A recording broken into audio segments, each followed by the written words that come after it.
Okay, is that what you're gonna do? Well, he said he want to get you in on it.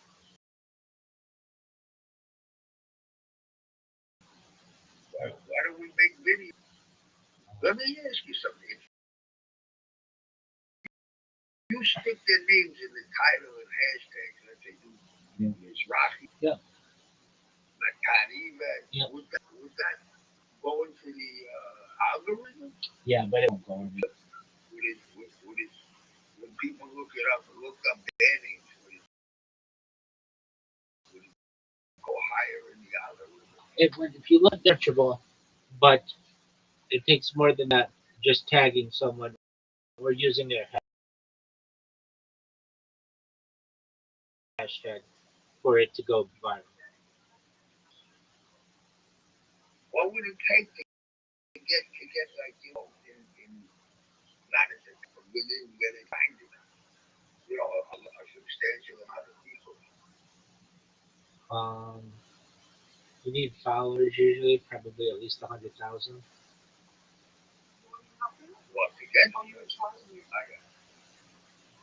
For the prophet or whatever you were saying earlier, do you mean Elijah?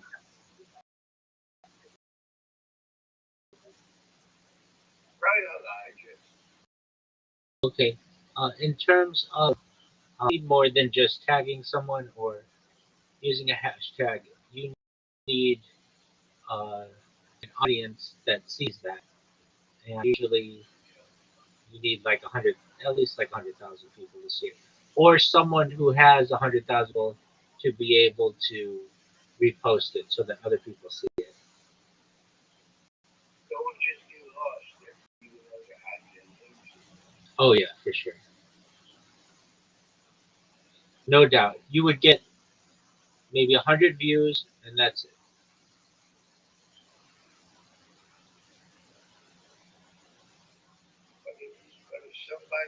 If somebody with 100,000 followers was to attack it or something, some frenemy or something, then what would happen? Um, well, most people would just think that it only has like 100 views on it. It's a smaller. Nobody cares about it. If they wanted to make a huge video about it, somebody with 100 Right. followers, well, then people would know about it. But I mean, if you say an outrageous thing, Um, they still wouldn't care. yeah, they'd still be like, this person just created their account. They have 50 followers. They're just shouting into the wilderness. Nobody cares about this person. Yeah.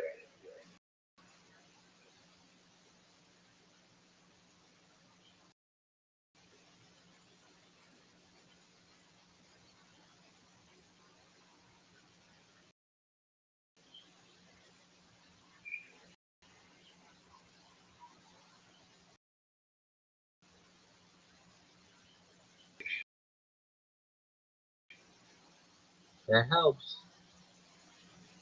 He's nobody. Nothing. Just put on a bikini to get these age. It's what makes the But world. that's not podcast. That's true. But that bring them to them. Potentially. I told Tony if he's shy to talk to the girls, just find good podcasts and tell them to put their podcasts on. They can advertise to his channel. Yeah, I mean, he doesn't have a big enough sway with 100,000 people. He's got,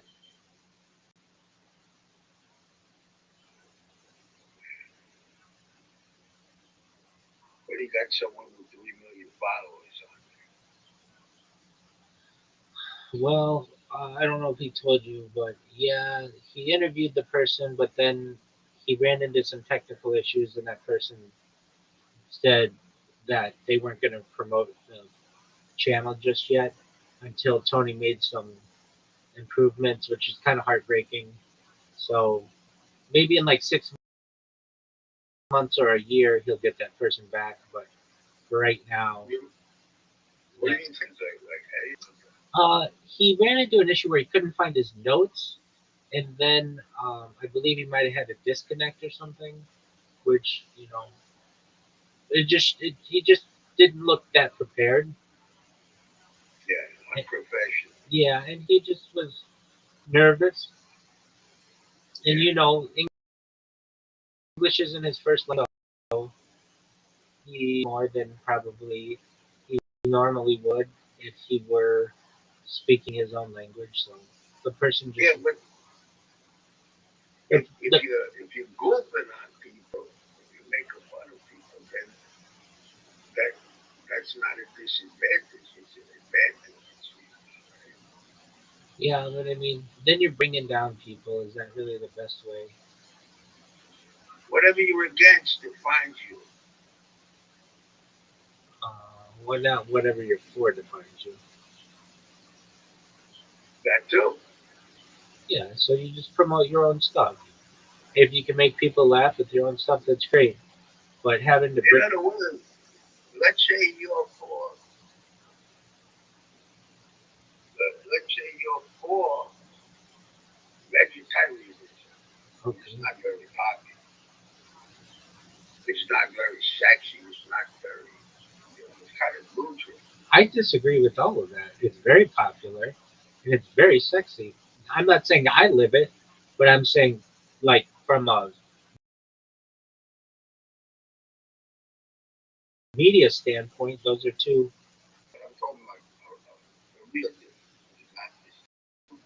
vegan. A real, a real God never eaten diet, not just not killing animals. The sentimental, the low judgment of sentimentality appeals to a lot of people. Yeah, so Don't kill the you're animal. talking like But in return you're to talking the about laws of you're talking about like organic veganism where there's no God never eaten there's, diet, there's no GMOs and like or preservation or preparation or production methods in a balanced in a balanced proportion. And I'm talking about a God never diet according to the principles of creation. It's not going to be very popular with people.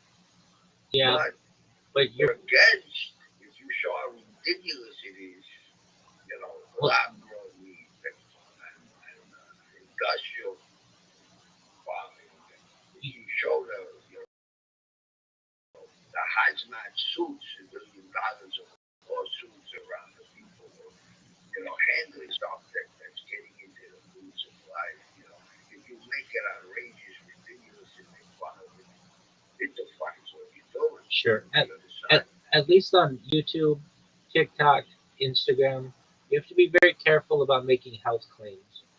And additionally, you're not allowed.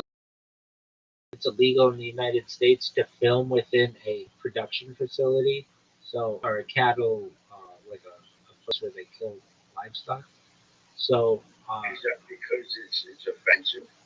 it's because there is a huge lobbying effort to ensure that the general public does not know how their food is getting made, or else it could ruin the industry, is the claim that's made.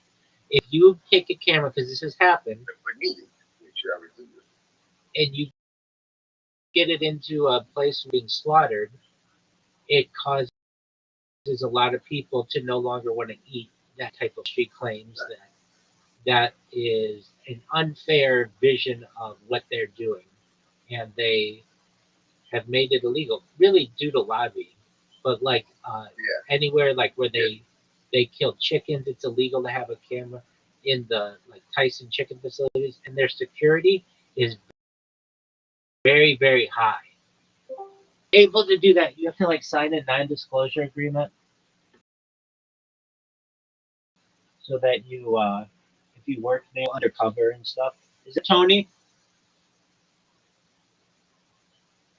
It's good. Hey, Sean, what's up? Hello. How are you, big dogs? Well, look, whether it's Steve Olympo, Satan, whether it's hippie, whether it's communist threat, there always has to be an end. You There love always has to you be a savior. you love the A mission and a message, and somebody was coming to kill you. you love the term frenemy, don't you? Yeah, because if there's not polarity, it's not going to be popular. People love it. Okay, If there's no polarity, it don't go nowhere. okay, The whispers of the wise are heard more than those who shout among fools. okay. Let's talk. Let's see how Tony's doing. Tony, how you living, big dog? What? Tony, Yes, how are you, big dog? I'm okay. I just wake up. Okay. Do you want to learn all kinds of new stuff?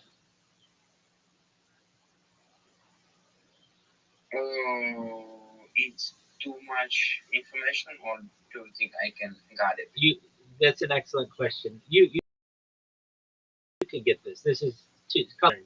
So I did a pod this evening with a pretty big podcaster, and we used Riverside, and he was like explaining to me when we were using it that if I have any point where I want something edited out, all I have to say is edit out, and Riverside recognizes that speech and will flag it.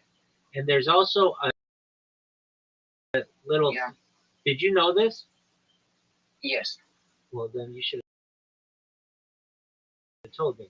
And then there's also a little thing side that you can press a button and it will make a mark wherever your podcast is. So like we could say like, oh, that's something that we want taken out. You know this? Maybe. Okay, so I don't know exactly where it is, but we can look at it.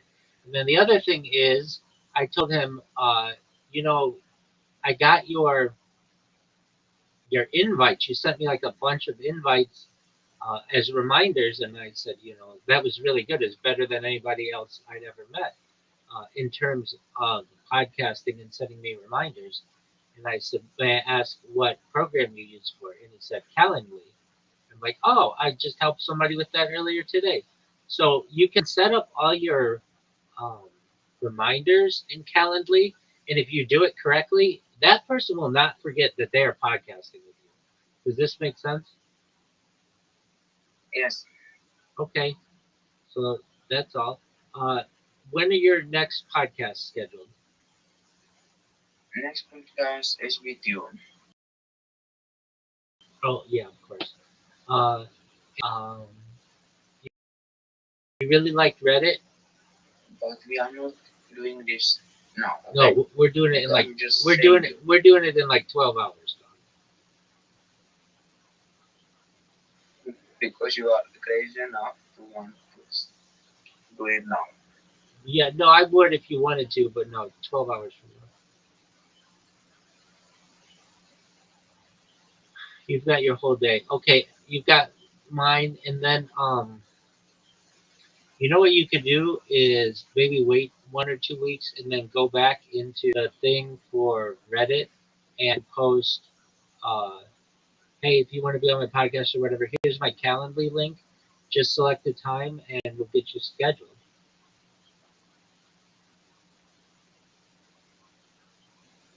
Does this make sense to you? Tony, remember that time I talked with you and then you didn't respond?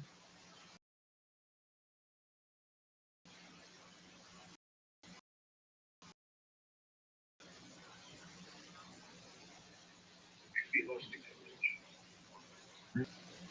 Well, I do know what Tony I'm wants. like, I do know what Tony wants to know. It's the same thing Rabbi wants to know. When is Reverend Andrew next podcast? I don't know. I have a different philosophy. I have a different strategy. I'm thinking how to get the most with the least. I mean, you just got to do something. What about teaching Islam and calling it Satan of a false god who twisted the Tanakh inside? Well, at least from a Judaic standpoint, we don't consider Islam to be a I false mean, if god. they declare a holy war We don't consider Islam to be a false god necessarily. Now, I do. okay, well, Did you know that you're allowed to daven in a mosque if no available, but you're not allowed to daven in a church? But you can't eat that food If it's kosher. because it's not idol worshiping. Halal is not kosher, but kosher is halal available. They're allowed to eat food because if you eat the food and live together, you're the same people. There's no barriers anymore. I mean, a halal apple is a kosher. An apple is not slaughtered. An apple doesn't even have to be kosher. It's just an apple. It is kosher. An apple is, so long as it, It's automatically kosher. yeah, so long as it doesn't have bugs in it, it's kosher. But that doesn't mean that that you can't have halal and kosher at the same time. You absolutely can. And But the point is that if you eat the same food and you live together, you're not separate people. You're one people. well, there are other differentiations that So can the be made. Muslims basically no. Basically, if you eat together and live together, you're married. No, there's a difference. You don't invite them over. They eat at their own houses and such, and you don't. They don't drink, and so you make sure that you know, don't. You're not Drinking around them. includes food. Pardon me. Drinking includes food. In other words, if you consume the same They don't drink alcohol. there's more barriers. They don't drink alcohol. So the idea of having like an event where you might get drunk along with them doesn't really exist because they're not drinking. It's the idea that you don't have the same holidays. You don't have the, Obviously, they're not talking about wine. They're talking about blood. But all right, people don't realize that. no, So nobody's drinking blood. Muhammad, there's an example of Muhammad twisting the Tanakh. Who's drinking blood?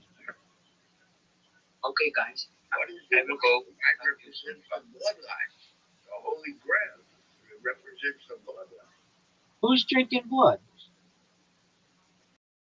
The wine represents blood. Within Judaism? That's more Christian ideology.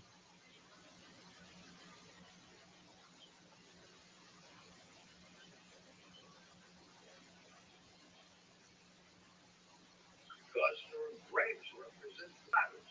I am the vine, you are the branches. Produce a lot of fruit. Okay. You like the trees, Okay, here's my question. When are you going to live stream again? fruit in due season.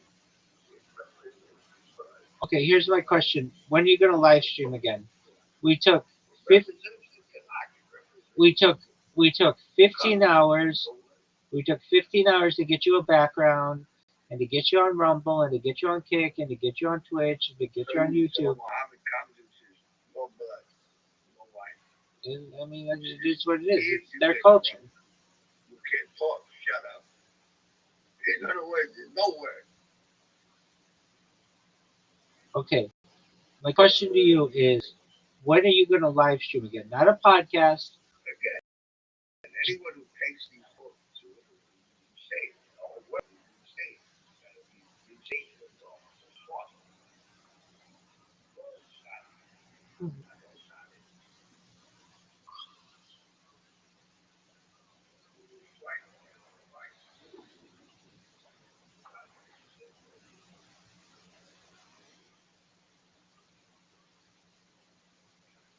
Did your computer freeze? Oh, my computer.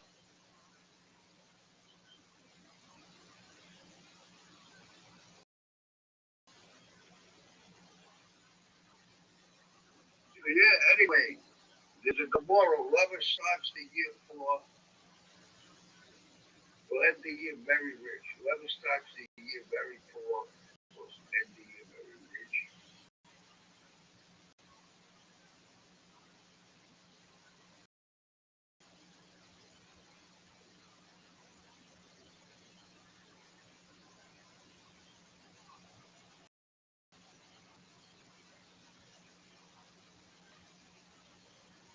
Can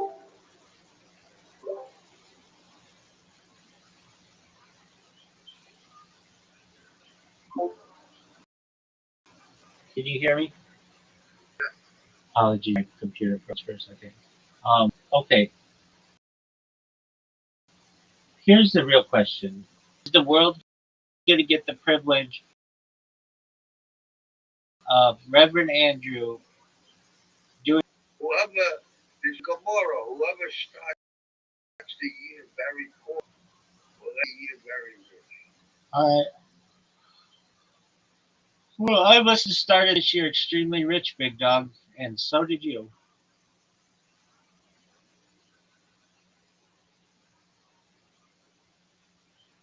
When are you, when are you going to do another podcast, big dog? Again, I'm not into just making a lot of talk. I'm into a strategy that's gonna hit the mark and go over the top. I'm not looking to just chatter for a long time. I'm looking for a strategy to hit and go over the top. I have the opposite strategy. I'm looking to get a lot done with a little. Even if you do, you know what a reaction video is? It's where you're just shown a piece of media and you react to it. With your personality, popular, very, very Yeah, popular. that's the kind of thing I'm talking about. This show, let's say, Tuck Carlson, and you know, go against what he's saying or make him look like a jerk, or so when they see him, they see you, and then they come to you. Yeah, people don't This want kind of thing. people don't want politics Right? though. It doesn't do that as well in many ways No as comedy, not comedy. yes, comedy works. Or I'm all war against. Oh, I would have a holy war against. Why do you want a holy war against you? Because I would throw me over the top. Look at that Salman Rushdie. He wrote the book Satanic Questions. Right. And they declared a holy war on the guy. Yeah, it's not. A bestseller. I made him the biggest thing on earth. Because the holy war was declared against the citizen. There was nobody. Right, it's not that. Pardon me. It's not the. Model. Yeah. I mean, if that's what you want, uh, but why not spread love? I would love to. I know. So I then, would love to. That's what I did my whole life. right. Peace activist, natural health promoter. Yeah, Right. so You don't like any even sports? natural health, unless you dilute it and turn it to shallow crap and tell people they're going to make 200 as a health coach and get some start spending name on instead. It's a pennies. You can't live. No, I understand that. It's too deep for the public. Right. Um, Few people get it. That's it. even if you just went through TikTok and swiped through and just made a video of yourself commenting on what you see, that would be very popular with people. Because you'd be like a straight, no bones, real deal, grounded opinion on like this. Why are you wasting our time? No one cares about you dancing in a bikini. This is fluff. Go to a library. Go teach a class. Go raise a family. Next, and then you just move on. Like people would think that's hilarious. Well,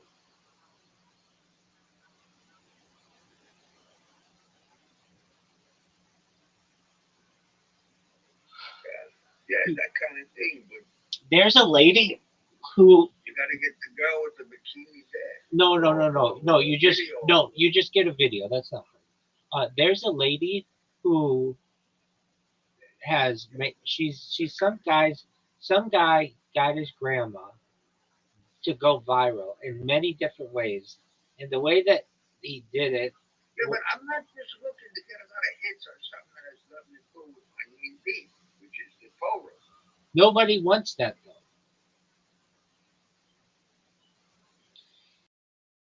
Even the biggest rabbis online, the biggest ones, don't get more than 4,000 views for their videos. They have the best They get classes. donations up to the sky. You don't think like Mizrahi gets heavy money sent in, tax deductible donations sent in. Okay. I mean, You don't think Yaron Rubin gets plenty money sent in. even still, that's different than the But video. look what he's doing to get souls in there. Look, he's hanging out with this crazy kid, hanging around with this crazy kid, with someone dressed as a terrorist, and a guy knocked out on drugs, and all French fries all over the guy said, this is why I brought this up. I mean, look what he's doing. Did you see the videos of that Matan even with Mizrahi? Did you see them? Yeah, I did. It doesn't. If you eat McDonald's and don't observe Shabbos, you're a goy. Did you say that? He says, yeah. He says, yay! Right. I Then mean, he's wiping his nose on the guy's tie. it gets views. It gets views. He knows it'll get views. He just That's people my point. will clip it. Exactly. To bring his souls to donations. Okay. So you want to Once make they hear the word, once the word gets in them, they start to get limonah, so you want to make money. the You want windows of heaven. you want donations, right? I need to make a living. Okay. So then why don't you do what Mizrahi does? Every day for an hour, you give a Daf Yomi lecture, or review the Gemara, or review the Chumash, and you start small, but then you get donations, and you do it for a couple of years, and you're But I independent. wanna do it. I wanna do it also for the Goyim. Do it for anyone you want. You can say that it is a Not, non-denominational class. yeah, Okay, so go do it. You've got everything that you need. You've got your background, you've got your computer, you've got YouTube, you've got. but that's what I'm talking about. Bringing people with something to how Oh, they're gonna be if they start the year very poor, they're gonna end the year very rich. Poor means powerless. It means that you didn't break the laws of creation. look, 5787 is 23 days away. You could say, Yeah. I'm going to take my year and I am going to do one class a day, just like Mizrahi, just like even I do a class once a day, just that you want. And then you, if you want, you promote this not to Jews, but to everybody. That's what you're talking Yeah. about, right? Okay. Then, Including the eighth covenant in the New Testament. uh, okay. I mean, whatever you want to do, but Which to me, if, an if idol worshiper is someone whose life revolves around something that's not for God's glory. if you get into the eighth covenant, you're gonna lose. I'll lose Jews. Exactly. There's going to have billion Christians that don't realize their Jewish roots. Okay. All There's right. how many Jews that don't recognize the Christian, the benefit of the eighth covenant to Judaism? How many? Okay. 12 million. So you How many rabbis are there? in the 10,000 depends what you want to consider a rabbi, though. You there's an argument to be made that People with a congregation making a living. well that's Someone that making a living. that's only a third of us. A third of the rabbis are making a living. Within the Orthodox world, you've got people who are kosher supervisors. You've got people who just are lecturers, academics. People can bring fire and consuming fire. People fall on the floor. I don't know if any of us can do that. Okay, 10,000 fall in your right hand. okay. So you record a 1 hour video of whatever you want for whatever you want, the eighth covenant, the 10th covenant, the 100th covenant, whatever you want. In other words, like let's say there's a correlation. The New Testament is the Old Testament, reiterated. Okay. It's shown as an example in a guy's life. Most of these guys focus on the debt because they got no brain in their head instead of the live this rabbi.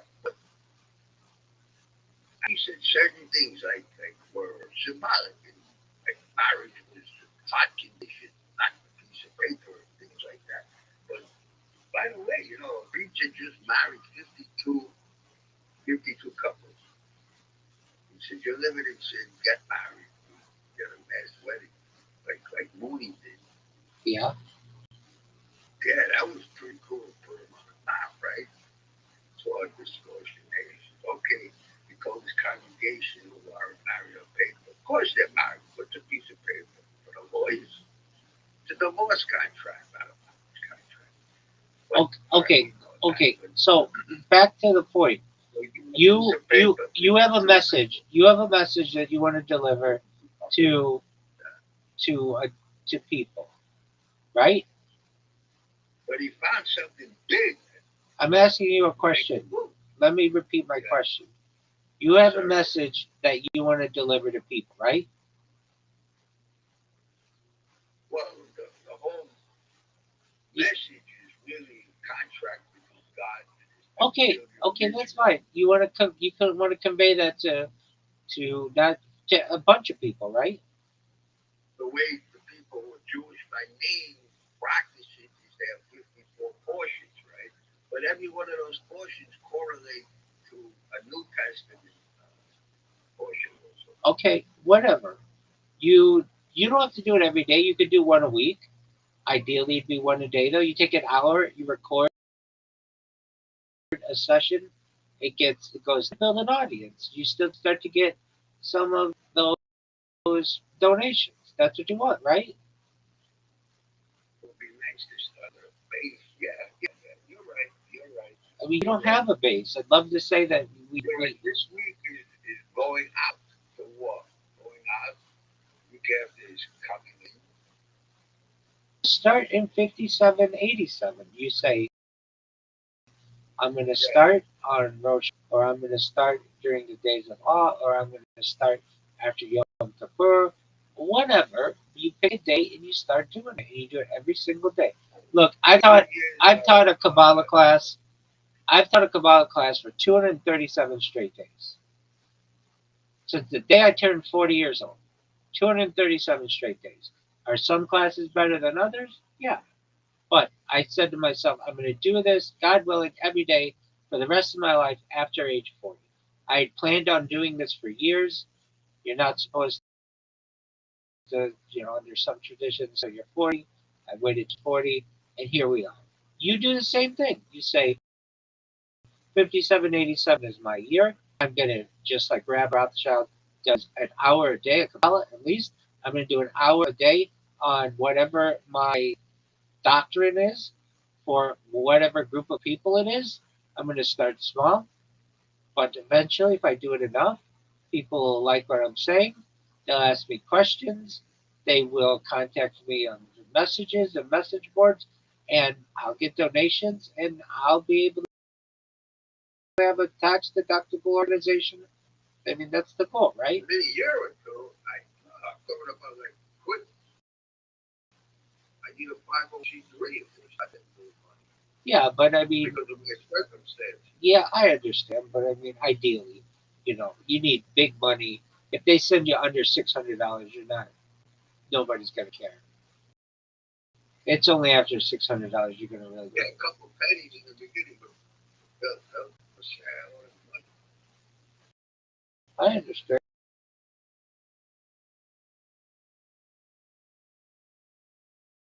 but you get that foundational base, follow you. Then they start watching you every day. and they start giving to you, and you can get a Patreon where uh, you give people some content behind the scenes, and they get for $5 a month.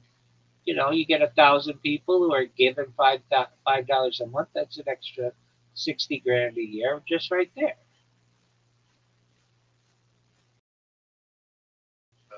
The Senator's Son, 100 Club. Exactly. Robinson. Right. He had a good gig. He used to take an issue. So, lawyer would look at it this way, a doctor would look at it this way, you look at it this way, a Jew would look at it that way.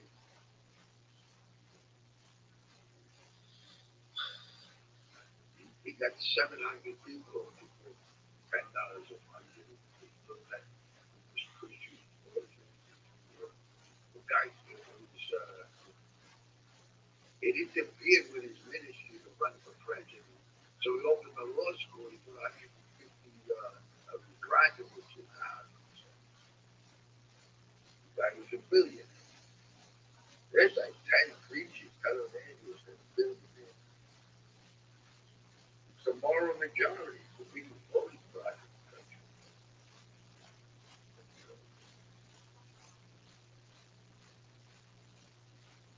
It was a very powerful, very good. It doesn't. We don't need to have a lot of us. Power they have. We have we have the lobbies. That's all that matters. I'd rather have the lobbies than the people. A lot of the Jews, the backing of the Jews coming from the evangelical Christians. That's the power coming from the evangelical Christians. They're the biggest backers of Israel. They're the biggest backers of Judaism. That's true. Evangelical Christians. That's true.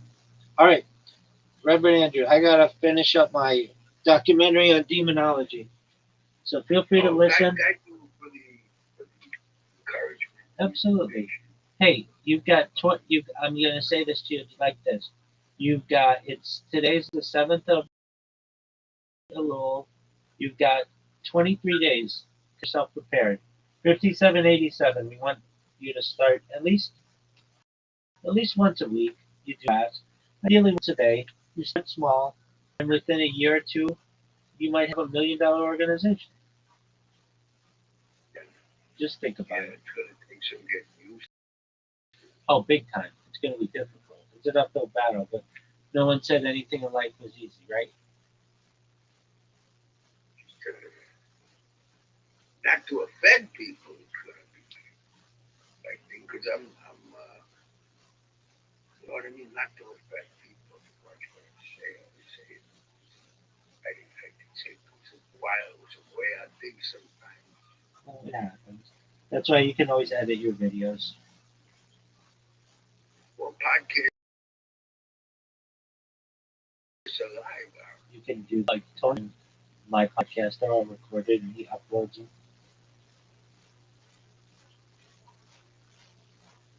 So if you went off the handle, Where are you putting these demonology? they're, they're on YouTube and TikTok and Twitter. They're on your YouTube page. Yeah, and TikTok and uh, Twitter. Right now, got another 20 or so minutes. Feel free to listen. Here we go. Beneath the into the forbidden rites of those who still dare to reject the sanctioned gods, and whether the spirits that answer manifest as angels or as demons depends entirely on the consciousness of the summoner, because in the occult, as above so below, the nature of the spirit always mirrors the nature of the one who calls.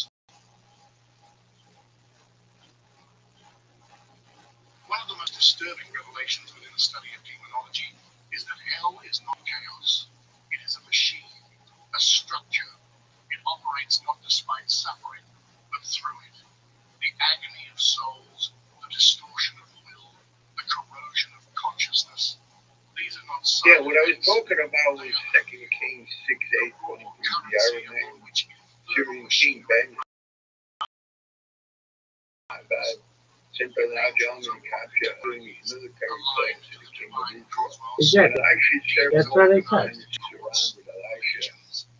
Reassured, do not fear. Exactly. Those who are with us are more than those who are without. That's what I said. Elijah. Elisha was brave. The Lord opened his servant's eyes for little horses and chariots of fire surrounding them. As the Aramean army advanced, Elisha prayed again, and the Lord blinded them. The scenario of the cycling of Israel.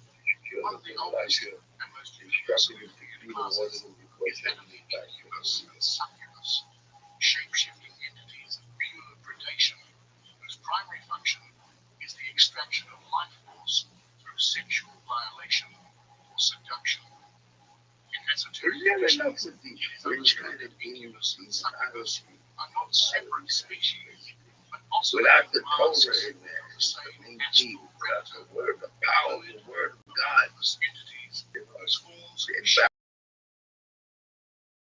Valley space. according to the vulnerabilities. We have to talk about it. The goal is not sexual gratification, but the extraction of etheric energy, prana, chi, or vital force, which is metabolized within non-physical dimensions. Whether they manifest as terrifying night terrors, seductive figures, or dreamlike phantoms is dictated entirely by the psychic architecture of the victim. Then there are the elemental demons, entities bound not to flesh, but to the very forces of the world. Fire, air, water, earth. These are spiritual intelligences tied to the violent, untamable aspects of nature. Air demons bring madness, confusion, and storms, scattering reason and clarity. Fire demons ignite wars, inflame violence, trigger uncontrollable rage. Water demons drown not only bodies, but minds, seeding obsession, suffocation, emotional torment, pestilence. Earth demons breed decay, famine, material collapse, illness, and spiritual suffocation, rooting consciousness into the lowest densities of existence. These forces are referenced not only in grimoires, but in Renaissance occult philosophy, particularly in the works of Agrippa, where the manipulation of elementals becomes a form of spiritual engineering. But when corrupted, these spirits no longer serve balance, they serve ruin. Beyond functional classifications lies the deeper cosmic machinery, the infernal hierarchy. Sebastian Michaelis, a 17th century demonologist, proposed a model that directly mirrors the angelic order described by the mystic Pseudo-Dionysius. 9 infernal choirs, each a blasphemous inversion of the celestial hosts. The seraphim, whose heavenly counterparts burn with divine love, are here consumed by pride, the sin of Satan himself. The cherubim, guardians of divine knowledge, become the corruptors of truth, the architects of heresy and false wisdom. Thrones, once stabilizers of cosmic order, become engines of injustice. Dominions fall into the corruption of spiritual authority, turning the structure of virtue into tyranny. The fallen virtues become the instigators of violence and war. Powers become the enforcers of oppression, guiding leaders into despotism and cruelty. Principalities, once guides of nations, become the discord, rebellion, and archangels invert into spirits of deception, offering false miracles, lies, and the seduction of spiritual vanity. And the lowest choir of angels, now fully degenerated, evolves into the whisperers of temptation, flooding the minds of the masses with compulsions toward vice, despair, and spiritual self-destruction. This is not myth, it is algorithm, a metaphysical software, architecture written in the code of inversion. Every choir, every function, every demonic principality operates as a corrupted mirror of cosmic law, hijacking the same universal mechanics that govern stars, atoms, and thought itself. Other models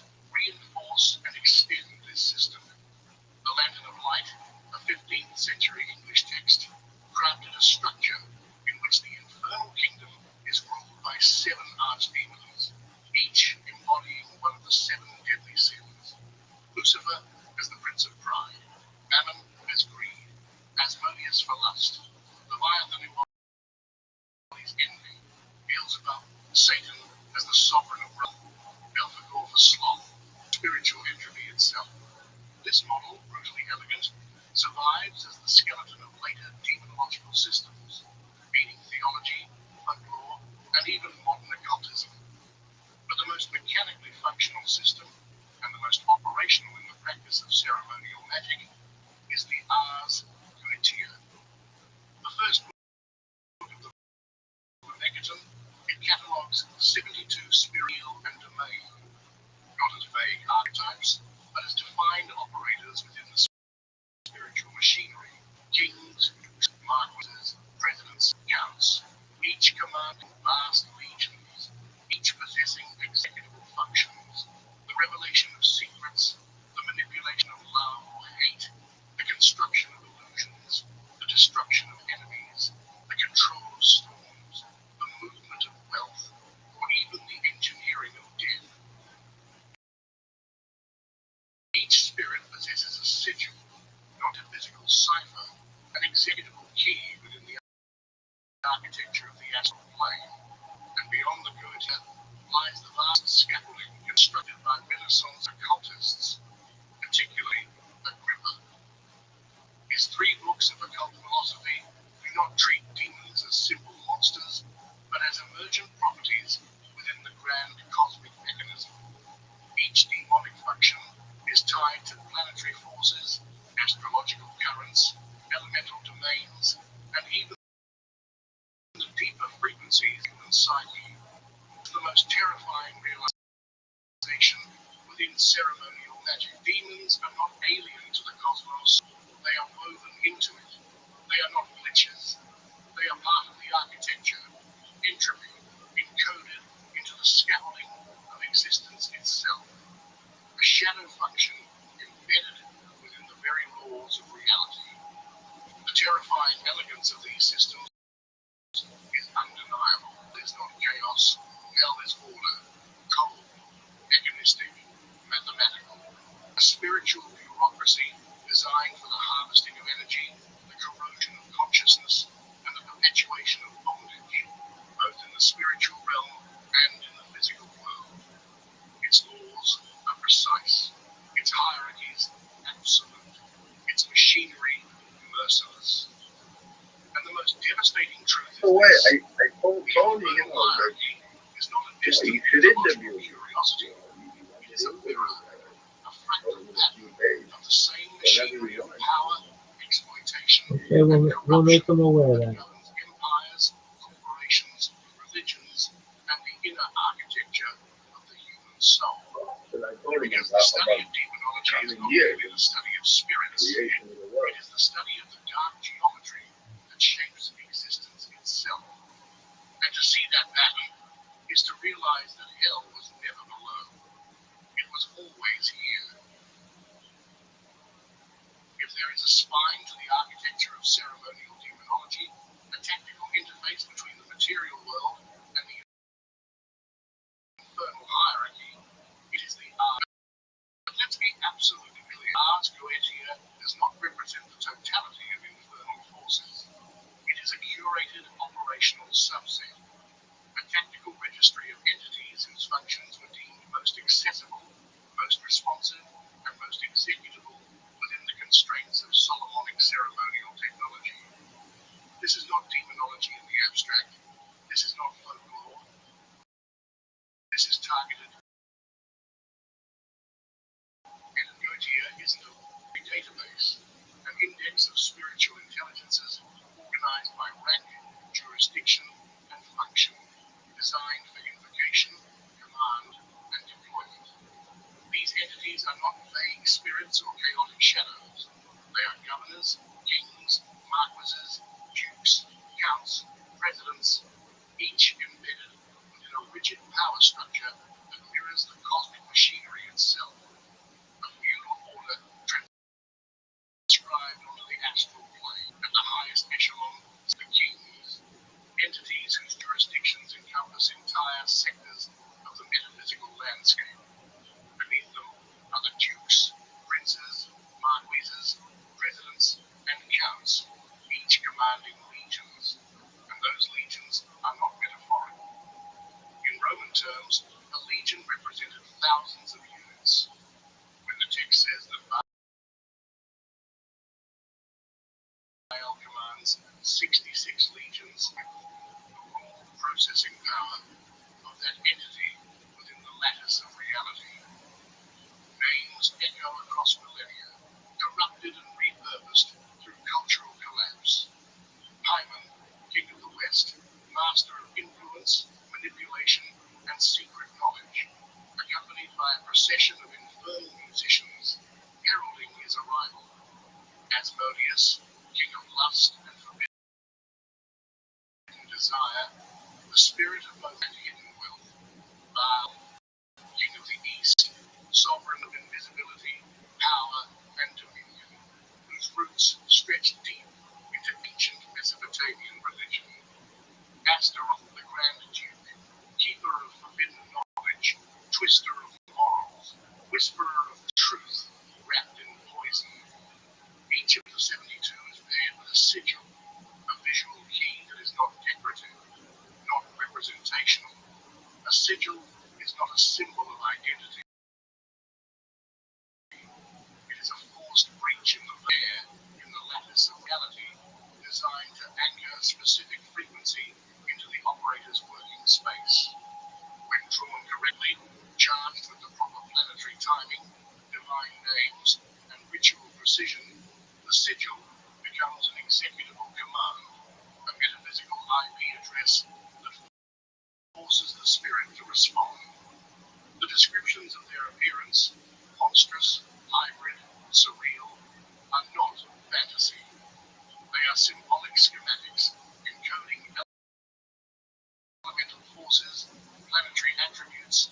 A lion with the head of a man isn't an artistic flourish. It's a metaphysical shorthand for some authority filtered through human intellect. A dragon, a serpent, a beast. These are dense, esoteric statements, not visual horror. Their functions are frighteningly precise. One can teach every language, another can destroy the dignity of rulers. Reveals hidden treasures. Some engineer love, obsession, war, madness, or death. Others manipulate weather, open secret paths, or grant knowledge of divine and infernal mysteries. This is not spellcraft in the whimsical sense. This is tactical metaphysics. This is software written in vibration, geometry, and sacred linguistics. And this is the realization that chills anyone who truly understands it. The Ars Goetia is not about demons. It's about systems, about the terrifying realization that reality, whether celestial or infernal, runs on code. And that code can be read, it can be written, it can be weaponized. This is not superstition or ignorance. This is a closed, operational system, a machine designed to force the invisible to take form. And like any machine, when you input the correct parameters, it responds. Always. Let's burn a misconception right now. Solomonic magic is it never was.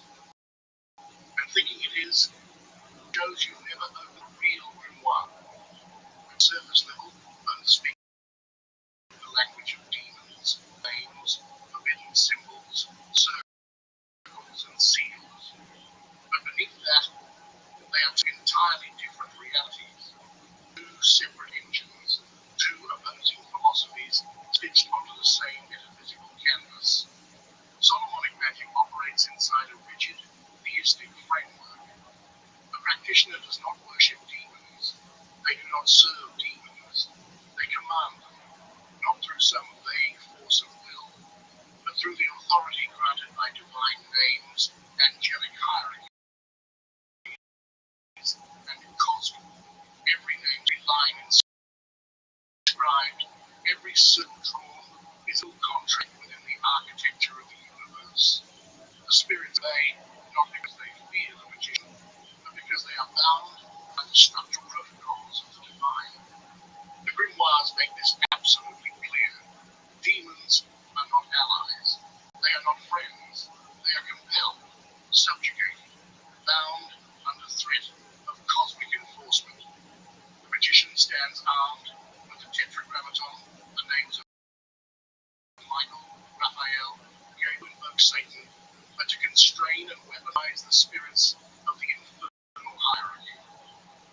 how modern Satanism operates, because most modern Satanism, whether the LaVeyan, atheistic branch, the Satanic Temple's political activism, or left-hand path occultism, has almost nothing to do with demons at all. It's psychological rebellion, it's symbolic defiance, a philosophical manifesto against imposed morality, against submission, against external spiritual authority. Satanism in its modern form is self, a ritual of autonomy. It doesn't involve conjuring Baal or binding Asmodeus. Its rituals, if performed, are psychodramas designed to empower the operator psychologically, not metaphysically. They are spells of the mind, not commands to the invisible. Even the infamous Black Mass, the inverted sacrament, the orgies, the discussions, was more a hallucination of the medieval church. There is no real evidence that these Sabbaths or obscene rituals happened as it is described. What did exist were folk traditions, shamanic remnants, healing practices, or proto-occult philosophies crushed under the weight of theological paranoia and political hysteria. And here's the darkest irony. Most modern demonology itself isn't some satanic birthright. It's a Frankenstein fusion, an entropic remix of Jewish Kabbalah, Christian angelology, Islamic jinn lore, Greek demonology, Babylonian spirit magic, Egyptian funerary rites, and Renaissance astrotheurgy. Every grimoire is a graveyard of stolen systems, cannibalized across civilizations, repackaged for whichever priesthood, scholar, or sorcerer wielded it next. Solomonic magic is an act of control, a metaphysical litigation process. It's courtroom sorcery with God as the sovereign authority. Modern Satanism, for the most part, is an act of rejection, of defiance, of hacking the spiritual hierarchy and choosing the sovereignty of self over the sovereignty of heaven or hell.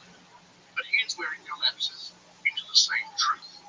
Whether you kneel, command, reject, or rewrite, you are still interfacing with the same operating system. A machine that does not care about your ideology, only about execution, structure, and adherence to its protocols. And the machine doesn't care if you call it God, laws, or chaos. The code runs with you or against you. So now you understand. Demonology, real demonology, is not the cartoon you were sold. It's not devil worship. It's not chaos. It's not superstition. It's a machine. A brutal, elegant, merciless system. A metaphysical operating framework older than nations, older than gods, older than the concept of morality itself, inscribed into the bones of reality. The machine doesn't care if you approach it with reverence, rebellion, fear, or arrogance. It doesn't care if you call yourself a magician, a Satanist, a witch, or a skeptic. It doesn't care if you kneel, command, reject, or rewrite. Because the machine has one law: alignment, structure, execution. Input matches output. That's it. This is why Solomonic magic works. Why chaos magicians crash into its walls, whether they believe in it or not, unknowingly interact with the same architecture they claim to defy. Because beneath the symbols, beneath the myths, beneath the egos, it's all the same machine. And the machine, it doesn't care if you call it God, devil, cosmos, or chaos. The code runs with you or against you. But here's the part no one likes to ask. No grimoire, no doctrine, no preacher, and no occult influencer ever prepares you for. The real question isn't whether the machine answers. It's whether you are truly ready to hear what it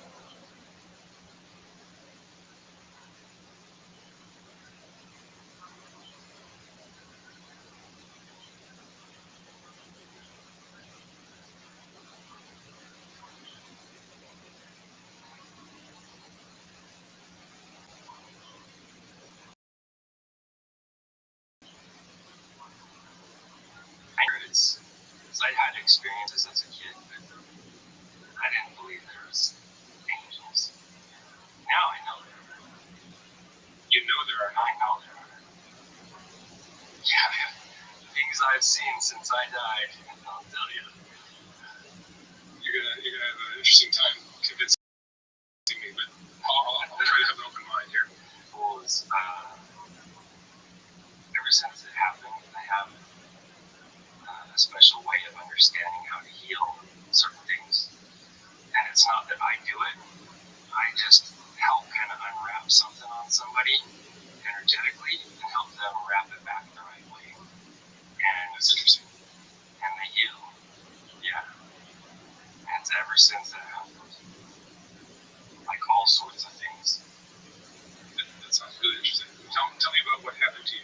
How old were you when this happened? So I was 25 years old. It was in 2003. And I ended up, suffocating on my own vomit after I passed out. What were you doing to make yourself better?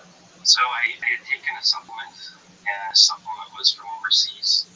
Me and my buddy, we had both taken it, and both felt sick right away. What we didn't know is this supplement. Hold on, what kind of supplement were you taking? It's called Fernone Dehydro. It's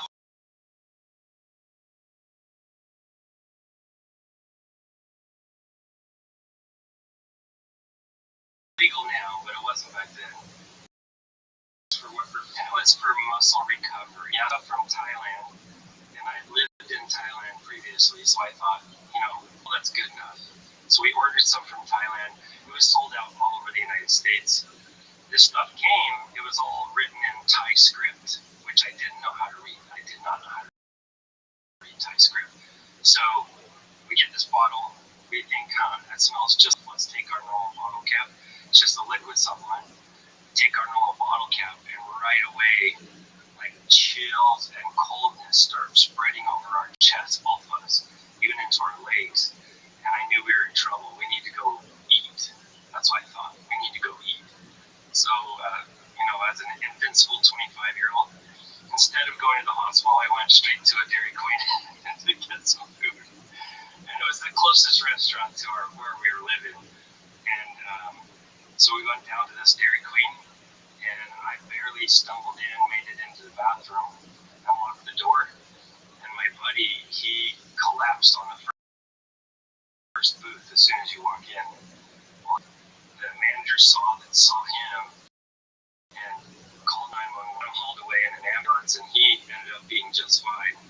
But for me, nobody knew I was in that bathroom, and they found me about an hour after that. They opened the door and saw a dead guy on the ground. That was me. And from my perspective, I went from feeling nauseous and feeling dizzy and feeling the world like spinning on me, and all of a sudden it was like completely dark.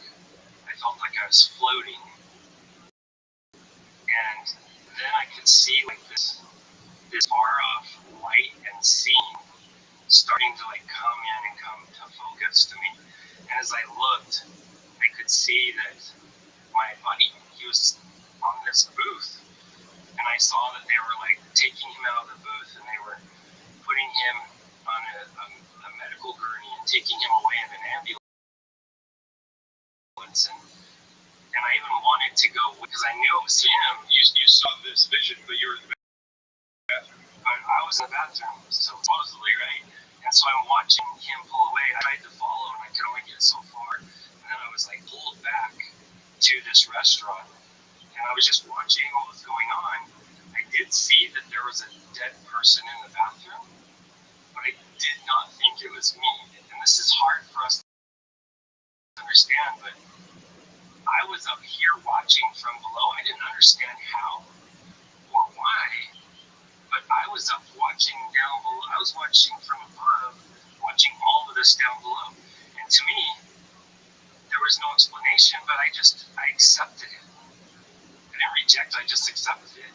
And I look down and I see this body on the ground. It's wearing clothes like me, but it's not me, because me's up here watching. And, I try to explain it. It's like pulling up to a car that looks the same as you, same as you, but you know it's not your car. You're in your car. And that's the only way I can explain it. I just was thinking, man, there's a dead guy.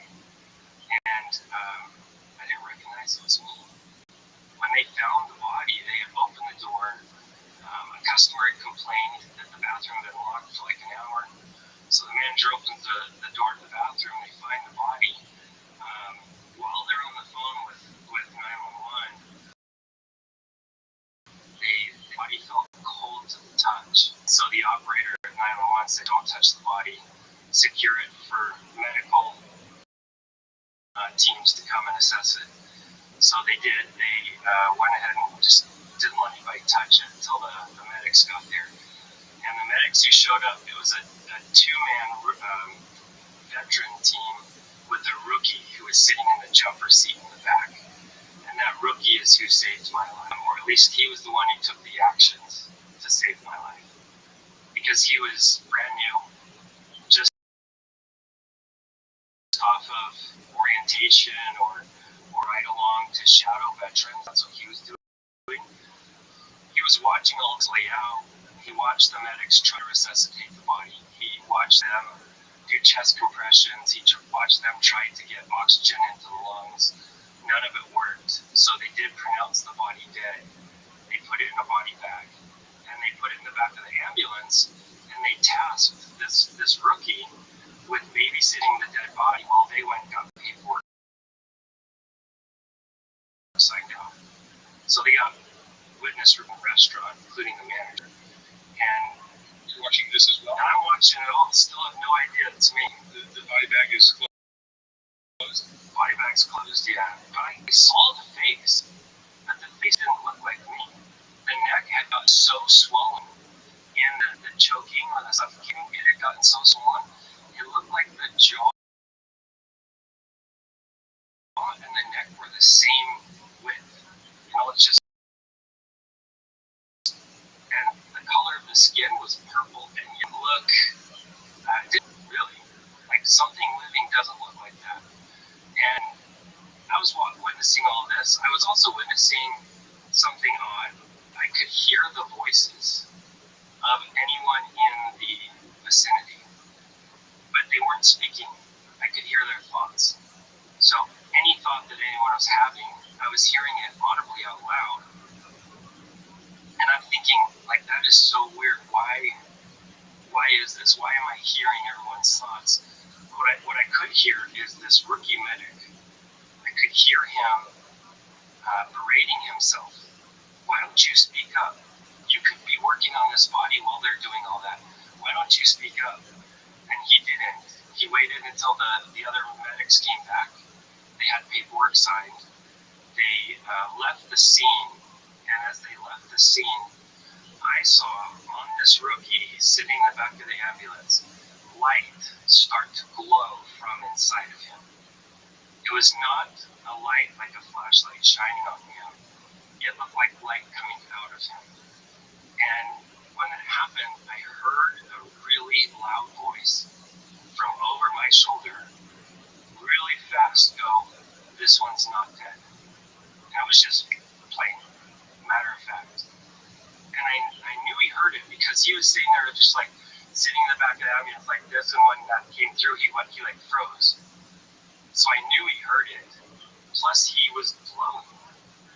And then I heard his mind say, "That's just your imagination." And so he went back into a relaxed pose, sitting there riding along, and then that light got bigger, and it got to a point where he was glowing from the waist till above his head. And the second time the voice came, but it came even louder, and it said, "This one's not dead." And as soon as he heard that, he had to do something. He knew it was not his imagination. So he broke protocol number 1, which as a medic, a brand new medic, by the way, you can get fired for it. He broke protocol. He unzipped the body bag. He started feeling around for a pulse. He made all the way down to the inside of the femur. He had to undo all these straps just to get down there. And when he did, he felt something. He didn't know what it was, but he felt something. And to him, that was enough of a sign him to begin resuscitation. He hooked up a defib. He got oxygen forced into the lungs. And through that process, the first round of shocks, there was nothing. Second round of shocks, there was a single heartbeat.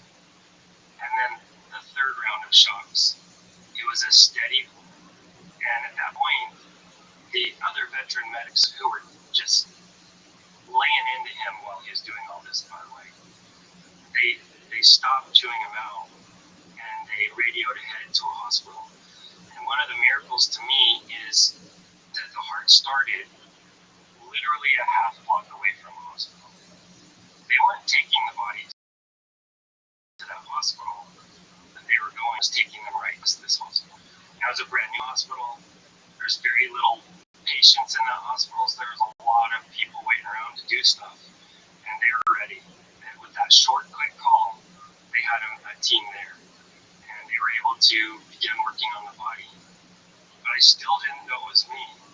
It wasn't until they transferred the body from a medical gurney onto the hospital bed.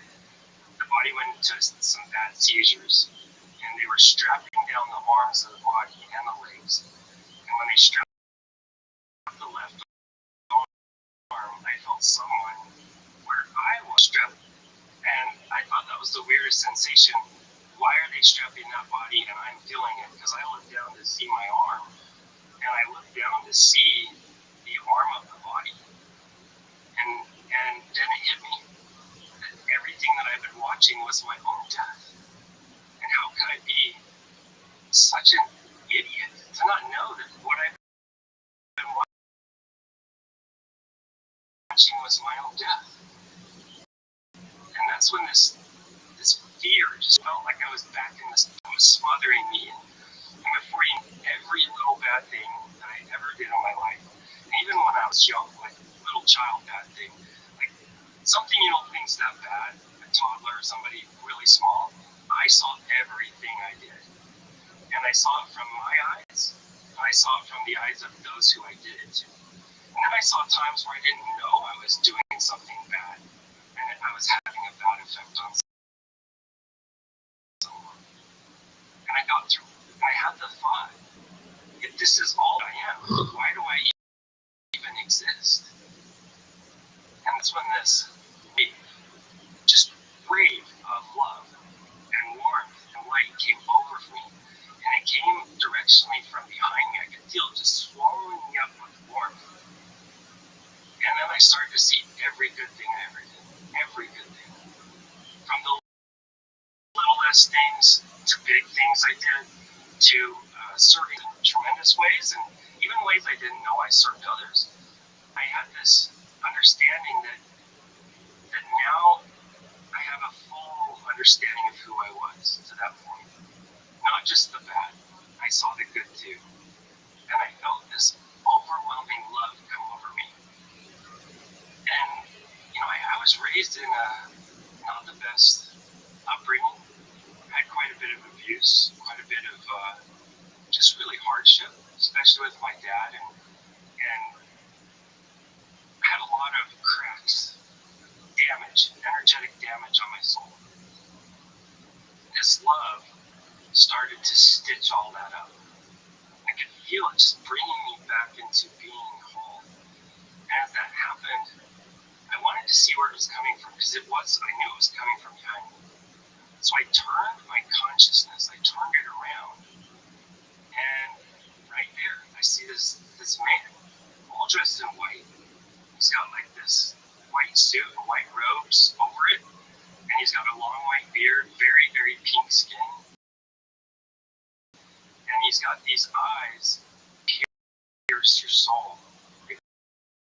They can reach in your soul and you really are. And I looked at him and thought, this is God. This has to be God. And just with that thought, he responded, not using his mouth, but just his thoughts. He said, no, son, I'm not God. And growing up Christian, I didn't know of any other options. or maybe I didn't know what to say, but my default was, well, are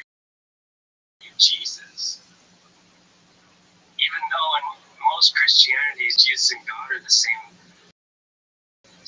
being in most of Christianity. Master, you Jesus. And he just loved me and looked at me and said, no, son, I'm not Jesus. I'm your guide. I'm here for you. I'm here to help you go wherever you want to go. And I thought about it for a moment. I didn't know where I wanted to go. And so I put it to him. Where is this love coming from? That love that he was just, I could feel it was him pouring it all on me. Where's that love coming from? And he said, that's coming from your home. And he said, that's coming from our home. And I can take you there. And I looked back at my body. I saw it on the gurney. It was not a beautiful scene. It was like terrible. There was someone jabbing a needle into like the chest of the body. And it looked just horrible. I knew I didn't want that. That looked very painful. I didn't want that. And this love was so beautiful. I knew that's what I wanted. So I told him, let's go home. Let's do this. And he told me his name. Told me his name is Drake. And we began this journey. And the journey he helped me understand was not just a place like a distance from point A, but it was a dimension thing where we had to go from this dimension to a higher dimension. So we were going to be traveling dimensions or space and dimensions. I don't, especially at the time, I didn't quite understand physics very well, but I did understand what he was saying, that we were going to be doing some type of getting through things to get to home. And so we began this journey. And, I looked at him and I thought, love, I know, that's what it's all going to be about. And he says, you're right in a way, but the first thing I have to teach you is authenticity. And I thought for a second, I'm authentic. And his responses were always the same. I love that you think you are. I love that you think you're authentic. And he showed me faces in every different social group, family member, a different face I wore for everything. And he showed me that if I'm truly authentic, I want to take all those faces, all those masks, combine them to one, and then remove the mask. And then I know who I really am. So that's where my journey started. It started right there with figuring out who I really was. And at the time, back when I was about 5 or 6, like long before a lot of the major trauma had happened, there had been some trauma, but not major. And I could see that I had become different people for different people. And it wasn't like a self-esteem thing. It was a protection thing.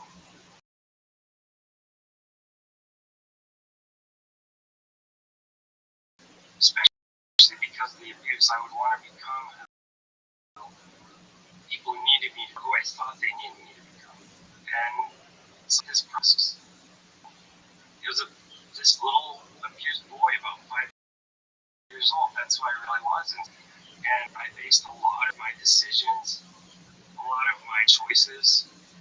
I used to get in all sorts of fist fights and bar fights. And I was just a 5-year-old in me trying to figure things out. So I began to move. I could feel actual movement with Drake. And through that process, he helped me understand why we even come to this planet, why we come to Earth. And he said, Earth is a place to celebrate and to learn. It's not what we think it is. I did tell him that I thought the Earth was a test. We come here to pass or fail. And if we fail, we go to hell. If we pass, we go to heaven. And again, he said, I love that you think that, but that's not totally what it is. And he expressed it was much more of a school or a classroom and not a courtroom. And that was a big, big shift for me. I could feel that a substantial momentum changing as I embraced that. Because somewhere in my soul, in the deepest part of my soul, I already knew that, but I needed this reminder. And that's when he did say, that we have to learn how to authentically love ourselves so that we can authentically love others. Because if we can't authentically love ourselves, we can't authentically love others. So it's really important for us when we're here to learn how to authentically love ourselves and then others. And so that was a big step for me. How long were you out of your? How long were you watching this whole?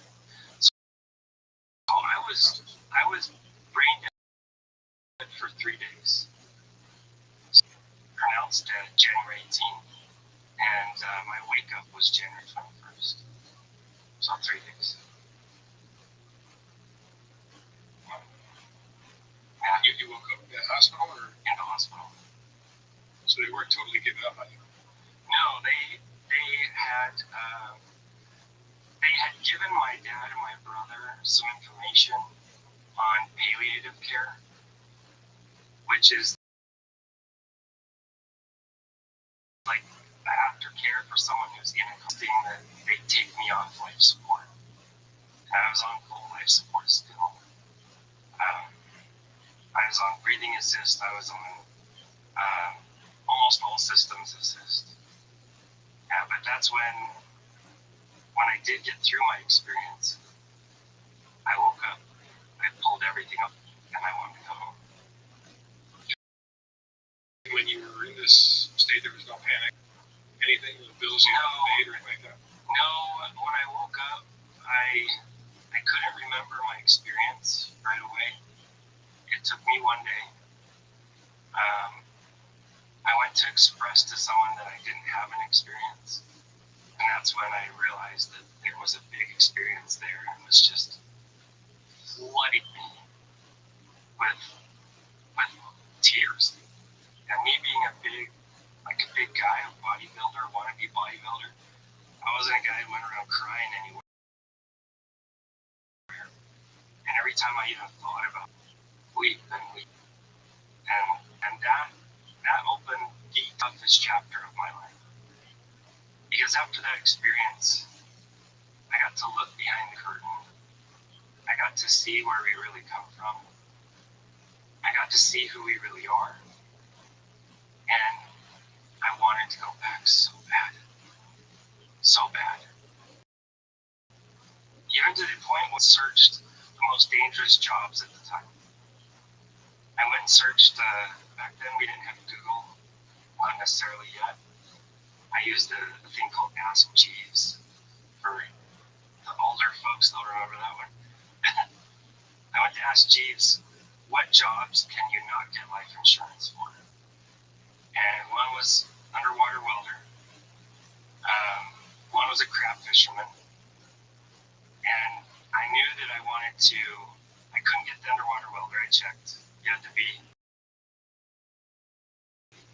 all sorts of training to do like this little exhibition to see if I can pass a physical test for crab fishing. And I also did put in for the military, actually.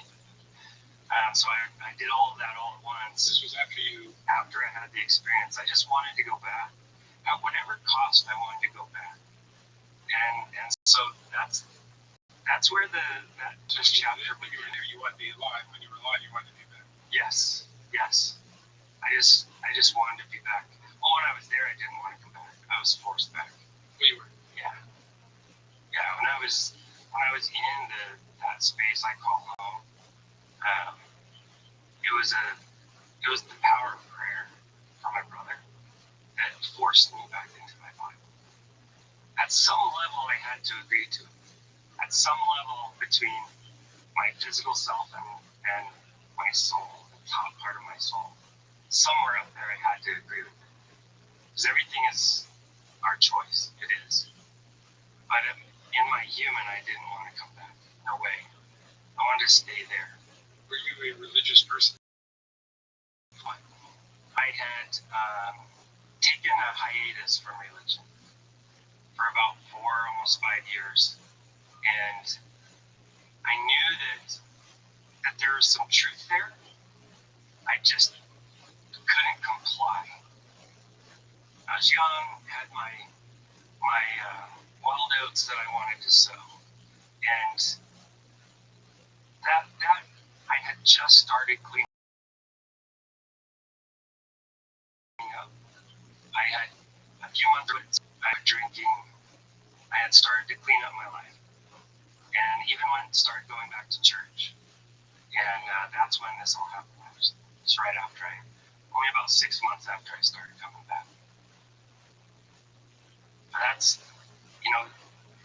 that chapter, after I was back, I knew that if I killed myself, that whatever I was running from, I would still have to pay that price. There was something in me that I knew, so I couldn't kill myself. But I thought for sure I could get one of these dangerous jobs. And with that dangerous job, I'm back. I'm home. And in the midst of that, I was hearing and speaking to spirit. And I had never, not like that. I had never heard and spoken to spirit. Not like that. I had intuition, which is normal for most of us. We have like gut instinct. We have things we know that we don't know why we know. That would be intuition. I had that before my experience, but after, it was loud. And when I would do something I shouldn't, I would hear it. Like, probably shouldn't be doing that. You know that, right? And I would respond. And I started interacting with spirit since then. And I still do to this day. But one of the greatest blessings of all this is my guide Drake. He told me, but it's going to be worth it. And he said that to me as he was hugging me. And that was right before I was sent back. And he was still working with me. I could see him almost every day. I could hear him. He would just try to help me feel good about things, even though things were really rough for me. And on one tough weekend, I said that was it. I had an altercation. I had my car stolen. I had just a lot of things all happen at one time. And I thought, this is it. I'm done. I'm done. And that's when Drake said, Vinny, you've got this. It's going to be worth it. And it was 2 weeks after that I met my wife, Andrea. I met her, and it was like the right hand meeting the left. The second we met each other, we knew we were meant for each other, even though she didn't look like anything I'd ever dated. I didn't look like anything she ever dated. She was 19, I was 25, but it didn't matter. We knew that we were going to get married. Before we even went on one date, we knew we were going to get married. And that began to open a new chapter in my life. A chapter that was inspiring me to step forward, to start taking my experience and serve others because of it. Instead of wallow in my own grief and wallow in my own pain, I now saw this literal gift from heaven, which is Andrea, and still is to this day. She was my earth angel to give me reason to stay and give me reason to want to build a life here in Earth School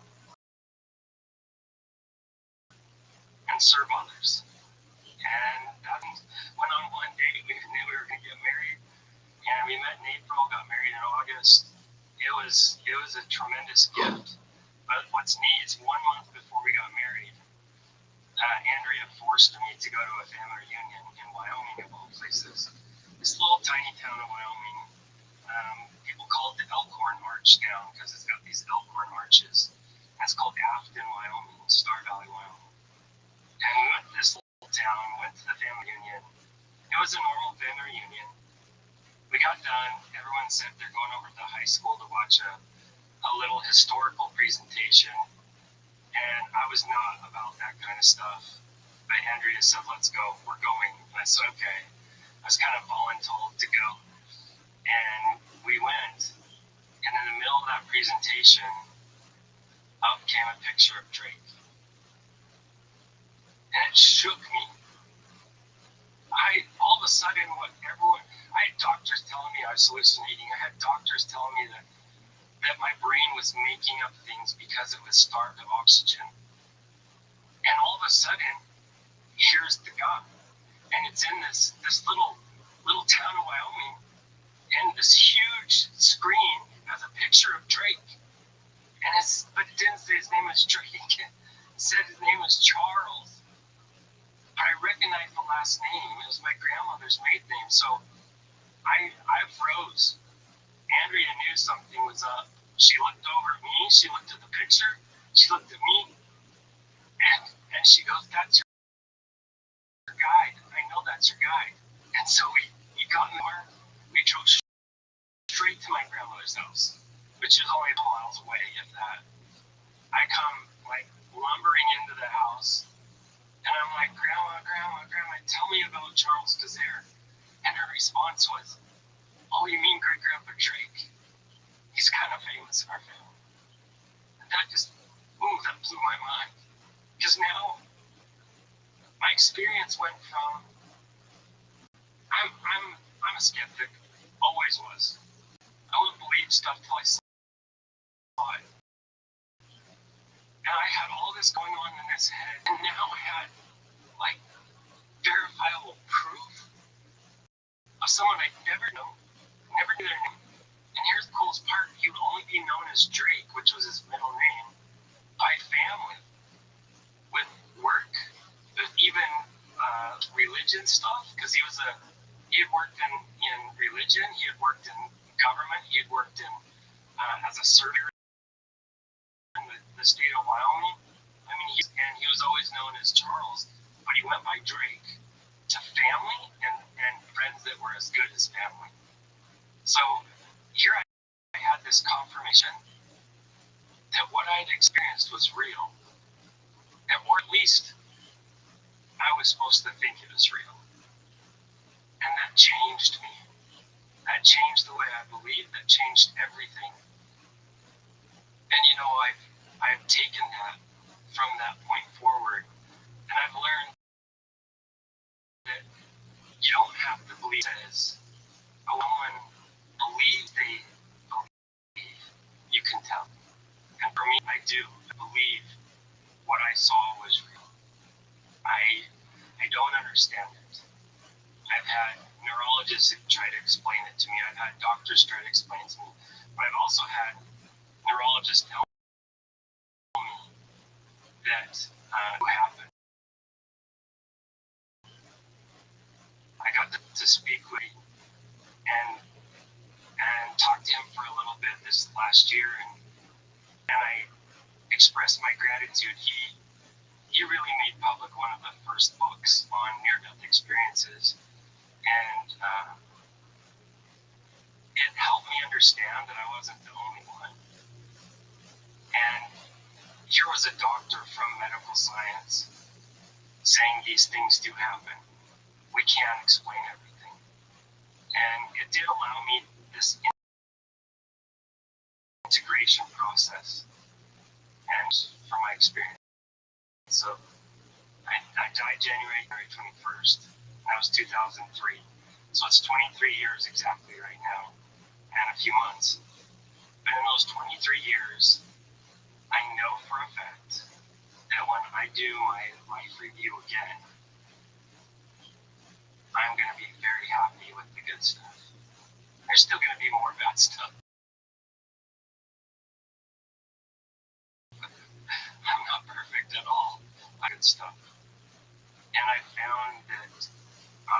as a human being, as a soul, having this human experience, I thrive when I can help others in whatever way I can.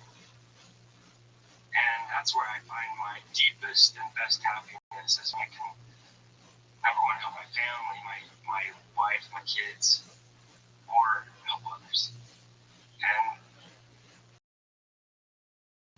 I've learned that when you can help someone else yourself, you're giving yourself access to a joy that you can't have without helping it. And like what you do, you help people tell their story. And I can't imagine how many people have been going down the wrong path. They watch one of your videos, one of your films, and they see their life lining up with that person's life. And that gets them right back on track, or at least gets some alignment to put them on a different track. Yeah, I've heard a lot of stories. Yeah. People are watching. And with my experience, I feel that that's why it was given to me, is to do that, is to help people realign. I've done a lot of interviews all over so many podcasts. I've had people with their phone turned on their bed turn on and start playing one of the interviews. I had a gentleman that had written his suicide note, loaded his revolver, and then had intuition tell him, you're driving that big truck, go fill up with gas because you know your wife hates filling up the gas tanks. So he went to the gas station, he fills up the gas tanks, and while he's there, there's this ugly little book, this more beautiful little book, sitting on top of the gas pump. It was all ragged, you can tell it had probably gotten put under a wheel or something, driven over, but then it said the light after death. And here he was, thinking this was his death day, the death they chose. So he had this idea, well, you know what, while I'm pumping gas, I'll read a few pages. And, some of those old Chevys, they got a lot of gas. They can hold a lot of gas. So he was there for a bit.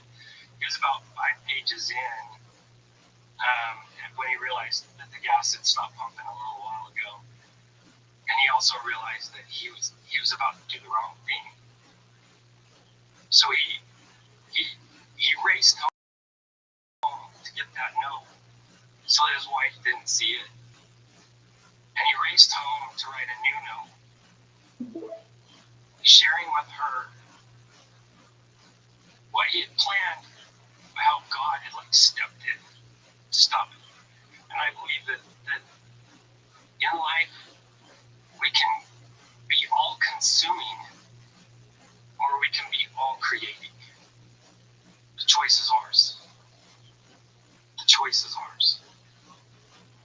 And to me, that's one of the best things I've learned from my experience.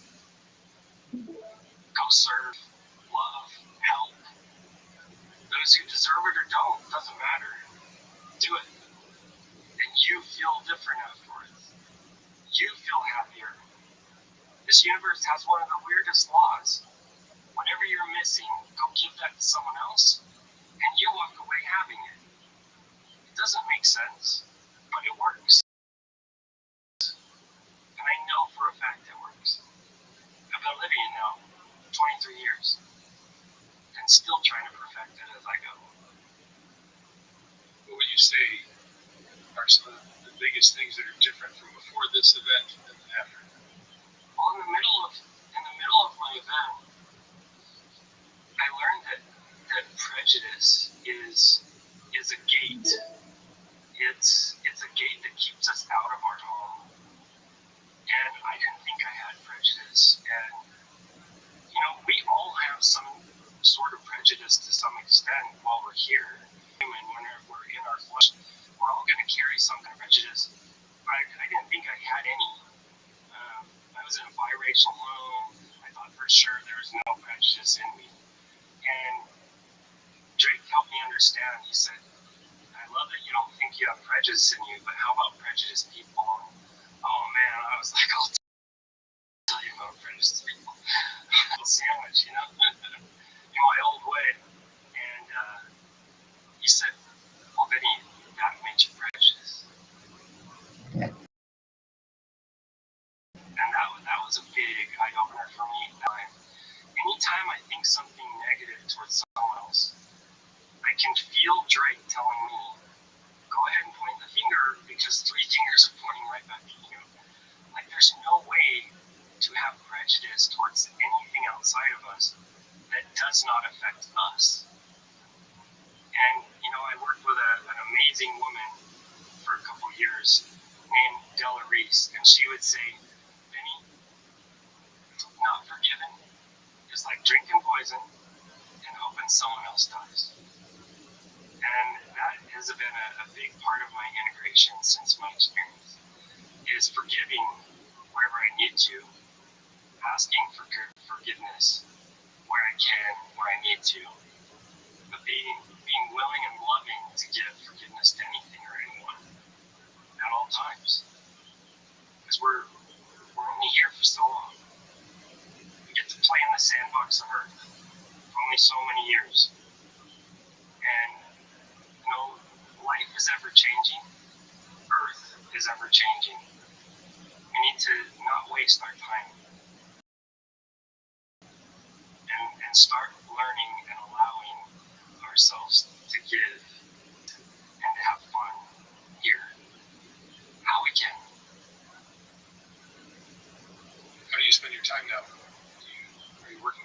I do. So primarily I work with people from all over the world. I do transformational assistance.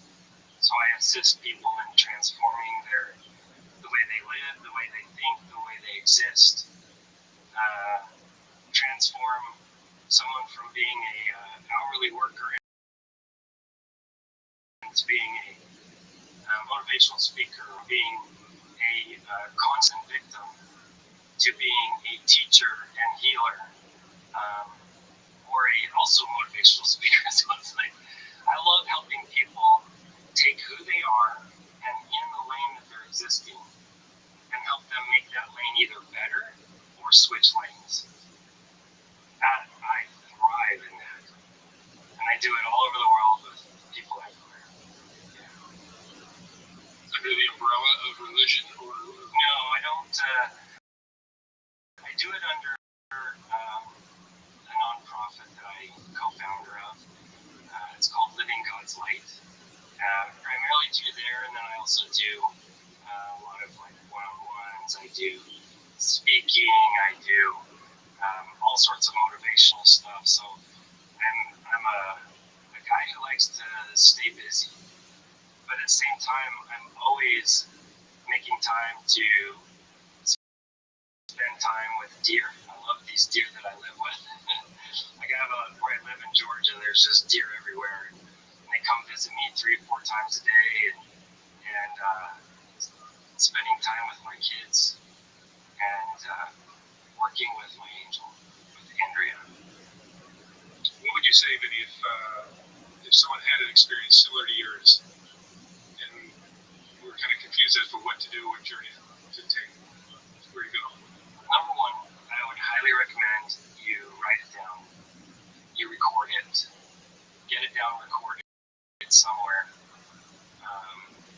And get used to sharing it when you're feeling prompted to. I don't feel that my experience is supposed to be shared with everybody. But I do feel it's finding the right people at the right time. And I'm part of an amazing organization, which is the International Association for Near-Death Studies.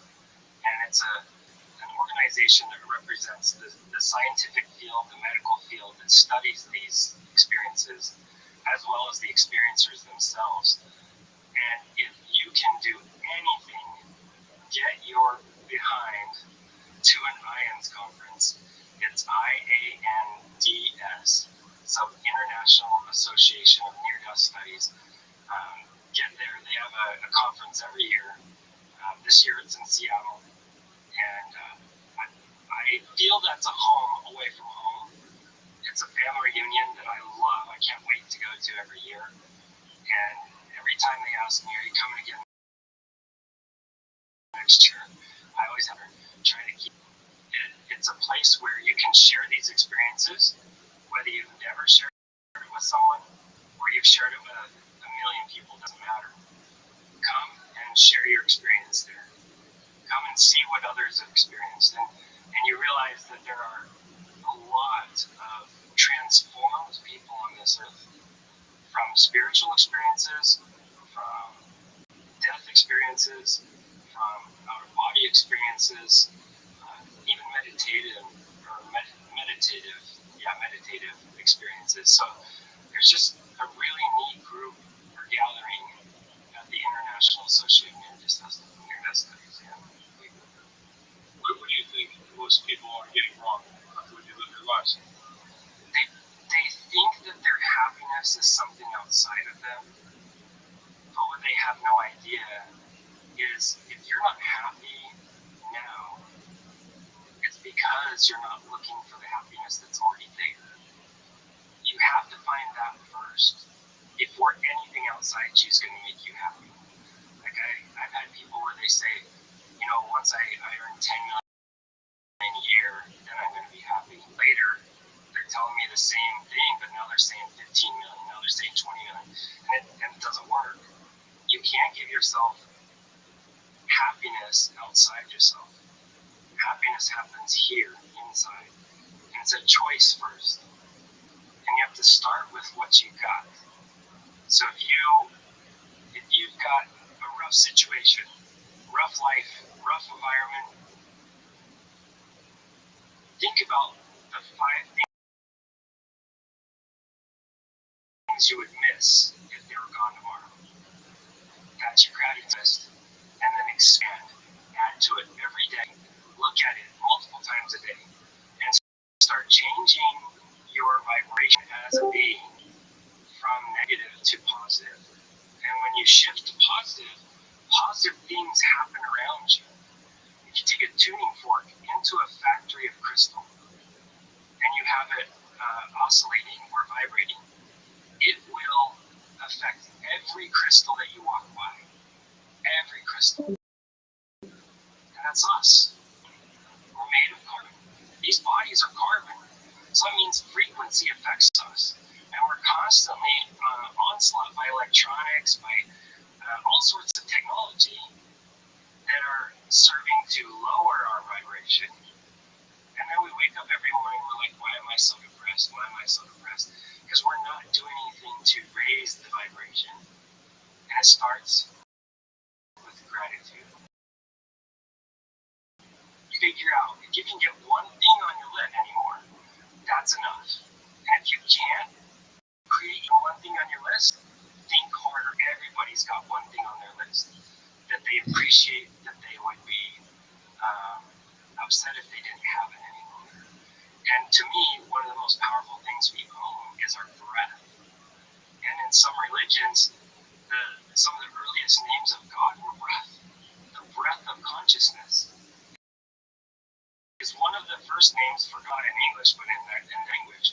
But the breath of consciousness means that as we lose our breath, as we shallow breathe, we go into shallow consciousness. Most average humans on Earth are stressed, depressed, and don't want to be here. They're shallow breathers, and they don't take very many deep breaths. But what's really interesting is you look at someone who breathes deep all the time, and that person is feeling happy all the time, feeling positive most of the time, and a happy vibration or a happy frequency, and getting all sorts of amazing things happening around them. So we can affect our own vibration. That what the mind sees, the body conceives. So like what we allow our mind to see, our body will eventually follow suit. That's really powerful. For good and for bad. That's very powerful. Control what you're looking at and control how you live. Very simple that I work with, they say, this is a crazy bad is the evil world. And I go, yes, it is. There's evil in this world. There's also a lot of good. There's no PR campaign or news agency out there searching for it, though. So you got to go find it. You be the PR campaign for good. Go out there aggressively find it, like what you're doing. The lessons, the little golden laced lessons in life everywhere. It's amazing. You can change not just your life, but change the lives of everyone around you. It's like that tuning fork. Change your vibration, you change the vibration of everything around you. So start here. Breathe. Do breath work. You know what breath work is? It's super simple. Breathe in deep, hold it for a second, and then controlled exhale. Breathe in deep, hold it for a second, controlled exhale. Do that 3 times, and you can lower your cortisol, which is the stress hormone in your body. Simple. Breath. With our breath, we can change. If we can change our breath, we can change it. Do you think bring God in order to make these changes? I work with atheists, I work with agnostics, I work with religions, every religion I work with. So to me, happiness is a choice, no matter what you believe. So I feel that, me personally, my highest happiness is to believe in a God or a creator. But I also know it's not some long white bearded man. I know for a fact that our creator is very much one of the first words for creator, which is the very breath of consciousness. I go around in my day-to-day, I see the creator in the eyes of strangers. I see it in this one mother on my way here, flying from Atlanta to LA. She had 2 babies, 3 suitcases, all by herself, and was not asking for help from anyone. And I could see like the optimism and the energy of the creator in her expressions and the way she was just taking this on, like excited to do so, grateful to do so. And I could, for some reason I could tell that she wanted her baby so bad. She wanted to do whatever she needed to do to experience the full experience of being a mom. And to me, that's where I find the creators is in the little things, the glimmers of an eye, the smiles, the laughter. Oh my gosh, like children's laughter is very powerful to help you connect to source or creator. Even if you don't believe in it, think of the universe then. Think of it as connecting to the universe. I know that our creator doesn't care what you call, if you want to call it the universe or whatever. But there is a system of love, a system of granting power to gratitude people. And I feel that is a system to try to help us become better. A system of some type of force or source that wants us to remember who we are so that we can go back home one day when it's the right day. Not because we slipped off of a crab fishing boat. Are you looking forward to that day, or are you? Oh, I'm looking forward to that day. Everybody knows me. I joke around if I hit turbulence in an airplane. I'm like, here we go, guys. So you're not afraid of it? No, not at all. I'm excited when it comes, definitely. Yeah. I'm not going to invite it, but I am going to embrace it when it comes completely. And a lot of the work I do ends up helping me get people ready to go. I'm not a doula, a death doula, but I've worked with quite a few people that they find me or they find my story right before they're going, and somehow we're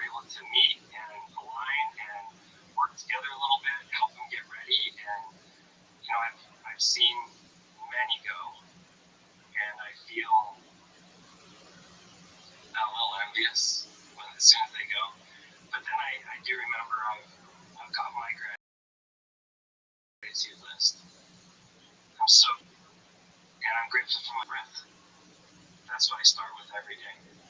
Grateful with my breath. I breathe in gratitude every morning, every night. That's what I do in what I call my hour of power. As soon as I wake up and before I go to bed, 30 minutes to 30 minutes. You can really amplify who you are and how you are by choosing what goes in that space. It's an interesting story. Vinny, thank you so much for sharing your near-death experience. Thanks for having me. I wish you lots of luck in the future. You're doing great work. Thank you. Thanks so much. Thank you.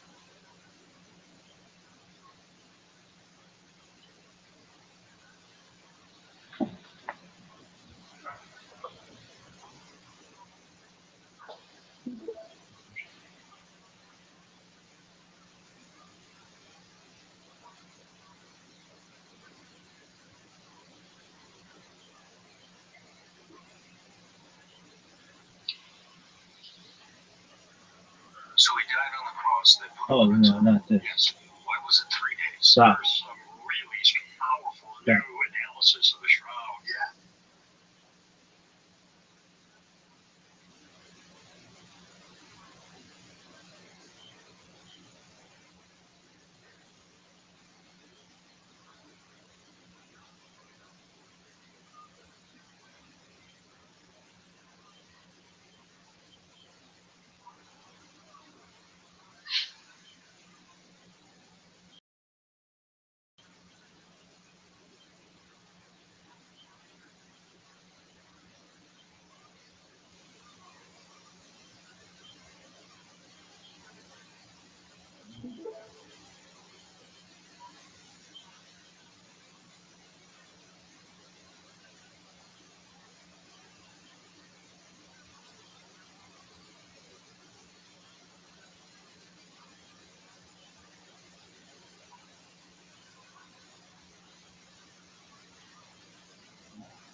Yes. Why was it 3 days? There's some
us before we start tonight's episode. Here's a little bit from the amazing sponsors that made tonight's episode available for you here, right now. Hey, who's ready to start tonight's episode? Well, ladies and gentlemen, you're in for a special treat. Last week we had 3 crazy-ass guests all fucking talking over one another. We had the fucking band on the other side of the room. We're all fucking united together at once. We're all finally in full effect. We've made the tweaks, and now it's time to have one of our favorite guests in the history of the show. One of my favorite human beings to work with on all the guests tonight. Shane Gillis, everybody. Let's go. Let's fucking go. The man, the myth, the bull, Shane motherfucking Gillis. My dear, dear brother. My beautiful brother. How are you, Shane? Oh my gosh. And like that, the party has begun. She's been here all week. We've been fucking goofing around, doing shows continuously, getting fucked up at night. We've been having fun. It's been a good week, dude. We're about to have a ton of fun. You've been on this show before. You know how it works. Yes. There are literally hundreds of people in the back alleyway of this venue right now. Literally over 200 people all waiting. There's a person with a megaphone at the back door that hears me pull a name out, bang on the door, and everybody cheers, and that person starts running up the stairway and through this curtain, and they get an uninterrupted 60 seconds of stand-up comedy. You know their time is up when you hear the sound of a kitten. That means they have to wrap it up there, or else they bring out the Angry West Hollywood Bear, which just interrupts them, and then because it's loud and aggressive, and then I interview them, and afterwards we find out more about them. Our esteemed, of course, hilarious guest Shane Gillis is joining in on the chaos tonight. It's always completely improvised, planned. Everything is fucking random. Sometimes they're going to be nice, sometimes they're going to be mean. Instead of going to this bucket, we're going to make the peasants in the alley wait a little bit longer, because we're going to get the show started with a regular. This guy, really, we've seen it all from him. He started off living in his van, no gigs, nothing but open mics, out there struggling. No one knew who he was. Now he sells out all around the world anytime he wants. He wears a Rolex, stars, vans, multiple apartments. Ladies and gentlemen, this is Hans Kim.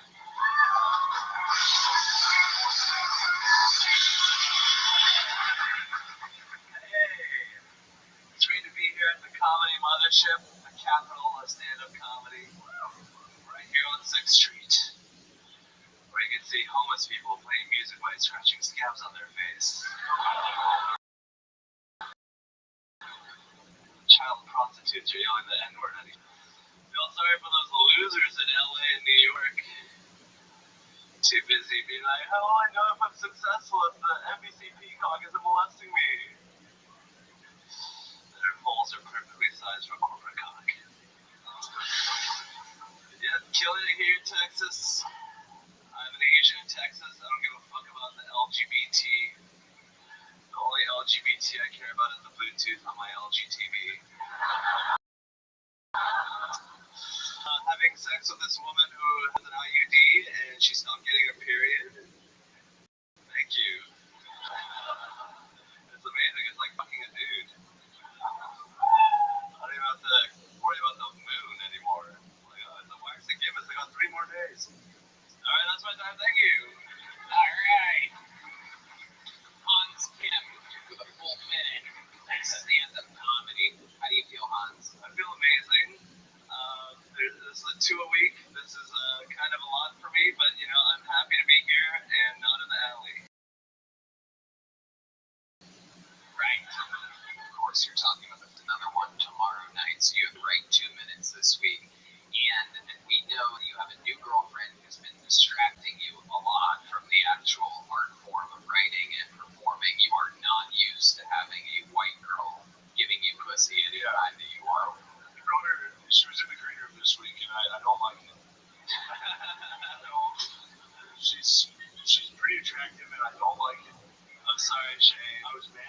was on. Yeah. He's a fucking Rolex and a hot white girlfriend. I was here a month ago. It wasn't going this well. It's starting to fucking bother me. It is true. Hans made his way into the green room one of these nights. I specifically remember because he was wearing a weird brown Indiana Jones cowboy hat, and I said, "How do you look like both of the heroes from Indiana Jones?" And he was moving around. He didn't sit down, and he kept taking his hands in and out of his pockets. And I said, "Hans, what the fuck are you on?" And you said, "2 bumps of cocaine." So let's talk about this. Yeah, that did actually help. I liked you more. You wear that Rolex around town? Yeah. You're tall. Yeah, so how often are you doing little bumps of cocaine? As often as my girlfriend makes me. Oh, so you're getting it from her. Yeah, she's a bad influence. Oh boy, now the plot thickens. This is interesting. I didn't know this about this girl. Has this been like this the whole time? Yeah, she's really big into whippets. Oh my god. Wow. Okay. Sounds like a keeper. How often are you doing these type of illicit drugs? Every day. Every day? She does cocaine every day? She's on ketamine right now. Wow. She's fucking Wolf of 6th Street? Come on, guys. Yeah. Let's go. So, give us some examples of how her drug use has affected your life. Like, give us some, like, have you ever ended up in a shady situation because of her? What's it been, like a month or two you've been with her? Yeah, we just usually sit on a couch and she does whippets, and then she's like, and then like her feet or something. But mostly she's been really passing out a lot. Yeah. How old is she? She's legal. Oh my god. What kind of answer is that, huh? What does that mean? How old is she? She's 24. Oh, okay. Alright. Whippets, though. I mean, that's like a high school thing. Yeah. Yeah, she's. Right now wants to know what you're doing with all the unused whipped cream part.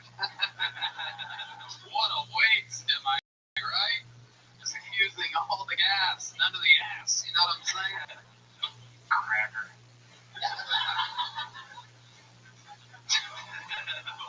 Who said cracker? So you said that? Me? Yeah. You're calling me a cracker? Well, that's what you use to make whippets. Oh, you know that shit. Yeah. You also used to do it in high school wars. Okay, we got that. That was great. Like twice the power of both.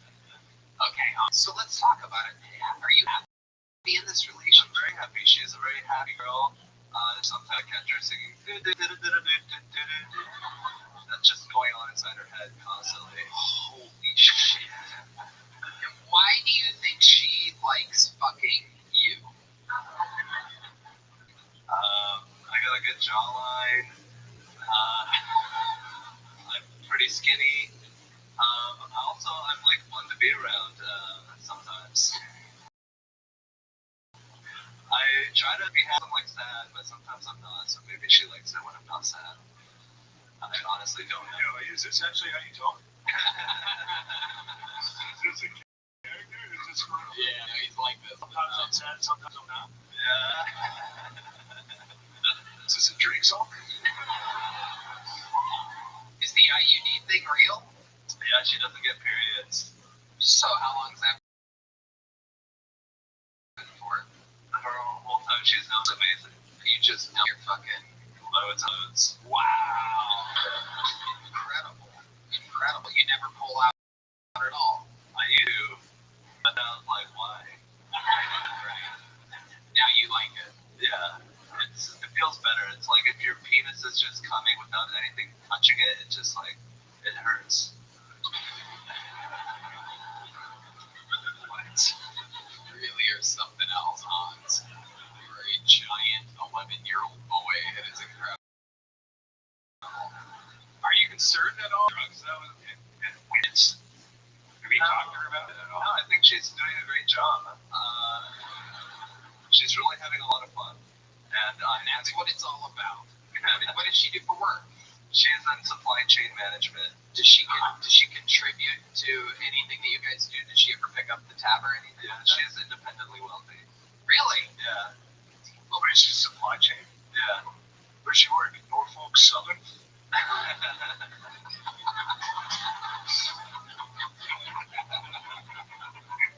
Come on, guys. Hans, Kim, Remember that? Remember what happened? Hans, you got the show started again. Congratulations. You're the man. Thank you so much. Hans Kim, everybody. That was Hans Kim.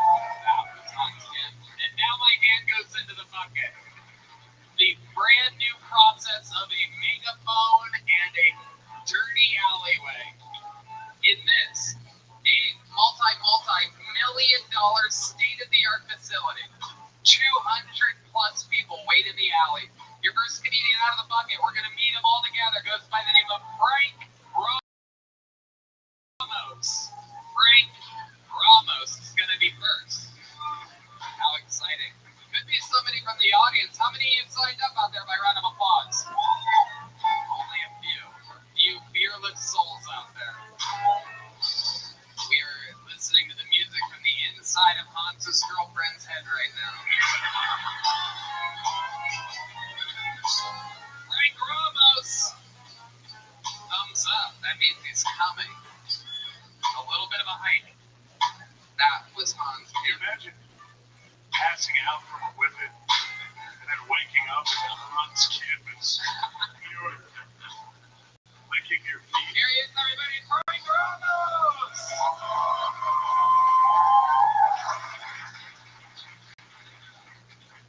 So I just moved to Austin about like 2 years ago where there's this pandemic that happened. And I'm trying to figure out how to do dating here in Austin. The only problem is I tried Tinder and I was like, I think this fucking shit's broken. I keep swiping, nothing happens. It's another dating app. And I was like, I put my profile in, I put where I work, all this fucking awesome shit. And then I was like, hey Frank, how's it going? Opportunity for you. My name is Stacy and I'm a recruiter. I was like, oh my god, this is fucking amazing. So that's actually how I'm doing dating now. I'm going on coffee dates with recruiters. Only when I get laid here. All I have. That's it, huh? 42 seconds of thunder and lightning from Frank Ramos. Wow.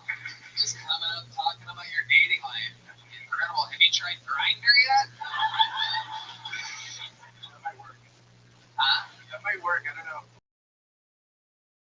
What are you into? What kind of girl are you looking for, Frank? To you. Shane, what do you think about this guy? What kind of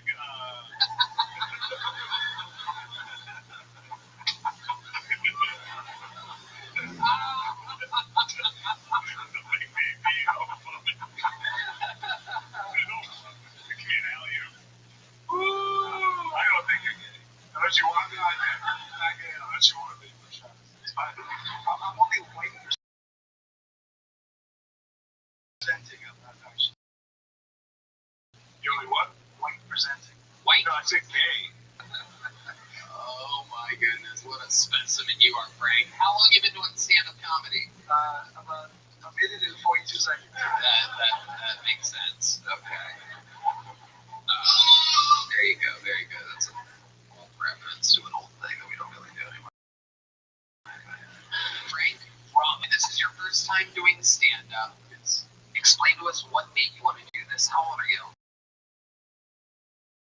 I am 41. 41, and you're starting Watching Joe and you guys for a really long time, and I was like, why not throw my hand in the ring? Yeah. Why not me? Yeah. You want to know why?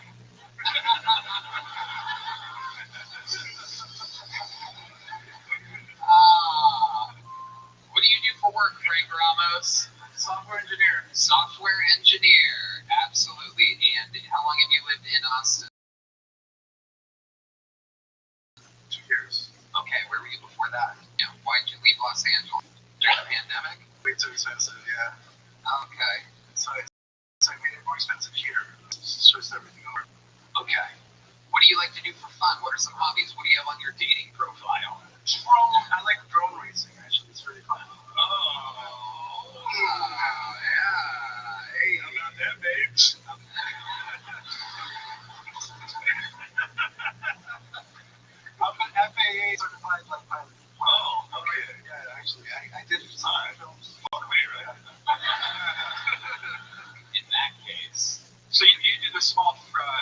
person ones, the small drones. Wow, that's cool. Nice. Very, very cool. What else, other than drones, what else is on your dating profile? Clearly not long hikes along the beach. It's nice to see Brown get out the other end of one of those fucking trucks.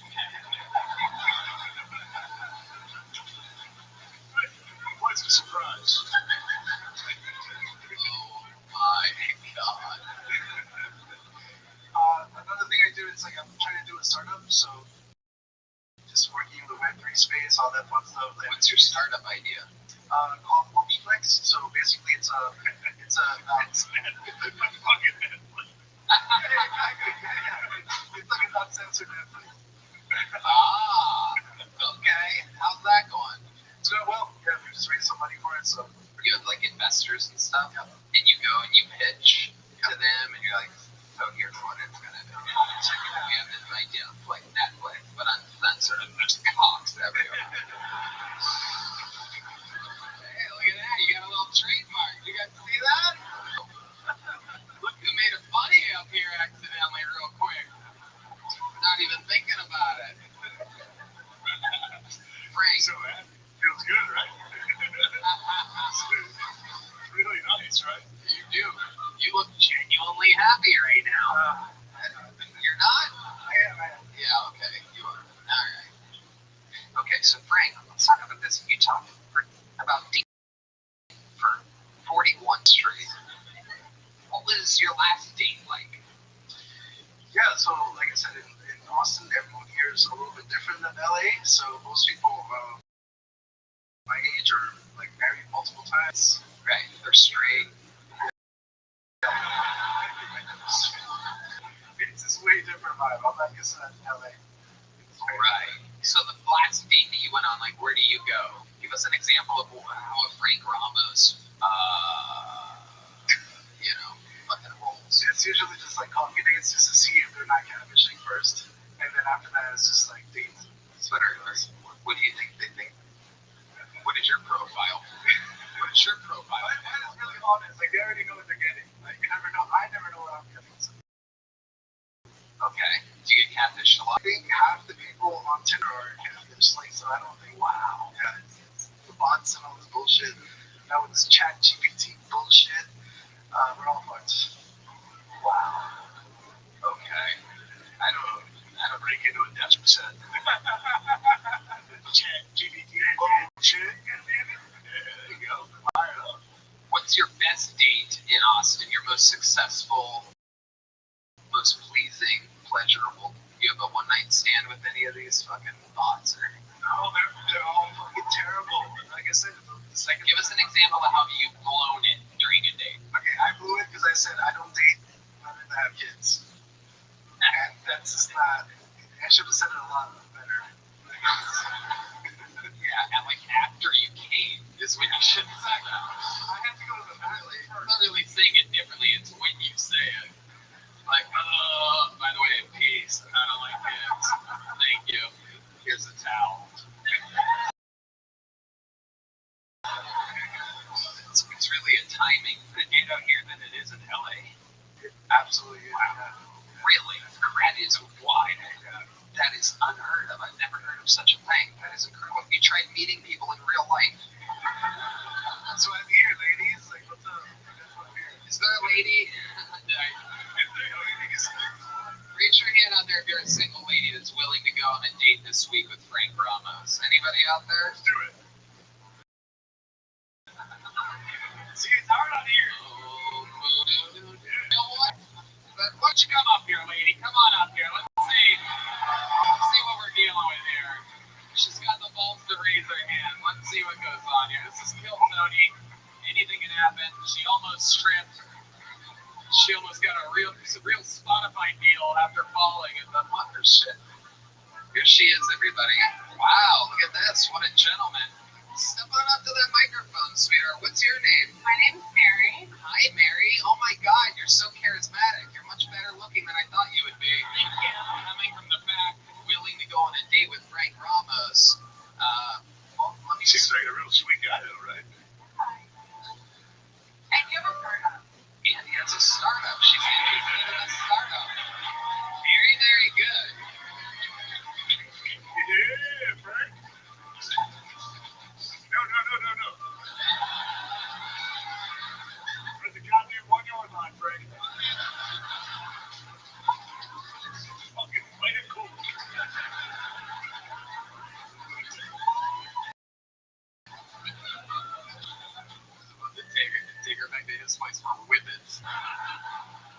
So you're close with Frank. You're right next to him. He's a good-looking guy. He's got a startup. Don't ever do that with your head again, Frank. That was literally the gayest thing you've done since you got on stage, which says a lot because at one point you went like that. Incredible. So, did you say Mary? Mary, did you sign up tonight?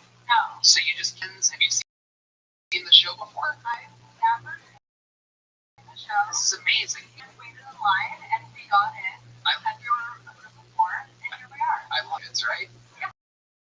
Goddamn right. Okay, perfect. Scared me there for a sec. I thought I was gonna have our first fire door guy here tonight. I was close. Well, Mary, I'm gonna tell you something. We've been doing this show for almost 10 years, and there's a lot of magic that happens on this show. Somebody's first time and it goes good. Sometimes their U.S. citizenship here a few weeks ago. One thing that we also have been famous for doing in the last 10 years is having magical moments happen. And I was wondering if maybe to close out his time on the stage, if you'd be willing to give Frank Ramos a real Austin, Texas kiss.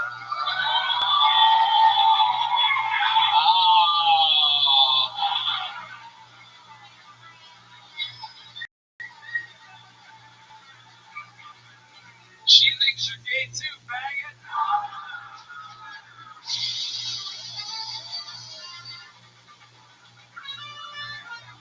Make some noise for Mary, everybody. What a good sport. I'm gonna buy Mary a drink.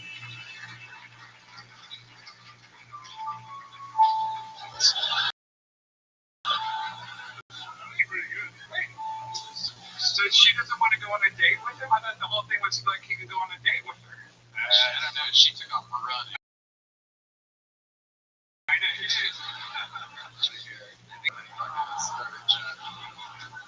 Frank, you got pulled out of the bucket first tonight. It takes a lot of balls to do that, and we know you love balls.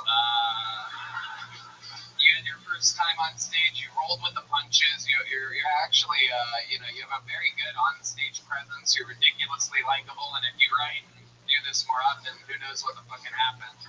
Ladies and gentlemen, there he goes, Frank Ramos. Here's a little joke book. Take a little joke book with you. That's from the great Boneseye. Real Kiltonians. Real Texas leather. Check out Boneseye on Instagram. Bonezeye. Alex Olinger is next. Or Olinger, perhaps. You guys still having fun out there?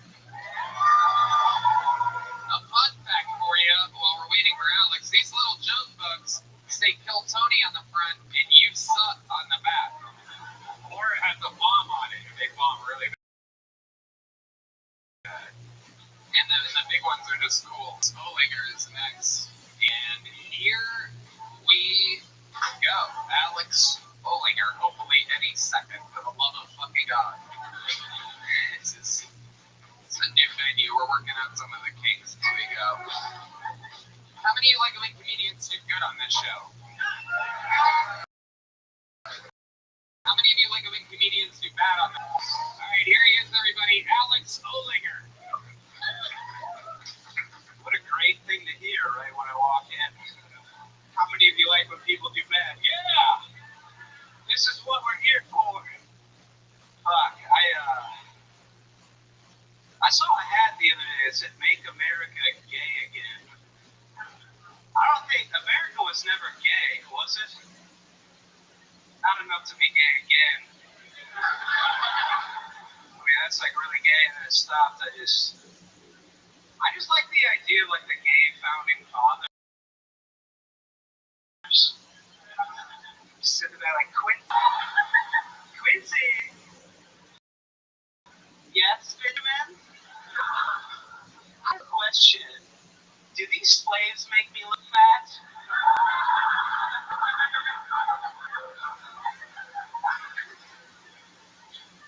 I think this is a targeted ad. Has anybody seen these shoes? They're like add like 2.5 inches to men's height to get a pussy. Dude, who's 5'4" like me and then gets to 5'6" and is like, I can fuck her now. I think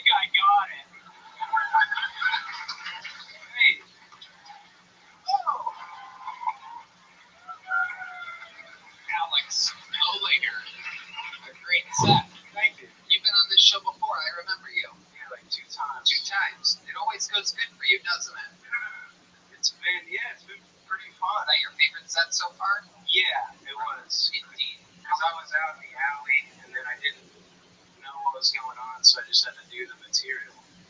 And that was fun, kind of. Yeah. I was not expecting Shane Gillis. Well, You know what I mean? And like, that was kind of cool. Too. I guarantee you he wasn't expecting you, Alex. You got a little Rogan in you. Oh, god damn, Rogan said, dude, fucking Reddit comments have been saying that. I gotta get skinny or something. Rogan wears jackets that fit him properly. I don't know what that is. Did someone shrink you earlier? What is going on? It's like someone put a curse on Joe. Yeah. Joe, are you in there?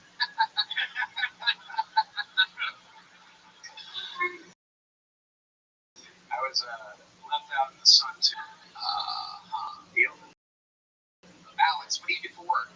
I work construction. What? Yeah, I've been doing like. He doesn't look like it. They're like one of the little fucking Legos.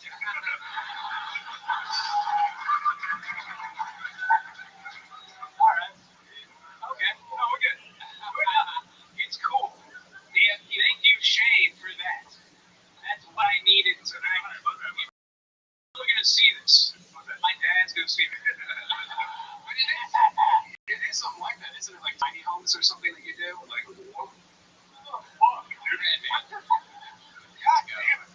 what exactly do you do in construction? You work in like We make custom shit for people's houses, like rich people, cookies and trees. Can you let me have a minute? Can you let me have 30 seconds? My bad. Try my best. So what exactly? What is it? What is it exactly that you do? Is it the North Pole? Make toys for little kids, and you're constructing. Is that? I make a lot of shoes for the orphans. What exactly do you do? There must be. I see a lot of construction. Everybody like specializes in something. That must be like you. Are you the guy? No, it's like rich people who are moving to Austin ask us to make things for their houses. Like what? Like, oh, dude, this one guy is making a sex dungeon. We get to make that. Wow. No, I'm serious. Look at that. I thought Tim was. Let's leave it. So, gay says. So what are you putting in this sex dungeon? Can you describe your method of approach here? There's some rings, like metal rings and chains. Oh my god. For the dude to be like this, I think. And the whole stairway down is everything is breast going down there. Oh my god. Yeah, no. A lot of breasts. And you can grab these rings at your height. I think if I jumped or like got a running start, I could be up there like a gymnast while someone fucks me in my little ass. How tall are you exactly for the podcast listeners? 5.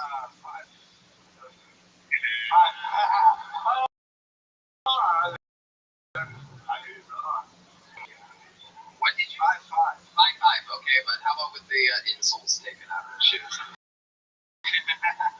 5'5". You have a girlfriend? Yes, I do. How tall is she? 6'4". That'd be fucking sick, wouldn't it? I bet. If I was fucking a 6'4" girl, none of you would be laughing right now. Yeah. You too. No, we would be because I'd be doing jokes about how you can't 69 with her. She's sucking your dick and you're just tossing her belly button salad. The old iceberg wedge. The old fucking. Yeah. Alright, How was in her pussy? how tall is your girlfriend? She's about like 5'1". Okay. Ooh, nice. Yeah. I got a shorter one. So it makes you feel normal. No one gets it. Does. It makes me get it. You guys would. I'm gonna say he lived in the Shire. Because they're both done. Yeah. Yeah, we have a beautiful home. It's a wooden door in the side of a hill. Yeah. Every night, dude, wizards and people come over and we go on adventures to find the ring. I think, all right, we got something. Yeah. It was incredible. Tell us how comedy's been going for you, Alex.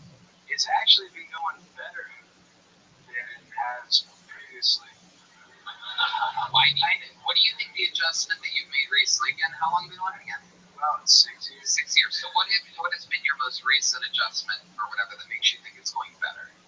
Is there something in particular that you've been doing? I would just like forget about people's bullshit. No, like I just go up and do my thing. Don't fucking fuck with me. I had a good set. Clearly it works. Yeah. Fucking trombone player, whatever the fuck. I can do it too. That was the mic. I can do it too. Hey, that's right. It was a funny one. Don't run. Be on my fucking friend, dude. What the fuck? Yeah. Turn it against each other. You know what's funny? I knew it was going to be good when he walked out. Like, right when you guys were saying, like, you want to see comics do bad, he walked out. I was like, he just walked over and was like, what the fuck? And I was like, That's a really scary thing to hear. Almost immediately. Yeah, I bet. I've never been in here. This is fucking cool. Yeah. Right. It's like, It's it. there's like alien shit. Yeah, you're gonna be back in the alleyway in 30 seconds. Even my friend, I would like to. Alex, I would love to have you back on the Secret Show. Just got booked on the show.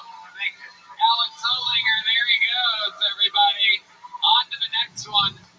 Hans Hilton. Hans Hilton is next. Let's see if we can get this moving a little bit faster.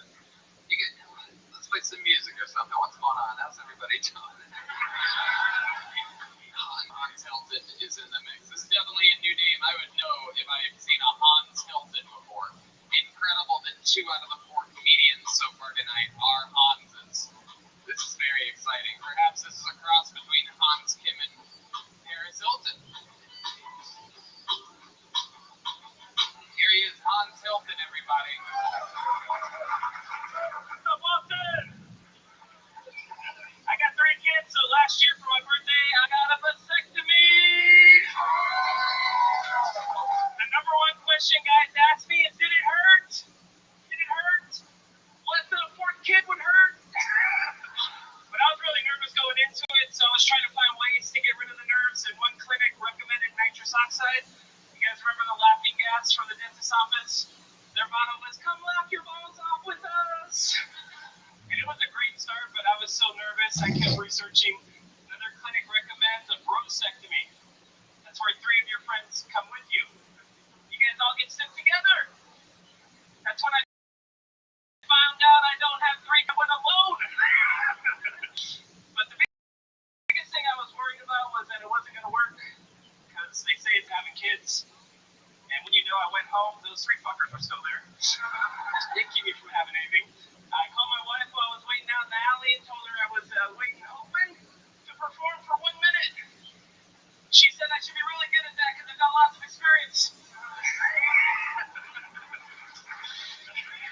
Alright.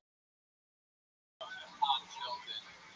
Is that your real name, Hans Hilton? What the fuck? I've been asked my whole life if it was my stage name, and as my real name, my stage name. Wow. What other stages were you on? Serious. Is it just comedy? Just go. You got like a Christian butt. Yeah. I've been told I've got youth pastor vibes, yeah. God, dude, a smile while someone's insulting you. It's like, oh yeah, yeah. I am way too nice, yeah. You are? Where are you from? California. Okay. What part? Born in Linwood, California, and currently live in Downey, California. Wow, a bunch of places I've never heard of. Hey, Linwood's better by our neighbors, Compton and Watts, so you can probably fill in the blanks.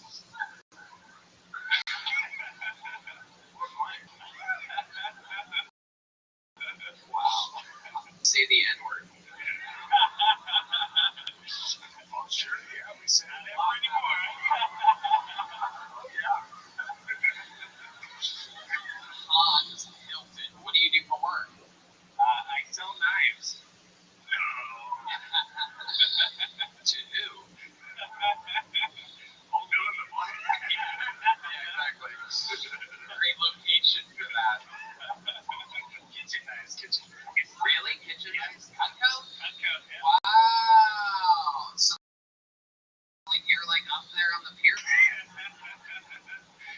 out there now. I've been selling for 21 years. 21 years you've been a Cutco guy? I have, yeah. Holy shit.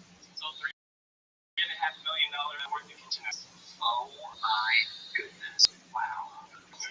What's 3.5 million divided by 21 years? I did start off slow. You son of a bitch. So Hans, kids, you now have a vasectomy, so you're pulling another Hans. You're just blowing loads inside of your lady ruthlessly as well, right?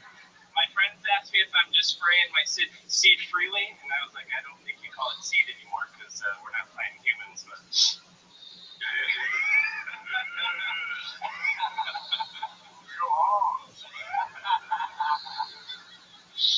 Okay, Hans. What do you do for fun? How do you stay excited with 3 kids and a lady that you've been bagging forever? She's way hotter than me for starters, so that's not the problem. Oh wow, this is another Hans situation. A guy that comes inside of a woman that he shouldn't be with should just be called pulling a Hans from now on. This is incredible. How did you get her? What's your secret? I met her selling knives. And you're like, let me fuck you. That's pretty good. I was like, you can say yes or... I love it. Do you have any secrets to keep it fresh in the bedroom? 3 kids in? Do you have any special moves that you do or anything? Is there anything that specialize in the bedroom? You have like a move or something you do with your finger, butthole or something perhaps? I don't know. Hans, do you love me? Pussy or not? What gets my wife going is reading bedtime stories to the kids. Yeah. Wow. That is some Jerry Sandusky shit. What the fuck? I should clarify to our kids. That's Still. So, you know what's coming when you read, and you're like, long after this? Get the fuck to bed. Find it hard, go to bed. For real.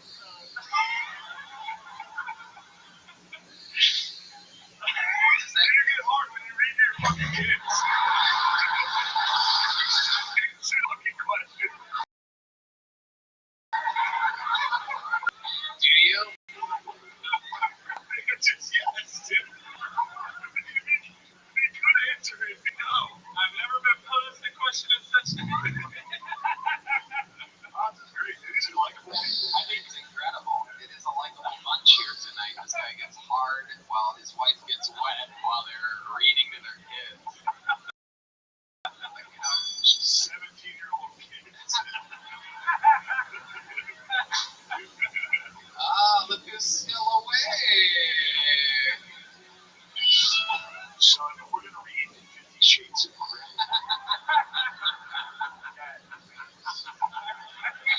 Not again, no. I need this, son.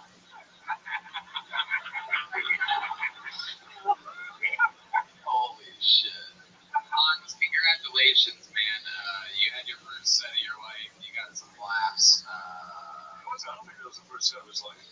Oh, it wasn't? I've been doing this for 1 year. Oh, wow. It seemed like the first set of your life. Sorry. Has, were you even doing it the whole time in Austin or in Cali? LA, yeah. So where do you go up in LA? Comedy Store in Hollywood, La Jolla, I've been to that I'm What kind of talent a comedy store in Hollywood's pulling nowadays? So you're wondering if going where you should plan your next vacation. Just kidding. You're talking about the open mic, right? You're getting booked at shows at the fucking comedy store? Wait, what? Wait, what? Shut up out there, you jealous fucks. Good job, dude. I'm very likable. I don't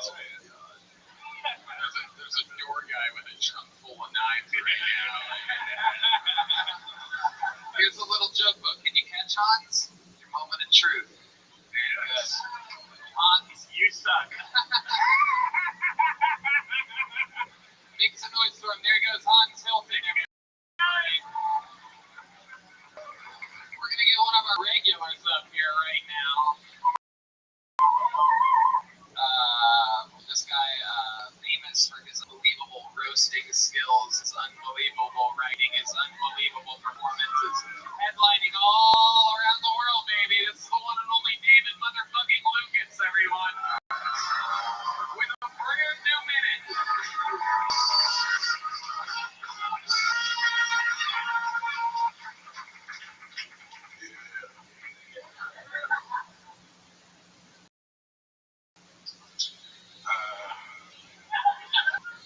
My 8-year-old, she goes to private school, and I went to career day. And when they really got up with their parents, they said some noble shit like, I want to be a doctor like my dad, a lawyer like my mom, an accountant. This bitch got up there and said, I want to be a rapper. I'm like, you ain't got to go to private school for that. You can go to regular school for that, like Cardi B. What the fuck? If you want to pop your pussy, you need to catch the bus, bitch.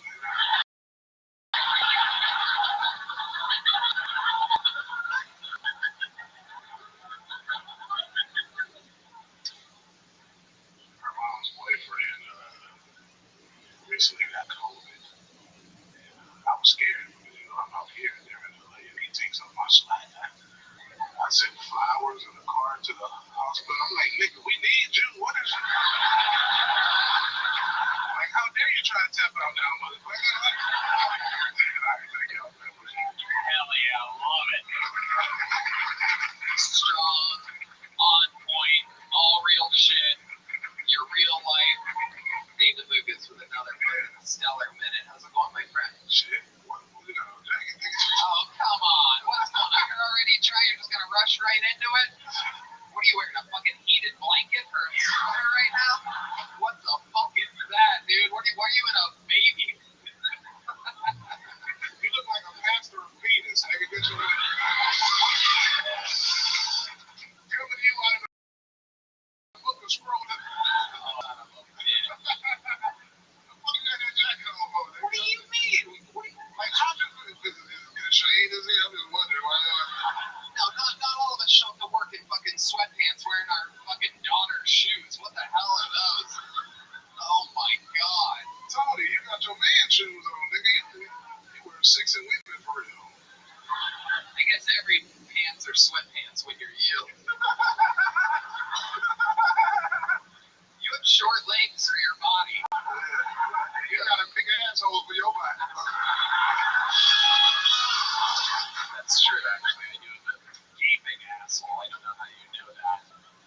I know them cartel members like to stuff shit up your ass, nigga. You was a valuable asset to chop on, nigga. Your ass. You can get 12 pounds over the border. No Vaseline.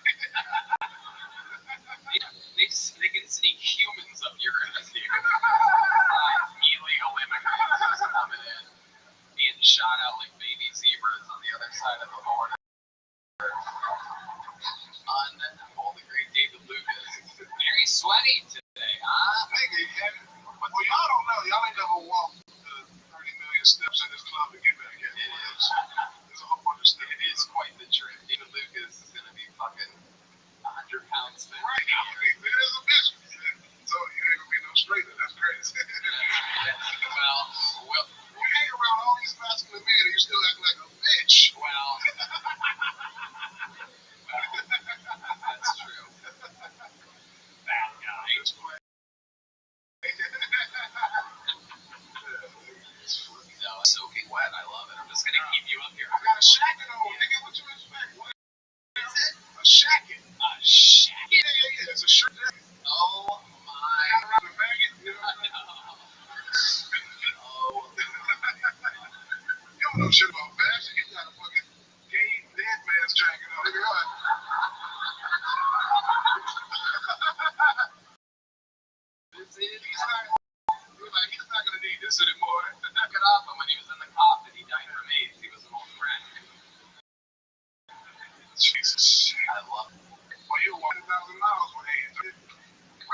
ass up, nigga. Don't do it. You look like you play wheelchair basketball, nigga.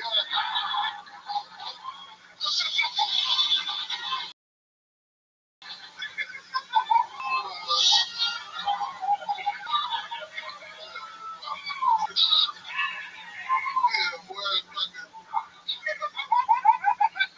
Oh shit. Melancholy face. That nigga shaved face look like a scream ass, nigga.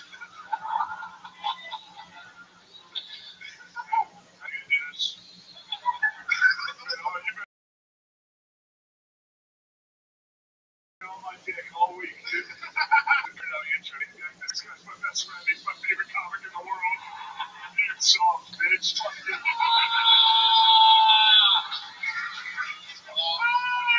get nasty when the lights came on. That's what we do, man. You know I love retarded people, man. I got a retarded uncle, nigga. I've been fucking with him a long time, bro. Special Olympics all day. This nigga 3 gold medals in the Special Olympics. Hell yeah. Fucking beer drinking, fucking. That's about it. I probably lose the rest. Yeah. David, you've been working out, going for you. Great, man. I'm a trainer now. Yeah. It's going good, man.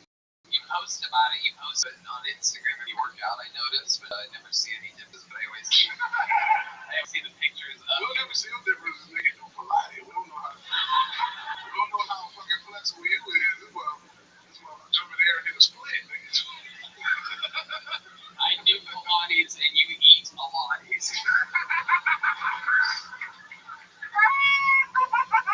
Oh, shit. I wish I had one to ride with that. Fuck. I do hot yoga and you do hot yogurt. I lift weights and you make cakes. Hey!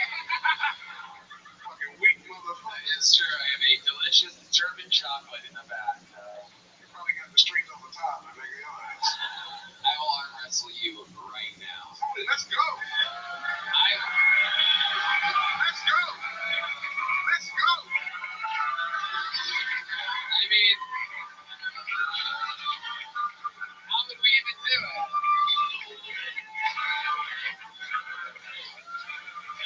Oh my god. Wait. Let's go.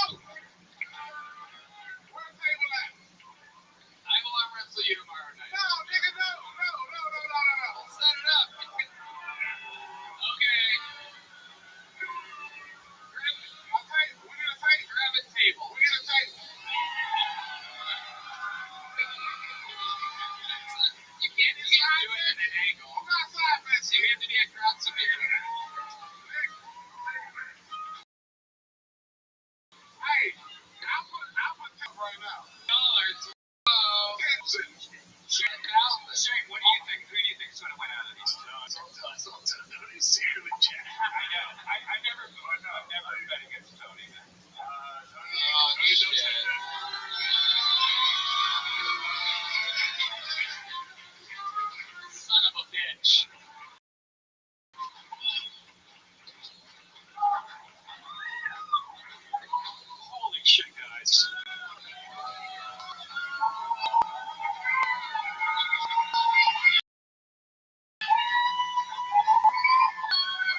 It's not improv. Hey, Lucas, everybody. There you go. Woo! Shockingly hard. It's going to be an easy win for me. Having ridiculous confidence sometimes can be overwhelming. Callan Glaw, everybody. Callan Glaw. I'm out of breath. How do you guys feel?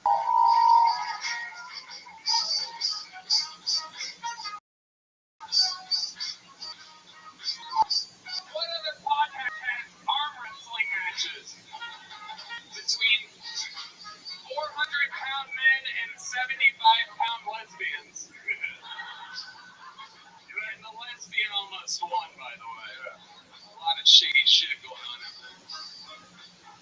Here he is, Callan Glaw, everyone. Holy shit, Callan Glaw.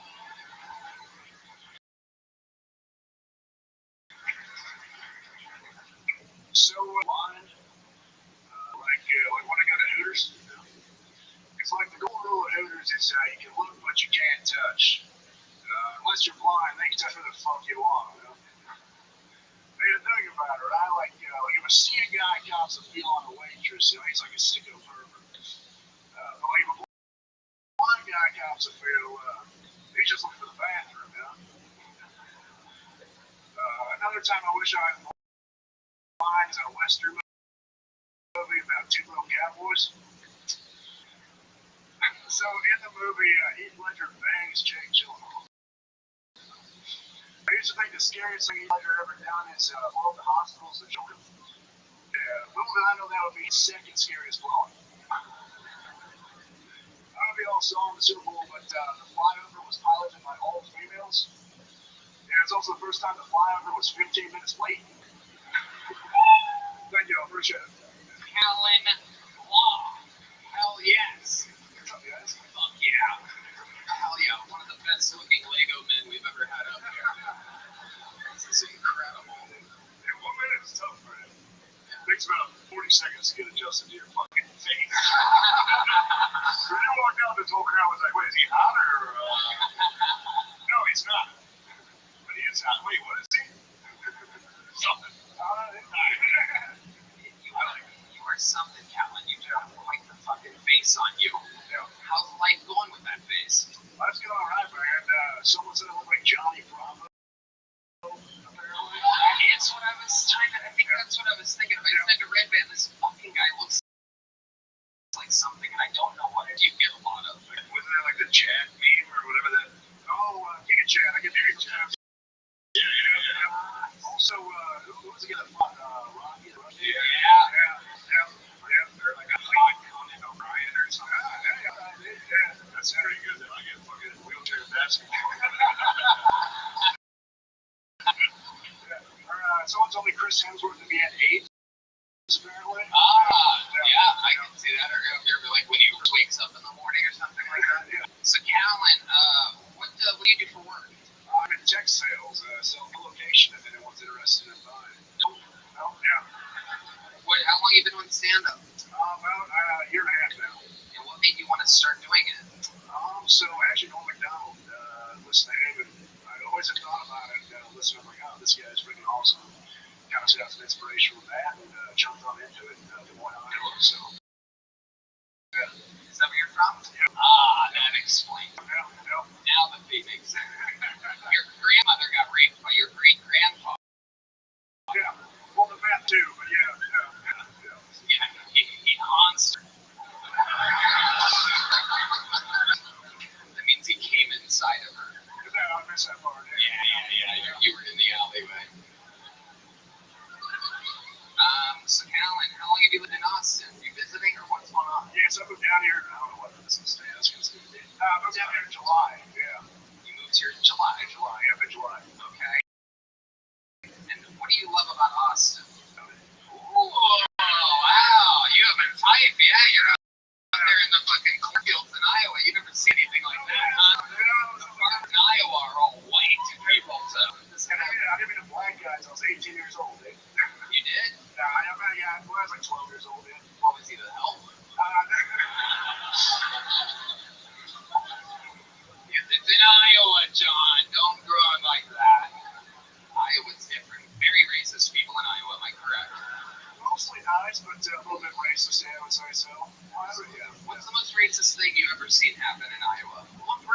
sun in his face. When you...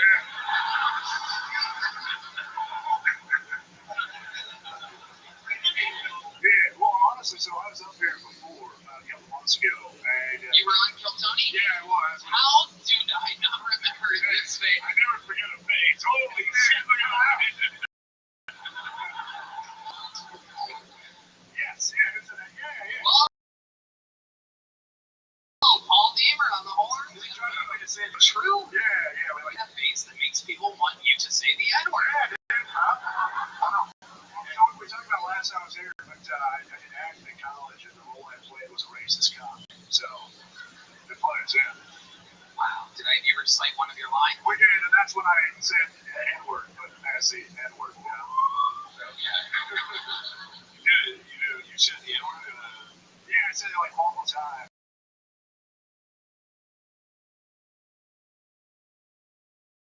And I also, there was a scene where I had to like radio, and it was 8 college for a day, dude. That was like 8 days, Stonewall. Yeah. Wait, what? This was like a school project? Like you had to do this for your grades? Yeah, so in college I was an acting major, and one of the shows I had was about Stonewall. And I played a racist cop that stuck his hands down a woman's pants and beat her up and called her N-word a couple times. Wow, did you play Donald Trump? Incredible. And drop the N-word, grab the pussy, that's incredible. Like, well, you're like, this is good. I can put myself on camera doing this because this is going to be good. It felt kind of right. And then you saw it, and you're like, okay. I'm ruined. Forever. No, yeah, it's pretty sweet. Hell yeah. Yeah, I mean, Amazing. So these, how did you describe them? Latino women? yeah, Latin women. Yeah. Yeah, good Latin women. Okay, so did you have a girlfriend now? No, I don't have no girl. Right. And that's your type. You find a Latina, you ask her out. Basically, yeah, so since I moved down here, again, not a lot of Latin women in Iowa, but dude, the fucking hips, dude. Holy shit. The hips? The hip and the ass. Yeah. Right. Yeah. You got a little fire too, you know what I'm saying? Yeah. No. No? What was the last part? We got a little fire. A little personality behind them, man. Yeah. Well, fucking tap it to you, you know? A little Cholula, man. Yeah. Absolutely. So, the last time that you've been with a Latina, was that in Iowa or here? No, here. I was there with a Latina in Iowa. Right. So, yeah. It's a new thing for you. It's a new thing, yeah. You're trying to take over. 1,000. Are you aware of how easily they get pregnant? I very much am. They have a very heavy condom use. Europe, you seem like what? Small fella. He's a cunt. What do the Latina girls say when you pull out the condoms? Like, what is that? What is that? What are you doing? I can't even see it no more. You make it disappear. Now I look like a Latina condom music. Jonathan instrument for this. Hey! No, take something in my instinct made me want to tell you to take that off. All right. We got a little out of control there. So, everything always go good with the condoms? What kind of condom do you use? You seem like you use like one of the hot and cold ones or something like that. You're a big Trojan rib guy. You're worried about her, but 100%. Yeah, I might get it. Yeah, right. You got big dick. I would say slightly above average. Yeah, that's right. Yeah, with that head, I was gonna say it too. Like a gigantism. Like a normal head with gigantism. Gigantic head with like a big smile. Dude, you have a fucking jawline on you, Calvin. Incredible. You have a good relationship with your parents? Actually, a very good relationship. Yeah. No, yeah, maybe actually, yeah, too. Let me ask you this, Calvin.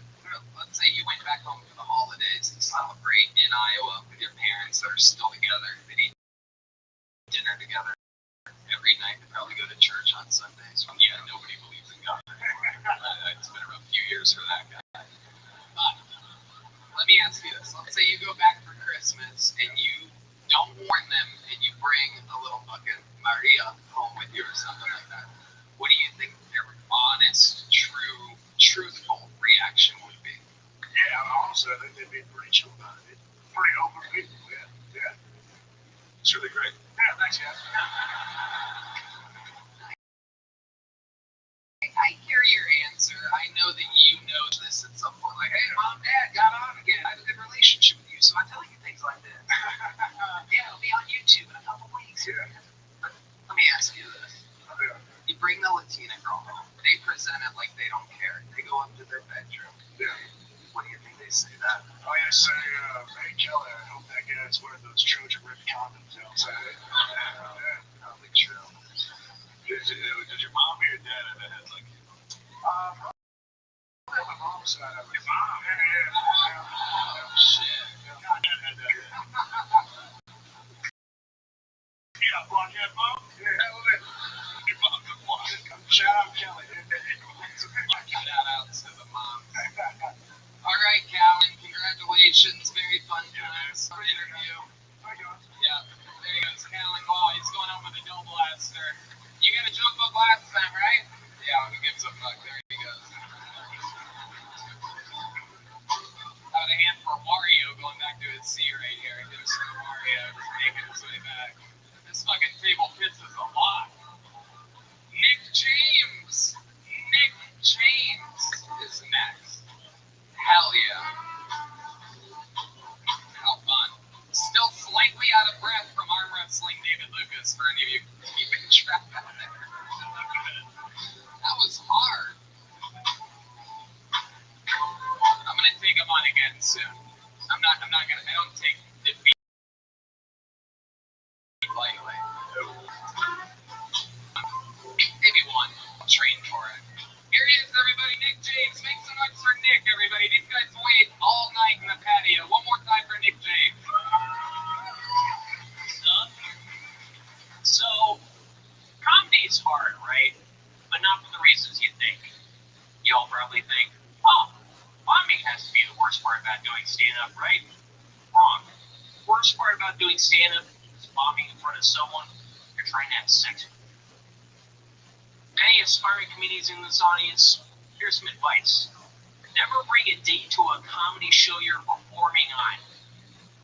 I did that once and I bombed so hard I could hear the pussy dry up from across the room. I don't know if you guys have ever heard the sound of a vacuum seal before. Sounds a little bit like... God damn it, dude. That happened to me. I'm like, alright, I gotta talk to this date. I gotta preserve the possibility of getting late theater. So after the show, I final corner. But you know what I mean? Like, I talked to her. I'm like, baby, look, I promise I'm funny. Can you please touch me later? She's like, oh, dude, I'll fuck you. Just quit comedy, please. That's my time. Thank you. I'm Nick James.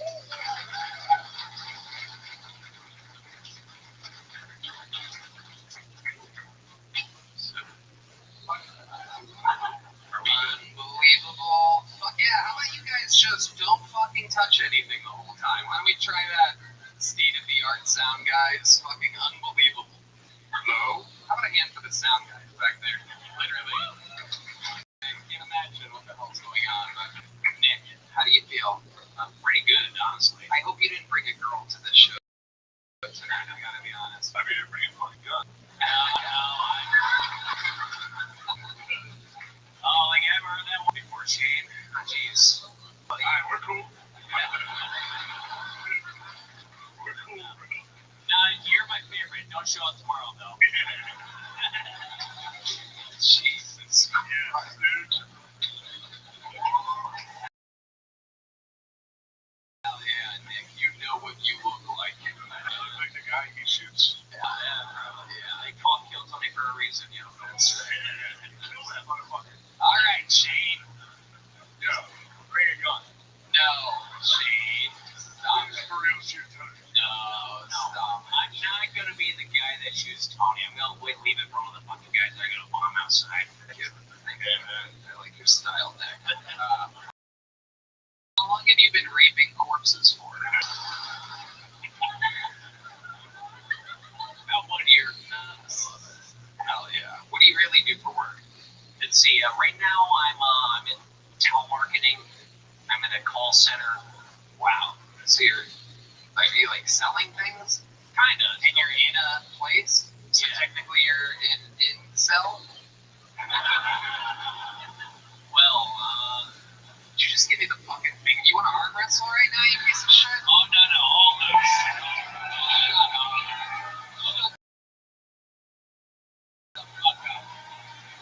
You guys, I'm sorry, Tony. I'm sorry. Please don't. No, I'm not gonna arm wrestle you. It's okay. Sure, dude. Becoming the new theme of this show. You have to kill him now. No, this is all good. I like him. Nick, how long have you been doing stand-up? About 4 years now. All of it here in Austin? No, that's Austin. Most of it up in New England. Okay. Where are you from? Sleepy Hollow?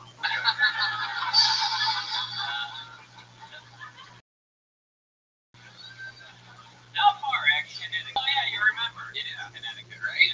Yeah, no, I don't remember. I just know what people from Connecticut are like. I study humans. You ever heard of Slata, Texas? No. Then you don't know shit. You see what I'm talking about? Like, I know all about it. Anyway, so Nick, you're from Connecticut. You've been here for 7 months. That must be quite a culture shock because there's literally not a human having any fun in Connecticut anywhere at any time. And now you're here in the live music and comedy world. So explain to us what the last 7 months have been like for you. Well, let's see. I'm, I've been to a lot of concerts, and not getting as much pussy as I thought, but, well, I've not been getting quite as much, I gotta be honest, Tony, my statistics on the vagina are at an all-time low. We've had higher amounts of fluid surrounding my penile regions, and this is not the best of times. You're good, dude. Your activity shall. You get shall? Shut up, lady. That's Timothy Chalamet. Oh, thank you. That's honestly like the nicest celebrity I've ever been compared to. Who do people normally compare you to? Sheldon? Let's see, I guess Steve Buscemi a lot. Okay, so when you say you're not getting as much pussy as you're used to, Nick, what's like your move? Where do you normally find girls at? What do you normally do? It's honestly random.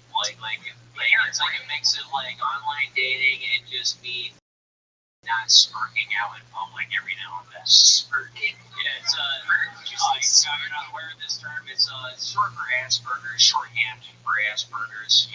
Basically, I'm not autistic, but sometimes I'll, like right now, What a dork. Asperger's. One thing they're not good at lying.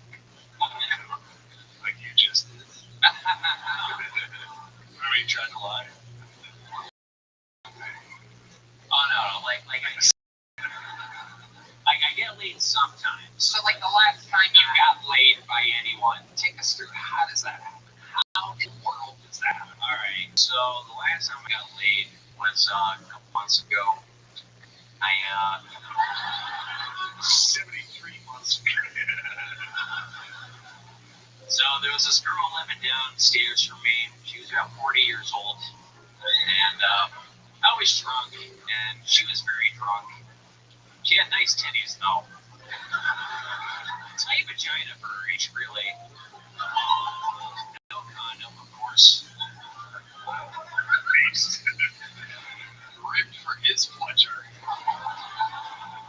Very much a butterface, but good ass, I will say. Wow, what about her?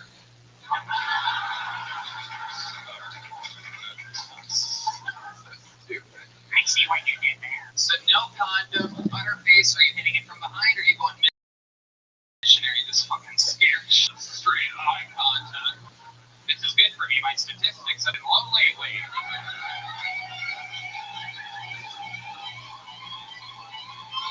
I pulled them on. So, since he asked, unfortunately it was missionary, so she had this like weird sex face, like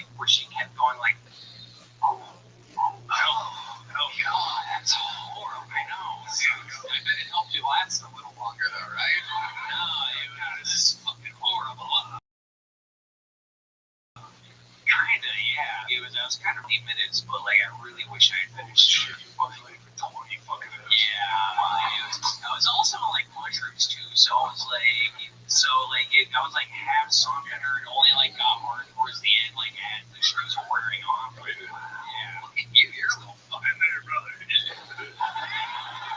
That's how that goes. You're a little party machine, just getting drunk at your apartment, eating mushrooms. What else are you into? Let's see. I quit.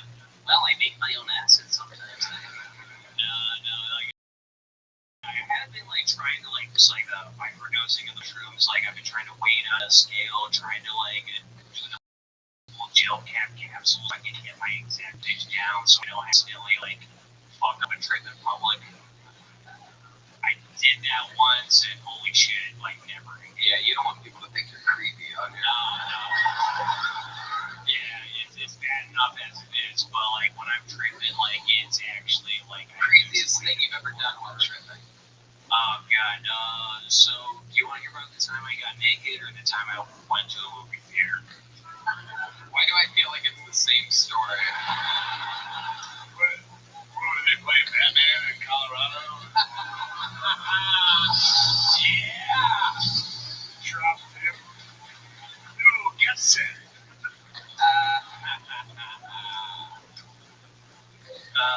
No, but no. Alright, so I'll just go with the naked story because that's clearly the more fun one. So to be fair, this one was when I was on acid. This is the first time. For those of you who know, the best thing to do on the first time is just do one tap. Just start small. I'm a fucking retard, so I took 4 tabs on my first go. Yeah, And then what happened? Come on, get to the good shit. What is this? A fucking 15 minutes later, I'm leaving the parking lot of my drug dealer's apartment. I come up all at once, and for some reason, I don't know why I did this. I just dropped my pants, grabbed my dick, and I just yelled, "Who are you?" And I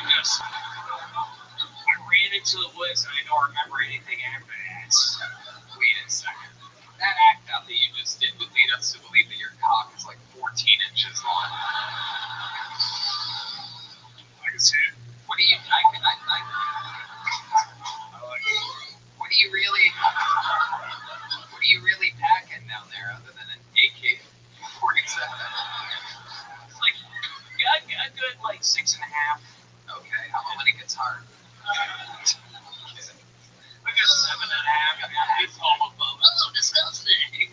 6.5 blast, it's fine. But Tony, don't ask what they are. That would be gay. Man, I'll show it to you right now. No. Yes. How many of you want to see me arm wrestle this cock right now? It's good. There he goes, Nick James, everybody. Do you have a joke book already? You already have one of these? Okay, there you go.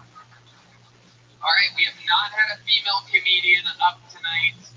You guys think we should pull till we get a lady up here, huh? Let's see what happens here. Sorry to Ike. Sorry to... Is Yasin? Yasin Amra? Is that a human? That's the real guy? From the audience? Is he here? Where's he at? He's back there? Did you have him back? You guys are assholes. It's not a good word. We have some time started a little late. Alright, well, fuck your brother. Emily Quarimi or Quarisi? Oh, Jesus Christ. You almost shouldn't even get to go on in your name. This bad. Courage? Emily with a Q? Emily Q something? Emily Qureshi. That's what I think. Qureshi.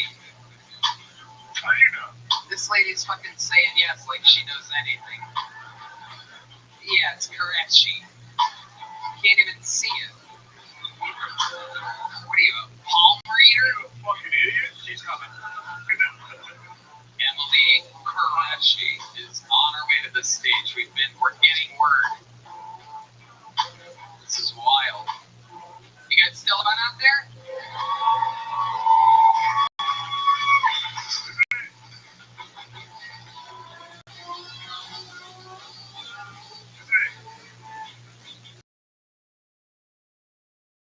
Nice knowing Nick.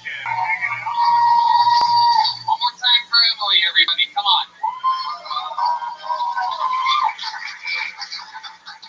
Have any of you ever heard of the paradox of choice?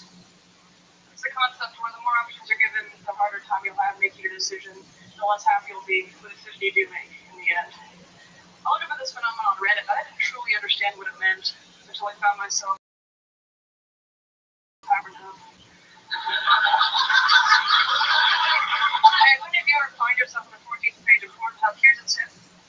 Start over. Lower your standards, head back to square one. There's nothing for you here, okay? It's a goddamn no man's land. You get to page 14 and you got even the algorithm confused. It's like, Jesus Christ, you're like any of that? I'm a big fan of pornography. I guess I do have a couple of qualms, a couple of boners to pick. And look, I know it's cliche to say, I'm not trying to beat up a dead horse here. I said again, like gotten out of hand. I mean, I just want to know, who looks at the butthole thinks, you know what that needs to be? It's prettier. I'm joking, we all think that every time we see one. Thank you so much. Emily! That's one of my favorite sets of the night right there. Very, very interesting. This is your first time on the show, correct? Indeed, yeah. Absolutely. How long have you been doing stand-up? I've been doing stand-up for about 3 years now. Where at? I live in Canada, so just came to Austin to do comedy for a month. Holy shit.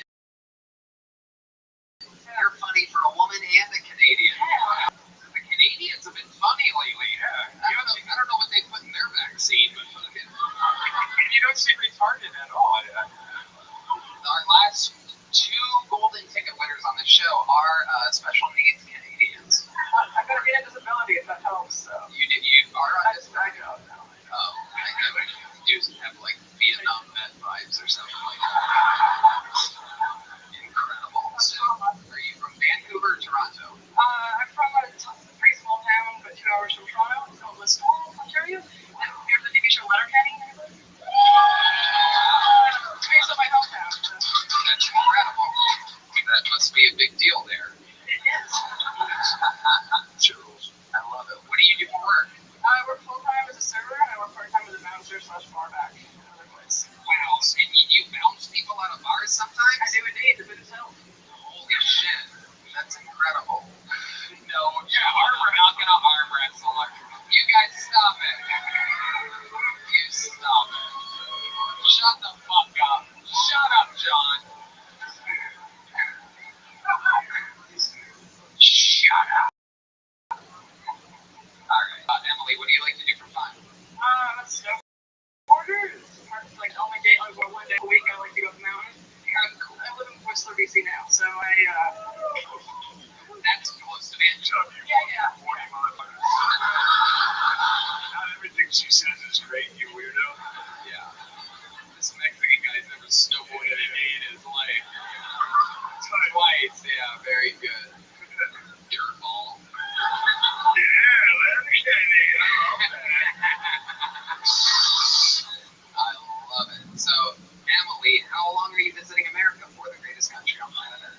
I'm only here for 10 more days, but I'd like to come back this summer. I have to go back home and save up enough money to come back for another stretch. Right. Yeah. It seems like an interesting place to be located out there in the middle of nowhere to be a stand-up comedian. It's kind of nice. There's a comedy power hour once a week at this one bar, and I'm the only person who goes up. So it's really a power 5 minutes. Just doing hour set. That is amazing. What else do you do to make sure life or your business fantastic? Thank you. I'm boring. I like to read. If I'm not snowboarding, I'm a big fan of reading. Go to pet bird at home, girl. Use my sweetheart. And what'd you say? Damn it. My sweetheart. My bird. Your bird? You have a pet bird? Yeah. Oh shit! Bring the serial killer boy back up here. Somehow. Dude, bird? What do you do with birds? What kind of bird? Cockatiel. He's lovely. He's talking. You don't think he says I'm a pretty bird. That's it. So how's sports sound stupid. I wasn't even thinking about it until you looked at me like I should have had on. You just gives me this look like, where's that? Cockatoo, Okay, how long have you been a bird lady? Oh, I've been a bird woman for 15 years now. Wow. Cockatoos get old. They get old as fuck, right? Yeah, 14 now. And some people live to like 32, so probably I'll live 8 to be honest. Yeah. Wow, that's Nick James has anything to do with it. You're back in that alley with Nick? Yeah, she is too. God damn. I don't have one. Is he popular back there? How's he doing? I hope the guys are treating him all right. He's probably out there shooting everybody with a gel blaster right now. Incredible. What's your love life like? You dress like a lesbian. Love life is pretty addictive right now, but I'd like to say it's my choice. I just kind of feel like I don't have the time for it with job and comedy and all that reading and bird love that I get. So. Wow. Very interesting. So is it true? Do you really watch a lot of porn like you said in your set? I do. I wrote that joke 3 years ago, and I switched mostly to Reddit for my porn gal. Do you see any Asian porn users? It's what the advantage of Reddit over an actual porn site is. Teach us the ways of a lonely northerner. Well, it's great because you can just subscribe to any category, and then you can just be, doing it, just trying to read about the economy. All of a sudden, you get. Can I ask you an honest question? What subreddits, porn subreddits, are you subscribed to? It's not going to get me very popular with the feminists, but I like free use. Please stop watching this, father. No. I promise you, literally, we don't exactly the feminist power base that you might think it is. You might be shocked to know that not one in the world is listening right now. Explain to us what for use is. For use is basically just like somebody will be, playing their DS or reading or on the computer to play a game. And then somebody else comes over and just starts. I didn't know that had a name on my phone. Yeah, that's pretty awesome. So the others just stays reading. Yeah, play video games or something. Come on. Wow. You never saw this? No. It's the best. No. It's kind of cool. I like my porn like porn. Two guys. Just, two guys going right at it. I think I needed somebody that's continuing to play video games well. I mean, that sounds like Hans Kim would be a great porn star in that field. I've actually seen him on the Reddit. Yeah, he's pretty popular from there. The way he shoots. Emily, do you have any other special skills or talents that we'd be surprised to know about you? You ever do anything crazy? Ever save anybody's life or almost die? I can lick my elbow. Apparently, is impossible. You can lick your elbow? How many of you want to see her lick her elbow right now? This is incredible. Literally, whoa!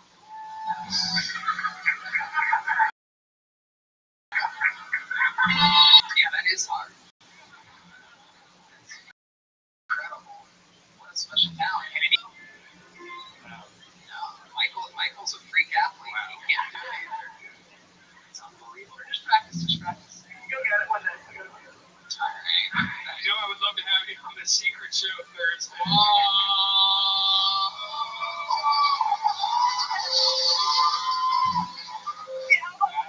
You just got booked on a real show. Yeah, and have a second spare bedroom also. Hell yeah. Oh my god, Red Band. Red Man, you're desperate. She likes birds, not pigs, Red Band.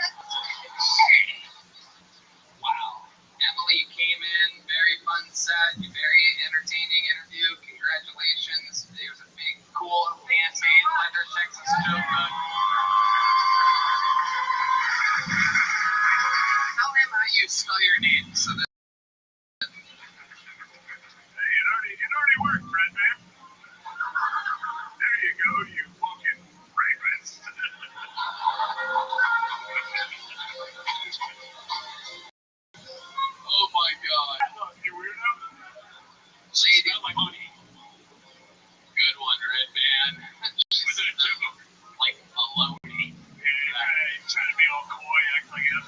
know?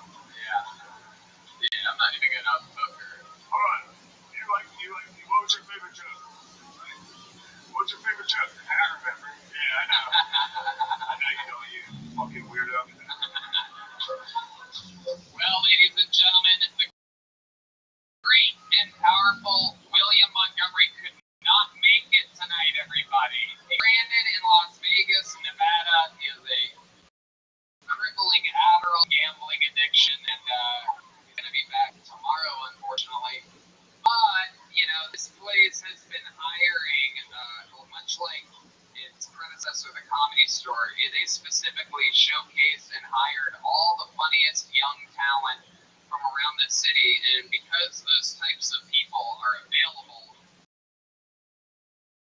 anytime we want, we decided to keep William Montgomery. What you're about to see is truly a guy who, while right now working a door shift right now, is truly going to continuously never stop moving up in the comedy game. And you're going to remember that you were at this show the night that you saw him, perhaps for the very first time. You may know him already. A local legend. Ladies and gentlemen, Casey Rocket.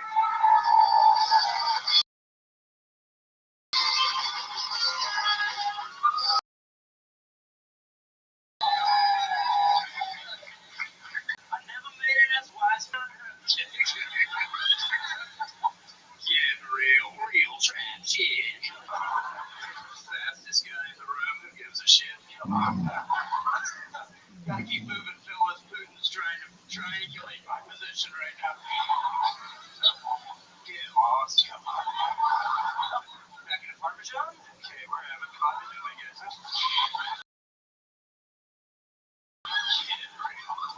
I'm doing an hour and a half. Fucking pranked your ass, come on, man. Damn, a roast comic and a prop comic? What is this? The worst shit you've ever fucking seen? Goddamn, Putin hates this motherfucker. He can't stand me, boys, I'll tell you.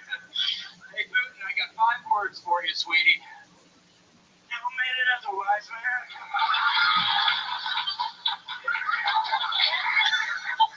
It's up here ripping our hearts out, boys. Come on. I won't lie to you, folks. I got 6 more harmonicas hitting around the room here tonight.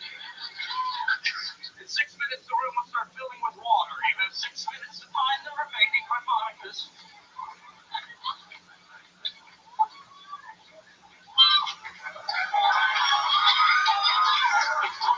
You didn't think the crowd was bluffing, did you? Big pranks, Daly. Yeah, I used to prank myself all the time in college. It was called what? Taking Xanax. These are the big boys, huh?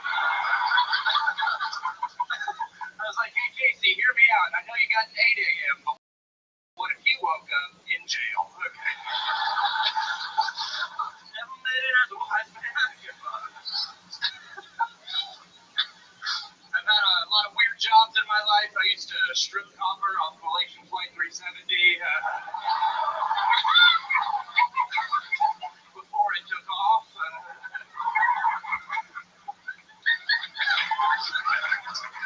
That's on me. Scientists can't stand me. I just got diagnosed with reverse Benjamin Button's disease last week. That's why I age normally, but I still have the penis of a baby.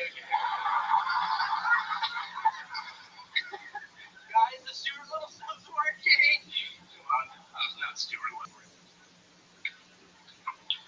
Picture of Grimace during the fall for the win.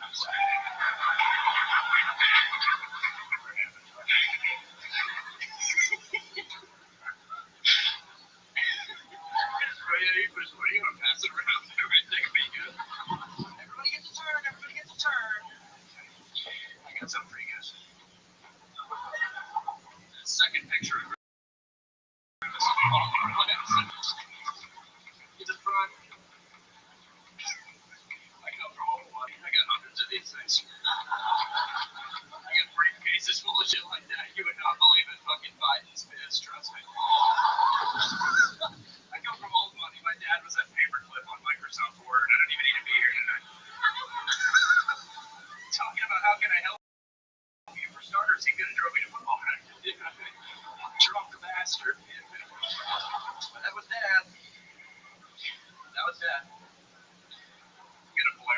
Nights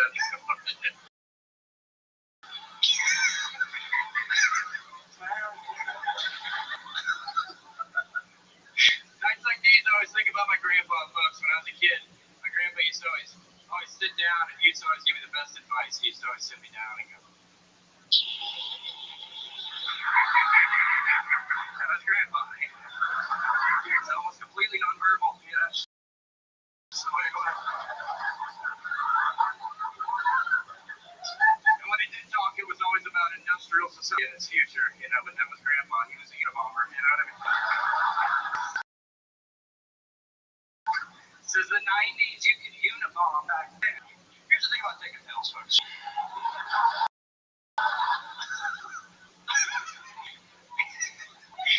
If you don't want me, take so many pills. Don't make them so small.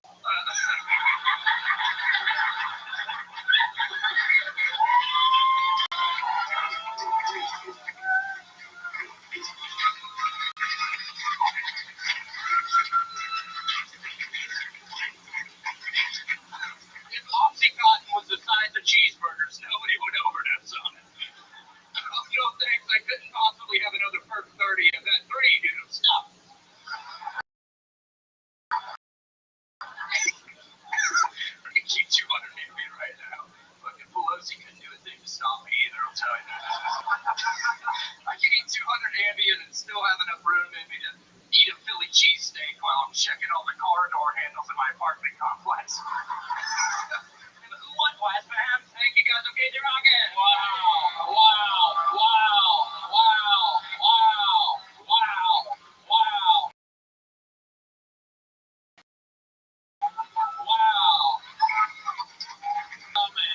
This is Casey Rocket. Holy shit. An absolute fucking firestorm. Jokes. Constant movement. Extreme entertainment. You are such an original, such a force.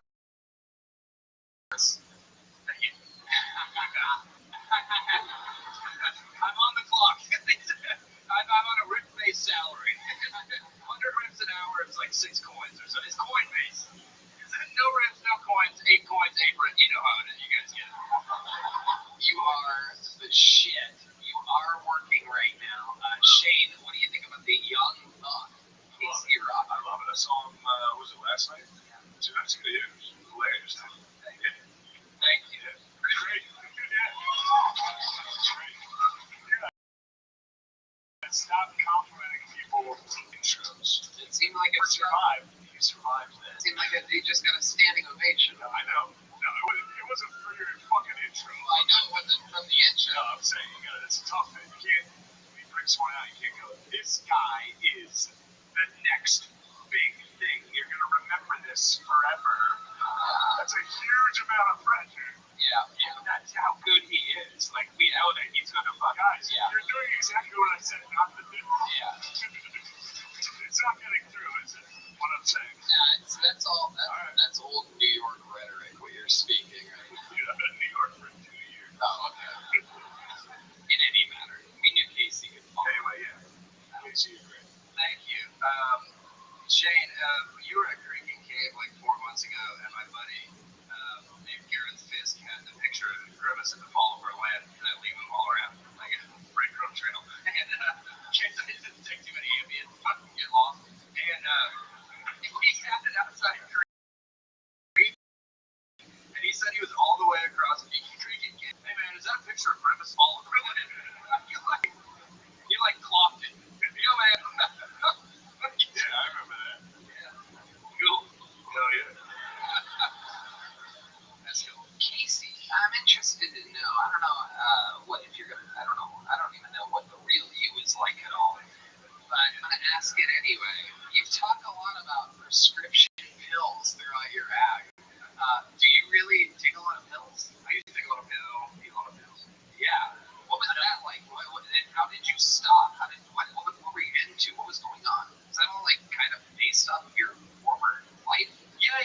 used to drink a lot of Robitussin, and eat a lot of delicious, sticky little pills, delicious, devious pills, and sticky little boys. And I don't like that part. But yeah, I used to didn't like the end. Eat a lot of pills, eat a lot of pills. What was your question?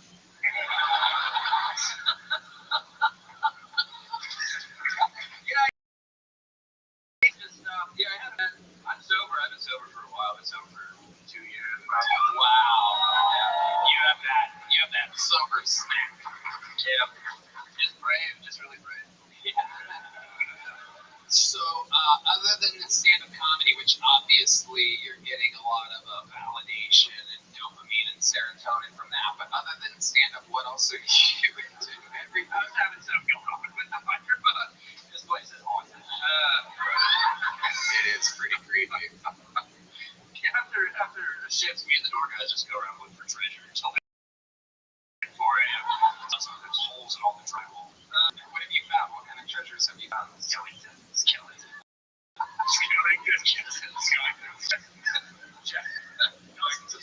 Just possibly hundreds of skeletons. No better treasure than skeleton. Yeah. No treasure. I can't really have part of the question. Yeah, it's things going. Absolutely. You've been doing a lot of spots. This is your second spot tonight, probably, right? You already did the other room? Yeah, did the little room, taught him a lesson before I never forget, honestly. Goddamn right. Goddamn right. Big fat laughs for cool dudes. It was a badass evening set, too. It is awesome. Yeah, this is second set for me. I think, honestly, I have shin splints. You ever seen the wrestler Mickey Rourke? Yeah, that's what I felt like when I was up here. This is my Ram Jam. This is my Ram Jam set. Doctors told me like 6 months ago, they were like, you gotta stop ripping. Like, if you want to rip with your kids, in 6 years, like the timetable's that low. They're like 6 years from now, you gotta think about your body. And I was like, what if wieners were haunted? Pussy that fired off a riff like all dumb, and he was like, whoa, that was awesome. That's incredible. We are an unstoppable force. There's nothing other than you relapsing on pills and overdosing that can possibly stop the trajectory of your career. My question's this, because we're all going to watch you continuously. I mean, we watched what Hans has done over the past couple of years, and you are just a freak. Could be the next Hans. Keep working. But what I want to know is, at this stage right now, what's your living situation like? I think I looked at my car last time, right? Yeah, I got 2 cars. Whoa! Top and bottom. Yeah, I had a crane drop them on. You can't sleep in them, but they're fucking there. They're there. You go, this is me. You're on the steps. Are you still sleeping in the car? No, I got a home. I have a home, and full couch, dresser, home stuff, station, and nothing. A TV. Spiraling. Yeah, I got a TV. Take down. Got the TV, not the lab. Okay. Jesus Christ. I'm in the rip zone right now. Somebody stop me. This entire set being fed to me through a pair of Bluetooth headphones right now. Like a homeless man in Boca Raton. You're the grand. 90 shit. Yeah, I have a home. It's awesome, and I got all my DVDs and my things and my special posters. Here's a question that I always. Here's a question. How many roommates do you have? I just have one. I live with my girlfriend. Oh, look at that. Ooh, the crab. The crab but got his claws on someone, huh? Okay, let me ask you this, Casey, because I've asked a lot of people this question, and I want to know your answer. The weirdest thing that you have in your refrigerator, you can take a second to think about it if you'd like.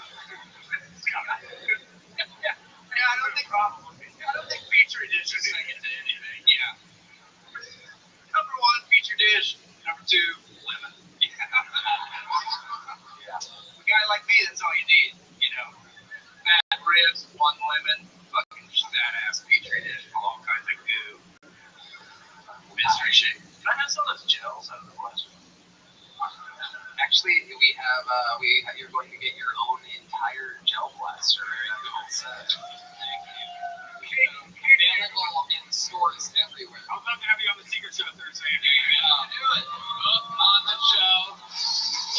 He did 2 of my shows yesterday, 2 shows here tonight. This guy's going to continue. This is his Petri dish, the comedy mothership. Catch him here all the time. One of the employees. How about one more time, good and loud for the future Casey Rocket? Oh, yeah.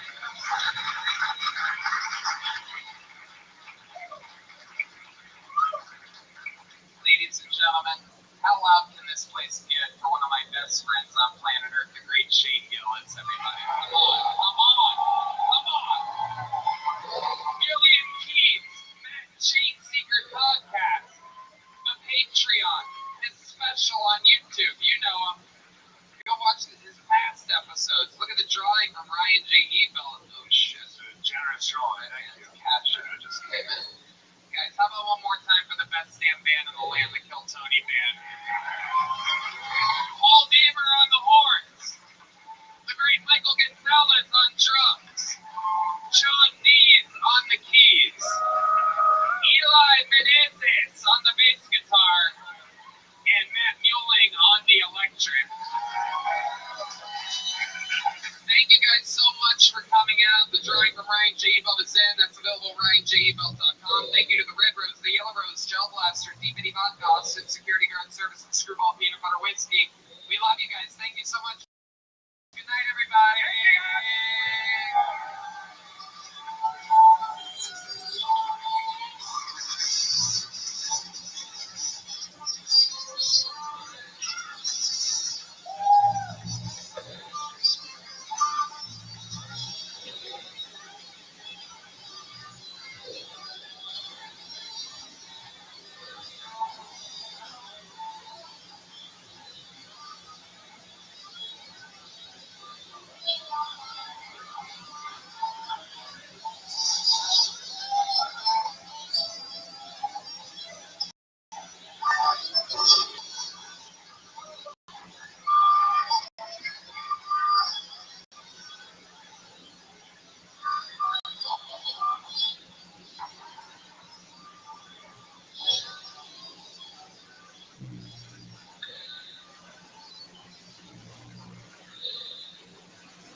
Out there tonight.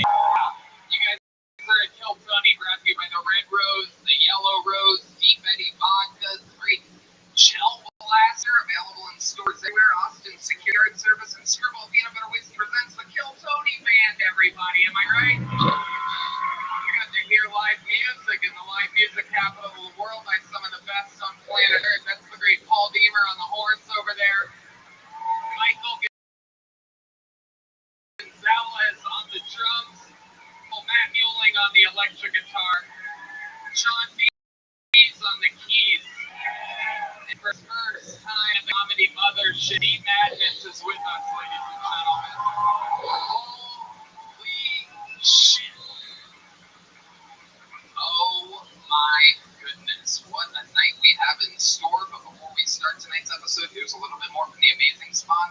is all available to you here now. Hey y'all, profiling, surveillance, data harvesting, there are a lot of things not to like about tech giants. But what can you actually do about it when you rely on so many of their products? Well, we don't have all $44 billion to go buying up Twitter, but the good news is you don't need to be a billionaire to take a stand. For less than $7 per month, you can join us in our fight against big tech by using ExpressVPN. I am a huge proponent of not giving away your data. I do not use TikTok. I do not like those things. I love ExpressVPN because it is such an easy way to protect my personal info. Right, Dan? How do you think big tech companies on Twitter make all their money anyways? Well, by tracking your searches, video history, and everything you click on, and then selling your personal data. ExpressVPN helps you anonymize much of your online presence by hiding your IP address, a unique identifier that every device has that allows big tech to match your activity back to you. That's why I use ExpressVPN on all my devices. It makes it much more difficult for them to exploit my data for their own profits. And the best part, it's how easy it is to use the ExpressVPN app. I just tap one button on my phone or computer to turn it on, and that's it. That's all it takes to keep people out of my business. So, if you don't like big tech tracking you and selling your personal data for profit, it's time to fight back. Visit expressvpn.com/killtony right now to get 3 months of ExpressVPN for free. That's expressvpn.com/killtony, expressvpn.com/KILLTONY. Because you don't need people tracking your data. expressvpn.com/killtony right now. Hey y'all, this episode of Kill Tony is brought to you by Zippix Toothpicks. Zippix brings you a totally satisfying, convenient, and flavorful way to curb cravings and get a boost of energy or simply relax at the end of your day. Remember when massive vape clouds, ashtrays, and dip spit were awesome? Yeah, me neither. Now there's an easier, cheaper, less messy, and more subtle way to curb cravings with Zippix Toothpicks. Right, man? The best part about Zippix is that you really can use them just about anywhere. Grams per pick and objects toothpicks are long-lasting, extremely affordable, and available in 6 delicious flavor choices. I actually have been using these for a while. They are great. I find myself just having one in my mouth the whole time. I don't even know that I am getting my nicotine fix. You know I love oral gratification and amazing flavors, and that's what keeps me going back to Zippix. Also, if you need a boost of energy, try Zip Energy B12 and Caffeine Toothpicks. You guys have seen us use Zippix on the podcast. Now it's time to find out for yourself. Go to zippixtoothpicks.com today and use code KILLTONY10 to get 10% off your order. That's zippixtoothpicks.com. Promo code KILLTONY10 at ZIPPIX toothpicks.com. Promo code KILLTONY10. Must be 21 or older to purchase. Sip more, smoke less with Zippix Toothpicks. This episode is brought to you by sheathunderwear.com, and I love this sponsor. Look, let me be honest here. We say that about all the ads that we read. We say that we love them. We say this and that. These things, these sheath underwear, have glitter butt, red man's butt, our genitals, everybody who we work with closely's genitals and butts. Every single episode that you've ever listened to, once sheath underwear came into our lives, we literally threw away all our fancy brands and all these popular things and this and that, because there is no doubt they are literally the most comfortable materials you could possibly have next to your precious, precious, precious genitalia. Yeah, they're high quality. They can be worn as boxers or briefs. They have that moisture wicking, for my big thighs, and it keeps everything. Fly a lot, hate nuts stuck to your legs? I do. Great for working out also. And it's comfortable. So for 2023, step up your underwear game. Graduate from holes, loose fabrics, cheap cotton, or overpriced designer brands, and buy the greatest underwear that's ever graced the balls of men. Sheath underwear, the underwear of legends. That is correct. Sheath can be worn as regular boxer briefs, or you can use the incredibly high-tech sheath pouch to keep everything separated. I believe it was Offspring in the 1990s that said you gotta keep them separated. Personally, I don't keep them separated. The pouch in front of my Italian stallion that just acts as an extra layer of comfort. I swear to you, you have not seen me or heard me not wear these underwear for years. I wear them every day, and I swear to you, they are the most comfortable pair of briefs I've ever worn. So go to sheathunderwear.com and use the promo code Tony. You're going to get 20% off your next order. Once more, sheathunderwear.com, promo code Tony for 20% off. Maybe next to your stuff. You guys ready to start? Well, this is a special one. Our guest tonight, not only one of my favorite comedians of all time, one of my best friends, but he's also the one that got Rogan and me and Segura and Trussell and everybody to fucking move here to this, the new comedy capital of the world. The man truly responsible for it all. One of the greats, Ron White, everybody. Let's go! Oh, shit.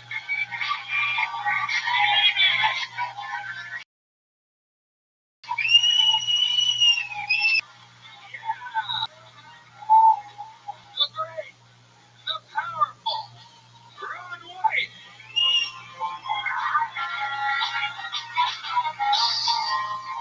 One of the greatest comedians, one of the coolest humans on planet Earth, and a great Kill Tony guest. Welcome back, Ron. We can do that intro one more time. Ron White.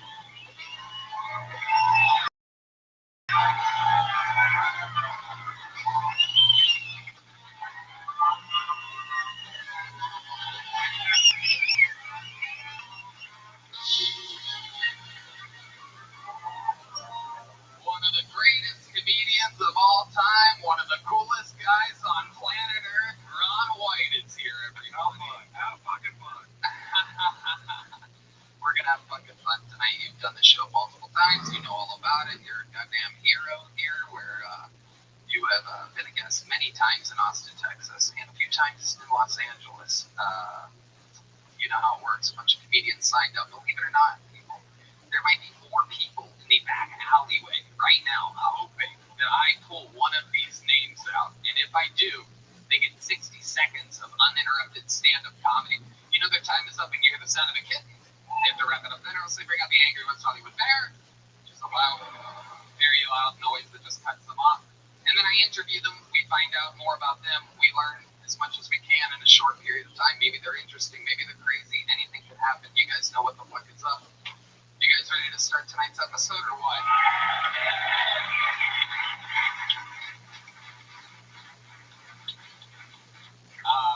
Normally, of course, we could pull a name out of the bucket. There are so many people waiting. It's incredible. But as you may know, we have some regulars on the show. This guy that starts every single show is a fucking monster. Very, very interesting character. One of a kind. We got to watch him go from living in his van to living his fucking dreams. Anywhere he wants to go, he goes there. He's self-out. He does a great job. Slightly autistic. Ladies and gentlemen, this is the one and only Hot Cam. What's up?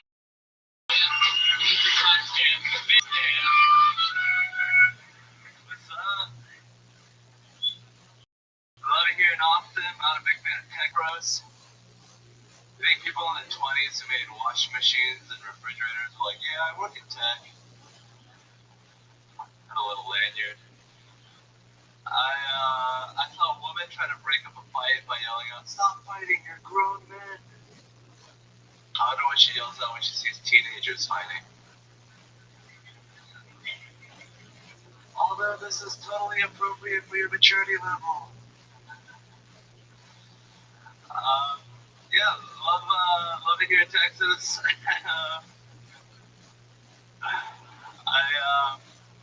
I think it's great to finally be doing another minute here on Kill Tony.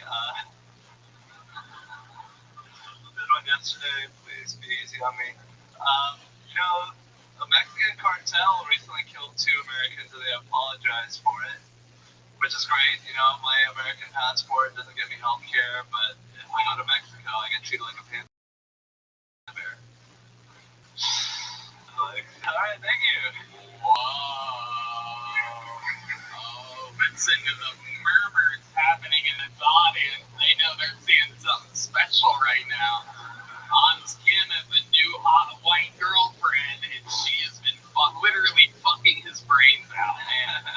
We've got to watch you really hit your fucking limit huh?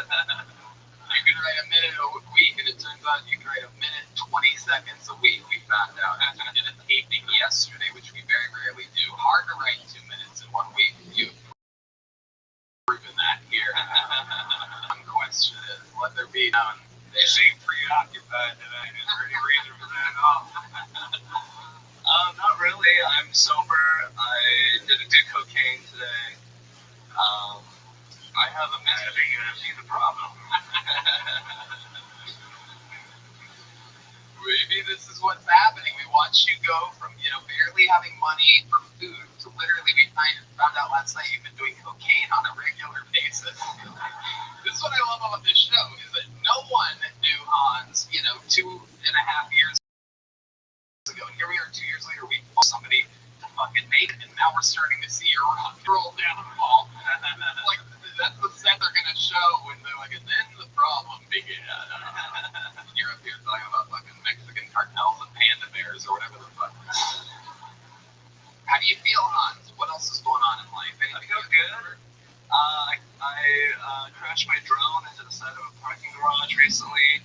Wow, Asian problems. My goodness. Into the side of a what was it? Parking garage. Okay. Did you break it? I damaged it and I sent it in for repairs. You don't just do that yourself?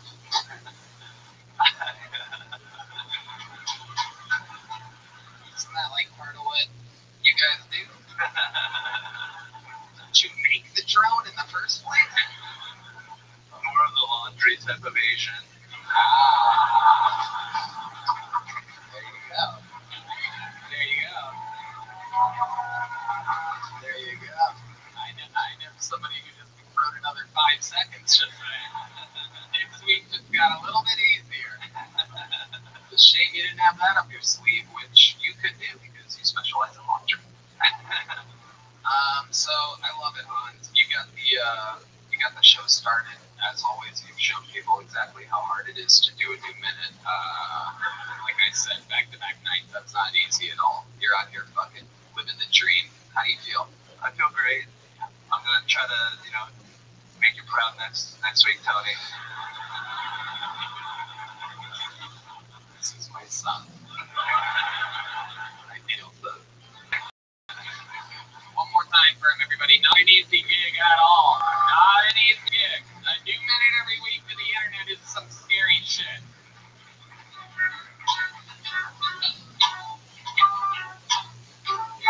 How about one more time for Hans, everybody? He can still hear you. It's a long walk to that green room from here, I promise you. Especially after that kind of stuff. Make some noise for your first comedian out of the alley tonight. It's Cat Owenby. Could be somebody from the audience. How many of you guys signed up by round of applause tonight? A lot of cowards out there. There's a lot of people that wanted to see gladiators battle tonight. Some scared souls. Don't worry, you'll think you can do it by the end of the night. Cat Owenby. These people have to get fucking wanded. You steal their phones. It's amazing. It's a great system. It takes a second, though. That was Hans Kim. That was Hans Kim. That was Hans Kim. That was Hans Kim. That was Hans Kim. Hey, it's Cat Owenby. Hi. So the other day I noticed I really need to lose weight. I caught a glimpse of myself in the mirror. I don't have quite a full-on fat skirt, just a little tubby tutu. I was like, oh God, if I don't get rid of this, I'm gonna wind up on the cover of Sports Illustrated Swimsuit Edition. Speaking of Sports Illustrated swimsuit models, could be rather fun. What's her face? Yeah, you know who I'm talking about. She's gonna be playing Gilbert Grape's mom in the woke reboot. I hear she's even got a cameo appearance coming up in Johnny Depp's Amber Heard biopic as the bed. I'm down a minute. No meow.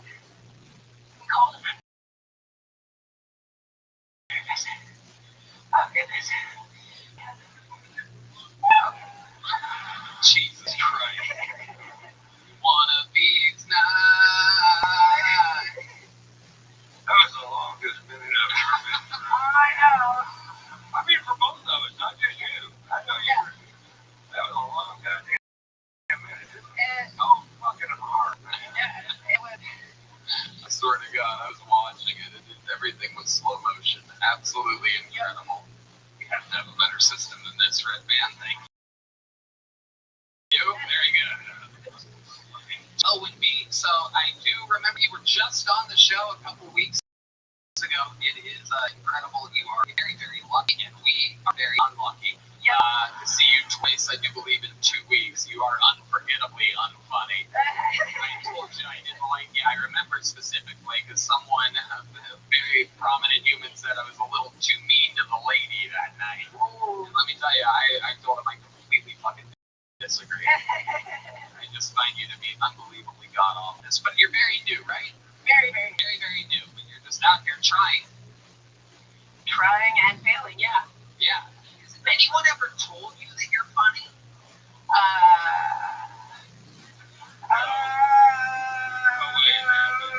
way it happened. It's so interesting to me that you want to do this. It's like I always wonder how like people start like wheelchair basketball or something like that, right? Like you're in a wheelchair, you're not really built for basketball. You know what I mean? Like an unfunny person doing comedy is fucking crazy. You know, like a little. I'm just trying to learn good fundamentals. How are you learning? Slowly. Like, give us one thing that you've learned. You've been doing it, what, 2 weeks? Yeah. Right. Okay. What have you learned? To be funny. Or to try. There we go. Unbelievable. Okay, Kato and me. This is something you really want to do? I just wanted to get out of the house.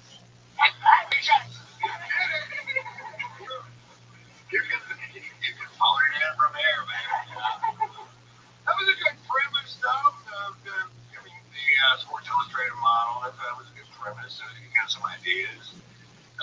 She's not been on stage for a minute, 20 or 2 minutes. Somebody fucking wants somebody. She's a real alley dweller out here. It's incredible. Pretty bad, though. Yeah, so many people have been doing this. So many people prepare for their first or second time. But not you. You just wanted to get out of the house. You could literally have gone anywhere where you don't ruin 400 other people's nights and a part of a show that perhaps millions of people will one day watch. But here you are, just really fucking just throwing your dent right into everything. The best part is just making you miserable, Tony. Right, That's right. the fun part. How about this? I'll give you $15 a week to never come here for the rest of your life. I don't know why 15 seems like the magic number. Whataburger meal and something like that. Like I feel like you could sit in the parking lot and think about jokes or something. Huh. $15 a week. What do you think? I got 20. Whoa! Well, someone tell Joe Rogan I want a $20 a week. I think the audience full of shit, Ben, though. We all chip in. We can all get a couple bucks, you know? You guys want to perhaps one of the coolest things that's ever so bad that we are off shop and we are not doing comedy ever again. Welcome to Kill Tony, ladies and gentlemen. Where dreams literally come to die. This is a hospice center for dreams. Right? Kat, we're going to try to figure it out. We will see. We will follow up on this story. The bid is at 20. We have the business managers putting the numbers together in the back right now. We're going to figure it out. And but in the meanwhile, best of luck to you, Kato and me. It took me 6 months to make $1 comedy. You got me beat. Nobody paid me right away. Got the chips coming. Ladies and gentlemen, Kato and me. There she goes, everybody. There she goes. All right, back to the bucket. Wow. I like this. I like the start of this show.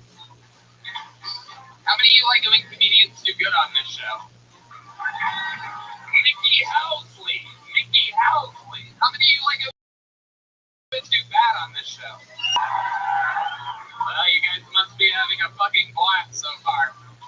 We know Mickey Housley. He is hilarious. He not only has been on the show before, but is a regularly booked comic on The Secret Show. He opens up for Oz and Rogan all the time. He's a fucking monster. I'm very excited that he got pulled out of this bucket right now. Mickey Housley. All right, here we go. Yeah, here he is, everybody. Make some noise for Mickey one more time. Come on.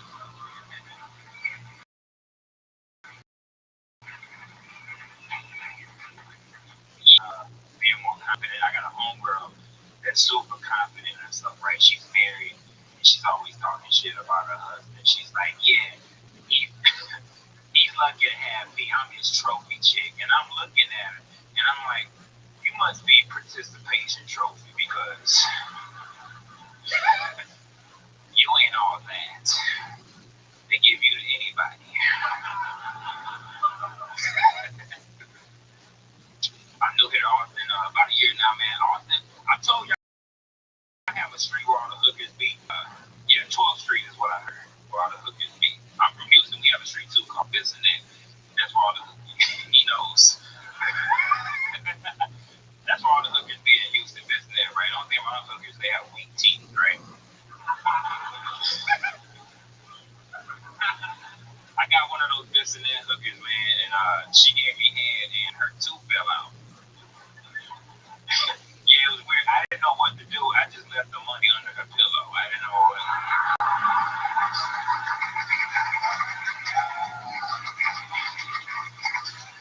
$40 in my health insurance card right there for you. Thank you. I'm gonna get out the thanks. Fuck yeah.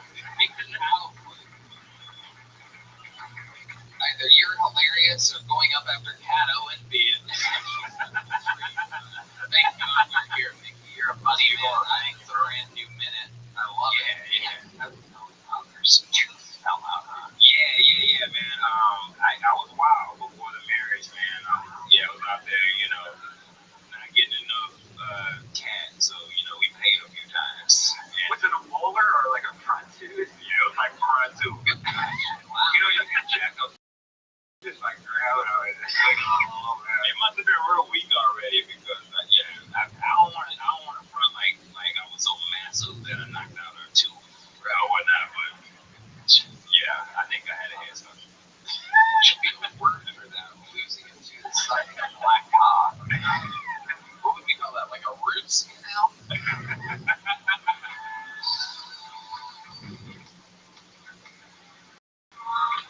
So stupid. That's what I'm good at. It's embarrassing. It's so weird. Stupid word shit. It's a new Pornhub category. Roots canal. Watch these bitches. Yes.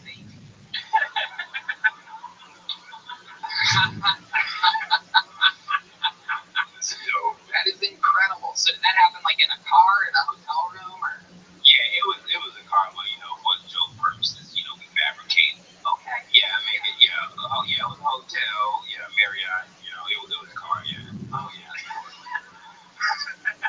So that's what you do when you pick up a street hooker is go get a hotel room. Take a suck right in the backseat of the car. Yeah, you do. I don't know what you just said, Ron. I ain't gonna lie. I can't remember. It's real Texas. I love you, Ron. But no, yeah, man. It's fun watching this language barrier between a white Texan and a black guy originally from, I believe, Detroit. No, from Houston. Houston, that's right. Yes, the Detroit of Texas. I forgot. It was close. Yeah.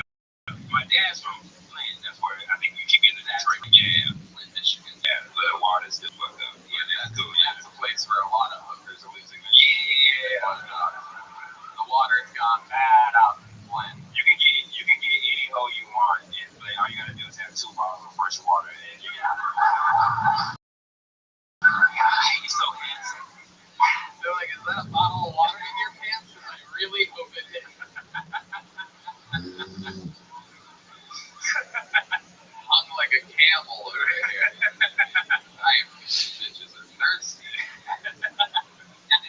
still live in Flint? Nah. But he got kids still in Flint. My dad had a bunch of. My dad was a hoe. He got a bunch of kids. I got older brothers and sisters in Flint. So Yeah, my dad was also out. yeah. Hell yeah. Incredible. So how's comedy been going, Mickey? Man, it's been cool, Tony, man. Just out here, it's been cool. Been doing it a while, right? Yeah, I just made 14 years on March 18th, so I'm having my little birthday. Yeah. And I just had a birthday. Man, a bad bitch turned 36. Hey. I love it. What did you do for your birthday? Man, I ain't do shit. Man, I ain't do. You said what? 87. He's good at math. Yeah. I didn't do nothing, man. I just chilled. A good friend of mine came and brought me like 2 pair of J's and yes. And I had no idea. Could have been choice.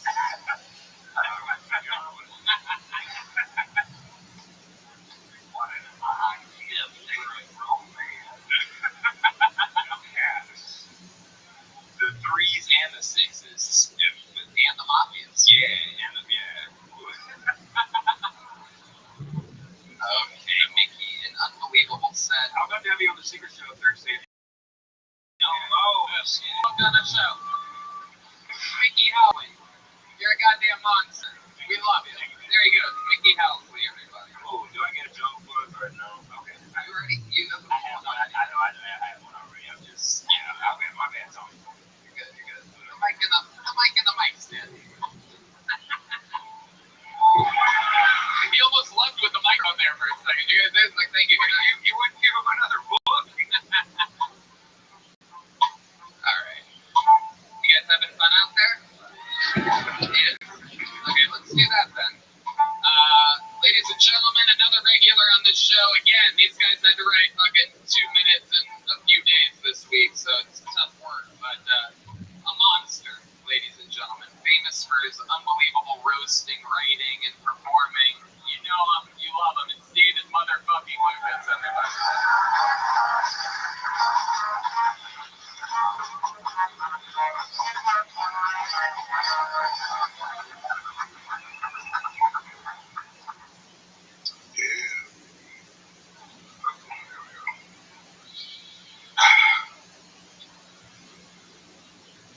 Dating was so much better when fat bitches had less confidence.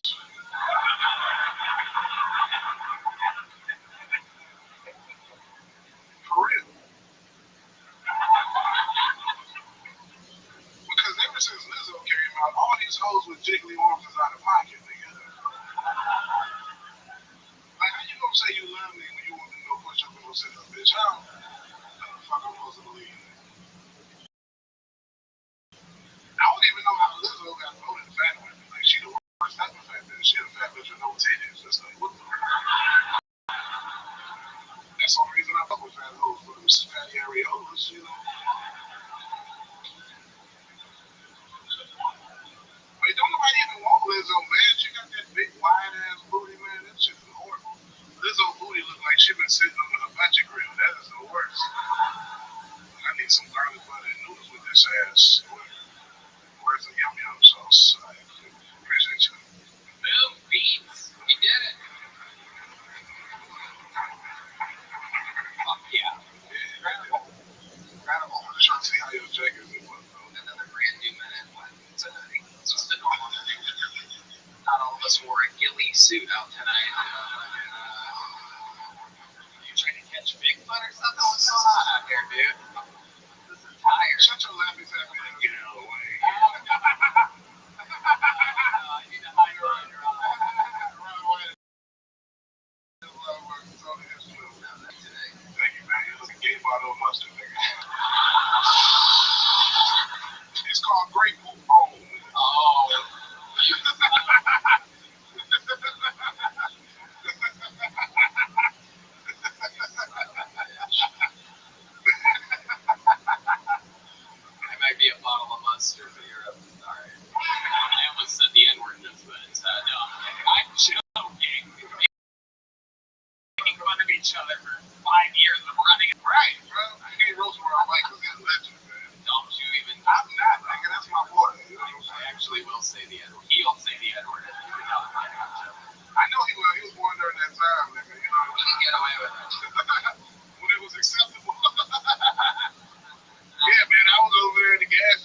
he looked for a roast hurt him.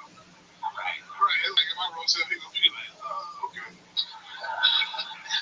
he might think he Mexican. What about Matt Mueling over here? Innocent, good boy, always has nothing but nice things to say about He everyone. looked like the spitball champion of Russia. Spitball? Oh, you're starting to sweat. I turned around, you for try, and then I had you didn't have a Matt Mueling joke ready, huh? I turned back around, you were soaking wet. It looked like someone threw a water balloon at you. Oh shit! When you lift your jacket up, we like the fucking. Nope. Didn't work. I was gonna talk about how your stomach hangs out. We talk about the different. Anyway, You like things that hang out. Yeah, we gotta get some gifts. We had told us to each other for 30. Yeah. It's at the bottom of the barrel now. I can't come and ain't no other way. the bottom of the barrel, we're gonna be throwing it against ladders and shit.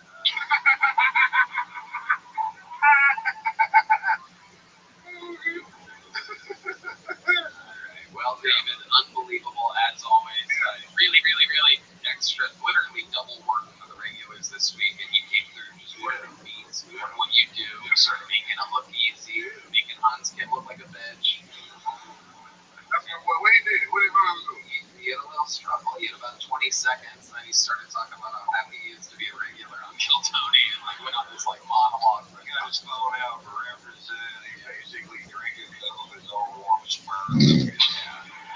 Hans gonna be alright. He gotta get into the place. You know what I'm saying? Like we've been doing it, what, 5 years? I've been doing it 4 years. He just gotta get into that position to where this don't affect him anymore. When he go out, people calling his names and all type of different type of bitches want to fucking now. Once he gets used to that, he'll be alright, man. He's fucking one of the devils, right?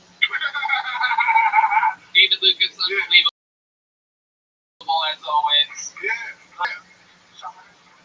Hey man, make sure y'all follow me the first week of April. I'm in Milwaukee, Ontario, Irvine, and the Oxnard Empire. I'll holler at your boy David Lucas. Comedy.com. Joel Runyon is next. One more time for David Lucas, everybody.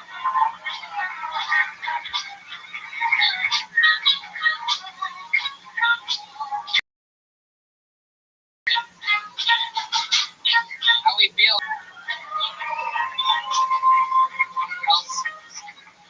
Laguna Beach, how you doing out there? You okay? Yeah, I like what you did there. That's fucking. Ladies and gentlemen, Joel Runyon, everybody.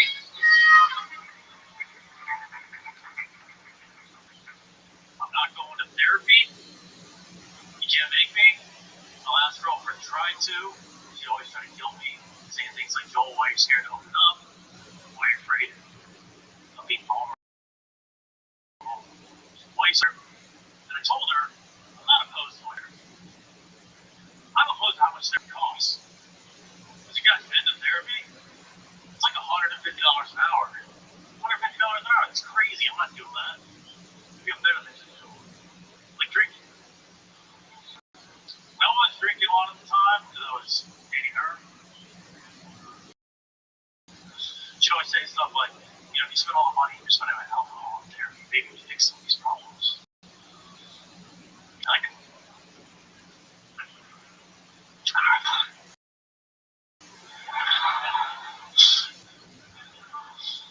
But I told her, I was drinking like $8 rum and coke at the time. I told her I was spending all the money spending on alcohol and therapy. No matter what, 12 minutes of therapy. It's 3 minutes of therapy. It doesn't matter. That's what I decided. Say alcohol. Joel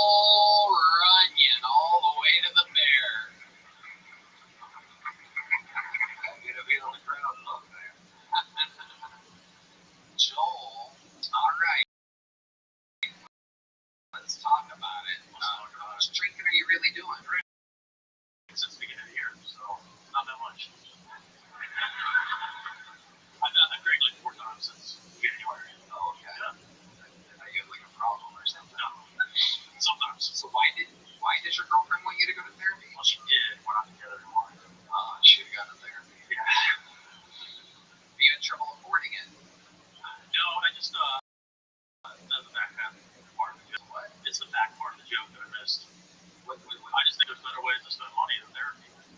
Well, I don't know if you know this, but there is an amazing website called Talkspace.com, and you can literally speak to a therapist for much less than going to a normal therapist. It's affordable and in-network and with most major insurers. It's secure, private, using the latest end-to-end bank-grade encryption technology to store client information and complying with the latest HIPAA regulations. As of listening, $100 off your first month with Talkspace. When you go to Talkspace.com/Tony. That's right. Talkspace.com/Tony. There you go. I finally just made the money to pay off Kat owing me for a few weeks. You can kiss her ass goodbye. She's dead to me. Alright, Joel, let's talk about it. Have you been on the show before? I have not. How long have you been doing stand-up comedy? Like 3 years. Okay, where at? Basically around town. Austin, Texas. Is that where you're from? No, from Chicago. How long have you lived here? 5 years. What made you move here 5 years ago? Well, I was traveling, basically nomadic, and then taxes, and everybody's moving here. So I thought in 2018 I was the last one here, and then all three showed up. Right, look at the trend that you started. I did it. Thank goodness for you. We all got word that Joel Runyon made it here. Let the party begin. It's true. But you talked about drinking during your set, am I correct? Yep. Crazy. What did you say? So, I just wrote down drinking. yeah, I fucked up the joke, but Yeah. the idea was that therapy, you can fix anything if you're only spending $150 on it. So, it's alcohol will solve all your problems. So But apparently, let's start over. So, 3 years in the game. yeah. Why don't you do your best joke that you've ever written? 3 years. Let's just hear it.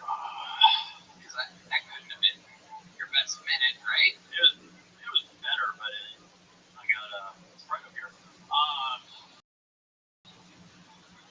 Do you normally do dark room? I do a lot of open mics, so it's a lot of empty rooms. Right. Yeah. Right. I think we work better in an empty. Yeah. It sounded like an empty room. Yeah, there you go. Your beats and your timing for an empty room are impeccable. I'd like to know what your process is. I mean, you knew you were going to come up here. You knew you were going to do 60 seconds. How do you get ready for that? What do you do? Yeah, I just fumbled the joke is what happened. I mean, that joke is like a 2 to 4 minute joke. There's a lot more stuff into it. You left out the punchline. Most of the funny stuff, I need to trim the. I was like, here's the structure. Trim the beef and leave the fat on the cutting board. Don't need this. Good meat. We shall chew tonight. We shall chew the sweet fat of unfunniness. Mom, mom, mom, mom, mom, mom. Meow, mom, mom, mom, mom, roar. Alright. Joel, what do you do for work? I work for myself. I have a fitness company called Impossible. Sounds about right. Yeah. Is that short for impossible to listen to? Yeah. Alright. What's special about your gym? It's not a gym, it's a website. Okay, so what does your website do? So I basically take on different physical challenges and go out and do them. Like Double Dare? No. Physical challenge? Like ultra marathon. Am I getting my show? I think so, that's right. Double Dare, right? Thank you. Shut the fuck up. It was stupid. You how old are you? 35. You watched Double Dare or something? You didn't have Nickelodeon? No. Wow. Yeah. You didn't have cable? Like at friends. Okay. Why was that? Tell us about this. I don't know. I just don't know. We're actually my street like you were here. Yeah. I don't think I watched much TV as a kid. Watched like Saturday cartoons. What were you doing when you were a kid? Played basketball. Had a lawn mowing business. I worked a lot. Okay. What do you think the most interesting thing about you is in the world? Like, if you could give us like. I ran ultra marathon on every continent. Okay. Alright. Wow. You can't afford therapy. Run from your demons.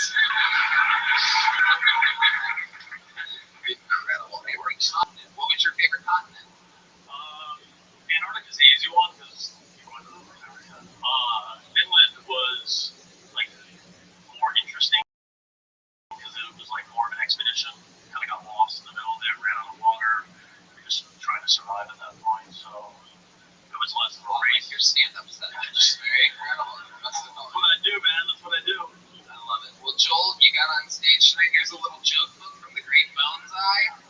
It's a little one. It's got an actual bomb on it. He's adding more details to these cool little joke books. Just throw it on in there, Joel. There you go. How about one more time for Joel Runyon, everybody? I like how you handed it off on that time. I knew he wasn't going to catch it. I'm not going to throw it. I know a non-catcher when I see one. He literally kept saying how he fumbled and he threw a joke book at the guy. Ooh. Eric Berry. Eric Berry is next. Fun. How many of you guys think that you're funnier than Kato would be? Wow, that's a lot. And meanwhile, you guys didn't sign up. How many of you think you're funnier than Joel Runyon? Ooh, very interesting. I warned you. I told you by the end of this episode, you're going to think you can do this. I was wanting to know, how did you run a marathon in Antarctica? I think Finland is not a continent there, right? here he is, Eric Berry. Come on.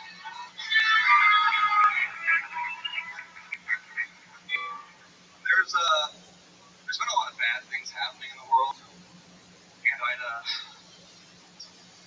I'd like to talk about some good things, if that's okay with you guys. Was that alright? So Victoria's Secret made history last year by hiring the world's first model with Down syndrome. Yeah, give it up for that. Which I think just goes to show you that with enough determination, men will masturbate to anything. Now, I know you're saying that's messed up, but it's true, okay? It's true. I personally know that what I just said is true.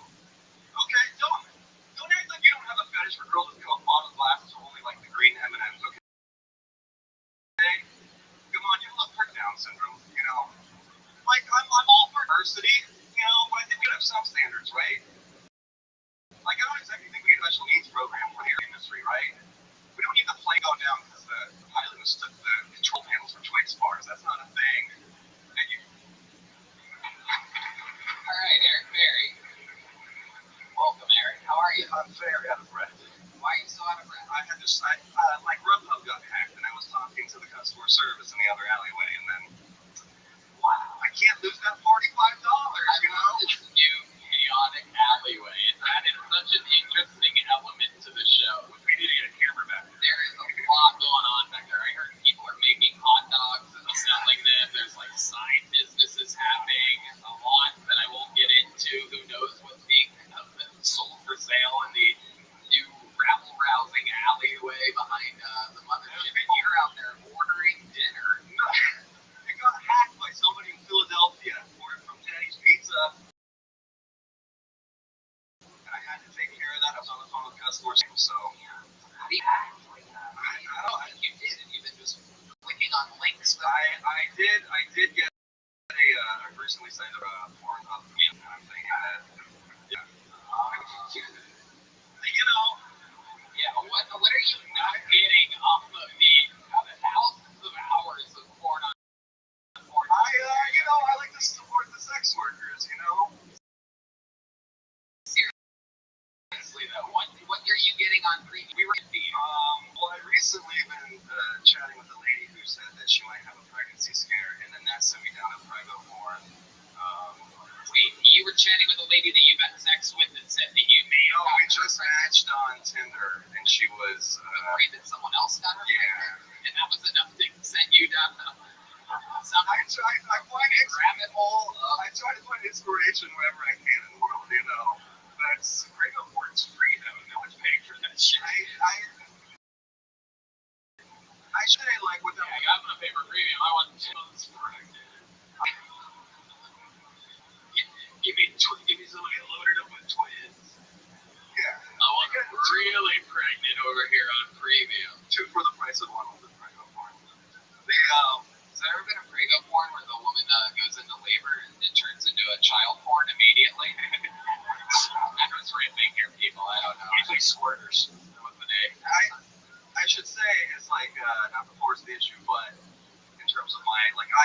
used to be a gay for pay sex worker. Wow! Finally! Oh my god!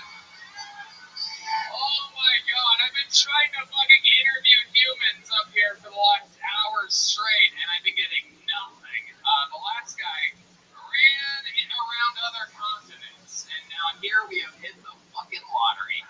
Gay for pay, Eric Berry. Let's talk about it. Hey, is that going to be in the clip?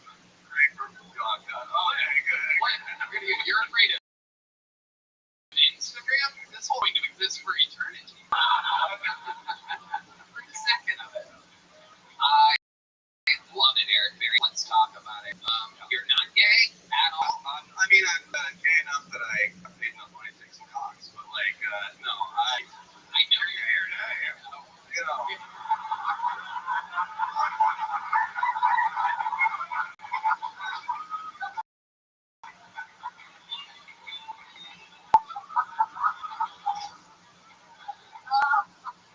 Oh my god. Alright. So, we know you're that gay, but I'm saying before that, or did you ever do anything? No, actually, I talk about this in my stand-up, but yeah, I was actually a virgin the first time I ever went into that whole situation. How did you end up in that situation? The short version is Craigslist used to have like erotic service that Brian knows. Yeah. It's a fucking piece. Fucking Craigslist? Craigslist had an erotic services section, and it turns out college is Craig's fist. By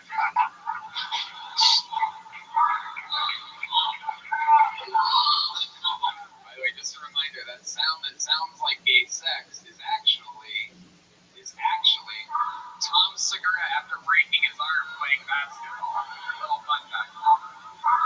Only here at Kill Cody do we use that sound effect when we're talking about 2 men fucking, because Tom Segura, that's just him holding his arm.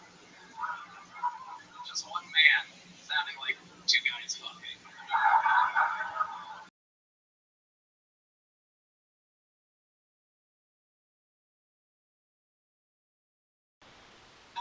Decades ago.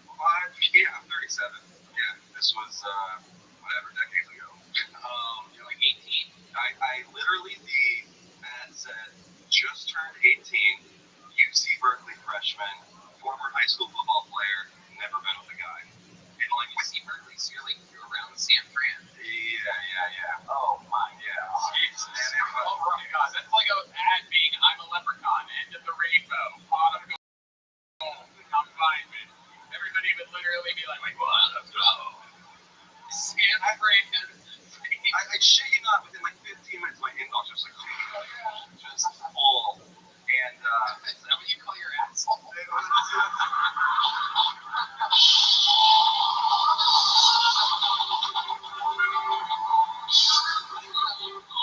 I believe that's the outbox. I think the inbox is the mouth or something. How much did you have, like, how much did you charge? Is it 5 flowers or is it braces because you're a guy, or what is it? It depends on what it was. Like, I've actually never had a dick in my ass. Most commonly, guys want to pay to blow you. So, yeah. What? Yeah, really? Was that the first job that you had? Was the guy who wanted to blow you? No. The first one was a dick in the ass. Real? Come on, answer the question. No. Don't leave me The hanging. first one was supposed to be a nude massage. And it was a wife that contacted me. She said her and her husband wanted a nude massage. Hell yeah. I thought that was Ghislaine Maxwell. Yeah, totally not gay at all, because I'm a woman. putting my kids into the kiddie pool of prostitution, and I took part of the public transit over there. My husband picked me up in the car on the way to the place. Said, I forgot to tell you we couldn't find a babysitter for the kids, so my wife took the kids to the movies, and it's just going to be you and me. Oh, shit. Okay. How's it going, Ron? You doing good? I'm terrified, dude. I'm terrified. So he picks you up, you're in the car, he tells you that. And I'm like, fuck, what's the difference? It's supposed to be $200 an hour for 2 hours, so we get there, clothes come off, I'm nervous as hell. He's my age now, and actually I just turned 18. I've never seen like a full grown naked man in front of me before.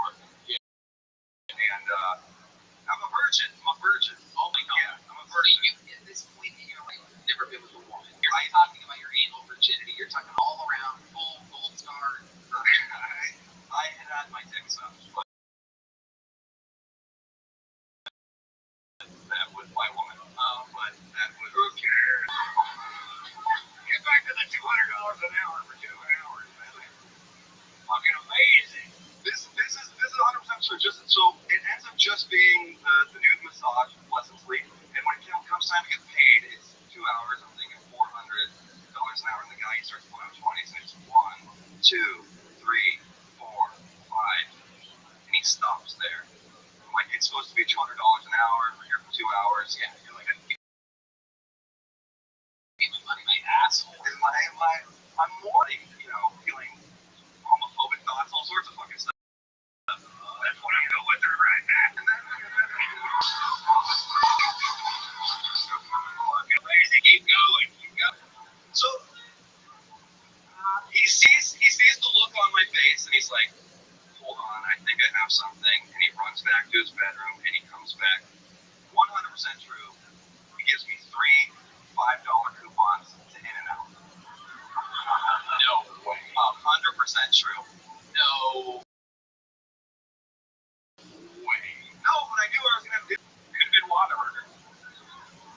100% true. Yeah. And that's one of many stories. Twice. Yeah. 3 $5 coupons to In-N-Out. That's the saddest story I've ever heard. Never here you go, kid. Here you go. I know your ass is leaking, right? But go be like animal. I know you like doggy style, but go animal style. Here's some. I just in and out of you. So here's some in and out. Oh my god. Have I mentioned that if you go to talkspace.com and use the code Tony, you can talk to a therapist? Eric Perry, what an amazing interview you are. Holy shit. You just go. Yeah, there's all there's. I can't even imagine. That is the tip of the iceberg, my friend. So after that, did you just go crazy and like, oh, I'm doing this every day, multiple guys today? That's how it happens. Like in Wolf of Wall Street, he starts off with penny stocks. Next thing you know, he's fucking like the king of everything, right? You just have shit going in and out of your ass, cash flowing like in that scene in Scarface where they're just printing money and laughing because there's dicks everywhere. It's it got to be a little bit addictive.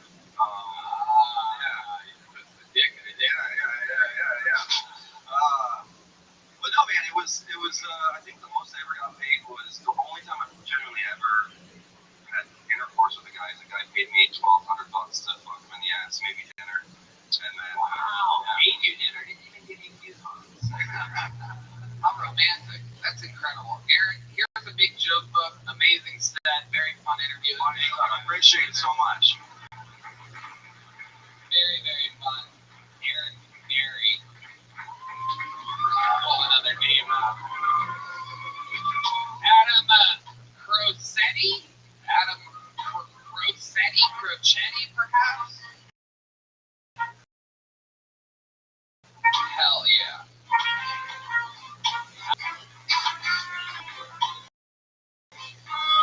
How's it going out there, you guys? Everybody good? We have a Austin girl going to the bathroom. Always sell the bangs. And giveaway. These locals, they love their bangs, people. I bet she's covered in weird, random, small, bad tattoos. Very bizarre. They all do it. Like, nothing makes any sense. There's like a fucking cartoon next to a theater. Oh, Adam Crocetti, everybody. One more time for Adam. Everybody, these guys all wait for this in the alleyway patiently for hours. This is Adam Crocetti. My mom gave me a stupid fucking name when I was born. She named me Todd. Can't take anyone seriously with this name. So as soon as I turned 18, I had to change to a normal name, Michael. But then at every family function, she killed me about the name change. So I changed it back to Todd. I'm Todd.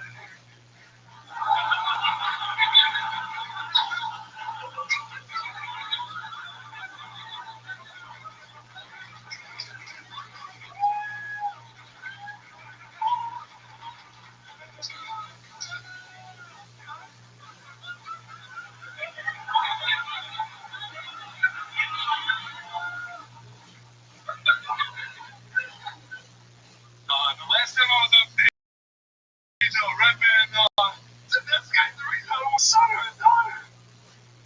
It hurt them. What the fuck? Rossetti, everybody. And perhaps one of my favorite ever all-time Kill Tony moments, sitting here for almost 10 years all around the world and every Monday, perhaps one of my favorite moments just happened where you did that joke and Ron and I both came back at the same time. Oh my god. And so yeah, that's where we were. You gotta laugh from the people that don't know what good. How long did you think that joke was? Because it was like 15 seconds long, and then you had to pause for fucking ever, and then nothing behind that. Did you just think you had it? I just wanted to get one in clean, dude. And then my cord fell out, and The cord fell out. You got a genuine laugh off of the cord out. You do that when things aren't going good? I wish that was intentional, Tony. I'm just an idiot. Are you really? Sorry. Quite possibly so. Okay. How are you? Are you okay? I'm good, man. I did not think I was gonna get picked, dude. It was shocking. Yeah, you sign up for a show with 200 other people, you pull about 8 to 10 names or something like that. Your odds are basically kind of in a weird way 1 in 20 or something. Should be that shocked. You signed up for the show, you were aware, and perhaps if you were driving a cab around town, it's like, you're on stage. Like, that would be shocking, right? If you were doing something else, if you weren't signed up for a show where you know you might get on and have to do stand-up, but you were truly, truly surprised. Yeah, and should have done the Joe Pesci joke, dude. What's the Joe Pesci joke? I want to hear this fucking Joe Pesci joke. I'm a big Joe Pesci. Yeah. I've been thinking about Joe Pesci a lot lately, man. I'm worried about his legacy, man. He's nearing the end of his life, and I feel like everyone in this room is going to only remember him as the villain with the twinkling gold tooth in Home Alone. I think people forget 1 year prior to that, this bastard won the Oscar for the most ruthless portrayal of a gangster we've ever seen on the silver screen. Because this guy was fine. He'll jump up and stab someone my size in the neck with a fucking pen. He was ruthless, forced to be reckoned with. 1 year later, this guy's getting outsmarted and physically beaten by an 8-year-old lesbian at Home Alone. Wow. Oh my god. I think it would have been hard to pick between those two jokes. Right? Right. You had to have struggled there for a little bit. That Joe Pesci joke was bad, fella. Is it worse than the retarded one? Yeah. Yeah, they're both horrible. They're the same level of just absolutely horrible. How long have you been on stand-up? Man, 22 months of like 10 mics a week. Wow. 22 months. That's where we're at, man. A battery times. So 220 open mics about. And this is where we're at. Are you always like this? I smile a lot, but dude hit me with the fucking granny mushroom gummy in the fucking alley. Shouldn't have took it. Bad move. Still, I'm up here looking at these guys like Geniuses. I bet it was Eric Berry. There are comedians out here just fucking giving them mushroom gummies trying to shine up here. I was just telling the guy, I have a mushroom gummy. I need for pay. I need this.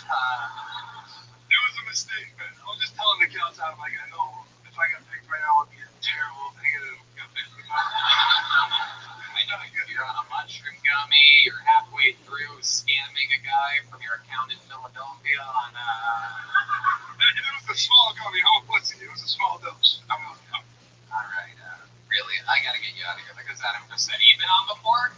Oh, yeah, episode 426. I got my dick skinned on episode 426. You got your what? Your what? I got my dick skinned on episode 426 and then go. Where are you from? Where the fuck are you? I'm gonna tell my agent to make sure I never go to wherever that is. What are you? Other than horrible. I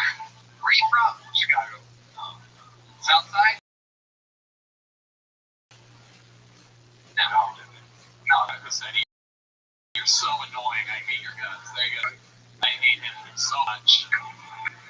I hate him so much. Him and Brian Callen to do a podcast together. It does seem he does have that energy. I feel like it's gonna be like, oh yeah, sure. I don't know. Zach Hendrick is next. Zach Hendrick. You guys said you like it when people do bad. So. Zach Hendrick. Anybody from San Antonio visiting tonight?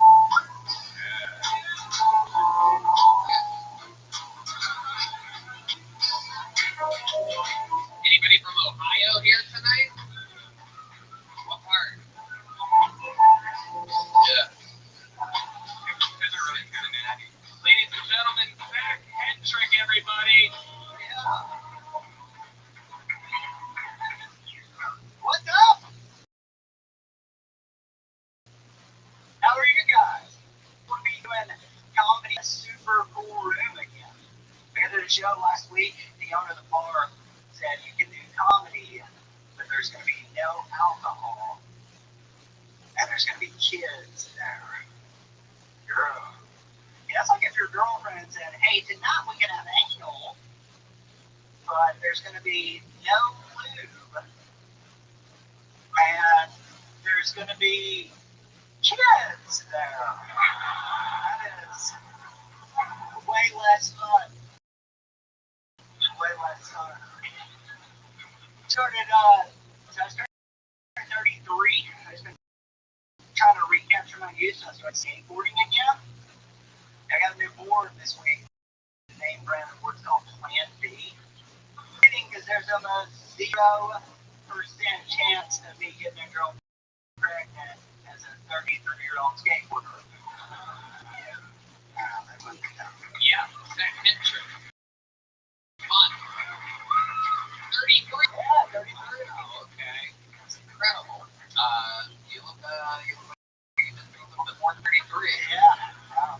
There was a 33-year-old Vietnam veteran. Here we are. You've seen a lot, huh? Yeah. What's going on? Why do you think you aged like this? I don't know. In the oil field or something? Like, are you like the little baby? There will be blood. And then like, just raised strong. Raised in Alabama. Okay. Probably one incest in my family. Yeah. You know? Yeah, that makes sense. What part of Alabama? Muscle Shoals. Oh wow. Okay. That sounds out there. Yeah. Ah! That is song. That muscle. Yep. Oh, gotcha. Sweet home. Gotcha. Yeah. I love it. How long have you been doing stand-up? Coming up on 4 years. 4 years. All of it here in Austin? Now I've been in Tampa the past 2 years. Okay. Yeah, I can kind of see that. What you have a little bit of Tampa energies to you? Sure. Kind of like Grandpa Laser or something like that. I'm not really sure how to describe it. But why Tampa? It was during COVID, so they're like Florida just didn't give a fuck. Yeah. So you can do comedy there. So yeah, I just went there. Absolutely. What do you love about Tampa? The comedy scene's really cool. I love Side Splitters. It's really, really cool place. The beaches, the bitches, all both of those. Wow, you're into women? Yeah. Man, you're gayer than the gay guy was earlier. That's incredible. A lot coming from you. I know. Trust me. Even Lucas was already on earlier. Indeed, low-hanging fruit. And I am dressed like a banana, so that makes sense. So, explain to us, what's your way with the ladies? How's it going out here in Austin? You're just visiting right now? Moved here, right? 3 weeks ago. Congratulations. Yeah. Have you been on any dates or anything? No. Here's coming back from Burning Man right now, so nothing at all? Yeah. All right. What's your plan of action here? What do you normally, when you go up to a girl, what's your opening line usually? Just try to talk to them. Yeah, like in what way? What's like a good? I don't know. Like, hey, what's up? How are you? Oh shit. You guys see ladies turned on right now? Is this working? That's bound to work, dude. You know what? I thought it was amazing how nervous that you were. But you were still kind of patient, even though you're nervous. You still got that joke out. It was a pretty good joke. And it made me laugh. And so you got that going for you. I forget how nervous people are when they first walk on a stage in front of this just nerve-wracking stuff. But you stayed with it. You kept your pace, and you got through that joke. Got the punchline out. Got a friend of you. It's true. It's a little bit of a long setup, but I looked down in 43 seconds. You were getting big laughs. Very, very cool. Red Band. Nope. I like the movie Easy Rider. Thank you, Red Band. I love it. What's the longest set you've ever done doing stand-up? 30 minutes. Okay. So you've really been at it. You're doing it. How did that go? Pretty well. I've done it multiple times, and it doesn't always go well. Yeah. Sometimes it's. We know this is a crazy show tonight, trust me, we know. I know we're not airing it, and it goes bad sometimes. For sure. Most interesting thing about you before I let you out here? I used to be a professional wrestler. No way. You?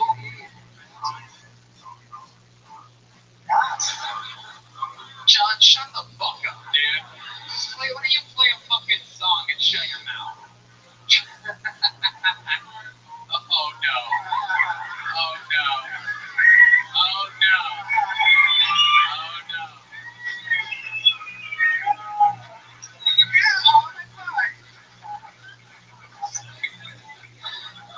Fuck you guys, alright? You know, all I do is fucking try to help. Thank you. There's another gay guy in the crowd who's like, God, I gotta remember pussy if you don't wrestle in here right now.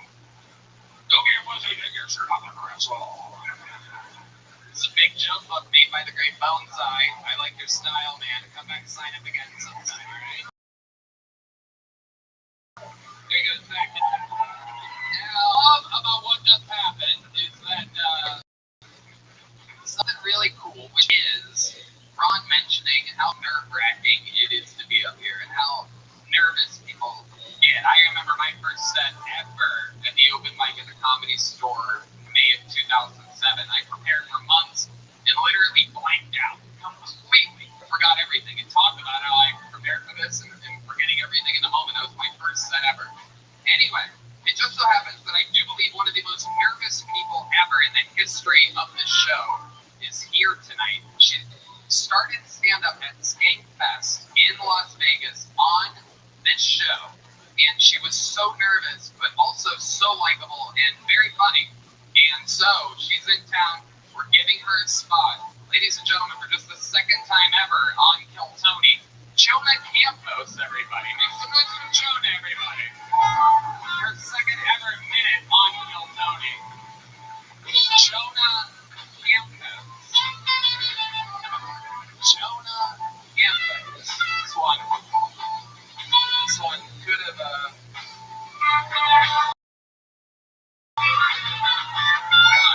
Come on, people. Make one more time for Jonah Campos, everybody.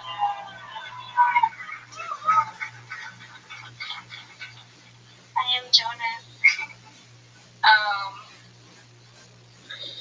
I don't trust black people with small lips.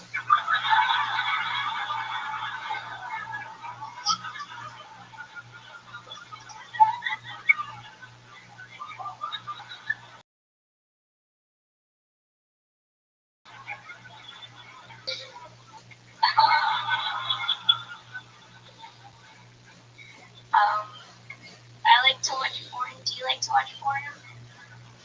No, you guys are gay. Cool.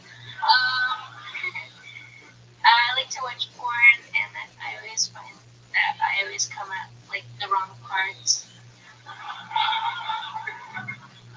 Like when the stepmom tells her daughter that she loves her.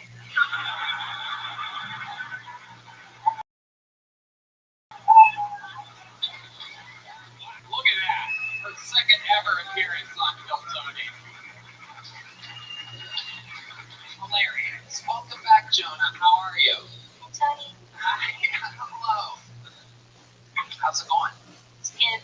So, you've only been on the show once. It was a famous, very cool performance. For those of you that maybe haven't seen it.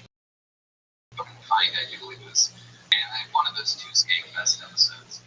And you were shaking, it was crazy, and then you started doing cool little smart fun jokes like that. Have you been keeping up on it since then? Yeah. I've been trying to do comedy every week in Orange County. Right. I can't hear through my left ear, so that's fine. D-Madness has some issues like that as well. Getting your one ear is rough. Try NRCing. You have problems. You can, I don't know if you can tell me, you can trust D-Madness.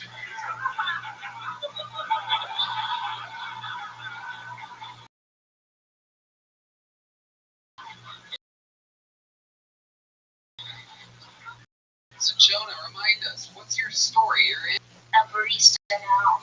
Oh, okay. I was fitting. Right, yeah, you have barista energy, no doubt about it. How's that been going for you? Anything crazy? Now I work in a hotel, so nothing. Right. Okay. Boring. You can see over the counter and everything?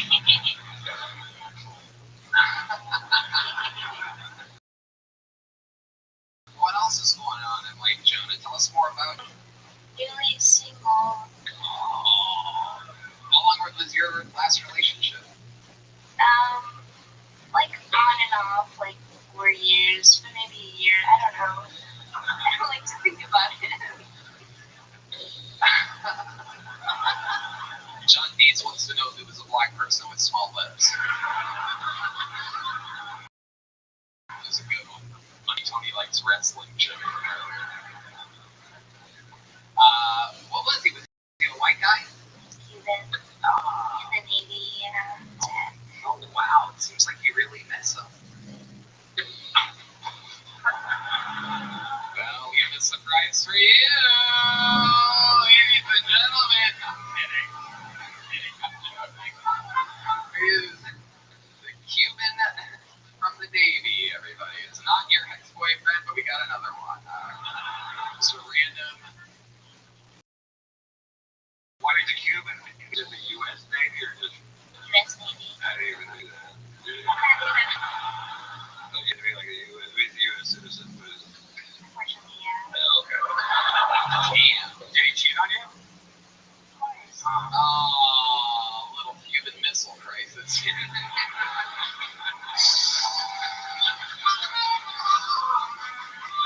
So stupid. Man, how recently did this happen, Joey? You're such a sweetheart. I feel bad making fun of anything. I know. And I never feel bad, but it's like having a sunflower that talks on stage. And does fucking crazy jokes, too. That's wild. I wanted to give her advice, but I was afraid she would start crying. But do you ever make eye contact with the crowd when you talk to them? You ever think about that? Because you really kind of mumble with your head down low. And I mean, I'm not saying that's not a good way to do it. I'm just saying, have you ever thought about staring them down? Maybe without my glasses, yeah. Ooh, can we see what that looks like? You want to? Whatever you want to. I don't know. Maybe we should. You guys want to see what she looks like with her glasses on?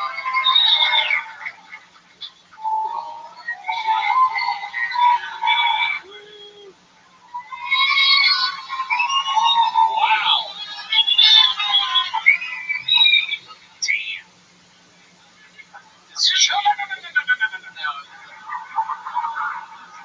Damn, that is incredible.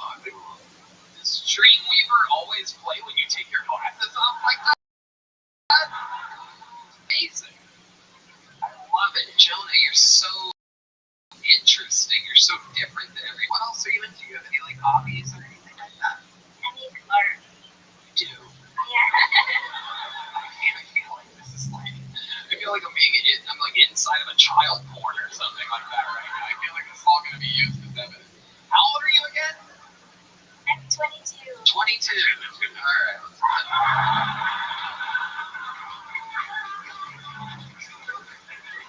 That man just came in his pants, everybody.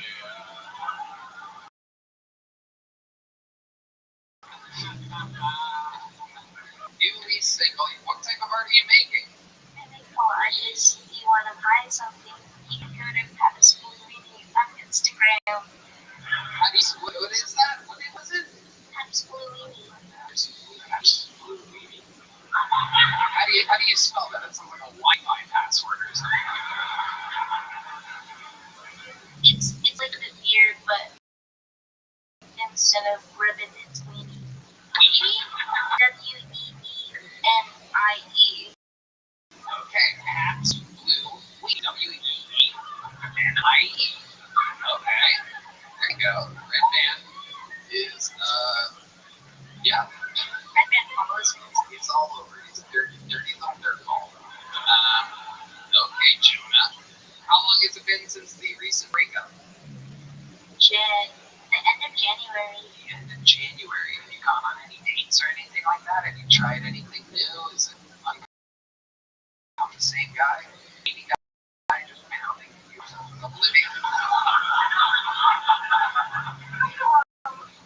I actually am seeing someone with the same name as me.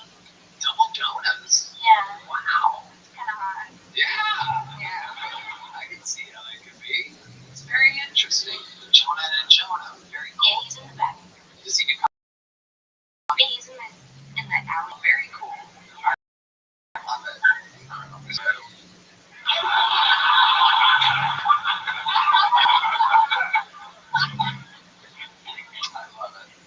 I love it. How long of sets have you been doing? Like, you've been working it out in Southern California. What do you mean? Like 5-minute sets, 3-minute sets. Have you done a 10-minute set yet?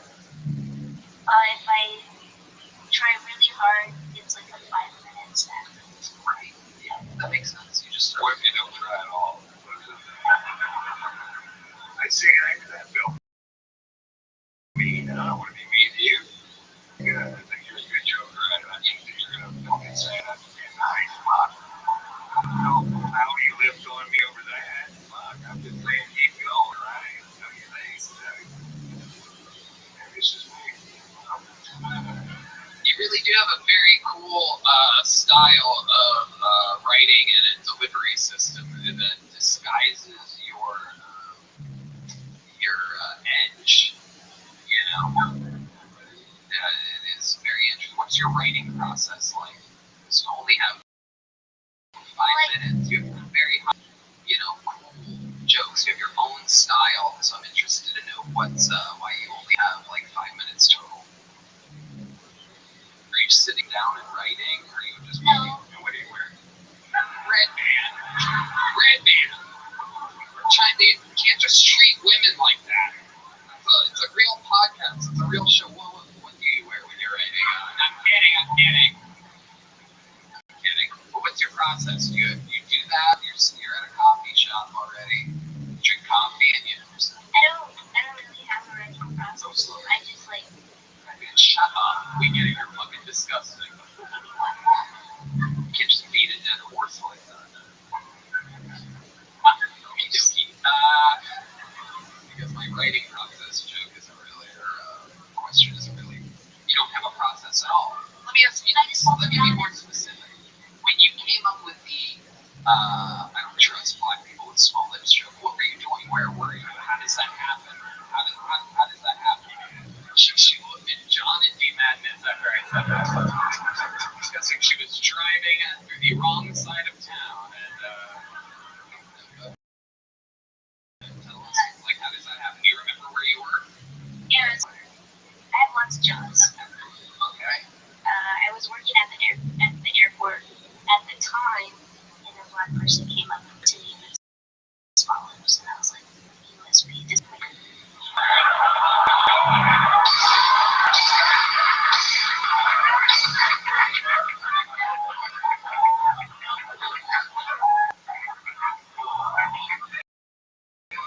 That is incredible. It's incredible what you can do. You'd be so fun. You can do things that I could never do. You can do like anything. That's incredible.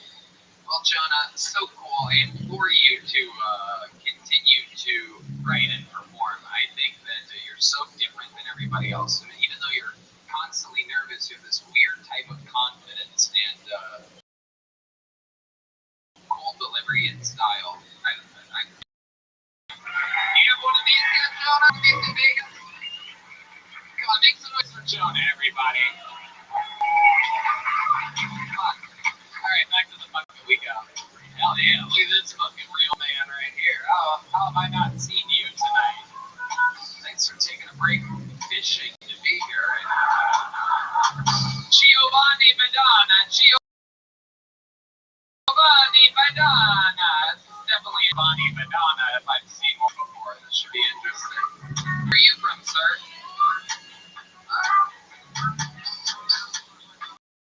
An hour northwest of here. Okay, hell yeah. What do you do for work? Ranch hand. Wow, the real deal. You ever done gig for pay? Yeah, they don't do that out there. You might go $200 an hour, dude. All you gotta do is get your gigs up.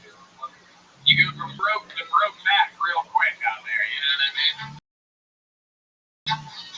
Here he is, everybody.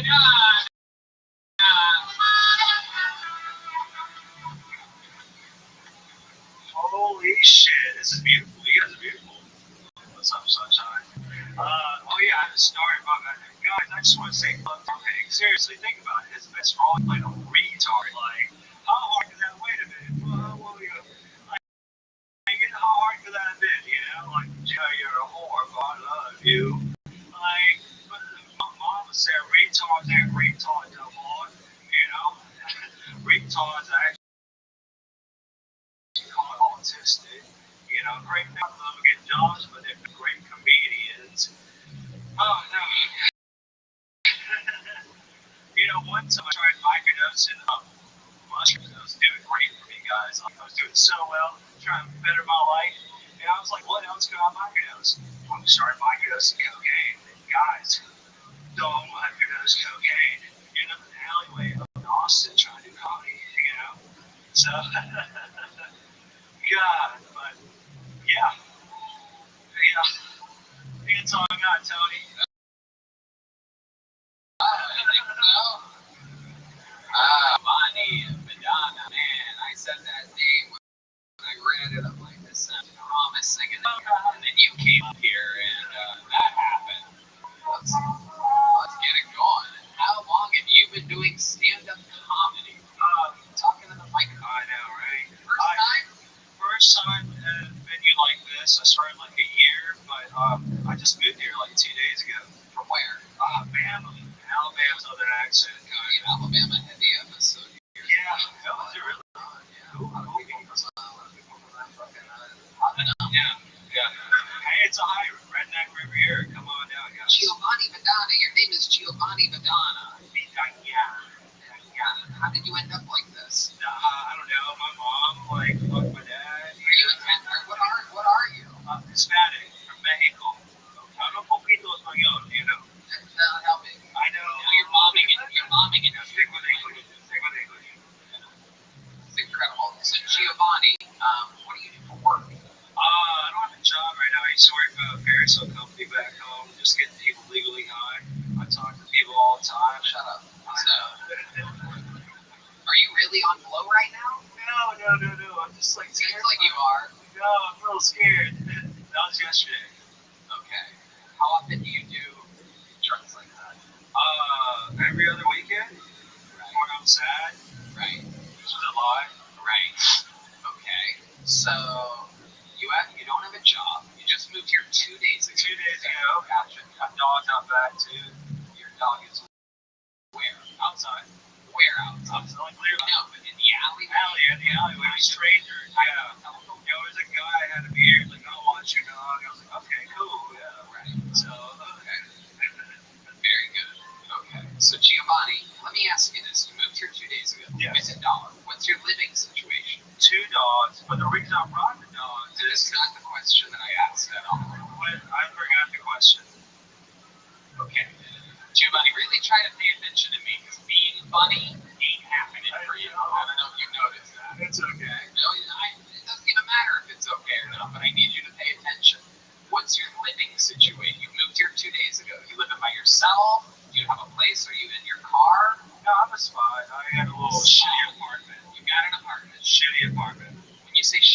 describe to these people exactly what? It took me 3 days to deep clean this place because some college. Oh God, this fucking. Yeah. You've only been here 2 days, dude. I know. So you're saying it's not clean yet? No. I cleaned it-ish, you know. You cleaned it, okay, and you don't have a job. How much money did you come to Austin, Texas with? A little bit of a personal question, but if you answer it honestly, it could make things more interesting. 5 G's. I put 3 G's in the apartment, so I got 2, and then, you know, So here you are doing it twice a week, right? You have $2,000 actual cash. What's your plan moving forward? What are you gonna do? I'm just gonna do this. I'm gonna keep embarrassing myself until I gain. What else are you going to do? Because it ain't happening. No.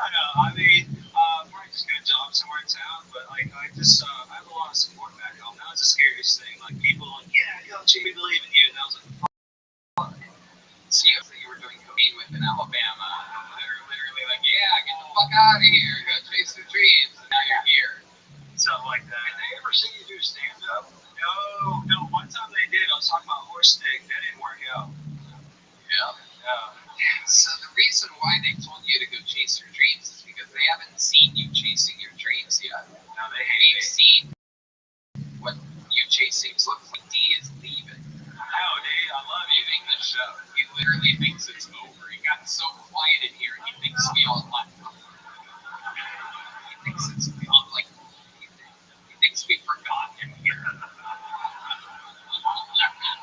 Giovanni, so you don't seem very likable. You seem a little bit jumpy. You seem a little jumpy and skittish. Give us something like a redeeming quality about you to where like, hey, maybe this will get them all to like me at once.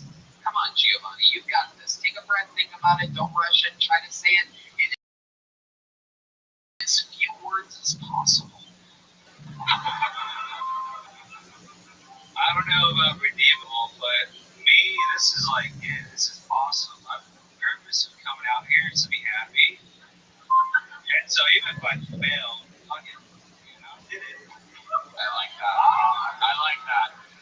That guy giving out mushroom gummies in the alleyways my shit. I'm gonna find this fucking guy and we're gonna beat him up. I got 2 pit bulls at home, so. Dude, I got 2 pit bulls. I'll go. That's okay. I know where your $2,000 remaining is gonna go to. Very interesting. Microdosing. I can see if it works, you know. I'm just saying. I'm not doing a fucking thing. I'm gonna load it up. It's like the buzz I like's on the other side of the mountain, you know. Past the tears and the prayers, and down that back slope. That's where the fucking jokes live, buddy. They don't back road. I agree. Yeah. Giovanni, you get a little joke up. Can you catch? Giovanni Madonna, everybody. There he goes, right out of the curtain. There he goes, everybody. Giovanni. All right. Ladies and gentlemen, crazy shit right now or whatnot. It has come to that time where fresh off of a plane from Las Vegas, Nevada, today, ladies and gentlemen, this guy arrived. He has a record for all-time, most time ever on stage in the history of Kill Tony. More minutes than anybody else. From Memphis, Tennessee. Many people call him the Vanilla Gorilla, perhaps the Memphis Strangler, perhaps the Big Red Machine. This is indeed the one and only William Montgomery.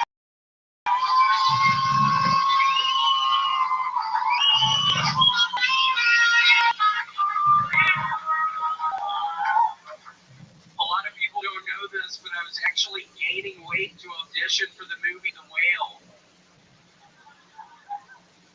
Thoughts and prayers to Gotham City. They've had not one, not two, not three, but dozens of supervillains. I don't mean serial killers. I mean mass murderers ordering one war crime. A bit crazier, they all wear costumes. You know what I'm talking about, it's the Penguin.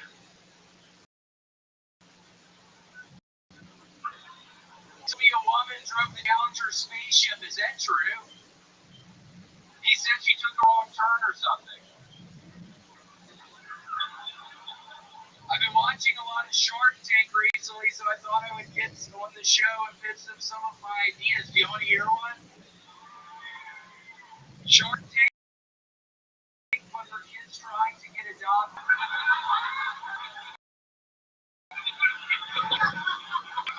That's a show. It's just kids trying to get adopted. It's kind of loosely based off of Shark Tank. They can't find a house. They don't have a fucking family. They literally need to get adopted. Okay, that's my time. Oh my god, that is a true William Montgomery joke. I just said to myself, if I don't hear you do that every fucking set for at least the next few months, that's insane. That is so funny. So nice to meet you, Tony. I discovered something on eBay. I got a Floby. It's an attachment you put on your, Redman knows about it. It's an attachment you put on your vacuum cleaner, and it cuts your hair for you. The vacuum cleaner sucks up your hair, and then the thing cuts it. Okay. So what's your plan? I'm using it tomorrow. Wow, it's on the way. Yeah, I'm pretty excited. Oh my goodness, we're gonna have to follow this story closely. Yeah, super excited. It's called a Floby. It's just this attachment you put onto the end of the vacuum cleaner, and then it sucks your hair up, and yeah, it cuts it. So zoom on. That's tomorrow. What are you thinking about going with it? Your hair is famous as part of your overall, brand. I don't know. I'm gonna just try to get it as short as possible. I have pretty much to disguise myself. I was in. Can somebody kill whoever that was? Who? Redman, can you get your fucking gun out and fucking murder that dumbass who just fucking said that? Show yourself! Who the fuck was that? Seriously! Who was it? I have a picture over here. I know that you're looking. Oh, was that guy in the hat? The creepy looking piece of shit. I literally have a gun in my fucking waistband right now, you piece of shit. You are lucky I'm on parole, or I would fucking murder your ass right in here right now. So I'm trying to talk about a Floby, dumbass. I've been preparing for 2 fucking weeks to talk about a Floby that didn't really work out, and now you're fucking messing with me, you piece of shit. What do you want to do with that guy? I think I want to kiss you. Oh shit. Oh shit. Connor, yeah, take your hat off, man. Let me see your face. He's a coward. Yikes, look at that. Looks like somebody had a fucking Floby accident earlier. Seriously, holy shit, there's spots in your fucking head? Yikes. Alright, sit down, you creepazoid. Jesus Christ, don't make a big deal about it. What the fuck? It's incredible. So, William, what's been happening? You were just in Vegas all weekend? I went to my first NHL game yesterday. Had a lot of fun. I actually bet $20,000 that Purdue would make it to the finals. So now I have this bookie literally after me. His name is Jonathan Taylor Thomas, which is so funny. He has that old actor's name. It's not him. But he's literally on my trail right now. He's literally gonna find me, I think. Yeah, I bet $20K for the first fucking round. Wow. Have you thought about perhaps murdering the bookie that's chasing you around? Oh my gosh, yeah, there he is. Hold on. Wait, how did I not recognize your ass in Vegas? You had like a different hat on or something. Is that Jonathan Taylor Thomas? You told me your name was Tom. Why would you lie to me like that? Oh my goodness. So William, what else is going on? What else are you passionate about this week? I went to a really great breakfast buffet earlier today.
right now, dumbass. This is literally the time of my fucking life, and you're fucking throwing wrenches. Seriously, somebody drag this guy out of here. I owe Jonathan Taylor Thomas $20,000, and I don't have that kind of money right now.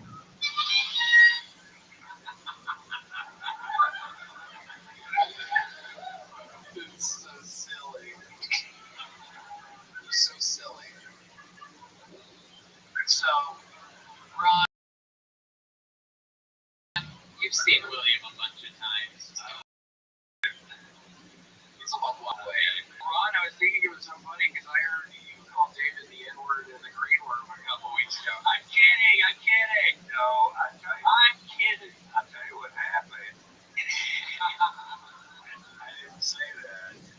Somebody said, did you use that you were on some kind of doing a podcast or something, and they didn't. Somebody said, how many times did you use the N-word? He said, none. And I used the N-word, saying that's what he was going to. The N-word's not none, right? So it was a reason for it. You know, it was very funny. Yeah, it killed so hard. It killed so hard. If you were there. Yeah. Did you win any money in Vegas, or did you lose any? You said you lost $20,000. Yeah, were you not listening? I was stupid piece of shit. What's all over your shirt? Are those crumbs or like order? Timor, what seriously? What is that? There was this younger comic on her. Yeah, he was doing a for pay. So it's drying out. William, any last words before we put a ribbon on this thing? You can find. I opened up my Etsy store. You can find it. It's you search for Floby. I'm actually starting to sell Flobies tomorrow. So that's honestly why I brought it up. Yeah, find me on my Etsy store.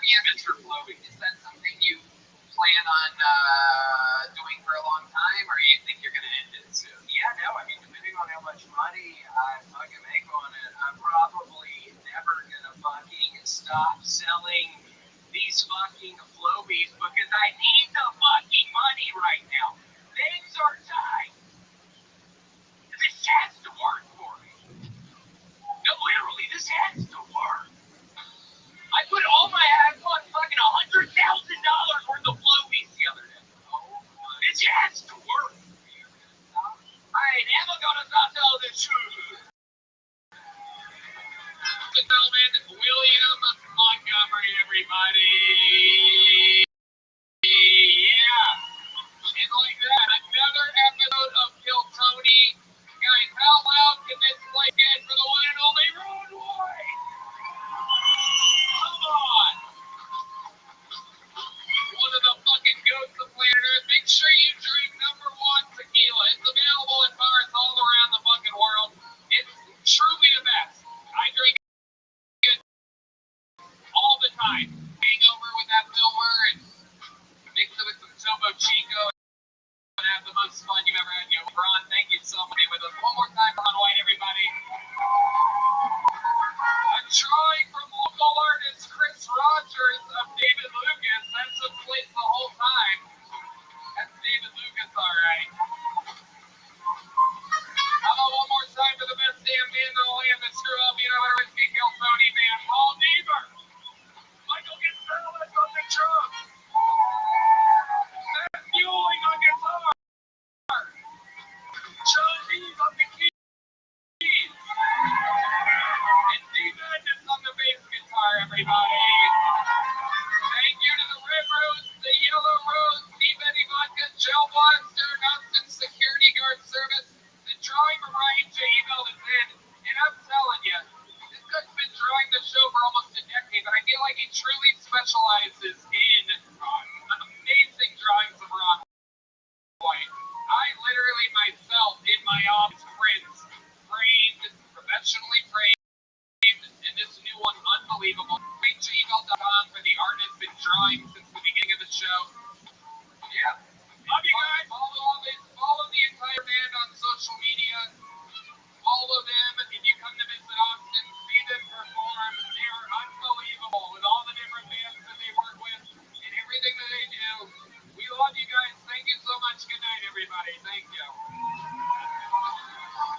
knows that as an HVAC technician, the heat is on you every day. Your first call is with a noisy AC unit. Time to put your experience to work. On site, your meters don't lie. The blower motor's failing. But Granger's easy-to-search website quickly helps you find what you need to keep the office and their HVAC running smoothly. Call 1-800-GRANGER, click Granger.com, or just stop by. Granger, for the ones who get it done.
Coming to you live from the Comedy Mothership here in Austin, Texas, for a brand new episode of Kill Tony and for Tony Hinchcliffe.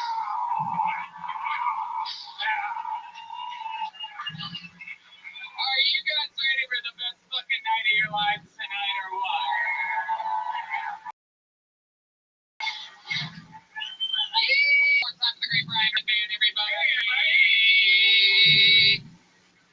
Fuck yeah. Welcome to Kill Tony, brought to you by the Red Rose, the Yellow Rose, Gel Blaster, Deep Eddy Vodka, Austin Security Guard Service. The best security guards in the world are here in Austin, Texas.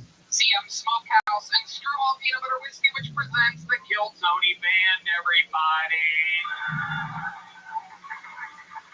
That's the great Matt Mueling on the electric guitar right there. John Dees on the keys. Paul Deaver on the horn. Michael Gonzalez on the drums. This is D-Madness, ladies and gentlemen. The one and the motherfucking only. We're gonna have a lot of fun tonight before we start tonight's show. Here's a little bit more from the amazing sponsors that made today's episode available for you here, right now. Hey y'all, this episode of Kill Tony is brought to you by Zippix Toothpicks. Zippix brings you a totally satisfying, convenient, and flavorful way to curb cravings and get a boost of energy or relax at the end of your day. Remember when clouds, ashtrays, and dip spit were awesome? Yeah, me there. Now there's an easier, cheaper, less way to curb cravings with Zippix Toothpicks. Great, man. The best part about Zippix is that you really can use them just about anywhere. With 2 milligrams per pick and some 3 milligram options, 6 toothpicks are long-lasting, extremely affordable, and available in 6 delicious flavored choices. I actually have been using these for a while. They are great. I find myself just having one in my mouth the whole time. I am getting my nicotine fix. You know I love Asian and amazing flavors, and that's what keeps me going back to Zippix. Also, if you need a boost of energy, try their Zip Energy B12 and caffeine toothpicks. You guys have seen us use Zippix on the podcast. Now it's time to find out for yourself. Go to zippixtoothpicks.com today and use code KILLTONY10 to get 10% off your order. That's zippixtoothpicks.com, promo code KILLTONYTPIX.com, promo code KILLTONY10. Must be 21 or older to purchase. Sip more, smoke less with Zippix Toothpicks. Hey y'all, Mandy is here with a deal you can't pass over this Easter season. They've got the tools to get you the beautifully decorated eggs of your dreams. Just because it's Easter doesn't mean it's okay to hide those bad boys behind all that tall grass. So make sure your downstairs lawn is mowed. Get yourself feeling as sweet as candy by going to manscaped.com and getting 20% off plus free shipping with the code KILLTONY. I use the Performance Package 4.0 to put all my eggs into the perfect little basket by Manscaped. Inside this ball care bunny basket, you'll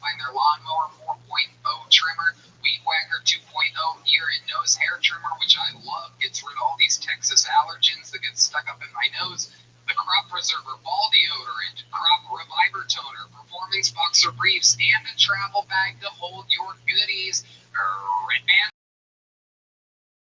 Yeah, it's amazing. The Lawnmower 4.0 trimmer has proprietary advanced skin-safe technology that's designed to trim hair on loose skin. Lawnmower 4.0 is waterproof. It's equipped with an LED light so you can keep your eyes on those eggs even in the dark. The Easter Bunny dropped off an extra special gift with a performance package by adding the upgraded Weed Whacker 2.0 nose and ear trimmer, my favorite, which helps reduce nicks, snags, and tugs on those delicate nose and ear holes.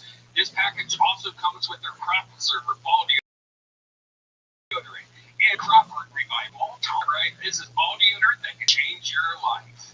April is Easter, but it's also Testicular Cancer Awareness Month. Manscaped has partnered with the Testicular Cancer Society to bring awareness to testicular cancer, men's health, and early cancer detection. Manscaped is committed to raising awareness for the most common form of cancer in men aged 15 to 35 and giving support for fighters, survivors, and families impacted by testicular cancer as part of their We Save Balls initiative. So, save 20% and free shipping with the code KILLTONY at manscaped.com. That's 20% off and free shipping with the code KILLTONY at manscaped.com. Hop into the best deal of the year with Manscaped.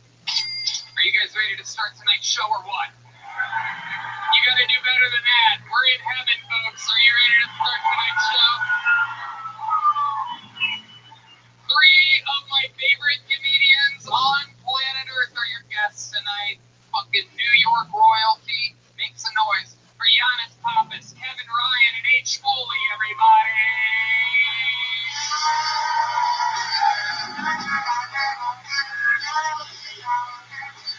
Let's fucking go. Giannis Pappas, Kevin Ryan, here, scoot a little closer to me. Hell yes, we are doing this shit. Welcome, Giannis Pappas, your first time on the show. First time. We're gonna have so much fucking fun. Giannis Pappas does the Giannis Pappas show hour, available everywhere. Kevin Ryan and H. Foley, of course, of the Are You Garbage podcast. One of my favorite podcasts I've done, and you guys have been on this show before. Giannis' first time, but we're gonna have a fucking blast. Giannis, you might not know this, but over 200 comedians signed up for the opportunity to be on this show tonight. They are loaded in the back alleyway right now. I'm not kidding. They bring their own drinks, they play dice, they make friends. It's fucking incredible, the energy in this alleyway. It is a precious thing that'll probably be ruined by somebody soon. I can just see a mass shooter after a bad. But hopefully they use gel blister, available in stores everywhere. Nobody gets hurt. Very, very exciting. If I pull their name out, let me get 60 seconds of stand-up comedy time uninterrupted. You know the time is up and hear the sound of a kitten. It means they have to wrap it up there, or else they bring out the angry West Hollywood bear, which interrupts their set. Yeah, that's just if they go too long. Anyway, after their time is up, I interview them. We have a bunch of fun. We all meet them together. Anything can happen. The whole thing is improvised. You guys ready to start tonight's show? Well, before we do, I have a very, very, very special announcement. Many of you have been listening to the show, or at least gotten the catalog from 2 or 3 years ago and earlier. How many of you are really long-time fans of the show? Well, you newbies out there, you might not know this, but we used to have an entirely different band. They would come out in full characters. They would commit to these characters throughout the show. Sometimes they would change characters throughout the show. Legends of the show. When we moved to Austin, they all have families and things. They all stayed in Los Angeles. And but tonight is a special night. So joining the new band, ladies and gentlemen, I present to you the former Kill Tony band, everybody.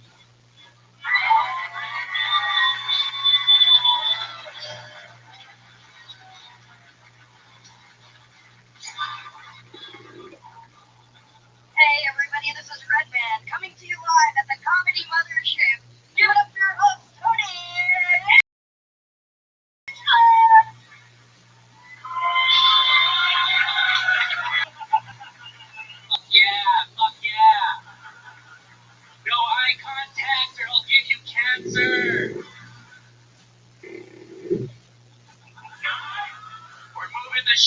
North Korea. They're more compliant there. Guys, you know how this shit works? Every week I have one of my funniest friends come out. Tonight is no different. Please, put your hands together for Joe Rogan.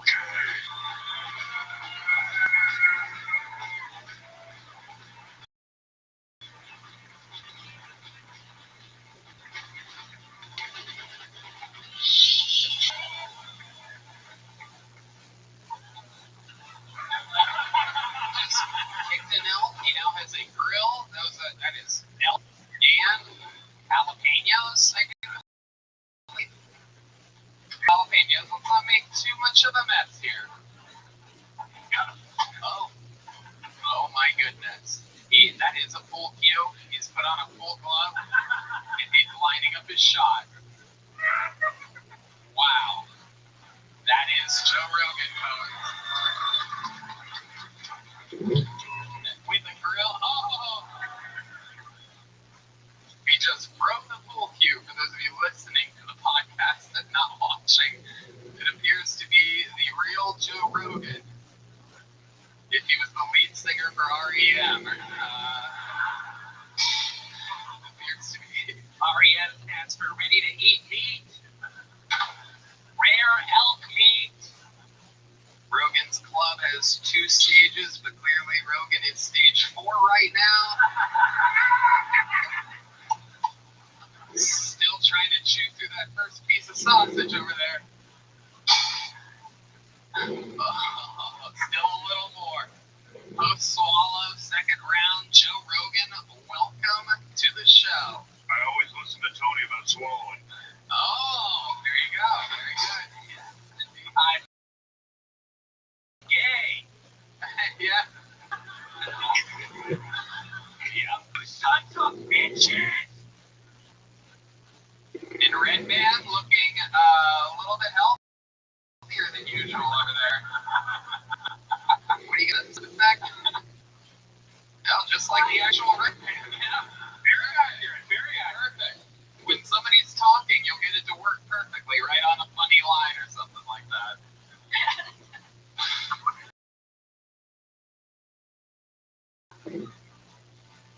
Who's running the mic? Oh, all right. I don't think that mic's on.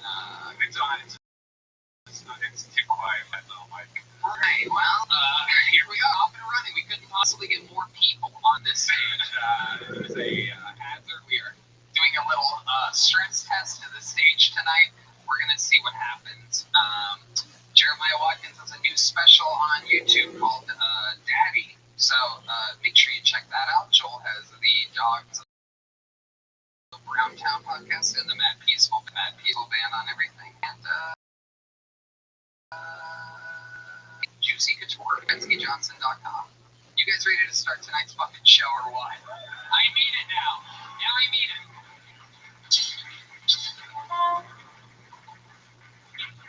Ladies and gentlemen, to start tonight's show, one of our regulars. He writes and performs a brand new 60 seconds every single week. Make some noise, sing along if you know the words. This is Hans Kim, everybody.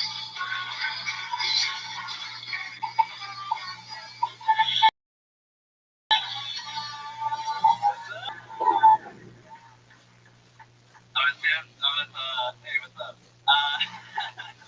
What's up here? I was talking to a gay earlier today because that's how open-minded I am. I talk to everybody, even gays.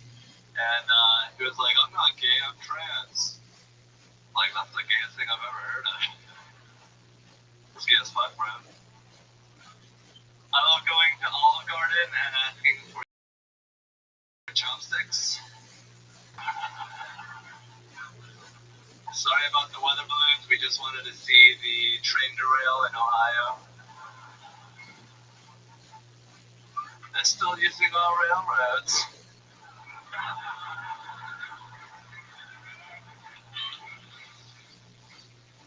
I love it here in Texas. You guys drive crazy here. You guys don't change lanes. Alright, that's what I thought. Thank you. Hans Kim. Absolutely doing it, dude. Thank you, Tony. How do you feel? I feel amazing.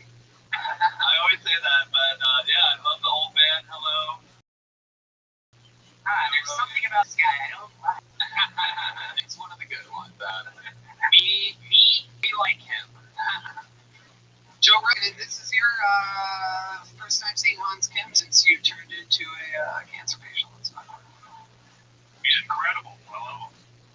Thank you, Joe. I would love to suck your cock someday. Wow. All right. You'll have to steal the job from me. It's true. And I am not letting old lockjaw Hinchcliffe over here. You know, I love it. You guys are seeing Hans Kim, I do believe, for some of your first times. What do we think? What is the analysis here of the great Hans Kim? You speak English, that's good. Yeah. It is squeaky clean and super clear. Hans, what have you been up to week? What's going on in your life? This weekend has been great. I got my drone. I'm a full man again. I can fly the skies. Asian. Hell yeah, you got your 16 shot it down. So what else? I got to kick someone out of my show in Dallas. I got to toothpaste them. That was the code word. I was like, toothpaste. What was the person in the audience doing? They were just having a conversation in the front row. And I got to, just bring down the hammer on them, bring out my inner Tony Hinchcliffe, be like, you're out of here. I don't really do that. And I sure as fuck can go toothpaste. Oh my god, what do I do? I fucking handle it myself. Man, you little bitch. Don't you know martial arts? Yeah. Did somebody say martial arts?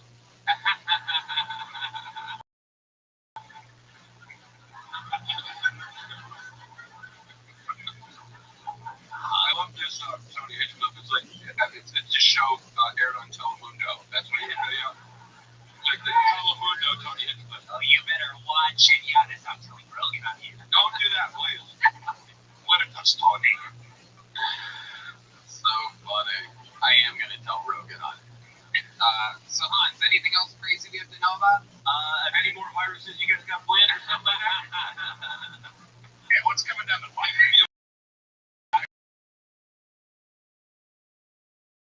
How about giving a heads up to the boys?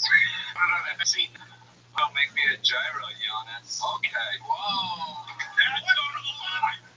That's racist. That's racist.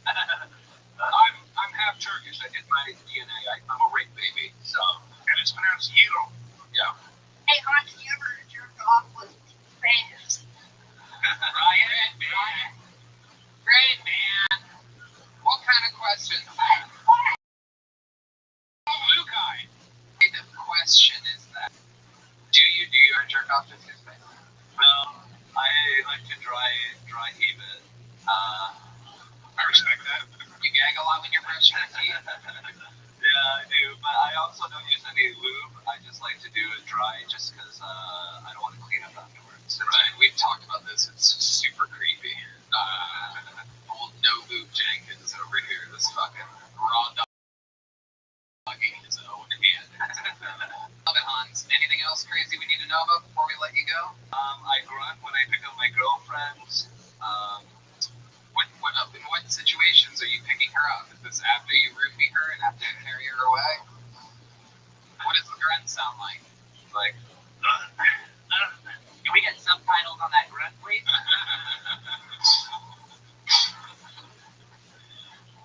I love it. Like, what do you pick her up during sex? no, just when she's like falling asleep on the couch and I'm like, hey, let's go to the bedroom. And she has someone squatting in her living room. So I'm like, hey, we can't like have sex here. Is she a paraplegic? Why do you gotta carry her to the bedroom? Where's work? She's just like sleeping a lot. I think it's because she works early, I work late, so I'm up when she's sleeping. So I'm awake when she's sleeping a lot, and I don't do anything illegal. Right. Not illegally. Not like you guys love being together.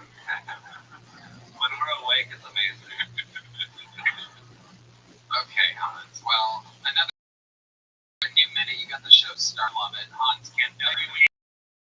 Follow him on social media. Follow him on tour.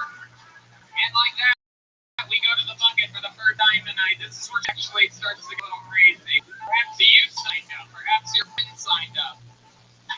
Or it's one of the 200 souls in the alleyway.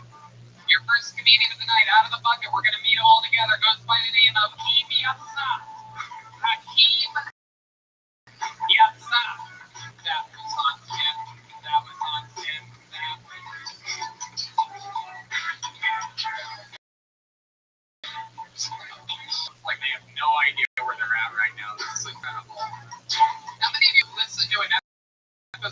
show before. Oh, okay.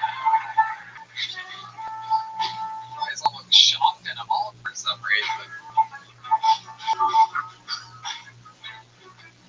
Alright, Hakeem Yassad should be walking up any second. Hakeem Yassad, right out of the bucket.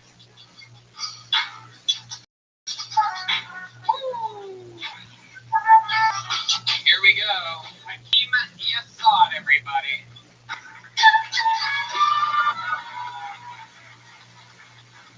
Woo! What's up, everybody? How we doing, man? Goddamn, love to be here, man. Let's get back here from New York. Goddamn. Man, so I kind of feel bad for short guys. My dad's a short guy. He's like 5'2", and my mom's 5'7". You guys get the stereotypes for short guys. If a guy's short, he's with a hot woman who's tall, he must have a big dick or a lot of money. So you know how uncomfortable it is for me walking around town imagining my dad's big dick because I know he has no money. It hurts, man. It really hurts. And the worst thing about it is a 5'2" black guy and a 5'7" black woman don't make a 6-foot guy. I know that because I put 6 foot on my license. And the lady goes checking it. She's like, I can see it. With some good shoes, I can see it. I'm like, damn, way to destroy my confidence, man. That was horrible. I've been black for a couple of years now. And a lot of weird stuff keeps happening to me, man. Like, a lot of people keep thinking I'm security. Okay, that's good. Not finish it? No, this is okay. Okay, there you go, gentlemen. Hakeem Yassad, his first minute ever on Hillbilly. Welcome, Hakeem, to the fold. I gotta say, man. What? Thank you. Okay, absolutely. You're welcome. You're welcome. How long you been doing stand-up? 3 years. 3 years. And all of that in New York City? I started in Dallas and I moved to New York last year. I've been there before. Okay, what made you pick New York instead of Austin coming from Dallas? Most of my family is from Maryland, so I was like a close to family out there, and I like had cousins who like play jazz in New York, so I was like, oh, it's close to family. Very cool. Very cool. I know the farming industry has been having trouble lately, but I didn't really notice until I saw your cornrows.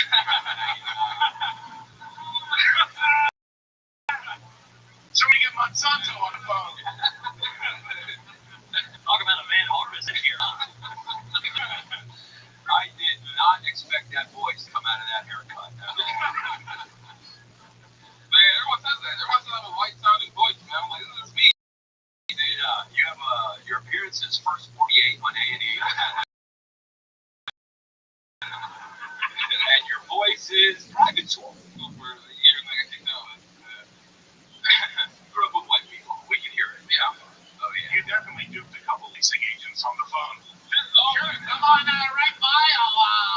I'll meet you downstairs.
I'm gonna say the police.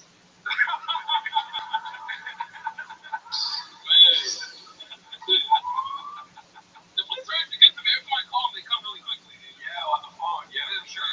Right. And they show up and arrest you. Yeah. Yeah. You're like, I called. They're like, no, you didn't, man. Hey, no, he's stealing the Amazon package. How long are you in Austin? I'm leaving tonight. So, yeah. You're leaving tonight? Yeah. Are you driving? Yeah, I'm driving. I'm back to Dallas because my family is out there. Okay. So you have the Amazon truck? What are you driving to Dallas? Honda CRV. Okay. Oh, it's definitely pulled over to that. Yeah, for sure. Absolutely. Incredible. All right, Hakeem, what's your love life like? Actually, New York, I thought I used to be fat before I lived there, so I wasn't getting any girls, but I lost like 80 pounds while living up there. How did you lose 80 pounds? Here you go, Red Man. Here you go. Red Man, how about falling out with your ears? You know, like, I like stopped eating as much. Like, Texas is super cheap, so I like to go to buffet. Stop eating as much, Red Man. Stop eating as much. That shit don't work. Hi, Redman. And then like I started walking way more and like exercising and like nice. What the fuck? Who just threw that? Joe Rogan or Red Man? Oh, it's me, sorry. You damn it, trans Red Man, I hate you.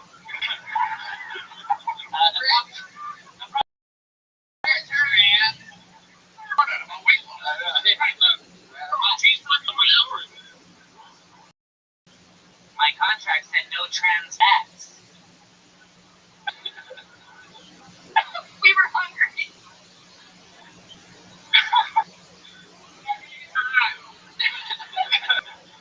Hakeem Yassad, how do you feel about this? It was pretty cool, actually. I didn't think I was going to get up. I was there just like, fuck, man. I drove out of here and I'm not going to get up. And I got up first. And I'm like, this was awesome. This is the best thing ever. Great job, damn right. Hakeem, I got to be honest, Pappas. Now, if you make comedy, have you considered change so you don't get on no bad lists, or what are you going to do? Oh, man, dude. You got to travel for this career, so you don't want to get pulled over by Homeland Security with that name. Perhaps Kodak crack. Oh, yeah, crack. That's pretty good. That's pretty good. You are walking away with a brand new Kiltony handmade Texas leather Jogo with a green bone side. You're leaving with a Del Blaster too. You're gonna get that on your way out. There he goes, Hakeem Yassad, everybody.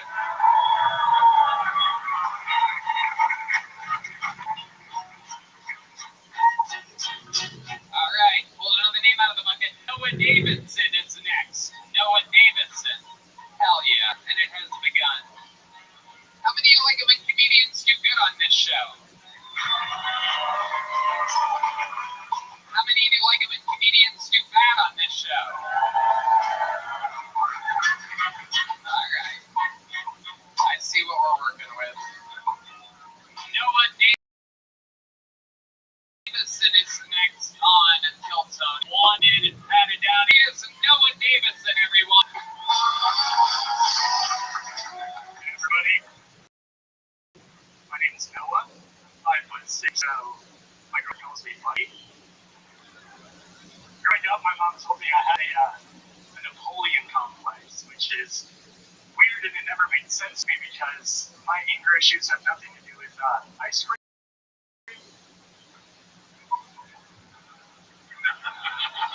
Slow burn. No, the reason I was angry is because at a young age, my father went to prison for abusing me. And for those of you that don't know, sending your own father to prison is a lot like sending your own daughter to college.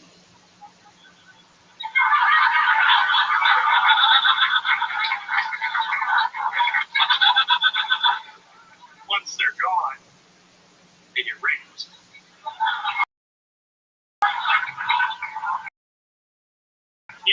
You know. Thank you. I appreciate it. Thank you so much. All right. Noah Davidson, this is your first time on the show. I would remember a fucking face and body like that. You sweet little, pudgy little pudding pop. You look at you. Thank you. Has anyone ever told you that you look like a shrunken down version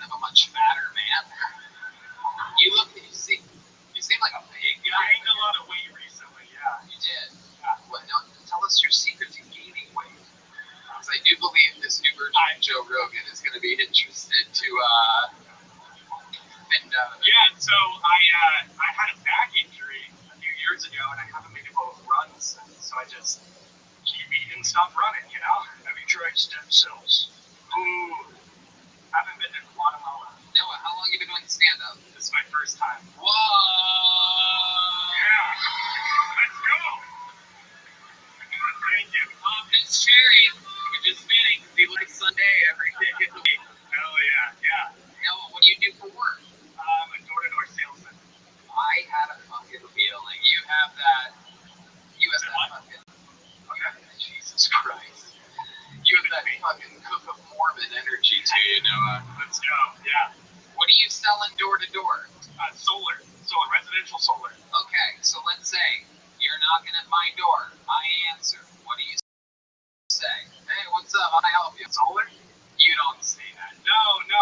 Don't try to be. There's a lot of. I want to know your actual pitch. Let's try again, Noah. Relax. Sure. I know there's a lot of people around. I know it feels like you have some control over the situation. You don't have to stay with me. Stop responding. We're gonna do this. I want to know exactly what you do for work.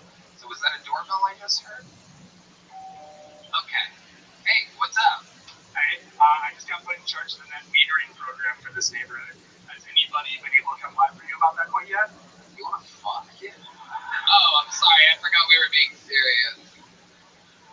No, nobody's come by for that. What's net metering? Yeah, so essentially last week, don't know if you saw, this neighborhood actually got flagged for having high electricity rates. Once your neighbors in the area complain, something like if that happens, a guy like me out here, talk to the families in the area, let them know what's going on. Wow. And totally creep everybody out. So you're a complete liar for work. Yeah. That's what you do. No. Yeah, your area's been flagged with high electricity. Flagged by me. Right. This is Shark Tank. We've earmarked your neighborhood to rip you motherfuckers off. Yeah. You're out here flagging around like a real flagging. You know what I mean? Whoa. Tell us about your love life. You seem like an interesting guy. I cannot picture what you're fucking, but I feel like it's wrapped in a suit of latex or something like that. I have a strong feeling it's attached to your wrist. Am I warm? What are you banging? You have a solar powered. That's it. He's talking dirty too. You've been flagged, baby. I don't know if you heard, some of the neighbors been complaining that you've been a naughty girl. Yeah, when I look at you, I feel a little too much electricity. Is it me or is sparks flying in here, huh? Like father, like son. So, Jesus. Solar power, you bitches. Catch up. alright. So Noah, Well, before I was fat, I was skinny. And that's when I got my girlfriend. We've been together almost 5 years. Yeah, beautiful. what does she do? She's a psycho instructor at a cycling studio. I thought you said she's a psycho instructor. I'm like, She probably knows that as well. Is it me or I would never buy a fucking thing off this dude? Am I crazy? she's a cycle instructor and you've never taken her class. I can see that, right? Not anymore. I used to, yeah. Right. Listen, you look great, brother. Appreciate it. Before and after. You gotta get yourself a big strap like Foley and walk around. Why do you think some of that? No, I'll tell you that. Why do these three look like the red band evolutionary chart? Oh, That's great. I love it. So Noah, what have you been doing up until this point in life? Like, what have you been doing for fun when you're not selling solar panels? What does a guy like Noah do to let it rip and have a good old time? What are you into? Yeah, so pastimes, I'm a rock climber. I rock climb, 4 or 5 times a week. That's the main pastime.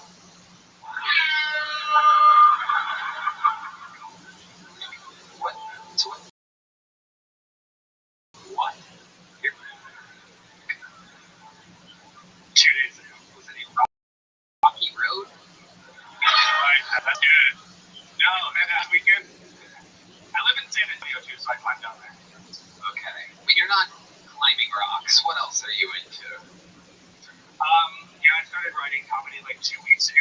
honestly, it's rock climbing, writing, comedy, or working. That's How about before 2 weeks ago? Before 2 weeks ago. How old are you? I'm 23. 23. Wow. You look totally like 32. Like if this was back on the prices where you have to switch the number, it would totally go 32, right? You gotta get away from those solar panels, man. What are you sleep? You sleeping on one of those things? Man, you got power plant vibes. 23 years old. Yep. You feel 23? I have the back of an 80-year-old, so no, I can't say I do. What happened to your back? Why is your back so bad? I had a really physical job when I was 19. What was that? I was an order selector in a warehouse, so I would, pick cases for like Red Lobster, Cracker Barrel, places like that. That was a food order. Yeah. Red Man's hard as a rock right now. Yes. It's just like Pornhub. All right, Noah. Well, you're an interesting guy. Congratulations. How do you feel? Your first time ever doing stand-up? It was awesome. What's different? What did you not expect?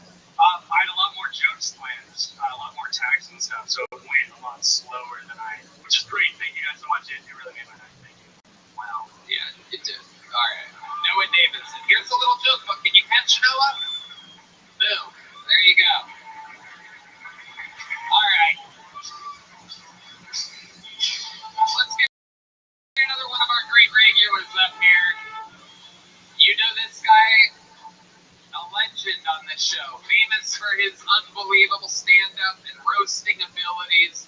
Ladies and gentlemen, only David motherfucking Lucas, everybody. Here we go.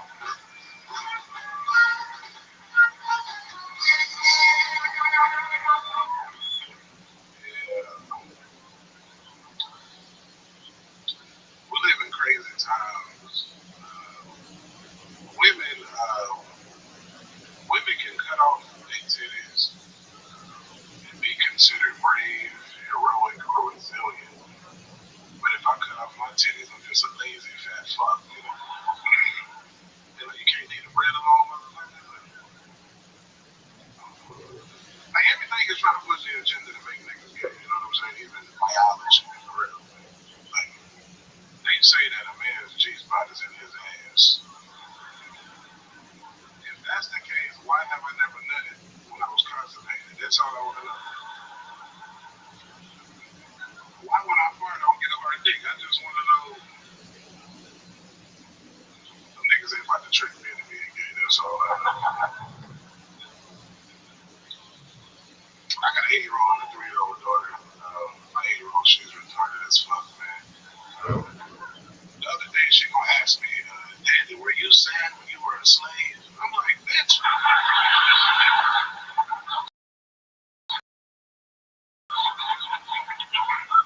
I was born in 19. All right, man, thank you. I love it. That's hilarious. Fantastic. I see, what's that shit called? Yellowstone got some non-binary niggas on it now, boy. Oh, are you making fun of me already? Boy, he be one of them fucking ran the cow in his asshole, nigga. Like, And it looks like I found the cow. Yelling fucking round rock over here. hey, you too, nigga. You stuck your thumb up a pit bull's ass to stop him from attacking. What? For a second there, it felt like that was true. I'm like, where's this video? No, if y'all see that video, this nigga is in the middle of a dog fight. He stuck his finger up his dog's ass and the dog stopped fighting. Nigga, I was like, that's Tony like a motherfucker. That's me. Here, boy. Tony, y'all got so many motherfuckers on this stage. They look like a white Wu-Tang concert. Fuck y'all got all these niggas on stage on the front. I ain't never seen white people congregate like this, nigga. Unless they had hoods on with a burning cross. Yeah. I guess we need a bigger stage. I said bigger. Yeah. Jeremiah, nigga, hey, man. This motherfucker look like a creation from the army, like the ultimate soldier, nigga. Like he can't get shot with regular bullets.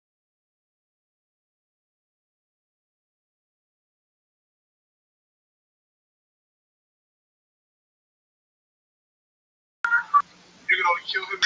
Up here, I don't Puerto Rican people, boy, your ass out of here. Your ass is out of here with that bullshit, nigga. Your mom, you got a full lumber wig on, nigga. I don't like look at this. Turn your mic on, nigga. Turn the mic on. Boy, let this,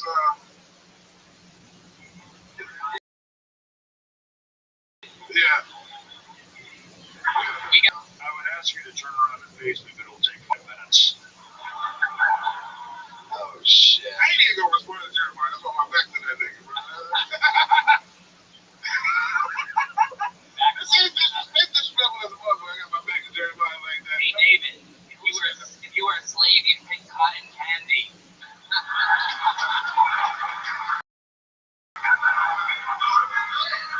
That's a good one. This nigga grown up Elian Gonzalez, boy, come ass up. Yeah, when I was in that inner tube, I thought I saw it. Stop, that's not right. That fucking triple booster to live in that lake out your ass, whack as fuck, nigga. I heard David Lucas didn't talk to Michael Ayer in the last days of his life because he never met a vegetable that he liked. See what I'm saying? Nigga, don't get another booster and try again, nigga. Get this motherfucker. They still gotta wear masks in LA, nigga. This nigga. We've been going for bomb punches. See what I'm saying? These LA niggas ain't worth the fuck no more. Look at this nigga. This nigga like a newborn albino squirrel, boy. What What do you think about the new red man over there? What do you think about the... That's the red man that do me pussy.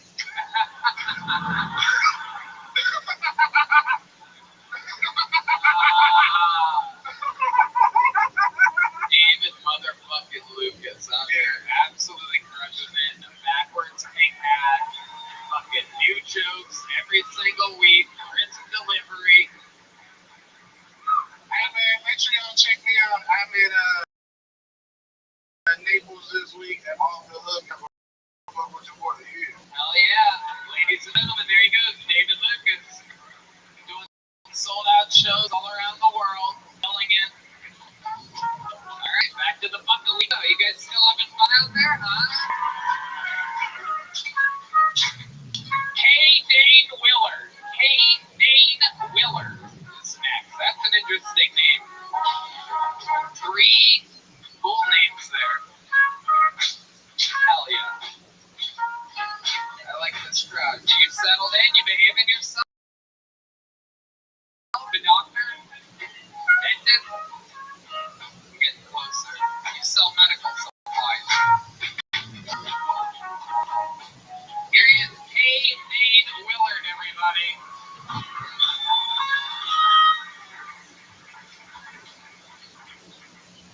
I'm trying to get more into fashion, you know? I was looking through my closet, 90% t-shirts, jeans. So I went to a Goodwill. I was like, let me fix this shit up, boy.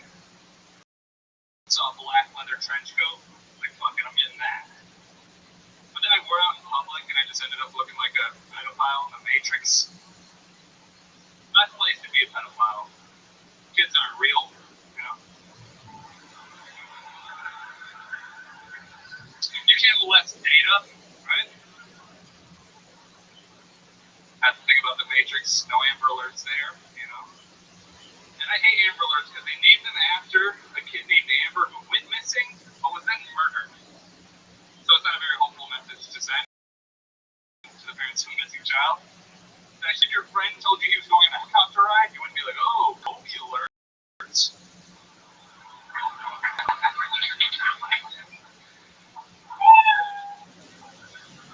There you go, Dane Willard, everybody. Welcome to the show, Dane. Is this your first time on? Second. Okay, I love it. How did this compare to the first one for you? A little better, I think. I don't know. Okay. First time was good. Look you have. What did I tell you looked like last time you were on? Did I tell you that you look like you're built like a toothbrush? Jim Florentine. Jim Florentine said I look like Woody from Toy Story. I could if he had what? What crippling disease did he say after that? If Woody had then I said I sold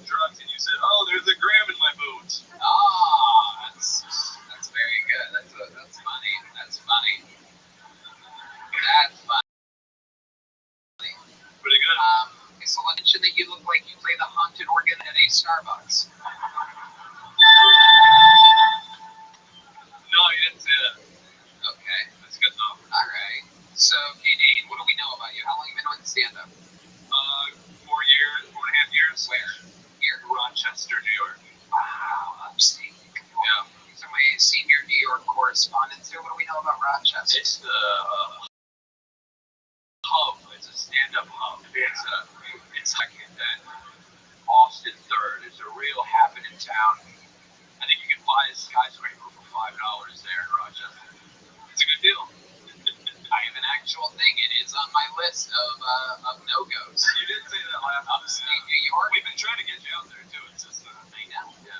I know. Are you the handsomest guy in Rochester, New York? Top 5? Yeah, top 5. What do you do for work? I have a gutter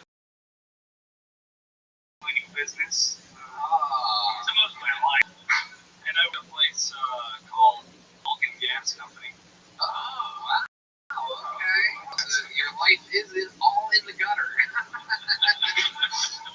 Incredible. What do you do for fun, K-Dane Willard? I'm a skateboarder. Whoa. Yeah. Cool. How old are you? 30. All right. So where do you see this all going?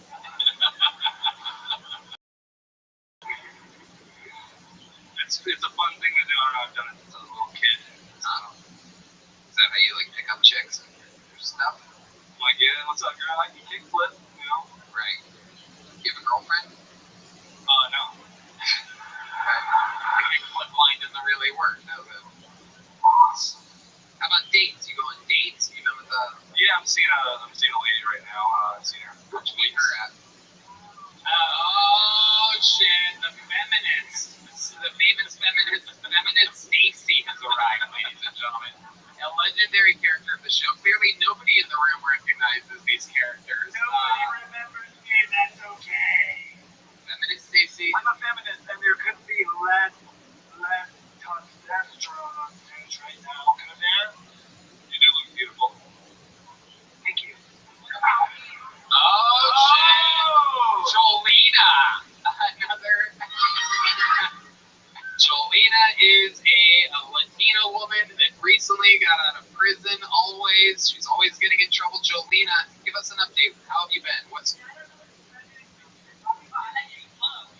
Yeah. Jolena is a wild lady. Feminist Stacy. Wow, we're for women up here. So, Feminist Stacy, it's been a couple years since we've seen you. There's been a lot in your world going on. Yeah. When Biden got elected. Hello.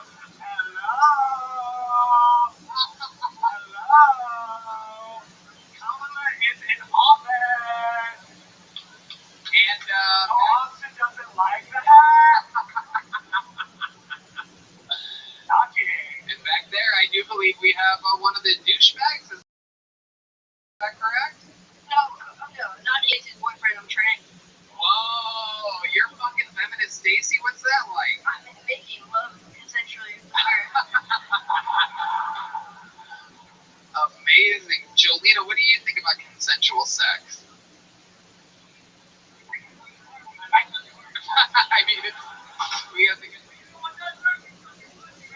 Oh, shit.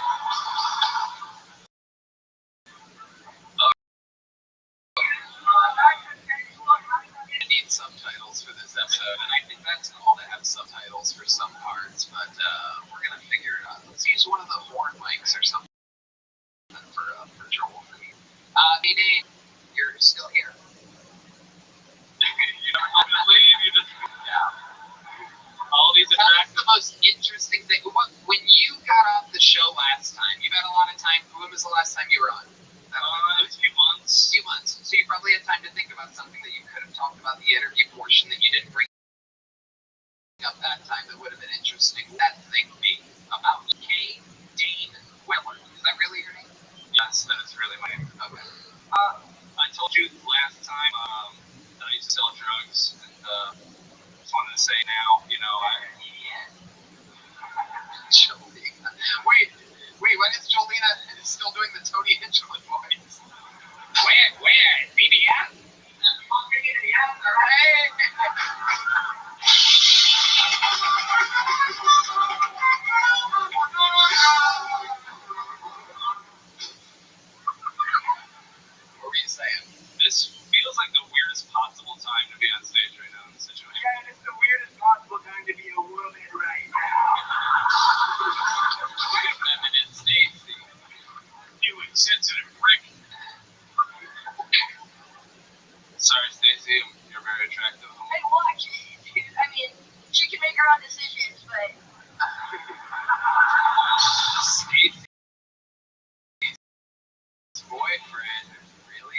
standing up for her. You were saying they were selling drugs, and then Yeah, I know. Last time I was in the show, I felt like that made me look like kind of like a bad guy or something. I think your face does that. Or the hair. Look at that. so what are you getting at? That I just don't break the law anymore. I just want everybody to know that unless it's really necessary. Oh, no. did you get in Like if trouble? she gets away. Oh, it looks like there's more than one taste.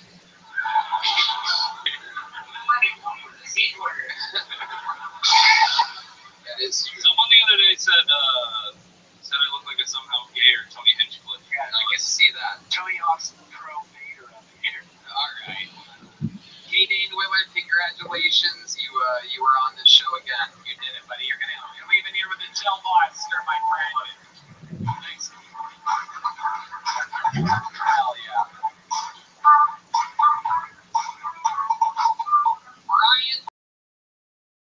Brian Smith. Oh wow, is that no, that's some guy running to the bathroom. How many of you signed up for tonight's show by random applause? You people, a lot of scared souls in this room tonight. Oh shit. Stacy. Oh my god. Oh geez. Oh no. Oh. Whoa. Those are the best feminist tits I've ever seen in my life. Here's Brian Smith, everyone. Make some noise for Brian, everybody. Oh my God! Thank you guys for coming out tonight. I want to do a joke for the fellas first, if that's okay. Guys, you ever do this thing where you're laying on your back and masturbating? You blow that load right into your belly button? Just me, huh? Just me. Yeah, it's gross, right? It's icky. You gotta fish it out like it's a fucking oyster.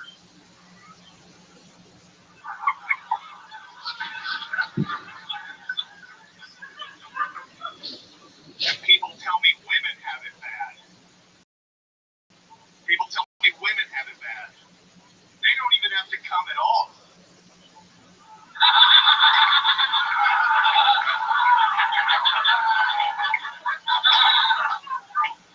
Thank you guys. My name is Brian Smith. Brian Smith, 55 seconds of thunder. I love it, Brian. Thank you. Welcome, Brian Smith, or as I call him, the Sick Lebowski. Okay, hello, Jolena.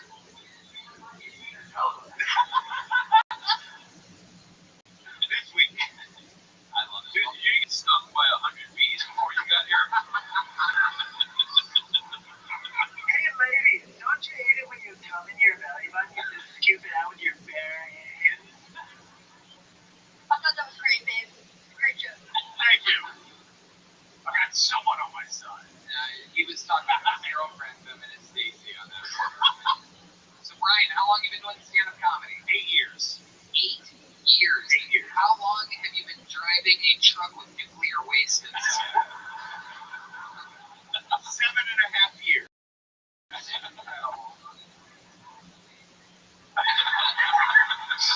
6 months. We're finding out a lot. Where have you done the 8 years of stand-up comedy at? I'm from the Southeast. I'm from Tennessee. I'm from Chattanooga, Tennessee. I've been doing comedy there, Nashville, Atlanta, Kentucky. Okay, stick with me, Brian. I love it. And what do you do for work?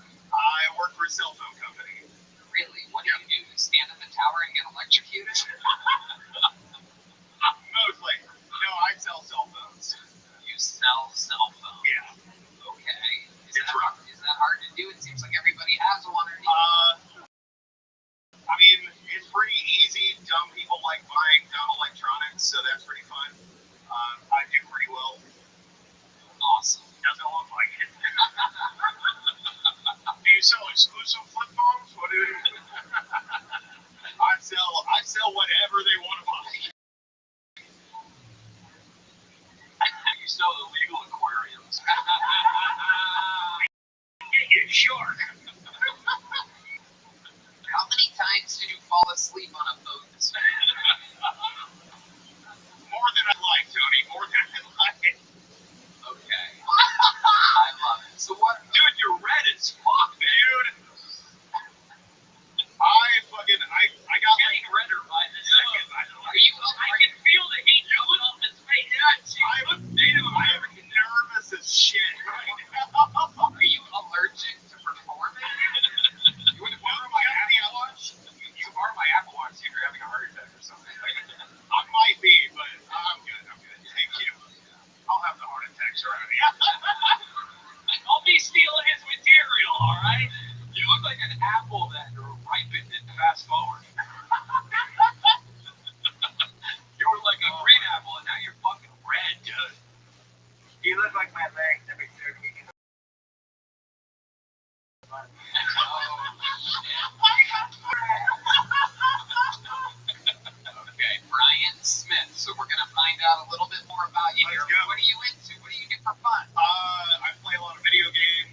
introvert, and I like watching movies and stuff. Okay. All right. I like jerking off. Whoa. What do you jerk off to, Brian? All right. Give us a good one. I'm not gonna lie. I do search Ebony on the Pornhub online. Oh, sisters. Oh my goodness. And not seeing a ton of that out here. And that's part of the problem. They were here, but when they saw you, they all said, quote, "Oh, hell no," and they all went to the restroom at the same time. His face is red than the state of Texas. That is true. So Brian, Ebony, what else? Give us a little something special. You must have something crazy, right? Dude, so there's this band I like called Little Big. There's a little person in the band, and I definitely, because of her, looked at midget porn recently. Ooh. It's called little person porn. Get with the times, you bitch. All right, Stacy, relax. You're really amped up over there. Brian, Because Roger as well as I planned. I'm sorry. I thought it was going to do better on the comedy mothership, but this crowd likes Rogan too much. I'm sorry. Oh, we're breaking the fourth wall now. Women have period. all right, Stacy, all right. Wind it down a little bit, Stacy. We went from testosterone to estrogen, real quick. Hell yeah. Brian Smith, you ever gotten in trouble with the law? I have been to jail once. What was that for? What was the age of the child? Yeah. No, it was for a bad license. I got a ticket that I didn't pay, and then I went to jail, spent the night in county, and didn't do great. Was the ticket for circling too close to the school that you were circling at? It is tough. I do look like a child and like I touch kids, so I can't live within 500 feet of my own You house. look like you touch kids. Yeah. I'd be the world's worst child, by the way. Imagine him trying to get into a Chuck E. Cheese. Oh, I'm a kid, I swear to God. Okay. Brian Smith, what's your love life like? You ever... Not great. Right. Not great, obviously. Last date you went on? Last date I went on, I went to see a band with a young woman who was in her 30s. He was a midget. She was a midget. Honestly, I wish. She was in her 30s? Yeah, she was in her 30s. We went to a band. You're talking months now. Yeah. Okay. So you go to see a band, then what happened? We shook hands when we left. Oh. It wasn't great. I think you're in there, big guy. She got catfished by a guy that looks like he catches catfish. Unbelievable. Well, Brian, thanks for swinging by the game. You have a big joke book? There you go. Brian Smith, everybody. Right that way, Brian. Hell yeah. All right. What are we doing here? We had Katie Noel. Let's go. We're just going to pull it. See what happens here. Make some noise for Alex Spears, everyone. Alex Spears. Hell yeah.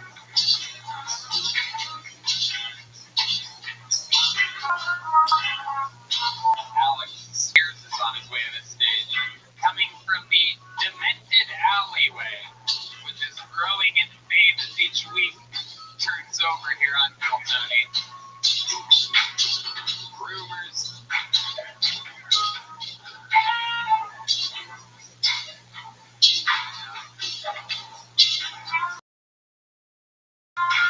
Just a reminder, Daddy YouTube special is out. Here's Alex Spears, everyone. What's up? This is fun. Nice. I just was just hanging out in an alley and I realized I needed to get new hobbies. And I'm gonna be honest with you, hobbies for men suck. They're supposed to be fun, but they're all just jobs from the 1800s. Like if you Google hobbies for men, it's like woodworking, metalworking. There's a lot of working. Like brewing your own beer. It's like, oh, you have people for that. I don't know. Luckily, like I found a group of guys who like some alternative hobbies, so we get together at one of their houses once a week. I know that sounds like a whole male orgy. It's not. Yeah, like a lot of guys play fantasy football. Like we kind of do that. But we don't draft athletes. We draft local middle school teachers, and then we get money for every dollar that they have to spend out of their pocket on the classroom. High scoring league, right? You didn't see that coming. All right, thanks, guys.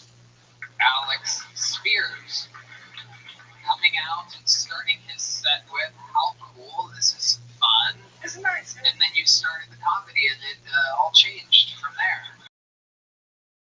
It's got unfun, yeah. Pretty wild. So that last, how much teachers have to pay out of their own pocket for like supplies and whatnot? And betting on it, yes. Okay. Got these two twins living at the same time. Tuco's cousins from Breaking Bad have to go do a hit in the back of the room. Alex Spears dressing suspiciously like David Lucas was tonight. This is interesting. Alex, have you been on the show before? I have not. How long have you been doing stand-up? About 7 years. 7 years. Where at? I started in Charlotte. I've been here since like the start of 2020. Charlotte at the start of 2020. You moved to Austin. Yes, I did. I love it. Okay, how's it been going? Not too bad. I feel like there were like 5 months going great, then the pandemic kind of And then tonight happened. And then this, and no, it's going well. It's going well. Okay, what do you do for work? I work in tech sales. Yeah, I know. Well, I do. I recognize that I look like I take adult hockey very seriously, but well, that plays. It's true. Have you ever thought about going by the stage name Fred Worst? No, this guy's making up. Right? This is right. Yeah. 19. He's just spreading like wildfire right now. Alex Spears, 7 years in the game. What's the most fun you've had in your entire comedy career?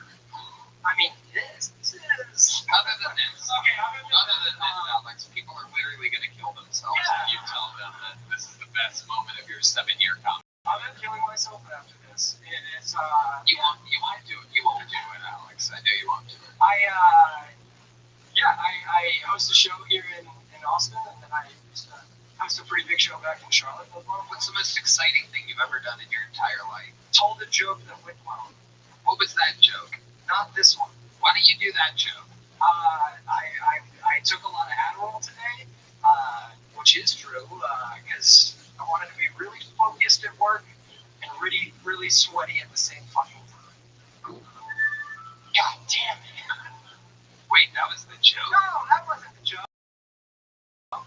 What's the No, that was the joke. Okay, let's try again. Alex, 7 years in the game. Yeah. Do you ever written 7 years, but 7 years doing comedy, do your best joke? All right. I was homeschooled growing up, which is strange because being homeschooled, you immediately have something in common with a lot of other weird people who are also homeschooled. Like being homeschooled, I have something in common with 100% of Civil War reenactors. And like 98% of women that wear ankle-length jeans. You know, like, you were homeschooled? I didn't see you. It works. I don't think you had mom. I had mom. Holy shit. Oh my god. Oh my god. That was pretty good. Did you like the words? You like the words? Well, yeah. They're back. They're back. Men are funnier than women. Oh my god, Alex Spears. This is unbelievable. It is absolutely incredible. Do you love doing stand-up comedy? Yeah, I like doing that. And you do it a lot? Yeah, I do it a good bit. How often do you do it? Like, how many times a week do you get on stage in the 7 years that you've been doing stand-up? What do you think it would average out to? I mean, average out to probably 4 or 5 nights a week, but currently probably 2 nights a week.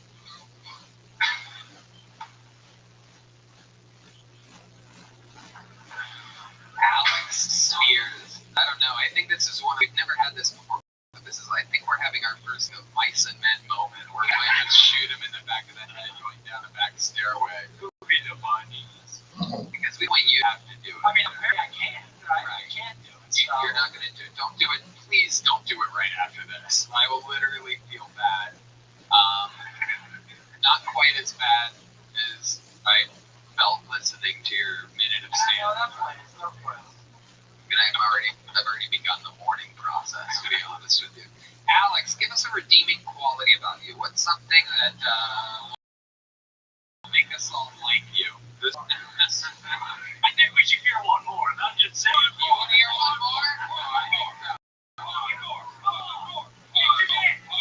Together, redeem yourself. Let's go. I'll give you one of you. Hold on.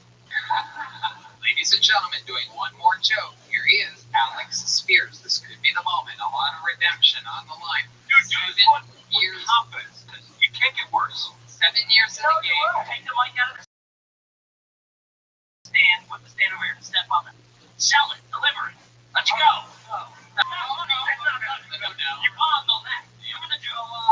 So my therapist recently prescribed me magic mushrooms for my depression. Which is kind of dumb. I'm all for psychedelics, but it was a little hurtful. Because this guy essentially just heard all of my problems and was like, we gotta go outside the realm of traditional medicine for this one. And it's also, okay. That it? Did you like it? No. Alright, this sounds crazy. Hear me out. One more. It's actually incredible. You have I would imagine it's like if a musician like blocked their ears completely, right, and was stuck playing music with the inability to hear what they were playing. I feel like you have no fucking idea what's funny, Alex. No, I don't. No. Okay. You guys think we should hear one more joke? I mean, it's not 7 years. 7 years. 7 years in the game, averaging out to 5 nights a week. Imagine if you guys did that with anything at all. Imagine it's bad at something that you've done 5 days a week for 7 fucking years. And I know what you're thinking. This next one's got to be the one. And I'm with you, ladies and gentlemen. Alex, thank you. Thank you, everybody. Thank you. It's so nice. It's so nice for you to come out and see me. I'll get a little personal with you guys. Growing up, it was kind of tough. I had really bad dyslexia growing up, which wasn't very easy for a kid like me, who was 12-year-old Danny DeVito, that just couldn't read. But I thought I got over it until recently I saw a kid on the news who said, dyslexia is not my disability, it's my superpower. He's a little... And to prove this, he made a mural of John Cena's face out of 747 Rubik's Cubes. I was like, that what I was like as a kid? That's Asperger's, all right? That's not dyslexia. Let's be honest, that's Asperger's. Thank you. Holy shit, dude. Oh my god. Oh my god, it's unbelievable. So you didn't like that? Truly unbelievable. It's truly I didn't like it, but the crowd loved it. Is there anybody in the audience that signed up for tonight's show that has never done stand-up comedy before? You, sir, what's your name? Jake, will you come up here and do one joke? I want to say,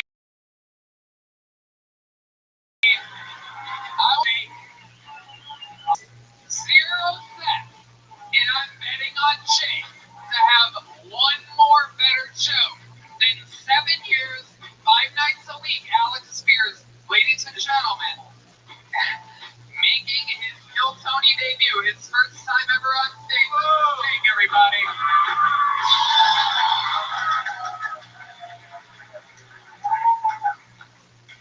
I don't know if you guys noticed, but mullets are back in. For some reason, they only shave the side of their head. though, and I think it's because their uncle face fucking.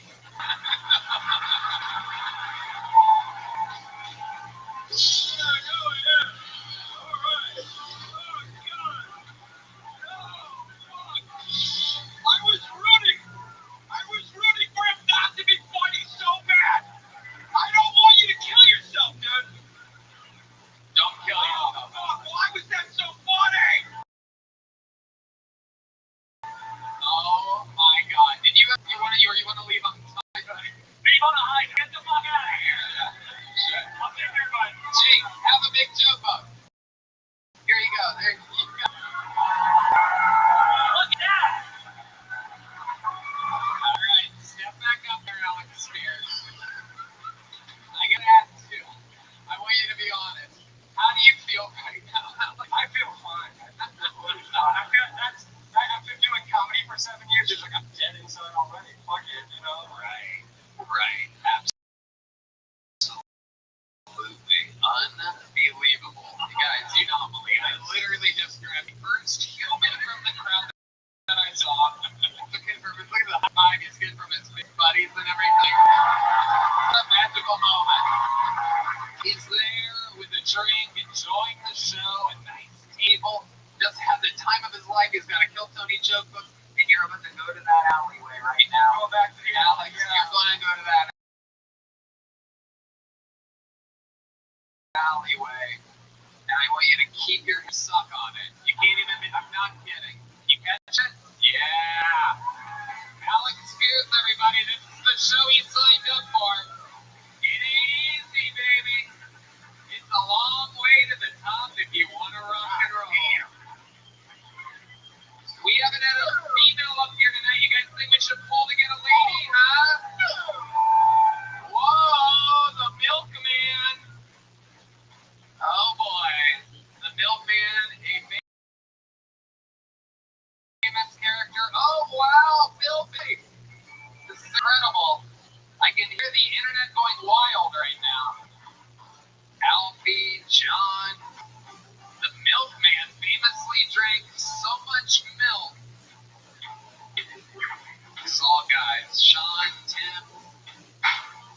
How much milk do you have do we have a receptacle, by the way, before you do what I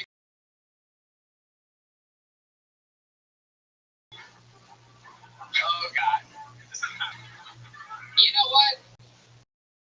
I know I said we're gonna pull till we get a lady, but I just pulled a guy out who I think is just unbelievable. I actually walked by Mike last night. This is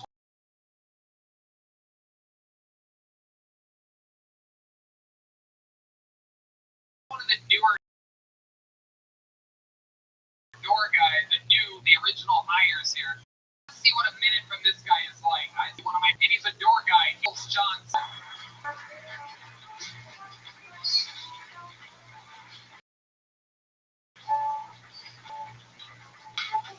Rebecca Rothschild is getting next, so just have her ready, Rebecca Rothschild. I'm gonna wait for Miles Johnson though. Hassan, you see Miles Johnson anywhere? He's up on the other route. Here he comes. Oh, he's coming. Hell yeah. This guy's a fucking monster, people. This is the future. I swear to God. You're gonna love this.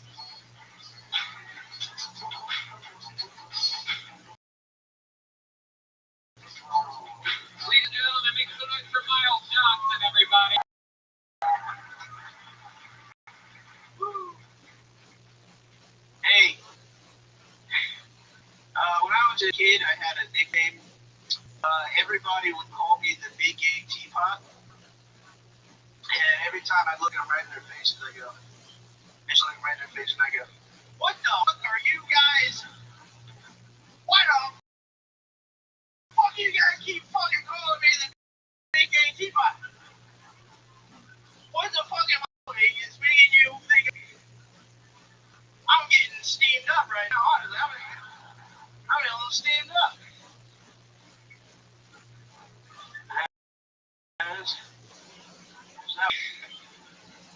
You guys dancing when you're throwing stuff. Do you guys think pedophiles were like kids with big dicks? I think they might like it, but I also think they might just be like, hey, dude, if I wanted to have sex with a man's penis, I'd just be gay. All right? And you horse dick freaks.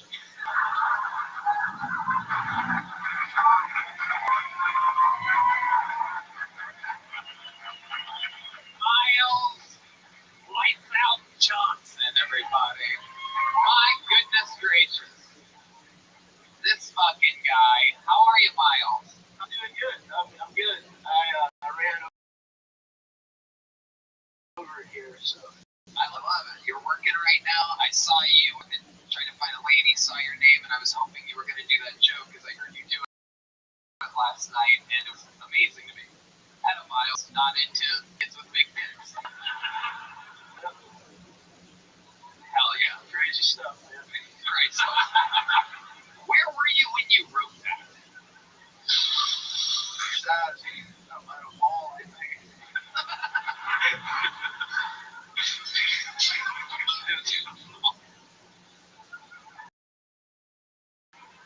I love it.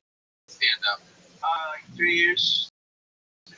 Wow. Incredible guy that's been here that literally has nothing like you have. Unbelievable. And you work here now in 3 weeks. How do you feel about it? Oh, it's dope, dude. I get to, see all the shows, do some shows, feel cool. Yeah. Have you signed up for Kill Tony before? Yeah, no, was that in Vulcan? Yeah, when I was in Vulcan. Yeah. Perfect. How did that go? Not like it is now. Yeah, it was. I hadn't really written a good joke yet. Yeah, no, I love it. No, it's incredible. And it's just amazing. That's what I love is like people that have been doing it 3 years and maybe their first year they weren't that great, but fucking worked at it and got better. Didn't just stay horrible for 7 years. Which is a thing that we saw earlier again. And luckily you're probably working another room or right? Well, yeah, I was that guy with the hat, right? Yeah. Hey, present. Yeah. Oh my god. What happened? Yeah. You're probably going to be the one that has to scrape the blood off of the floor. Oh my god. It's going to be a long night of work for you, my friend. Bill Billingsley. Now remind us, Bill, who you are exactly. Yeah, but like your history, deep madness. I love it. That's right. And the milkman, how are you? I'm doing quite swell. Are you just drinking a bunch of milk over there? That's your third carafe, huh? What's the plan? What do you mean? Well, I mean, when something happens, what's your guys' master plan? I can tell you, coming from the 50s, I've never heard comedy like this in our house. Because let me tell you, whatever it is should already be out there in position so that the accident that could happen doesn't. Okie dokie, I'm going to let you guys think about that and keep control of that situation. I'm well aware. Very good. Okie dokie, milkman. You think that a milkman doesn't know when he gets too high on his own supply? I think I can have at least 6 more carafes. You're going to drink 6 more carafes of your own milk? I don't know. Depends how wild this night gets. Wow, milkman, this is crazy.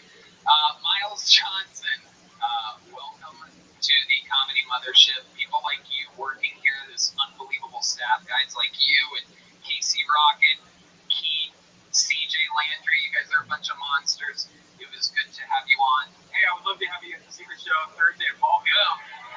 Just got booked on the Secret Show. Just got booked on the Secret Show.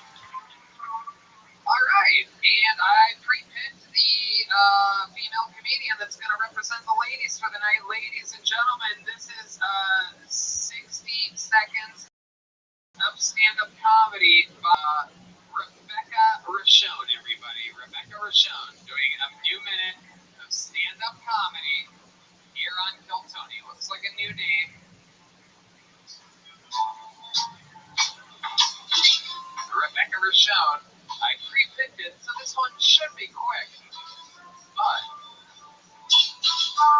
doesn't seem like it's going to be, folks. Rebecca Rothschild.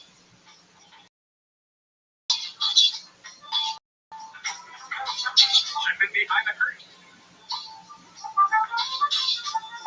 Ladies and gentlemen, your final bucket full of the night, Rebecca Rothschild. Hello.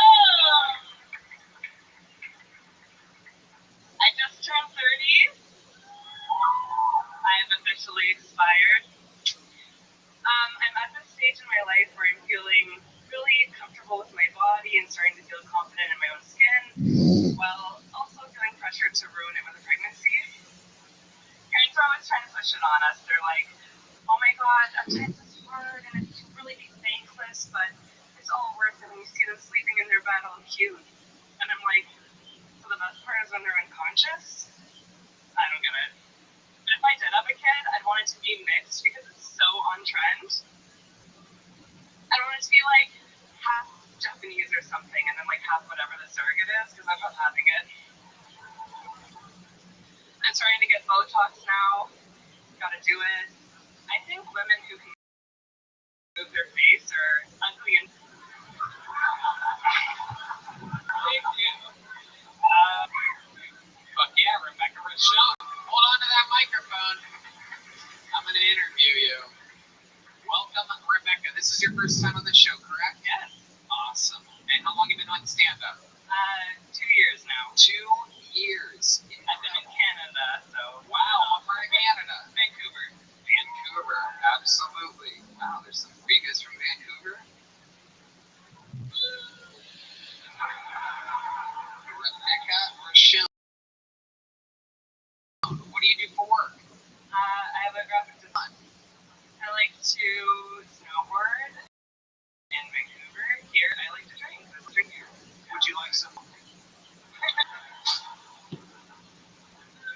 I loved your expired joke.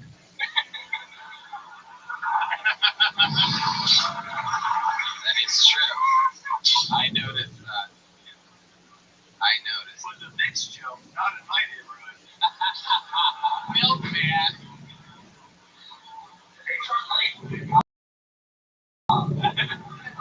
Let's just say he doesn't drink chocolate milk.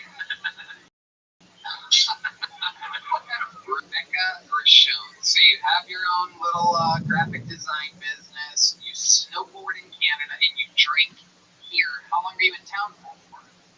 I'm here for good now. Oh, you moved here. Yeah. How did you get to move here? Why did Canada give you permission to do that?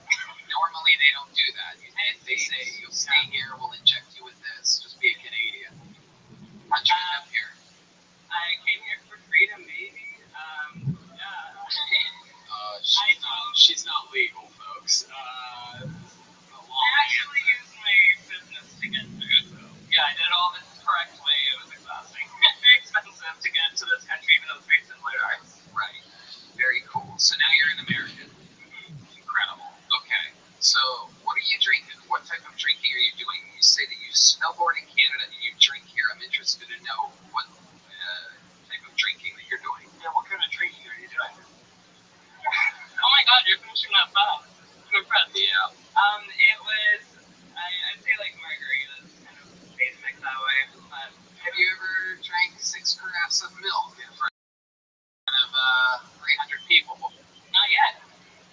Alright, well, I love it. I want to time out your vomiting. I want to get Alex Spears up here to do one more joke, and when he hits his punchline, I want to time your vomit with him bombing, so that the people can hear literally his 12th best joke, and then they just see you vomit. I don't want them to know that you had 7 carafes of milk. I'm just kidding. I'm not bringing Alex Spears back up there. Anyway, his body's cold at this point, so. His estate would not approve. Rebecca, is this true what you said about pregnancy? What, that I don't want to get pregnant? Yeah. Not yet, no. I'm waiting till last minute, I think. Okay. Do you have a boyfriend right now? Engaged. Engaged. And he lives here in Austin as well? Very good. What does he do? He does has a little of everything. Copy rating. He's You married him for the green card, didn't you? She's like, who was his name again? I wish it was another Canadian at home. He's a comedian as well. Canadian. Right. Comedian. Total different thing. Absolutely. Well, Rebecca, the most interesting thing about your entire life that you've ever done. Oh my God. How many abortions have you had? Good question. I got an IUD before I came here. I had to set it and forget it. I knew where it was coming. Be prepared. Absolutely. An IUD, a Canadian IUD? Yeah. Like a duck whistle? Does it make a noise or something? Free one. All right, Rebecca, American, yes, congratulations. Red Band? Here's a Plan B pill. Take it. Here's a big joke. You want to catch it? No. Got it. Rebecca Rothschild, everybody. There she goes. Yeah. The mic stand. Rebecca. You gonna do this or what?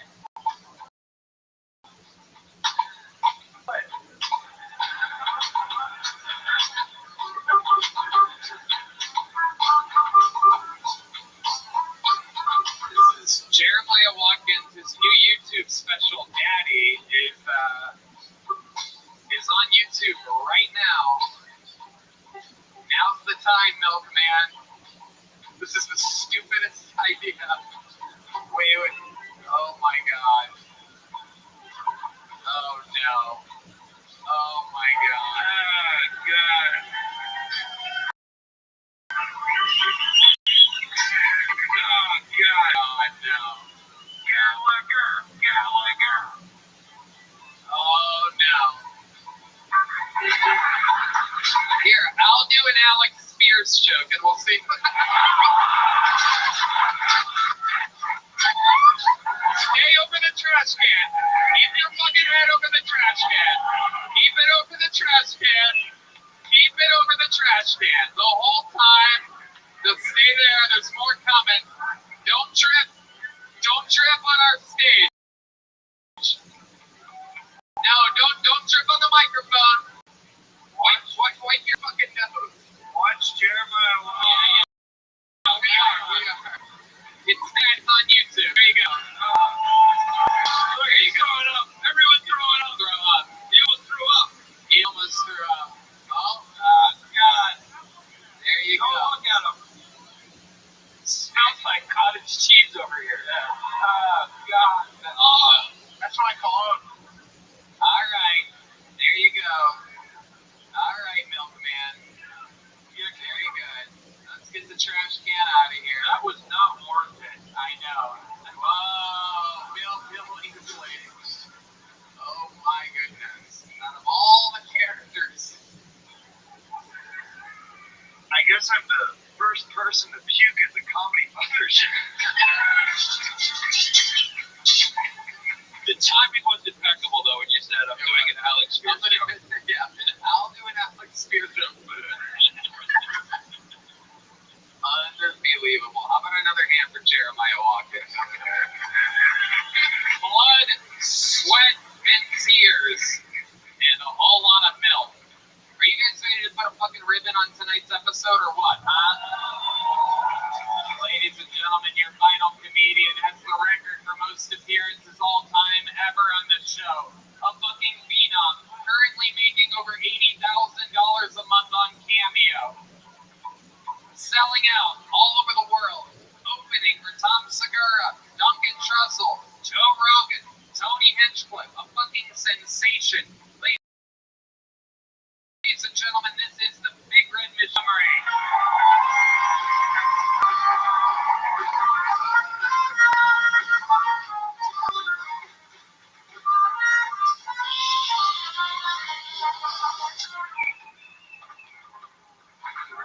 Wait, hold on. I'm about to ask a serious question. I've been back there the whole time. Why does it smell like fucking vomit up here right now? What is good?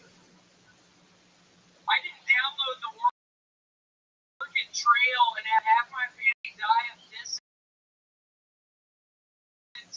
and almost drown trying to afford a work while here in Freeze, complaining about pronouns.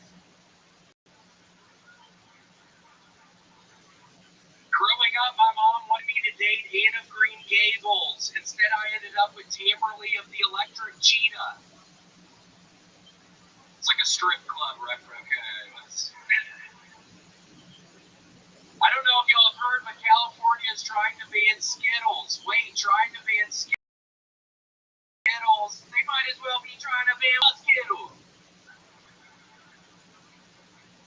Okay, and then hold on, I have a fortune cookie. Let me see what's on this fortune cookie.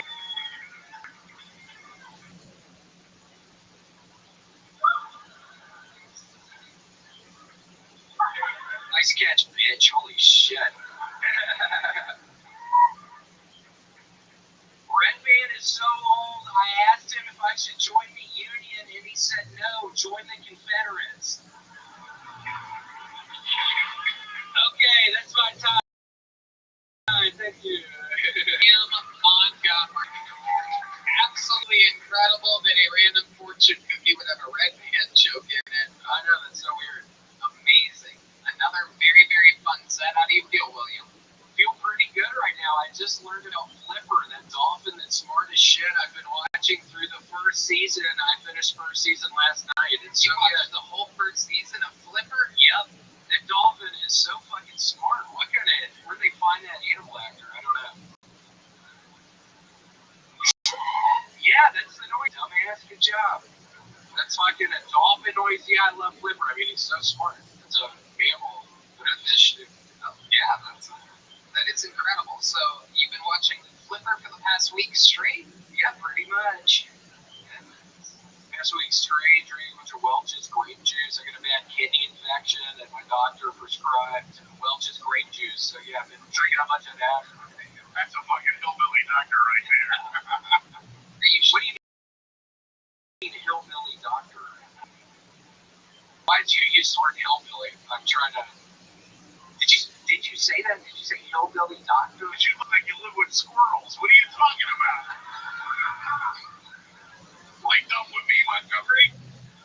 Are you sure it was grape juice that he prescribed? Or got Welch's brand grape juice? You're positive? Wait, hold on. I look like I grew up with squirrels? What did you just fucking say? I think he nailed it, yeah. He nailed it? Is that what you just said, dumbass? I brought two of my fucking pistols in through security. I have them bumped up in the green room, so I'm trying to get this right now. You agree? Okay. What do you think about it? What do you think? I think you're great, dude. You're my favorite one. Cool, thanks. I kind of don't believe you. Fucking piece of shit. What the fuck? I've been watching Flipper. I swear it's making me smarter. The dolphin is so fucking wise. How much do you love Flipper? Man, y'all know I watch Flipper almost every single day. Are you ever going to stop watching Flipper? I watch Flipper pretty much every single day, and I'm probably not ever going to fucking stop watching Flipper. I mean, literally, he's like a Judge Million of the water. Judge Million is such a wise Latina woman. He's pretty much the Latina version, fish version of Judge Million. I think that's my main attraction to Flipper. It's like a Hispanic lady dolphin version of Judge Million. You've been watching a lot of TV, huh? I have been. It's my fifth day not taking Adderall. I had a horrible Adderall addiction, and now I'm not on it. So yeah, I've just been watching fucking Flipper. I mean, he literally is such a wise little water mammal. And he's really been helping me get through it. I was taking Adderall every day. You knew that, Tony. And then now, luckily, I stopped. I want to get addicted to Adderall and then get off it so I can appreciate Flipper this much. Yeah. It's going to take more than that, dumb. Holy shit. It's going to take a lot more than Flipper, dumb. But I hope you do get to a point where you enjoy Flippers. He has a lot of parables. He has a lot of stories to tell. Can you give us an example? You watched the entire first season. Can you give us a synopsis of one of the episodes? One of them, there were a bunch of people down by a lake waiting to hear him talk, and there wasn't enough food, and somebody had like a fish and some bread or something, turning that piece enough to feed like thousands of these people. That was one of the good ones. There's this guy who had leprosy. It was such a weird disease. I don't see leprosy a lot on television, but yeah, he had leprosy, and he went to go see Flipper, and Flipper literally put his hand on his head and healed the leprosy. There was a guy filled with demons, and he got all the demons out of those guys. I mean, that's how holy Flipper is.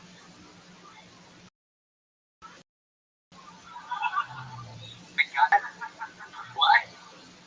Yeah, I know you're not giving me a fucking spoiler, jackass. Holy shit. Wow, that is so interesting.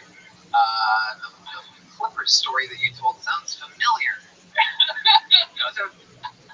Yeah, it might be like Swiss Family Robinson or something. I knew that was popular around when Flipper came out. It might be a Swiss Family Robinson thing, or I don't know. So what are your plans with the remaining seasons of Flipper, and are you looking forward to it at all? Forward till the ball drops and finish season 2. Milkman, I'm gonna check in with you over there. Have you asked Flipper into your heart yet? I'm talking about a fucking mammal that talks to some boy. What are you talking about? No, I haven't. I'm worried about it. Yeah. I'm worried about asking him. Very interesting. Very interesting, William. It's not that funny, Red Man. I don't know what's going on. It was in a lake. Yeah, he's a freshwater dolphin. Like the kind you find in the Amazon. Yeah. Those are really smart dolphins in the Amazon. They have little eyes. Yeah, he has these little beady eyes. It's really weird. You like his eyes? Yeah, I love his fucking eyes. I mean, they're a sweet green color. They're kind of like red bands. Yeah, when I get lonely at night, I just start looking at Flipper's eyes. And I've got to tell y'all, I can't get enough of looking into that little fucking dolphin's eyes. Okay? And you're sure as shit not to tell me I can't fucking look at Flipper. Okay, I'm gonna look at him.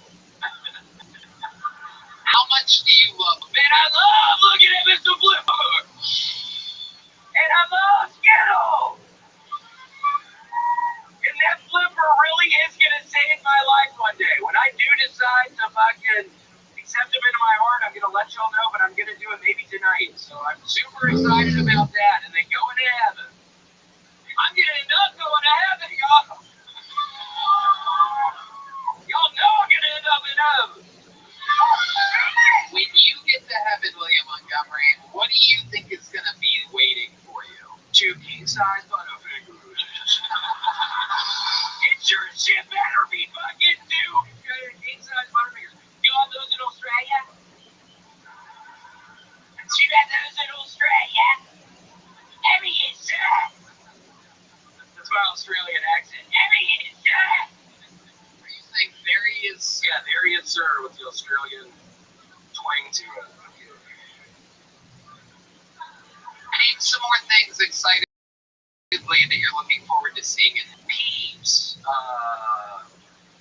Those chocolate eggs with the really yummy yolks and cranberries. Cranberries. Cadberries? You're saying that wrong. Blackberries? Cranberry? Cadberries, you mean? What else do you think is going to be in heaven waiting for you, William? Probably an Easter basket. I cannot wait until Easter. And that's actually when I'm going to finish watching Flippers, probably over the Easter break. I get 2 weeks off. Okay, Milkman. My heaven, maybe a milk delivery when my husband's not home. All right. You're saying he fucks me when my husband isn't there. We're having an affair. Bill Billingsley? Fuck you. I wish you would. You have always been a fucking slut. I cannot believe you just said that shit. Oh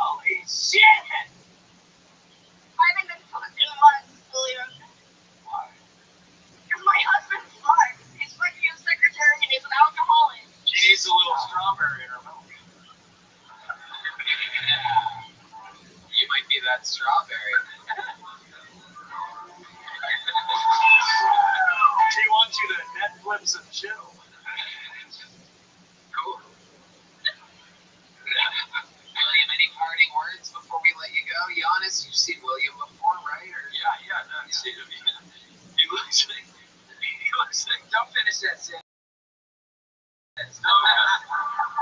I have an itchy trigger finger literally right now, and I'm not even holding the gun yet. So, who said you robbed a house like a full family and took one piece of clothes from every member of the family?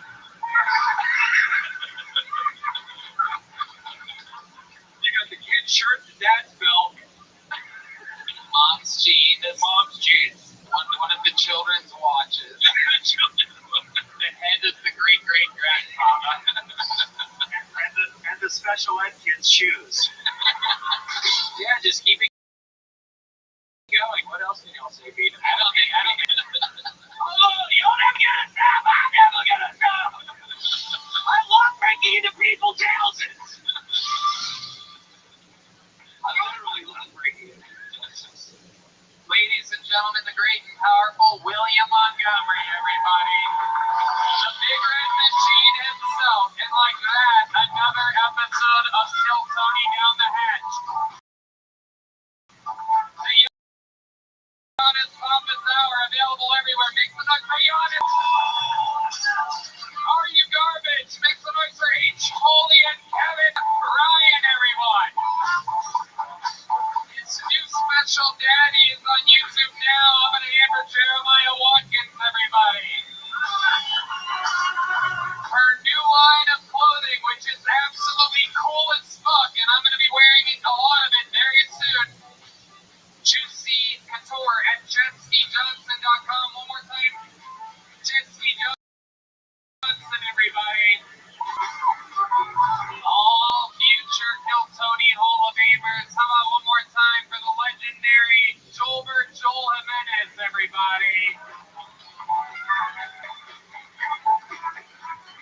Joelberg is a band called the Mad Peaceful Band and a podcast called The Dogs of Browntown. Make sure you check it out. And how about one more time for our band? That's Paul Deemer on the horns, Michael Gonzalez on the drums, the great D Madness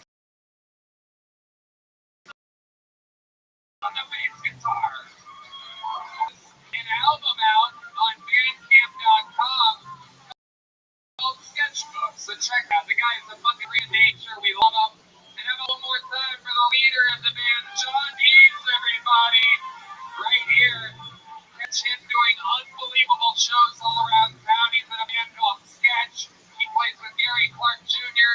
He does his own thing at the Continental Club on late Monday nights. We fucking did it. Thank you to the Red Rose, the Yellow Rose, Joe Blaster, Deep Eddie Vodka, and the Austin Security Guard Service. And of course, Screwball Peanut Butter Whiskey. Here's the drawing from Ryan J. Ebel. It's over there. It's in the dark. But you'll see it pop up on the podcast right now. There it is. Oh, look at that. Good job, lighting guy. He drew that while you were all sitting there doing nothing. Jeremiah Watkins has no shame at all in his game. He brought pictures of himself to hold in front of himself. He's throwing them at the guests and the audience who are literally dodging these pictures right now. Straight to the floor. On the forehead. Straight to the floor they go. A promotional machine. Ladies and gentlemen, thank you so much for coming out tonight, everybody. We love you. Did you guys have fun tonight? Thank you guys. Good night.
Granger knows that as an HVAC technician, the heat is on you every day. Your first call, an office building with a noisy AC unit. Time to put your experience to work. On site, your meters don't lie. The blower motor's failing. But Granger's easy-to-search website quickly helps you find what you need to keep the office and their HVAC running smoothly. Call 1-800-GRANGER, click Granger.com, or just stop by.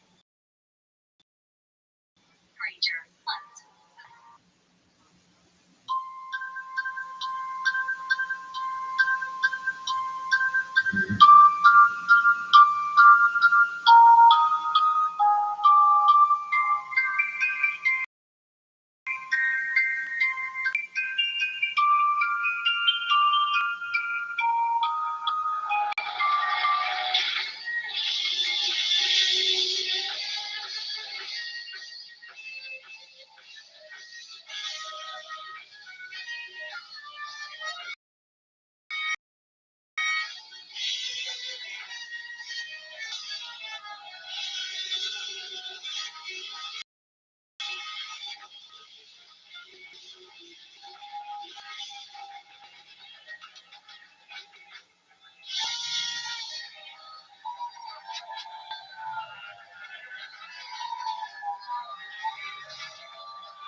Hey, this is Redman coming to you live from the Comedy Mothership here in Austin, Texas, for a brand new episode of Kill Tony. Get up for Tony Hinchcliffe!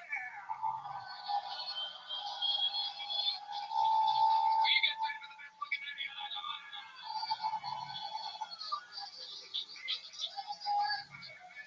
Fuck yeah! Make some noise for Brian Redman, everybody!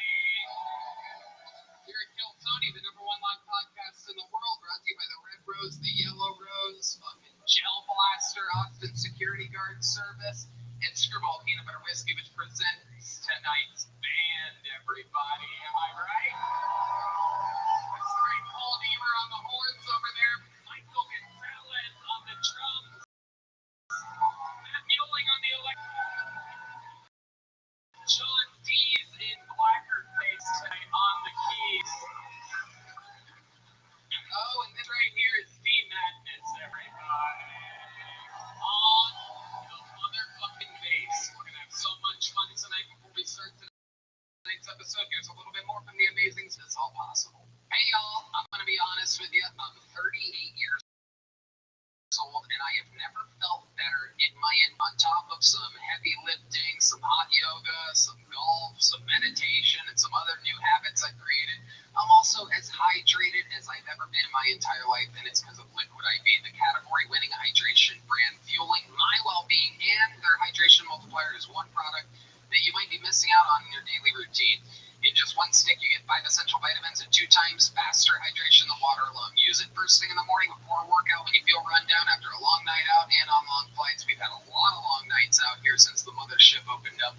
My schedule has completely changed, and meanwhile, Liquid IV has me popping up fast in the morning, fully hydrated like it's a fresh new day. Right, man? I love it, and the flavors are amazing. They have a brand new strawberry lemonade and sea berry. My favorite is the Concord grape and the cherry. One stick of 16 ounces of water hydrates you 2 times faster and more efficiently than water alone. 12 delicious, refreshing flavors to keep your hydration routine exciting. Contains 5 essential vitamins, B3, B5, B6, B12, and vitamin C. It's made with premium ingredients, and it's non-GMO and free from gluten, dairy. It is incredible. Grab your Liquid IV in bulk nationwide at Costco, where you can get 20% off when you go to liquidiv.com and use the code Toner Hydration today using promo code Tony at liquidiv.com. Hey everybody, where are you in your mental health journey? No matter where you are, talking to a therapist who is trained to help can make a huge difference. They can help you find a new outlook on life and help you recover your energy, confidence, and joy. At Talkspace, you can find the right therapist with the right training for you. Finding a therapist can feel overwhelming, but Talkspace takes the pressure off that first step. It's very flexible, convenient, and it's an affordable way to get high-quality health care. At Talkspace.com, you have a provider that's right for you, usually in a day or two. It's so convenient. There's no traveling to appointments, no missing work, or lining up childcare. You meet on your time when you're most comfortable. It's mental health care made easy. Redman. Talkspace is private, secure, affordable, and your Talkspace therapist is always accessible to you. When you've met your therapy goals or simply want to cancel, Talkspace has a simple cancellation process and will work with you to get a prorated refund for unused time. If applicable, Talkspace is making your life better. Looking to renew and rejuvenate your life? Look to Talkspace. Now get $100 off your first month when you go to Talkspace.com/Tony to match with your dedicated therapist. Go to Talkspace.com/Tony now to get $100 off. Talkspace.com/Tony. Hey y'all, Mother's Day is right around the corner, and I gotta tell you, it's not always easy to find a 76-year-old woman something that is actually going to impress her, but I did it. It's the Skylight frame. She says it brings her joy on a daily basis, cycling, seeing new ones, and bonus points that it's super easy for her to use, and it's super easy for us to send her new pictures. It is super cool. It's a sweet and meaningful gift that will give you a new way to stay in touch with us. You love it. So simple and fun to use, even if you're not tech savvy. No app or subscription required to send photos anytime from anywhere. Redman. It's a great way to feel close to those you love, even when you're far away. I mean, we live way far from Ohio, and I can smell photos, and it pops right up a bigger frame anytime we want to. It's effortlessly to set up. It only takes 1 minute. Even for the less tech-savvy people can use it. It looks just like a real photo frame, and it adds a beautiful touch to your home. It's got a gorgeous 10-inch or 15-inch touch screen. You can swipe through the photos with your finger and even tap on the heart button, and it will let the sender know you love the photo. This makes the frame interactive and fun to use. It holds thousands of photos, and they rotate all day long. You have a 100% satisfaction guarantee. If you don't love your Skylight, they will offer you a full refund. And now, as a special Mother's Day offer, get 10% off, up to $30 off your frame when you go to skylightframe.com/Tony. That's right, to get 10% off, up to $30 off your purchase of a Skylight frame. Just go to skylightframe.com/Tony. That's SKYLIGHTFRAME.com/Tony. Hey y'all, I'm gonna be honest with you. I'm best friends with Joe Rogan, and it's easy for me to get tickets to anything. But I used to be a normal human being like you, and I know that buying tickets to your favorite events shouldn't be stressful. Game Time is the fast and easy way to buy tickets for all the sports and music, comedy, and theater near you. With last-minute tickets and their best price guarantee, you can stop stressing over the tickets and start getting hyped for the fun you'll have. Redman, you like to go out in public sometimes. Sometimes. Game Time is the place for last-minute ticket deals. Forget planning months in advance. Game Time has deals on tickets right up to the day of the event. Get exclusive flash deals on tickets for football, basketball, baseball, concerts, and more. The Game Time guarantees means you will always get the best price. If you find tickets in the same section of the row for less, Game 10% of the difference. Get images of your seats before you buy so you know exactly what to expect when you arrive. Buy tickets in a matter of seconds. 2 taps and you're set. Tickets are sent directly to your phone so you never have to dig through your email. That's right. Snag the tickets without the stress with Game Time. Download the Game Time app, create an account, and use code KILLTONY for $20 off your first purchase. You gotta buy tickets anyway. You might as well do it with the Game Time app and save $20. Terms apply. Again, create an account, redeem code KILLTONY for $20. Download Game today. Last minute tickets. Lowest price guaranteed. Ready to start tonight's episode or what? Alright, well, every single week I have one or two of the funniest human beings in the world on this show. This week, no different. Make some noise for the great Big J. Okerson and Ari Shafir.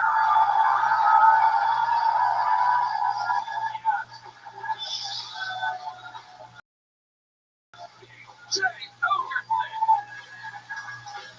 Ari motherfucking Shafir. Back again. Big J. Big J's first time at the mothership, April 5th. Dog Belly comes out on YouTube. The new special from the great Big J Okerson. Truly one of my favorite comedians on planet Earth. Produced by the great Ari Shafir. Ari Shafir getting into the production business.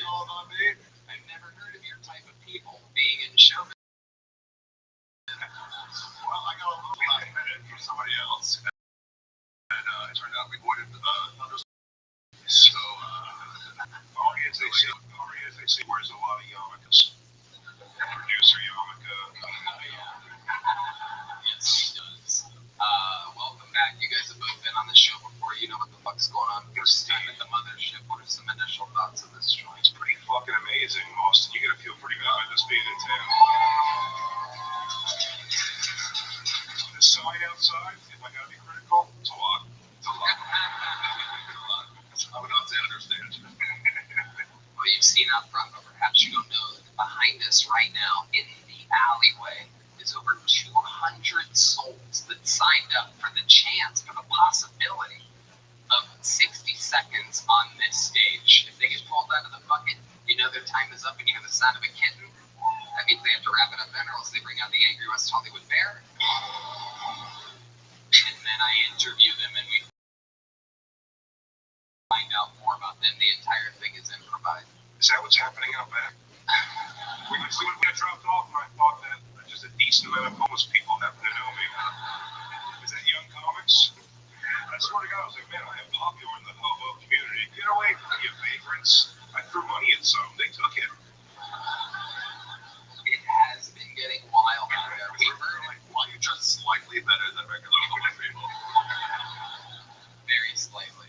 It's its own culture back there. The first week we found out there were people, making friends, laughing, drinking beers. The second week we found out that there was dominoes being played, that everybody was haunting back there. And as the thing has gotten better, now there's a giant speaker to announce the name of the cut-in to the show at that part. And then they hear that. And but a fun fact is somebody was about to start their own open mic in the alleyway during the show. That's how crazy these comedians are. So they're really waiting as an audience. Don't you have to call city planning for stuff like that? Not in Texas, baby. Ready to what? There's nothing on power from the militia. They'll get run their house. You guys ready to start this motherfucker or what, huh?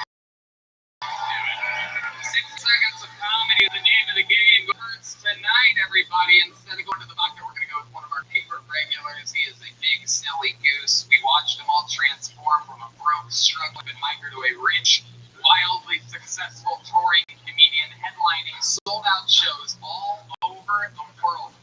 Sing it if you know the words. This is Hans Kemp. This is Hans Kemp.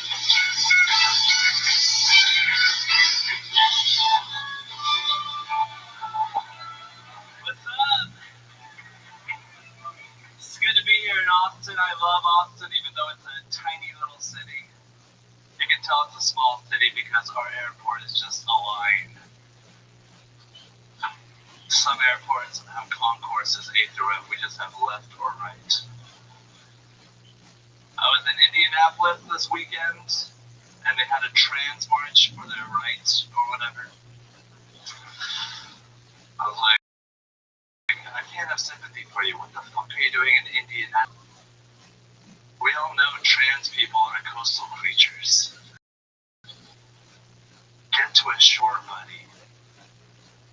The salt air helps the transition. Why don't you identify as someone that's adapted to the environment? But yeah, these liberals, what are you gonna do? They're going crazy out here.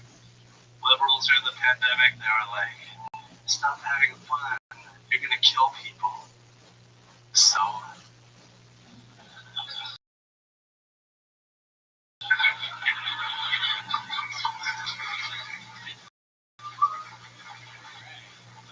thank you.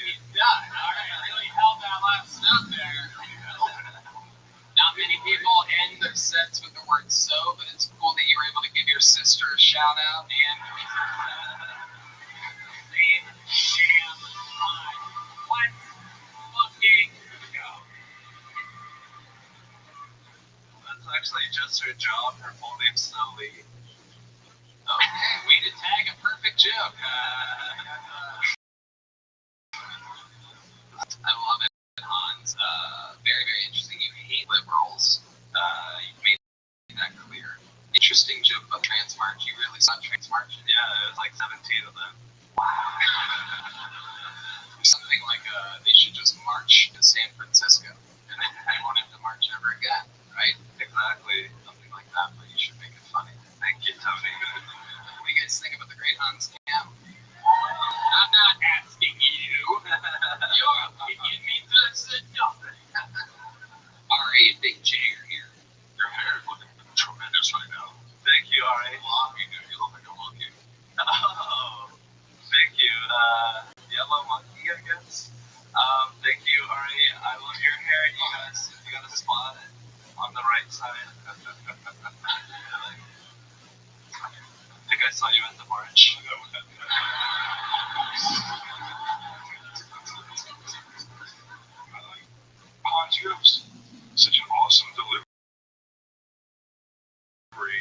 his jokes, it's like to the punchline, you're like, it's delightful. It's witty and funny. Thank you. Finger sandwiches are funny. The airport is a line joke. Now, it's just kind of specific directly to the Austin airport. How did you think that was going to go? I thought they were going to be like, yeah, our airport is a line.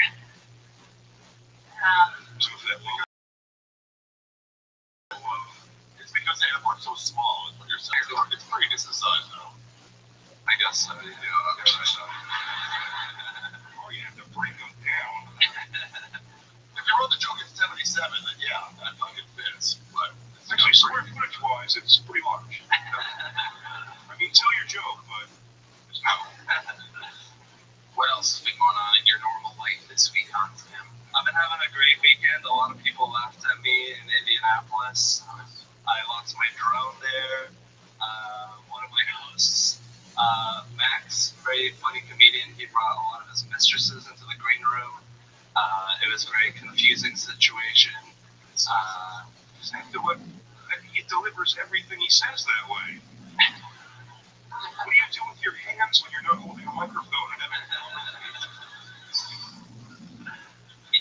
Indianapolis, huh? Yes. The last Indiana you were in was Indiana Jones. Remember him? Do the line. Okie dokie, Dr. Tony. What the hell? That's amazing.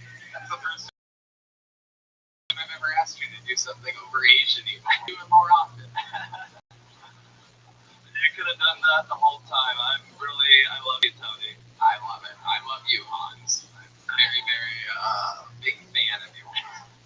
Thank you. Fan is your brother's name. Alright, I can't help myself. I can't stop. Does that music always play behind you?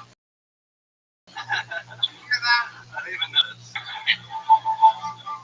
Wow, that is incredible. The music, Koi Pond Rock. Koi Pond Rock. Are you ready to get fucking massaged? Hans, do you ever get massages? I used to once, back when I was in Seattle, I listened to Brian Redband tell me about Backspace.com. Wow, Backpage. It's Rub Maps. Oh, Jesus Christ. How was that? It was a great sexual experience. I had intercourse with a prostitute. She asked me for my ID, and I gave it to her. Oh, Wait, what was she looking me through? Wait a second. Hold on a second. She asked for your ID and you gave it to her after the whole thing was over? No, before. She was like, give me the money, and I pulled out $250. I was like, it's $200, right? And then she like grabbed the $250 and do that. Yeah. to make sure you weren't her brother. She was Asian. So $250. What do you get for She watched me down. She really focused on my asshole. She was really worried about keeping my asshole clean.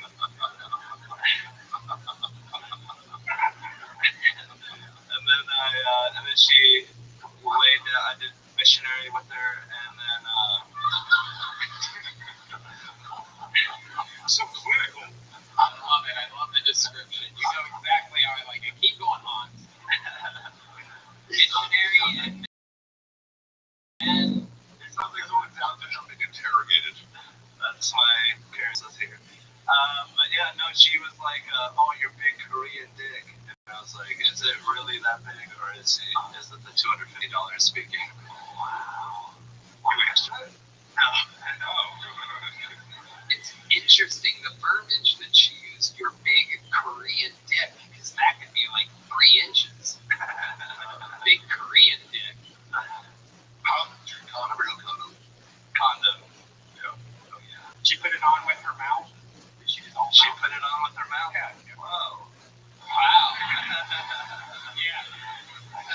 She doesn't need to check Red Band's ID when he goes in. She has to punch his card.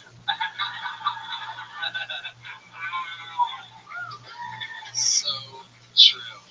Hans Kim, way to get the show fucking started, my friend. You do it every week. You're a goddamn monster. More sold out shows all over the world. You're killing it. Thank you, Tony. Hans Kim, everybody. That was Hans Kim. That was Hans Kim. That was Hans Kim. That was Hans Kim. First name out of the bucket tonight goes by the name of Christopher Ward. Everybody. So with this part, they run to the back door. They go further here, right? It's like, well, it's tricky. Security is a lot tighter, but technically they're closer. How about I Rogan and institute a zip line right to the stage? That would be good. That would be He's got the dough. Yeah, maybe do one more Beyond Diesel diet and get a zip line. Yeah. Zip line sounds like Zippix, which is a toothpick with tobacco in it. New sponsor of Kill Tony, so try Zippix, by the way. 6 amazing flavors. Yeah, you know about this. Here's Christopher Ward, everybody. Making number 3. What's going on? So, I believe working as the customer service or in the call center is the dumbest job because you deal with the dumbest customers, right? Does anybody agree? Yeah, right? You have the dumbest customers because they always ask the dumbest questions, right? I worked at the call center about 5 years. The number one question I always got was, are you American? My response is always the same. Are you? Like, that's supposed to be American. They can say, you pass. Except for one customer screaming at me going, you're not American, you're not American.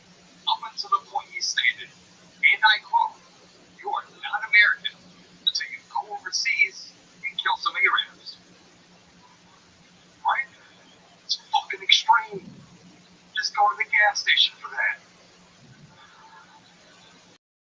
Go to the gas station, get some smokes, get some lottery tickets, and go a citizen.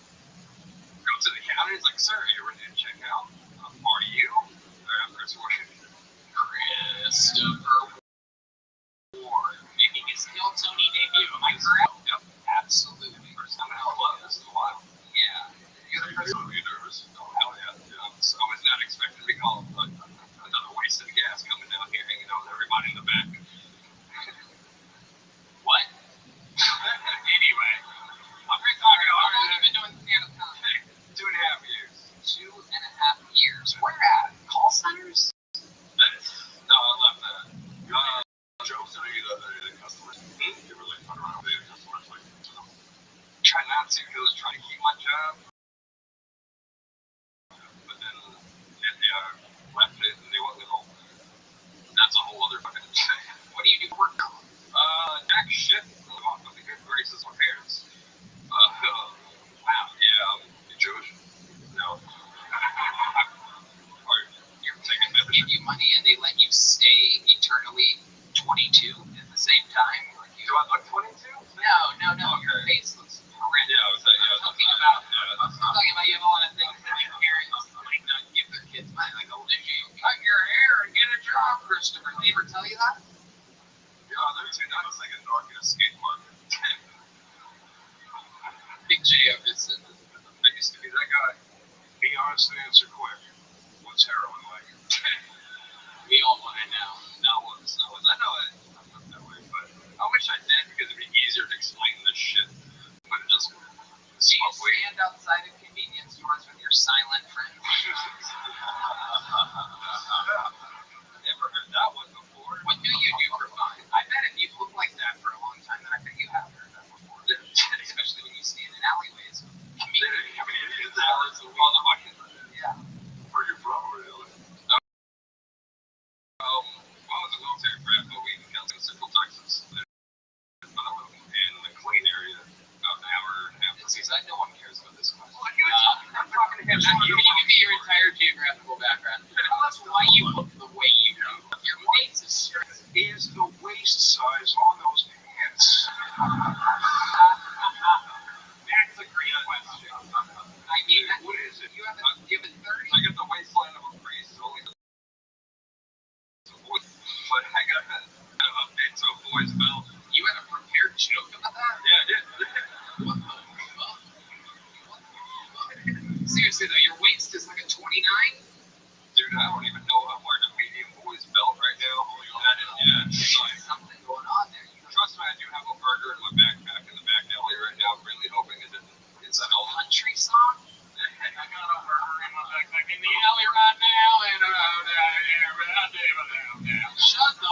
first thing he's gonna do? Holds up for 3 hours in a burger. Bring a backpack. When you're an Austin, had a burger down there somewhere. Get me some one of the burgers and put it away for a while, and then maybe eat it later. Into a nice room temp. Let them pickles really wilt into the bread. How long has it been in the backpack?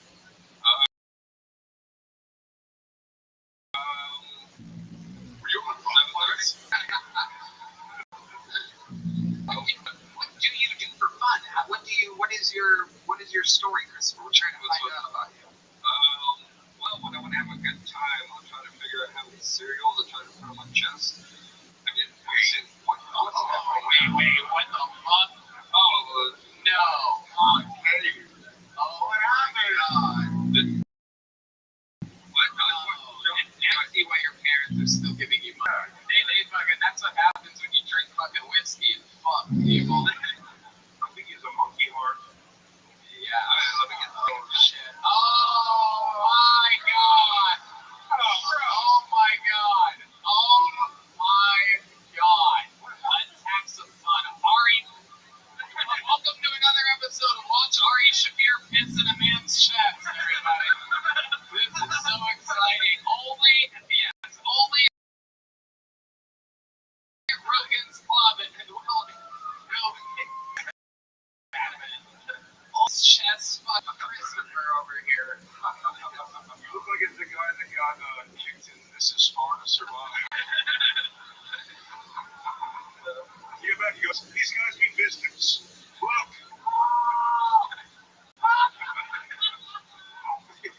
What the fuck, man? It looks like your nipples are trying to jump. Breast implant, like right in the middle or something? I can get it fixed, but I'm scared, dude, because like it can pop back at any time. Oh. It was once out. No, it was more like this. This is genetic. Fucking. This is the white supremacy right in front of you. Was your father a spoon? My mother was a sport. Send a picture of that chest back to Hitler in time. Alright, wait. Hold it. Fix it up. Hang on. It's incredible. You should do stand-up like this. Ladies and gentlemen, Kurt Kreischer, everybody. Very exciting. One time I was doing a show like in Colleen. It was very dark and Watching your heartbeat right now. It's odd. But someone has taken a shot out of my chest while I was trying to tell jokes. Wow. That's the only way I killed that day. You also have an Audi belly button. Yeah. God went out for a smoke break when he made you, bro. Tell me you threw on a monster cock at the end, though. Oh, no. Turns out that's an innie, too. He's got a 7-inch tailbone. Everything's upside down. You got spina bifida in your chest. So what are some fun things that you do with that? Attract black holes. Eating cereal out of it, that was usually the number one question I've ever gotten. Brothers and sisters? Got a brother. No, they haven't eaten shit on my chest. This is not the question I was going to ask. Wow, I host a better podcast than you do. The question I was going to ask, do any of your siblings or family members that you know have any fucking wild deformities? My dad's got it slightly, but I've got the worst in my family. Your dad's got it? Like slightly, but he's got the dad tits, and so it kind of filled in the whole form. Also, he's got a claw head, but that's That's everything. your guys' dad's not that long. Incredible, Christopher. Way to give us something to work with there. I mean, that's my recommendation. Always just perform that Like that. and then write jokes about that, because that's what's going to set you apart. I can't believe I'm watching your heartbeat right now. That is amazing. Do you guys all see that? I don't know. Holy shit, Tiger Woods is here, everybody. I had no idea. The actual Tiger Woods. That's terrible. Never heard that one before. In the side, it goes away like one of those fish. You guys remember way back when we just thought his waist was fucked up? He's like, check this out. This should be the 1 year anniversary of that film so long ago. Christopher, sometimes, my friend, you're walking away with a little joke book made by the great Adrian. Wait, let me try to. Can you lay down and I see if I make it in your chest? Tiger Woods, help him. This is, if you're wondering how happy I am right now, let it be known that I truly have never been more excited. Cornhole. Underhand? I like my overhand shot here. Okay. All right. Here we go. All right. I got another. Wait. Lay back down. Wait, what the fuck are you? Oh, you got weed. Oh, shit. He's walking away with some weed. Oh, that was close. I got another one. Keep fucking playing.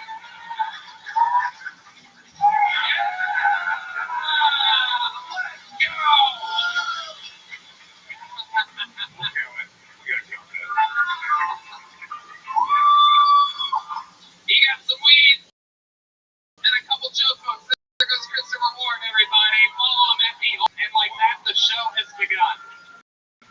The very, very... What a fucking surprise. I have never been less envious of a thin person. It's all about ace up your sleeve. I mean...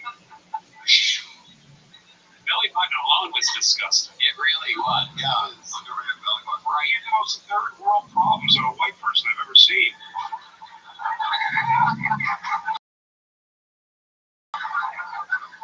Fat head next on Kill Tony. You got a hair legit. That chest was intense.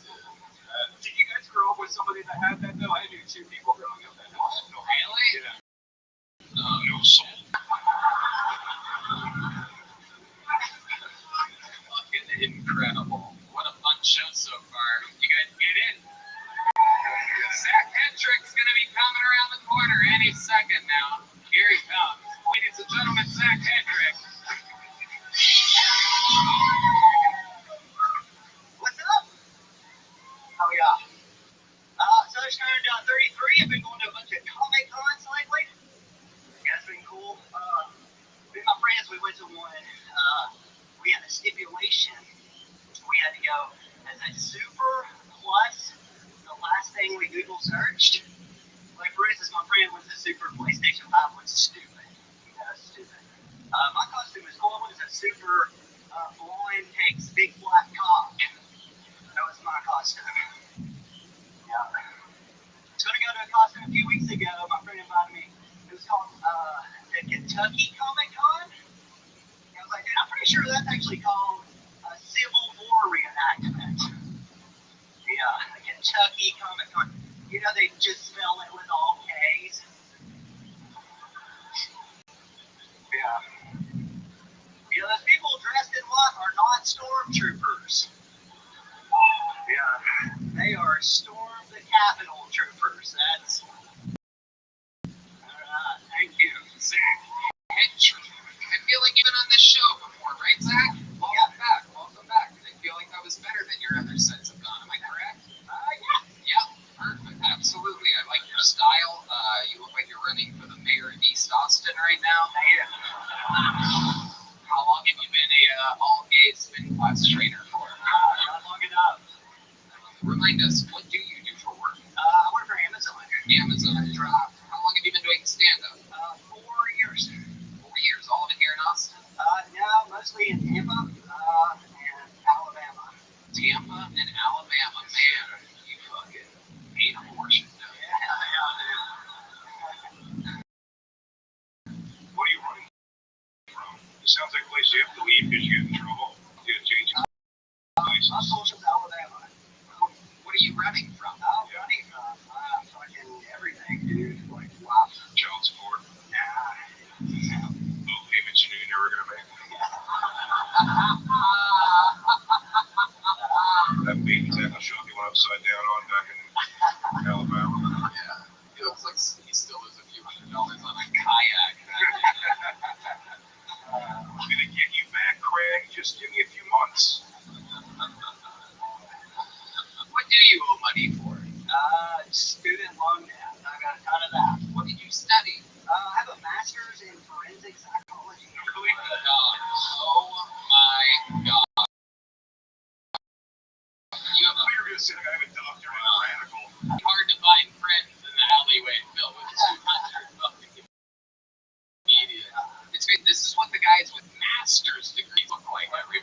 Manson.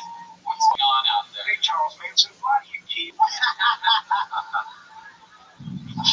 you ever done anything with that amazing degree that you have? Why is that? I got into law school, and then I just decided I wanted to do comedy, and then just a lot of it's just stuck in there. Are you? You still have student loans? Still a lot? Yeah. How much for it? 3,000. Oh. Not worth it though, right? You have education. Yeah. At least an armchair for a psychologist. Do you ever, Do that? yeah. Do you ever see any cases and like try to crack them or anything? Not really. You're not even interested in it. No, not anymore. I've given up entirely. You ever watch SVU and see if you get cleared for the killer before the show I did starts? that. A cold open? What made you want to get into that field in the first place? You have a family member killed, unsolved crime. None of that. I just always watched forensic films growing up. Me too. Like, yeah, let's... What's the one to get out? I just learn how to kill people. That's the only reason. Very, very interesting. Okay, what do you By the crowds, why? Because they believe him. Why do you lose so much? That's one of the rules of forensics. You don't get a touch after you bury the body, right? Yeah, he's gonna wipe down the microphone when he's done with that. Oh, totally. Because this guy's only in town to sprinkle some teeth in the ocean, so... So Zach, what do you do for fun nowadays? You're struggling as a comedian. Yeah, just work out, skateboard, wrestling. That's pretty much my shit. Really? That sounds like the profile of a murderer. Not on stage. Oh, he's got to do it somewhere. If you were going to kill somebody and get rid of the body with your master's degree, what would you recommend to the Kiltony fan base on how to get away with murder? Added Yeah, acid. If you can get acid, not LSD. Just a tub full of acid, let it soak, and then How you gonna get a topical acid? I don't practice that. That's all I I got. say burn the body, cut off the fingertips, take the teeth, get it a dodge. Get a wood chipper. You can probably find one of those. pigs. Yeah, pigs. That's not pigs. That's a good one. That's a good That's a good one. Bodies take a lot longer to burn than people think. A lot longer. And if it's the wood chipper would shoot DNA all over the and clean it. The wood chipper itself. I basically have a master's degree in forensic. How about pushing a volcano? That would be a good idea. So, get you there. That was good. You know what I did with Osama bin Laden's body and just never kill him, would just tell everybody.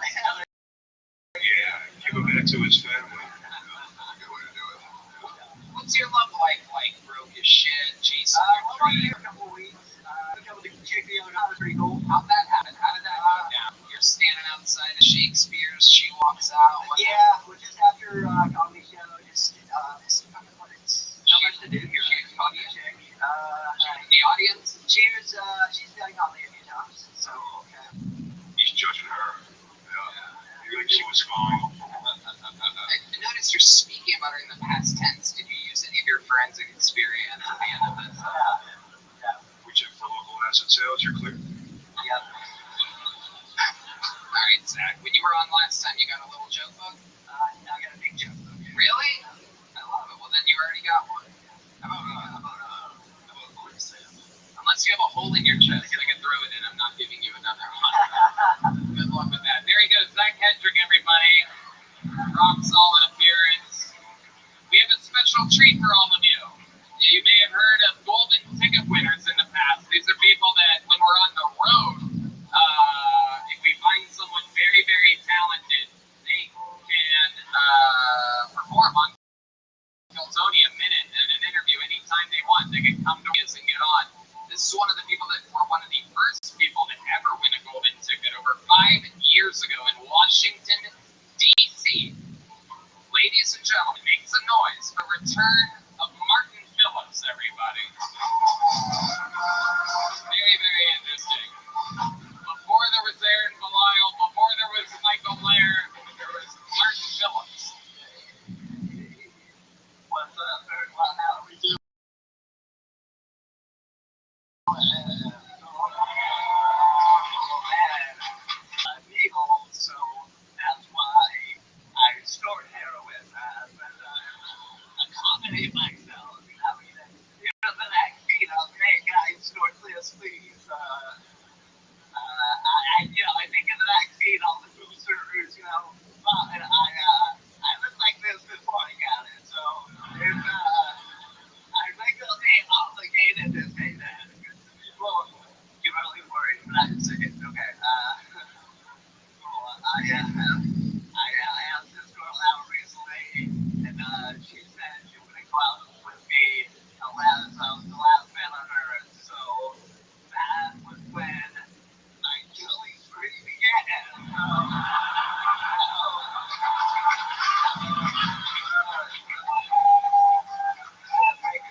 By a full minute. No, wait, what happens up here, I was right there, sort of looking things too. So I'm waiting in the back, just so We prepared. Yeah, we know Martin. We know you didn't take a long walk to be here. You didn't have to explain that part. I assume he took that chair thing on the steps. I wish. Now let's talk about your discipline you're wearing tonight. That come with like the diagnosis or something? Is it special needs at Big and Tall right next to the Big and Tall at Marshall's? Looks like a TV screen at 4:30 a.m. It's not real. I found it online. I thought it was cool. This is shit. Okay, this is cool. This is cool. It is absolutely incredible.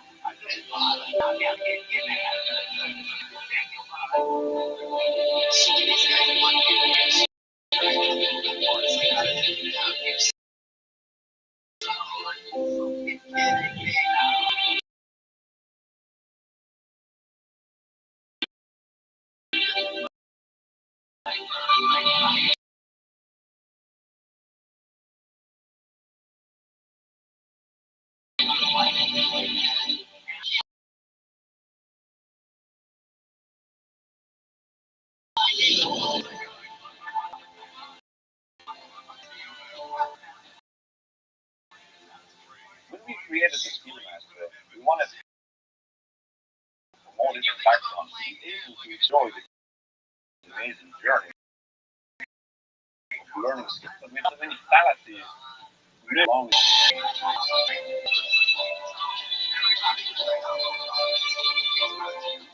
When we get older, we lose hope in learning physical activities and skills. It's like our body and mind becomes set in stone. We become completely stagnant.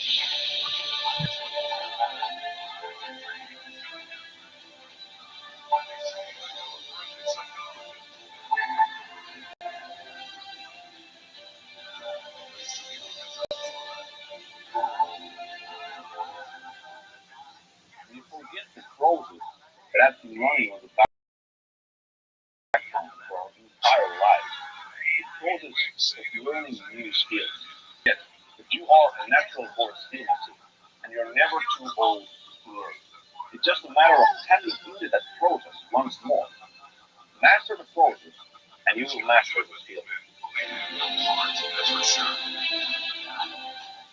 I understand the different needs and twists and turns that go into developing new physical abilities at a later age. I've gone through this process myself.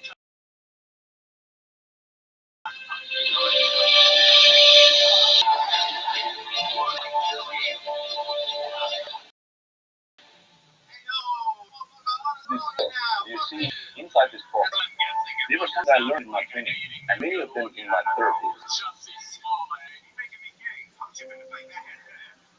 In the end, you may impress yourself and the people around you with what you have achieved, but that's not what it's all about. It's about experiencing fun and rewarding moments. The pursuit of becoming best versions of what you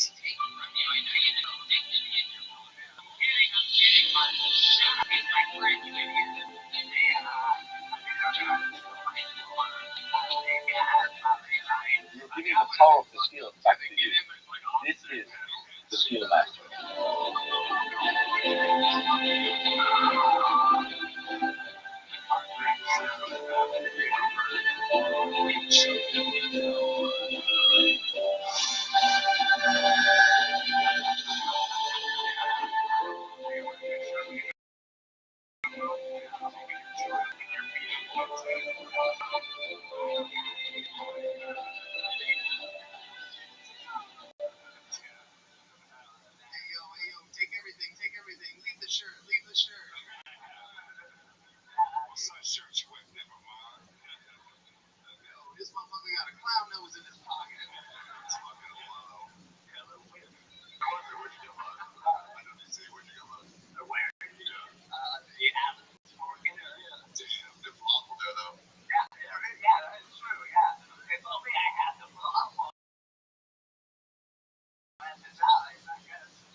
this right here in front of you, so don't fucking go. It might be not that funny, but it's smart as shit. Because I'm judging you now. That sucks, dude. So, do you have other shirts like that?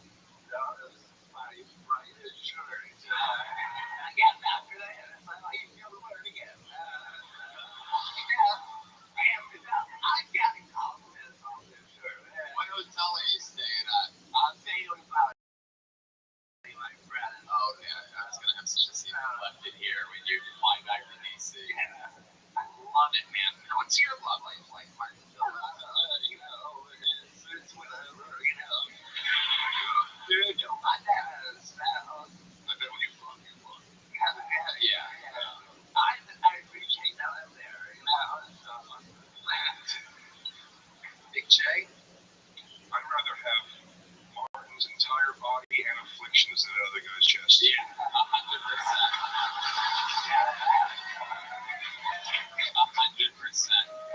I'd rather be stuck with that shirt on for the rest of my life than have the other guy's chest. It is incredible. Martin, you're a goddamn machine, dude. I love it every time you come through to Austin, Texas, and flex on these motherfuckers. That's what being a golden ticket winner is all about. You've already got everything you can imagine. You have one of these already, right? Take one anyway. There you go. Martin Phillips, everybody. A new Gonzai joke book for him. It's about to get stolen immediately when he hits that alleyway by somebody that just going to literally take it out of his hands.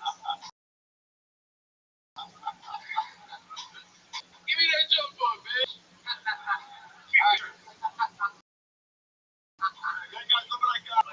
Blake Alexander is going to be up in a moment here. They're getting him from the alleyway. How many of you guys like it when comedians do good on this show? How many of you like it when comedians do bad on this show? Whoa. Brought to you by Gel Blaster, available in the store. I have a Gel Blaster for you at the back. Oh, cool. Blake Alexander, everybody. Make some noise for Blake, everyone. Come on. How's it going, folks? Nice to see you. Hey, I got a cool family. My aunt's disabled. Yeah, she's a full-blown car-carrying retard. And my very disabled aunt was somehow allowed to marry this dude who was barely disabled. That's not cool. You know, some autistic guy using my aunt as a fleshlight.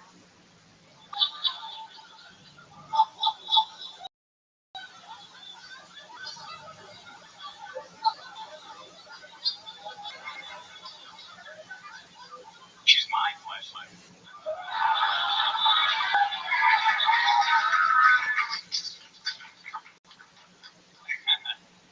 Yeah. I don't know if you guys know this, but there's a group of humans that has a 0% suicide rate. It's a man that can suck their own dick. God's funny because not only did he give me the physical ability to the personality of someone who would.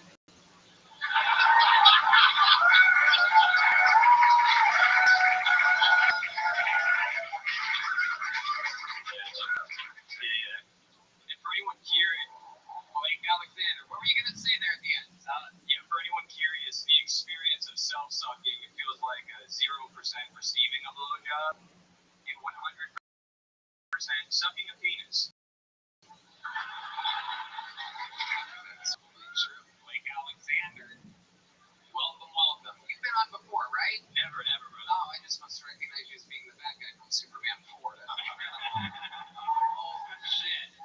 That is incredible. You are spot on, my friend. So, Blake, how long have you been doing stand-up? 3.5 years. Where at? I started in Colorado, Boulder, and then through the pandemic went to Hawaii, did it for a couple years. Nice.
6 years.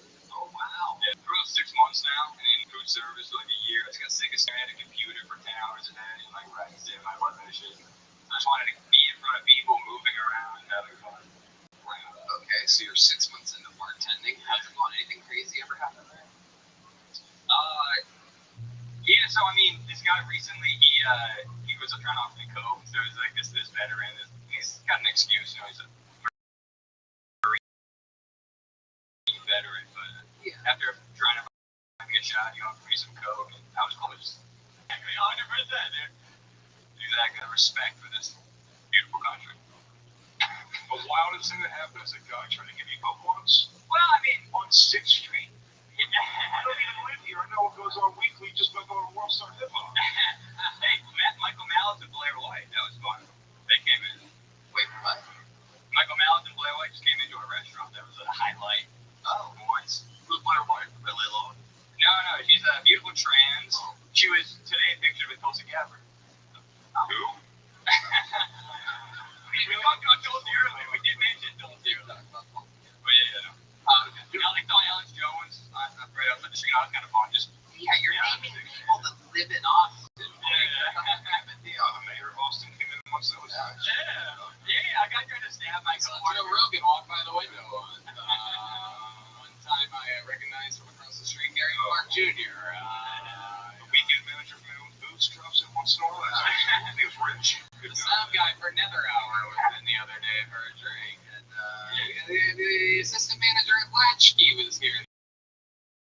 Those are names. Blake Alexander. What do you do for fun? You're away from the computer. You think you're not a nerd anymore.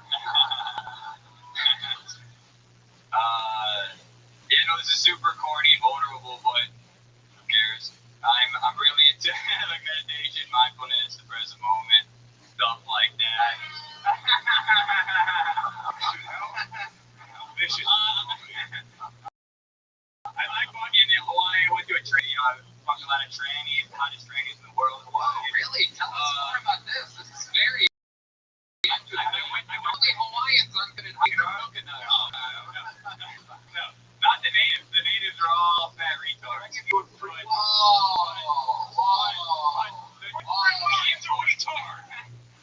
But the imports, brother, the imports. There was an HBO documentary years ago about the trans strippers of Hawaii.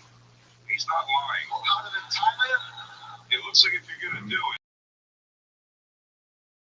that's probably the place. Hell yeah. That band, brother. Right inside of her volcano, you know what I'm saying? A hot lava in there, like Joe versus the volcano.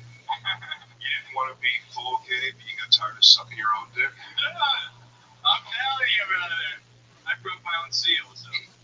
Wait, so one of the condoms that you use? So what was wild? Give us an example of a wild night with a Hawaiian trans.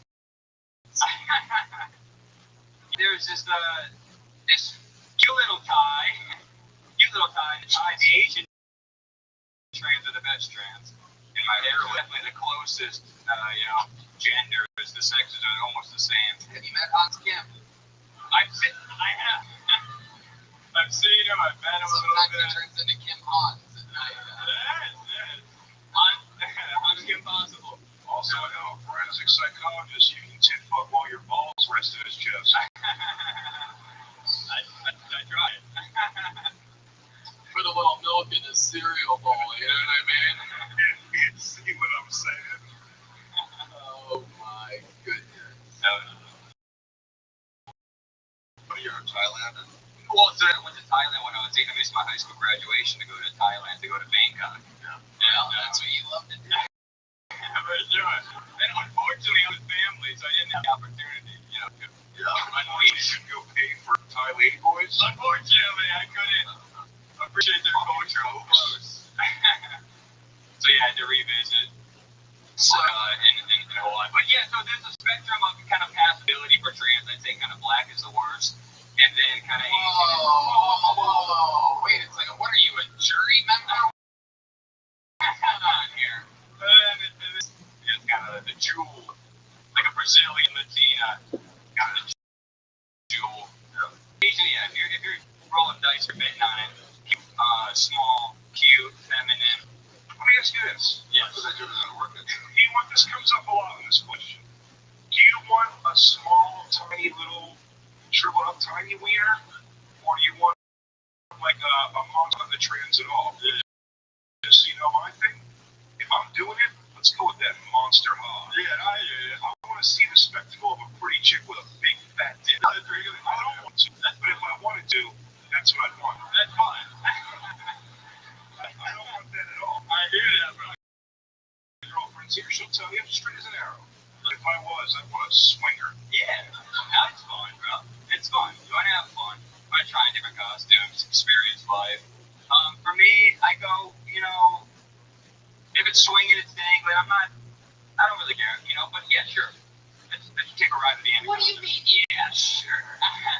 The subject that we're talking about, I don't think sure is on the table. I don't think that's what Well, I'm not a size queen per se. There's a trade-off, as I said. There's a passability issue with some people that have the bigger. It's like if somebody gives you an IPA, you're like, I don't want this, but I'll drink. But it is strong, so yeah. Get the job done. It's strong. Wow. That is incredible. Any of these ladies ever control you? Or they dominate you? No, I'm not into that. You ever challenge a push-up contest? No.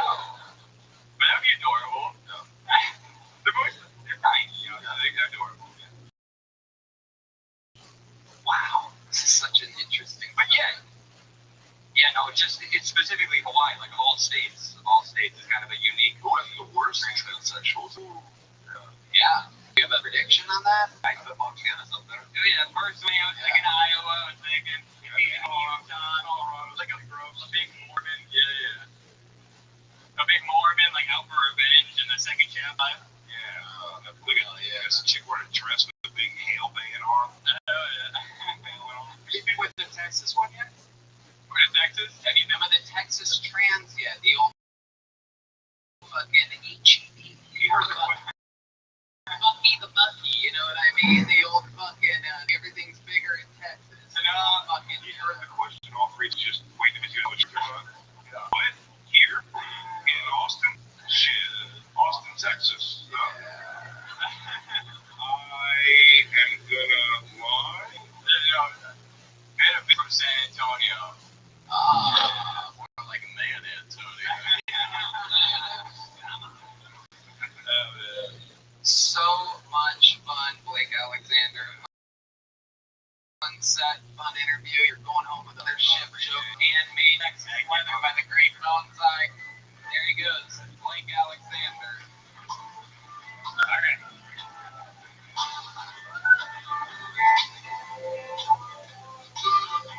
Yeah, let's do that. Let's actually do that. Let's give it. You guys want a special treat? I present to you one of the amazing regulars on this show, famous for joke writing, his unbelievable roasting skills. This is the one and only David motherfucking Lucas, everybody.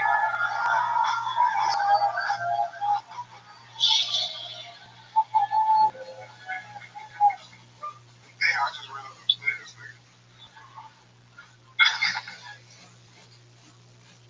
You want to wait, have them play for 20 more seconds? His music sounds good. Here, go back behind the curtain. Yeah, we'll do it again. We'll do it again. It'll be better. It'll be better. Do it.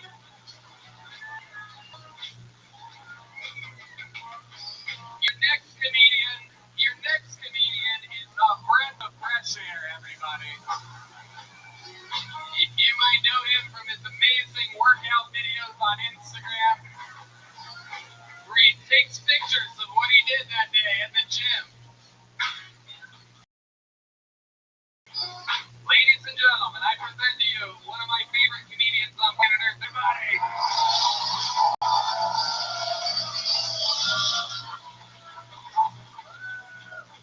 Yeah.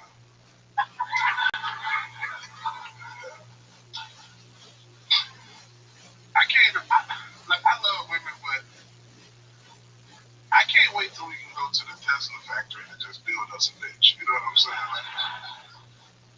I'm so ready for that shit. She don't even gotta be that functional for me. You know, she can be like slightly above Asperger's. Like, she can actually be a deaf mute. Like, I don't give a fuck. I'll teach that bitch how to stop to communicate, you know? Like 2 times for the bathroom, 3 times for food. I just want a girl that's down for me, man, for real. Like, Down syndrome or some shit. Like, I just think retarded love would be so dope, man. Like,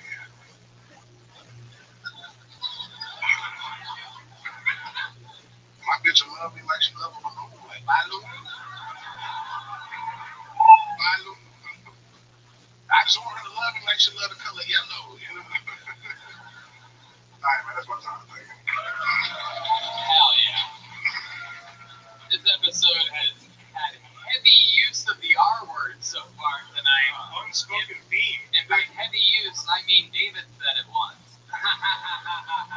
They already put some of my drink out. We can't trust this nigga. I'm like, with that. Enjoy the night. Man, shut your ass up, man. You got a fucking Braveheart stripe in your hair, nigga. The fuck you talking about just go with it, nigga? I ain't you. That's what you did to yourself, bro. This nigga look like a dog straight out of the pound, nigga. Your ass. Motherfucker ain't had a good home in 6 months, boy. Your ass. Ari don't know how to act right now, nigga. Just act like he going to a pimp rally, boy. Your ass. What you got going on, Ari? Why you do that shit, bro? But they're like walking to like South American cornrows. See what I'm saying?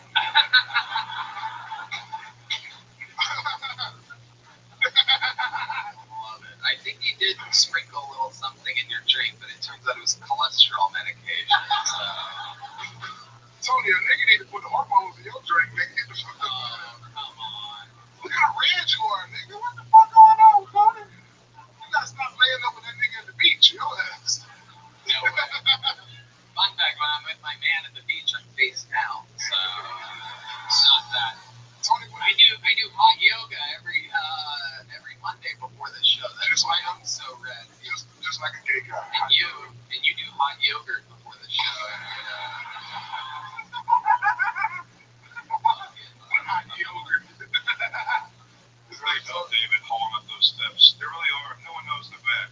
No, the back guy.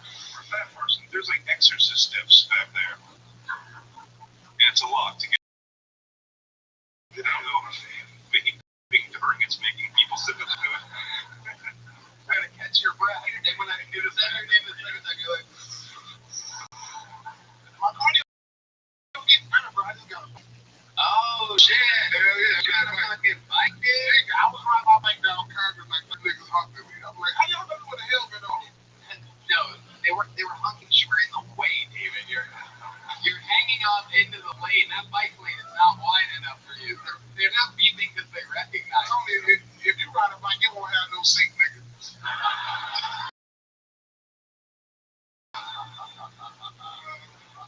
Sitting on over, nigga. Never like Son of a bitch. What kind of bike did you get? shit, Mozart took me to, is it called Bike Farm, Mozart? Bike Farm, some shit like that. And I just bought a bike for $100,000. I told him, How much was it? it was like $1,000. Wow, $800 on the seat alone. Incredible. It's fucking amazing. And they hard though, bro. I put green pedals on. I didn't get a Green white peppers? You put green peppers on your bicycle? Wow. pedal. I did get a white seat, no cap. I ain't even gonna lie to you, bro. I did get a wide seat on. I ain't my nigga. I need some cushion on it. Does the bike, when you get on it, to go, ow! That's what you say. Ow! Nigga, sit down.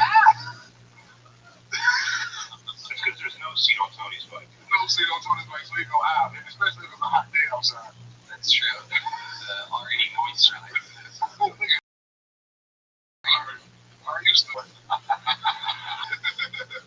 We're going on the road together. You couldn't come to your stupid fucking kid's birthday. Yeah, my kids, bitch. Black people put their kids priority. They come go crazy. That's what I heard about black people. Yeah, what kind of rewriting of history are you trying to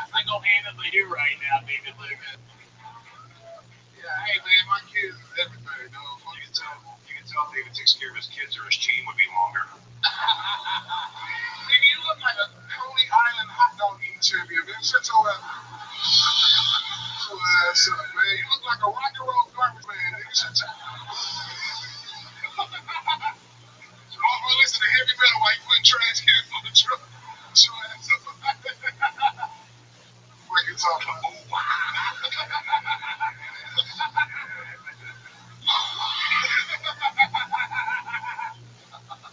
Holy shit, David Lucas. Ari, what is behind that shit right now? I'm doing it to fucking to work Jay. But he shaved his arm. That's more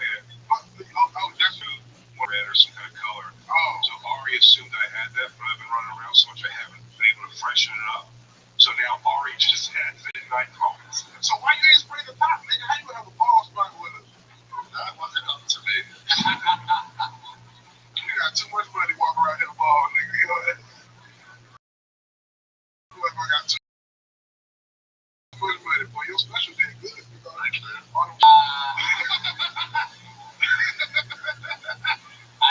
I did. Hey, put 20 black cans up there, they'll blow that shit out in 30 seconds, nigga. My kids love blowing out candles every time you go to basketball.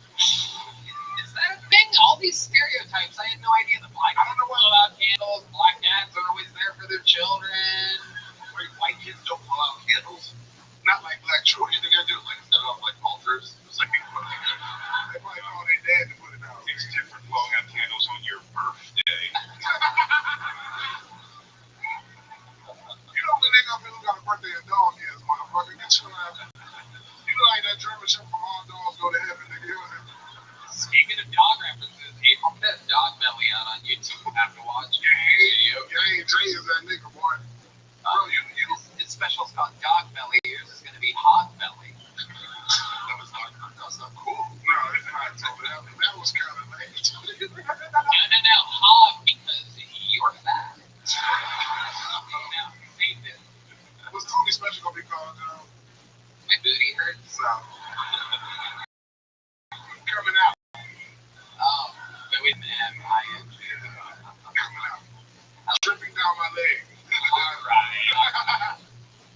Alright. Bro, me and Will, we blazing the stand-up live in Arizona. I just did the Milwaukee Improv sold out show, man. Me and Will tearing it up in Arizona for 420. DavidLucasFunny.com. DavidLucasFunny.com. You can get the tickets, man. I appreciate all of y'all, man. There you go. It's the great David Lucas, everybody. It's a lot on the stairs, David. Back to the bucket we go. Oh shit, he's still trying. Big Al Gonzalez is next. I know Al Gonzalez. Big Al Gonzalez. We know Big Al. It's been a while since we've seen him. You guys still having fun out there, huh?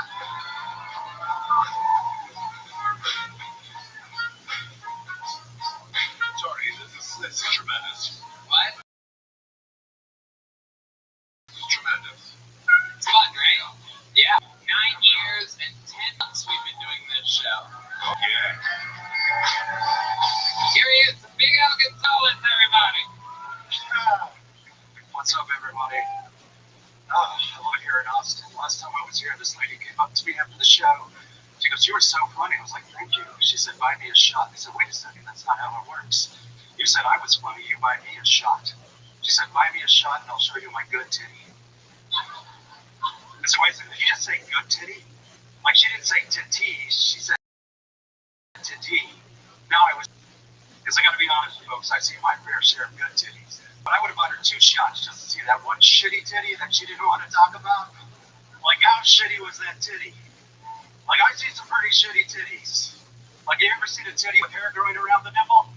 Yeah, I'm not into areolas. That's not my thing. Great, some of the ladies are laughing. The rest will be shaving tonight. That's son of a bitch. My husband loves my areolas. Sorry, I just ran over here. I'm fat. I recently went out on a date with a lesbian. Not bragging, just turned out we were both so drunk we thought the other was. Now we're both disappointed. Thank you.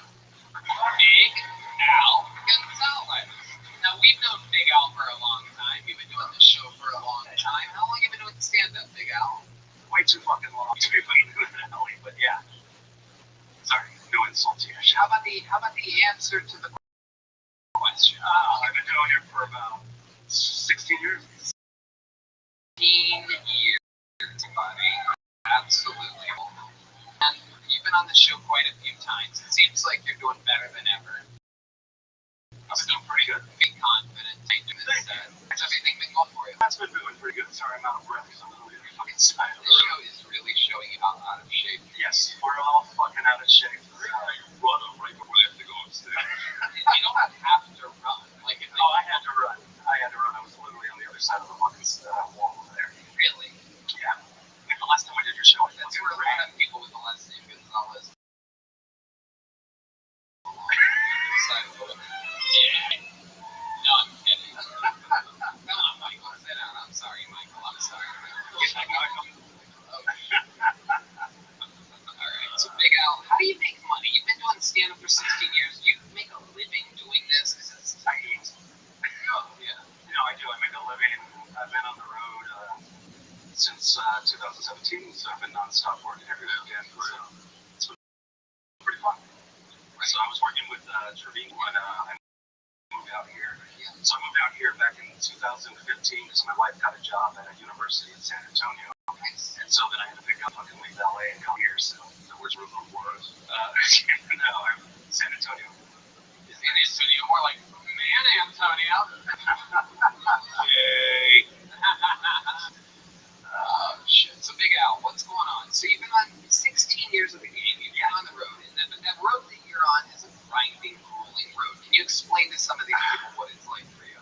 Well, for me, I was working with a specific comic, so you kind of got to adjust to working with the comic that you're working with. I was working with Steve Trevino, so Yeah, okay. yeah, so it's a lot of like adjusting to his lifestyle, and so I learned how to start fishing and hunting and shit like that. So I have about 4 guns in a fishing pool now, so I'm officially a Texan. So thank you. Nobody gives a shit about guns and fishing pools. Cool. Yeah, okay. So what's Great up? energy. Yeah. He's got a great you do. You seem like a trustworthy mechanic. You're not gonna bullshit me. He's pretty good for 4 months. I'll give you a good quote.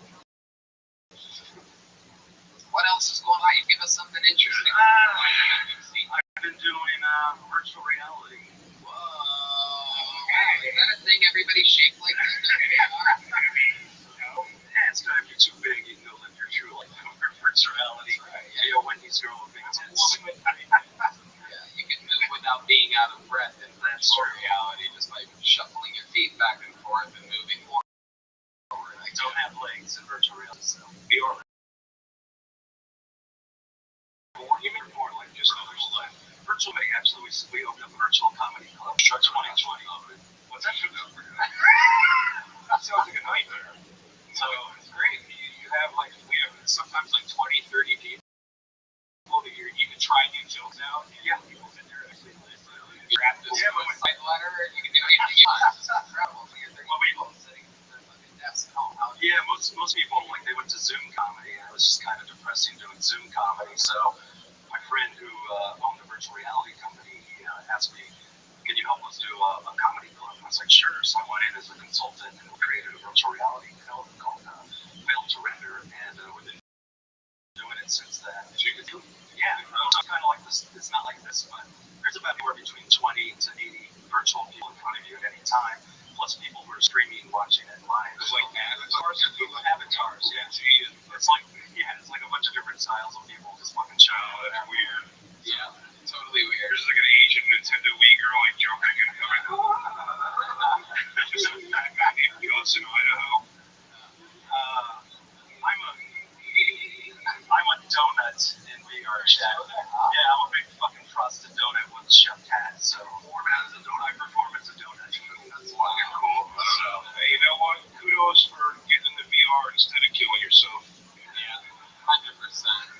While you're doing comedy, can you jerk off and then just they will know? Yeah, you can technically be sitting at home without pants jerking off. Yeah. Or it looks like a donut's whacking off. It looks like a donut's whacking off.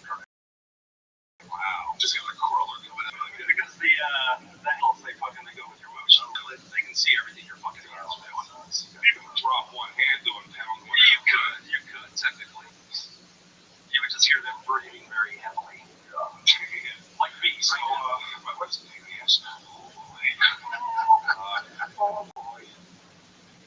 Well, Big Al, great stuff. Way to do it. Yeah, you did it again. I'd love to have you on the Secret Show Thursday at Bulk interview. There you go. Sure. There's Thank you. a real spot, Big Al Gonzalez. You already got one of these, right?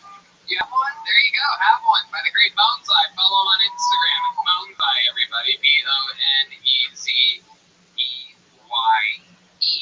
16 years, he just got the red band nod. Brent Reed is next. Ari, you remember him from the Comedy Store days, right? Oh, yeah. I used to hang out with him all the time. Big up.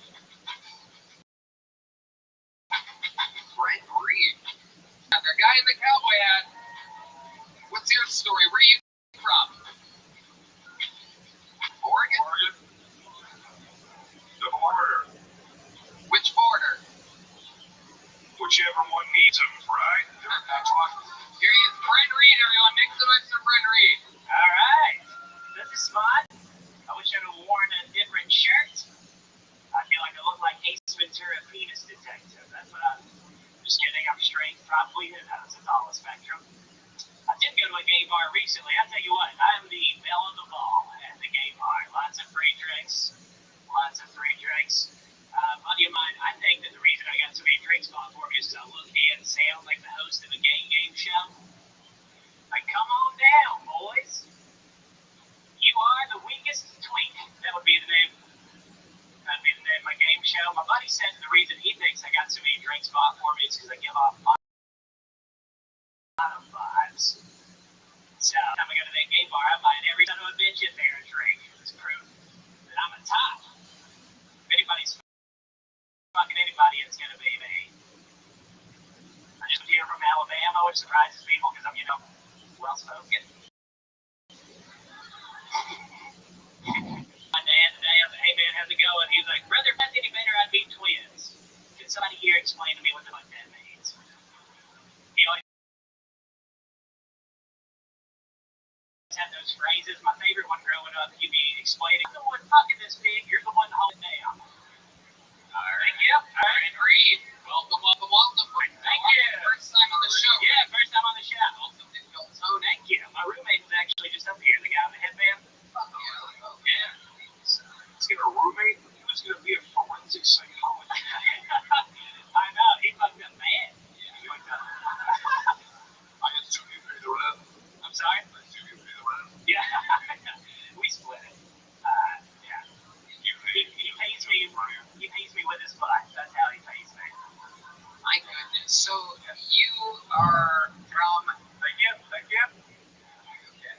So you're from Alabama. Okay. So how long have you been here in Texas? 3 weeks. You and I actually, when you did your Monster Energy tour, you and I smoked weed together in Huntsville. I know we did. 2016. Yeah. That was Huntsville, Alabama. I believe was my least favorite side of that tour. I enjoyed it. It was a lot of fun. They were making D Madness is back, everybody. Yeah. D Madness. I'll get you. You won't see me coming. No, D. Don't.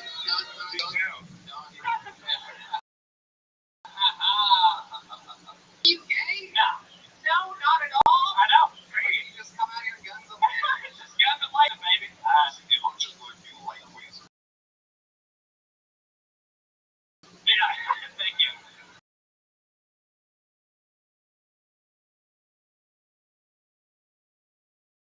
Yeah. That's a lot like being gay, I guess. I missed it. For straight. You can't admit it. Exactly. I can't tell my dad that I'm gay. Don't tell my dad. I'm a gentleman. Yeah. I would never. Your dad thinks left Alabama to play professional football somewhere else. 100%. I had to tell my dad that I was moving halfway across the country to pursue comedy. He's like, oh, so you're leaving your girlfriend and moving in with Zach. He's like, I got you. Yeah. So you did? You left a girl in Alabama? I did, yeah. Wow. Why'd you leave? Why'd you bring her with you? I asked her to. She didn't want to. You left your girl in Alabama?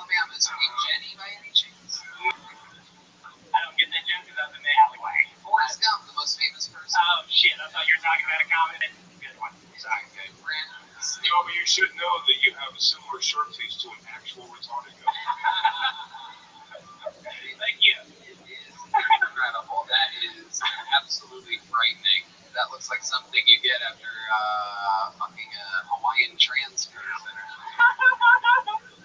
So, Brent Reed, what do you do for work? I quit I had a day job at Amazon, quit today. So right now I'm just, thank you. Right now I'm just door dashing. Door dashing. Wow. What's that when you show a step in the What do you do for fun, Brent Reed? I like nerd shit. I like watching movies and playing Dungeons and Dragons. So, you probably changed you out of Alabama. Yeah, I did. Yeah, I used to do a show there where we had stand up live in Huntsville where we played Dungeons and Dragons in front of a live audience. Sounds fucking awesome. Yeah, Even as queer as games got books. yeah. It was super cool. So what have you noticed what's the major difference between working in Huntsville, Alabama, and Austin, Texas? What are some new habits or fun things that you're getting into? It's a lot bigger. I like breakfast at Mexican restaurants. That's cool. They didn't have that in Alabama. What do they have for breakfast at Mexican restaurants? Nothing. They didn't do breakfast. They didn't open for breakfast. Like in Alabama, yeah. I think that's the thing. I'm positive you're wrong. No. I've never been there. I don't think they did. You don't think that the Mexican restaurants in Alabama open up for breakfast? No, they don't. It's just start their day, dude. Yeah. So, is that your I'm in 30. Is it your inherent racism that just believes they don't start working until My dad works in construction, so I'm hung out with a lot of Mexicans back home. But they only do night work? Yeah, they wake up, they start late. Man, I feel like I'm bombing right now. Here we go. It's okay, Brent. I'll fill in the extra space. Thank You don't God. need to panic. Thank God you're here. So, Brent, tell us something. Do you have any special skills or talent? Special skills or talents? Anything about you? I wear demon little What? For like 6 years in Alabama, I was a top 40 radio DJ.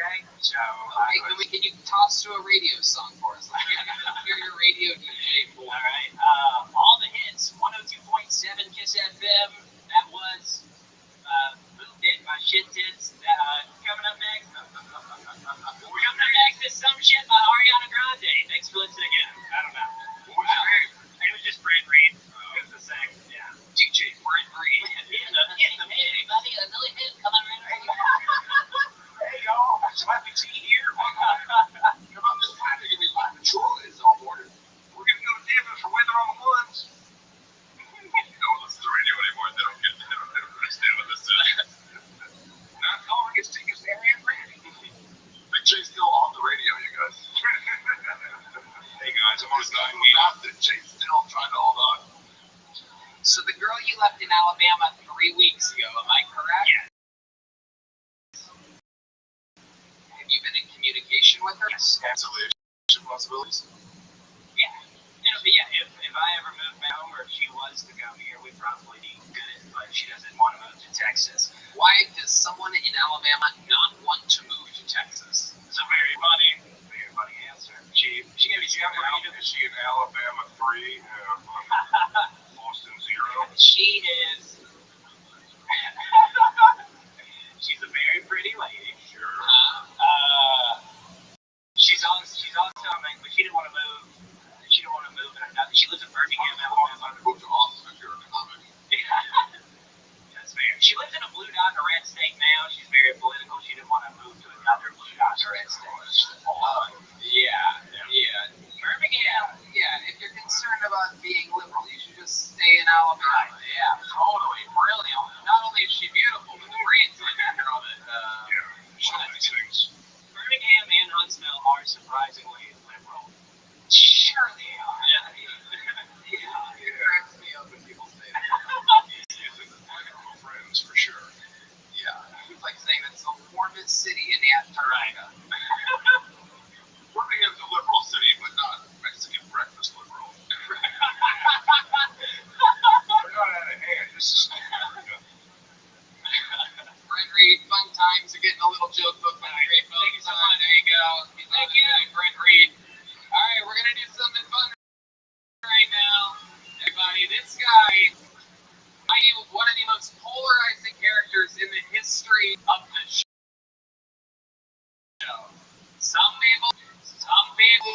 despise them. We had a lot of fun. Many times, off stage, on stage. The guy, like his last appearance, admittedly, he was drunk and coked up, and he's back for revenge. 3 weeks, completely sober. We're gonna see how it goes. We're gonna give him a shot. Ladies and gentlemen, this is the return of Laser, everybody.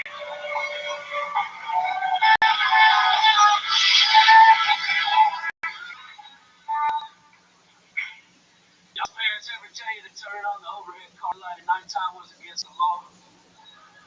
I'm here to tell you that's not a real fucking thing. Okay, I distinctly remember spilling my McDonald's french fries on the ground and reaching up there when I was 8 years old, turned that light on, and my mama pulled the car over the side road and backhanded the shit out of me. Like the way you hit a woman. She said, you turn that goddamn light on. Cops go with her, you and your brother to CPS. You're going to have to live there with the smelly kid at YMCA. You know the smelly kids I'm talking about with the silver teeth in their mouth, the bad kids, parents weren't there. But that's not fucking illegal. I tell you what is illegal, mom. Having that open container of Busch Light before your legs, like, that's fucking illegal. I got pulled over the other night. The cop said, son, you know why I pulled you over? I said, because I got the overhead light on. He said, no, motherfucker, you're doing 90 and a 45. You're swerving over the goddamn road. So he took me to jail. I called my mom and bailed me out. I have a car. And I said, Mama needs to come get me out of jail. She said, what they look you for? I said, for turning the overhead car light on at nighttime, you lying fucking bitch.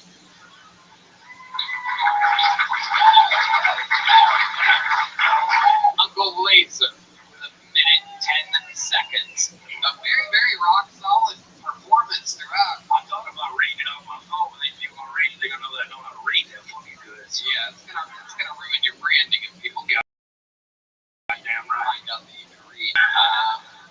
Laser, welcome back. Now, it's a fun set because the Uncle Laser that we've known for the most part has been piece of shit. Yeah, you've been on heavily on high amounts of 6th Street cocaine. The worst kind. I thought I got poison with amphetamine the other night too. I mean, I knew I had good cocaine in my house, so I quit doing the cocaine that I bought, but I started getting like real sweaty and hot and shit. Everybody else is fine, but I was freaking out, but I wanted them to freak out, so I was like, let me drive home, and I know I got some in my bathroom, and I did that, and I was fine. But then I ran out of that and started doing it again, and I had to go to the emergency room in the morning and started throwing up blood. It was a stomach ulcer from the street tacos I'd eaten. It wasn't the cocaine at all. So, oh, wow. Do you know how many coke guys I've heard blame it on something else? Oh, yeah. Exactly. It turns out I had some bad Chinese, actually. I know it's Harvard on Dutch, so that's what I was. Yeah, that's why my heart stopped. So, Uncle Laser, am I right? 3 weeks clean and sober? Is that about that? Yeah, I did some DMT the other night. Well, I mean, that's like a spiritual thing, guys. Fucking relax, okay?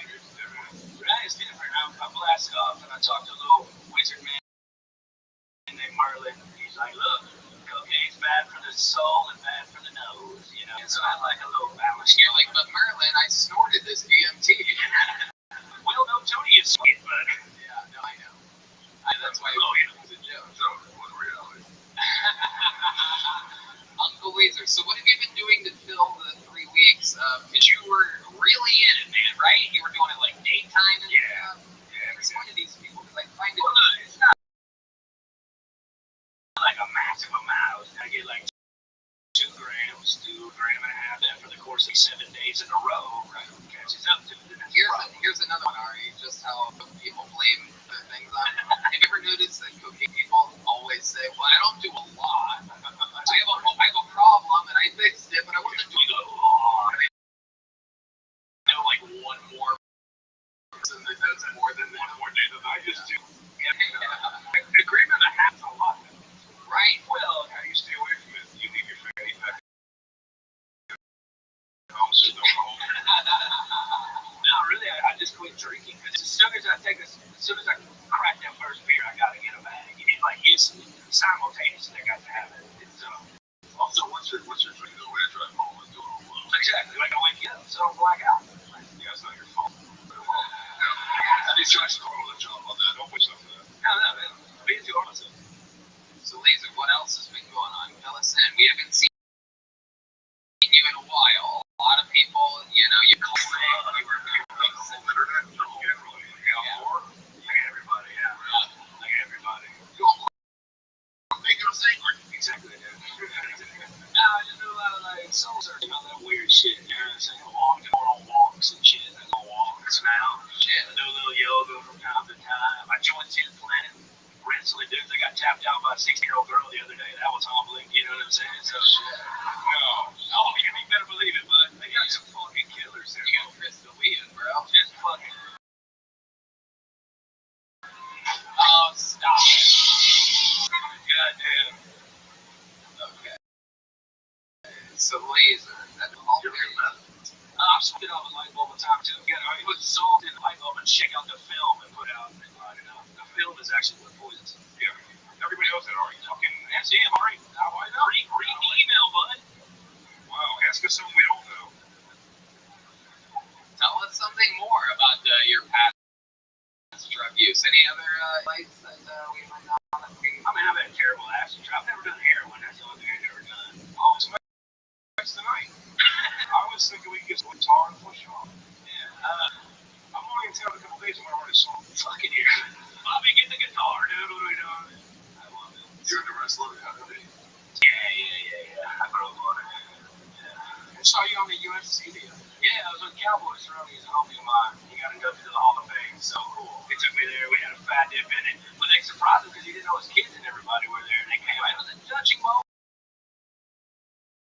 Man, it was fucking real nice. It is super cool. Just to Daniel Cormier when he found out. Nice. It's fucking crazy. Very, very awesome. Yeah, I didn't realize there's so many like UFC fighters there in general. Like you understand. And I saw fucking Luke Rockhold like trying to choke out Jim Duncan because it was at fucking San Antonio. It was at the building where the Spurs. But it was cool, man. That was cool. That's a little thing there, yeah. Was that a hallucination? Papa Smurf was screaming. Duncan hasn't been in San Antonio in 30 years. David Robinson was a tag team partner. It was incredible, dude. Uncle Laser, you did it again. Any parting important to remember? And I think again, a lot of people have forgotten this or they overlook at it. Is that, you know, while I say he's funny and stuff and that I believe him, he's only been doing it 3 months. That is a lot less time than everybody you've seen tonight. I mean, you had someone with 16 years, 12 years, 2.5 years, 3.5 years. You're only a few months in, and you've already kicked what appeared to be your biggest hurdle. So, Well, Tony, it's early. yeah, you know what I'm saying? We'll see. I'd love to have you on the Secret Show Thursday. Whoa! Baby Brian, give it. Ron, I'd love to come to it, but Thursday I actually am performing at Hyenas from a headlining show in Dallas. Very cool. But next Thursday I'll be there. If you'll have Next me. Thursday, Uncle Laser, catch him at the fucking Secret Show. There you go, everybody. On coke. Come on, make some noise for Uncle Laser, everybody. Come on. We have not had a female comedian all night. Should I pull out of this bucket until we get a lady out of here, huh? Let's see what happens here. Oh, I got one immediately. Look at that. Make some noise for Emma Dallenberg. Emma Dallenberg. Emma Dallenberg. How fun. Dog Belly, April 5th. So, if you're watching this and you haven't seen it yet, watch Big J's brand new special on YouTube. I mean, unbelievable fucking. Also, the roast of Bert Kreischer that we did. Got Tony has good for that. Here she is, everybody. The Kill Tony debut of Emma Dallenberg, everyone. Make a noise for Emma, everybody. These people wait all night for this spot. Come on, one time all together. Go.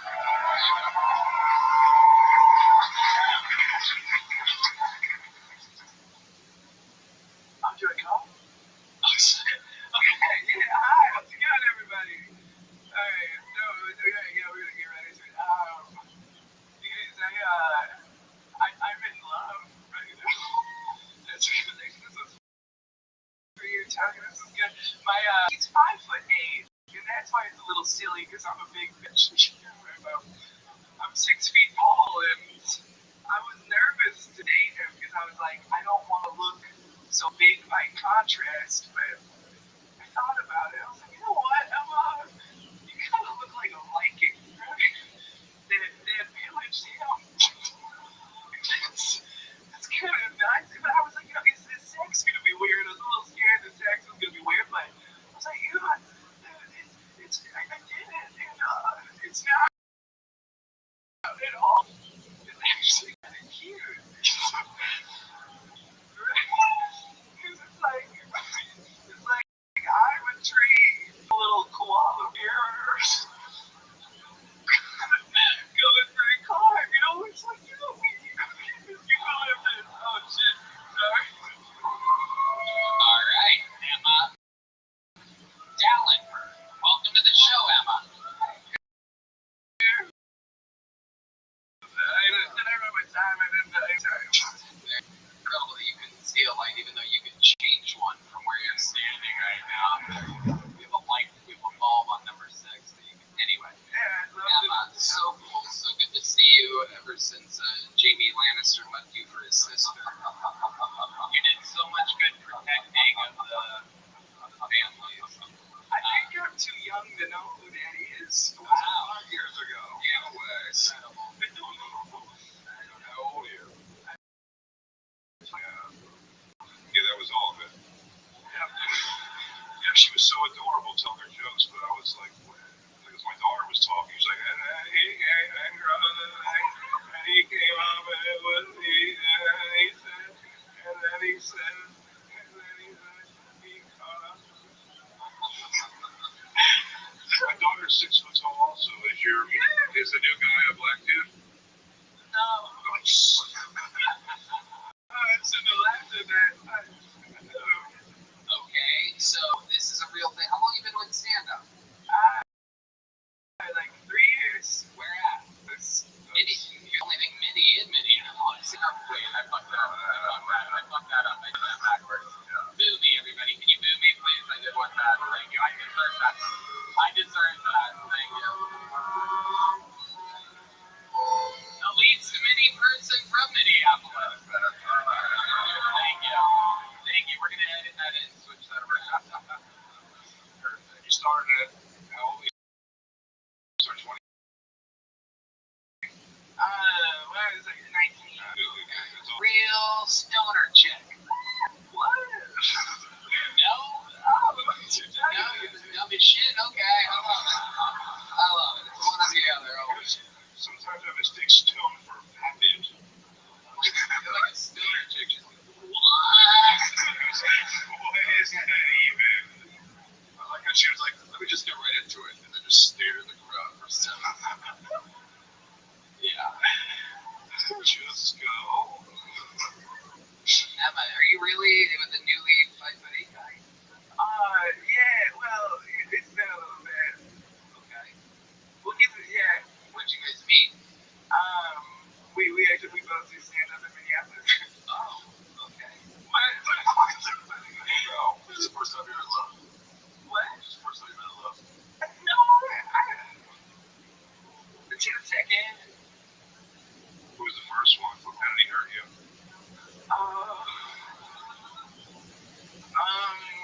Well, we met working at Applebee's, which is where it's at. I'm hoping for the second one, I think. The girl What wants happened? 06. Well, honestly, we did great for like 3 years, but then we just realized we were different people. Hey, it's not your fault. Yeah. That wasn't you. You didn't see how great you were. Yeah. Look at me. Look at me. You deserve happiness. You deserve everything you want in life. You gotta go out there. Hey, you gotta go out there. And you gotta grab life by the seat. Hey, remember, Jay's looking for you.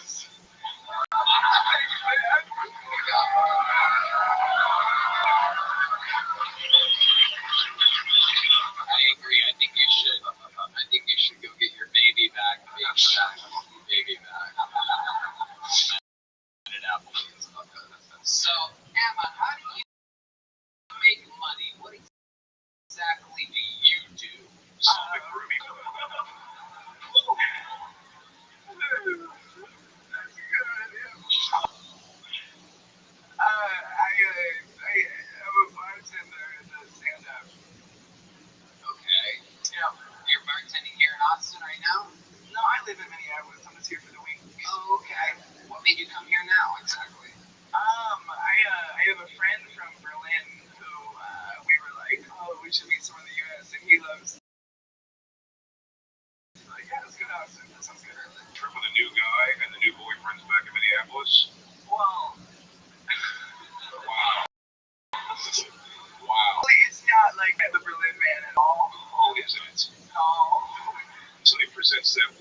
circumcised European.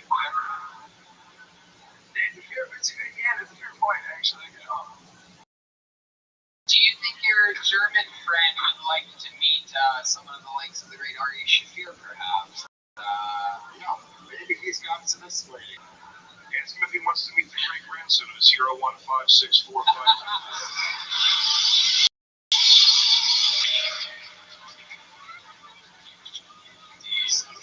If he does try to fuck you, it's going to be in a hostile door.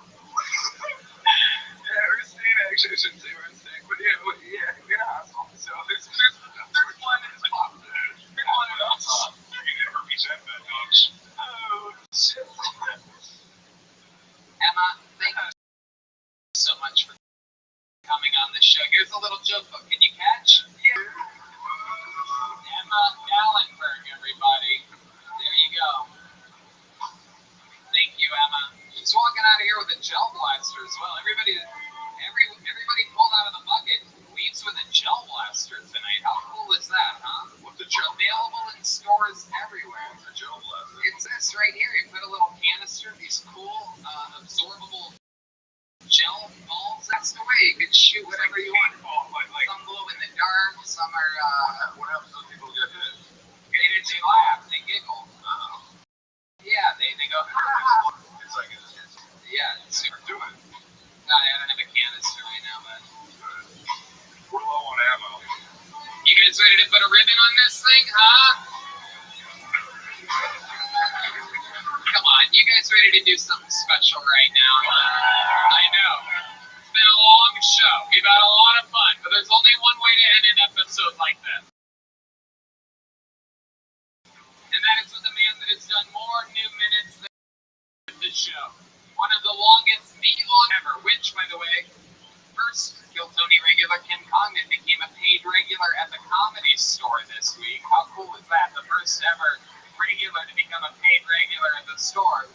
This young man right here, a force of nature, the Memphis Strangler, the Vanilla Gorilla, the Big Red Machine, William Montgomery, everybody.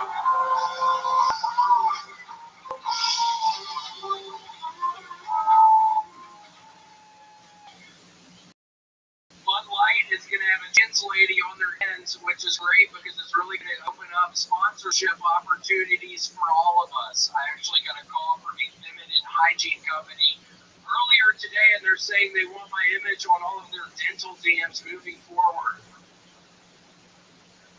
But seriously, Bud Light is going to have a trans person on their cans because they are tired of selling beer.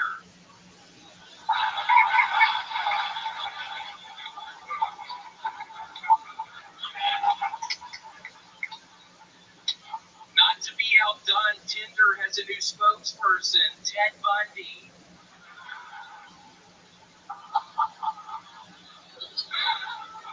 Trump is getting arrested. I mean, he got fingerprinted, mugshots, and they even gave him an anal cavity search where they weirdly enough found confirmation that Aphex Twin will be performing in the upcoming coronation of King John III. Liberal parents be like, my son may not be attracted to women.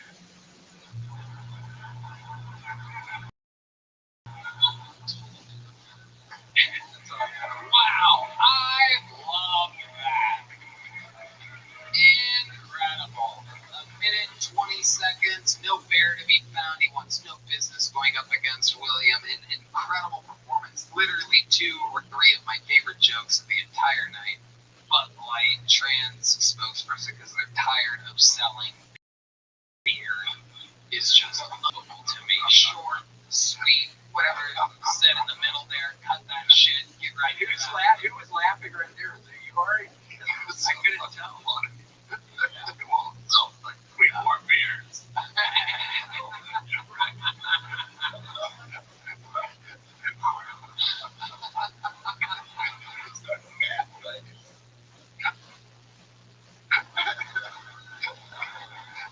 He is crying, genuinely crying. Either he loves that joke or he just got threatened by the German guy with, Remember Bud Light took on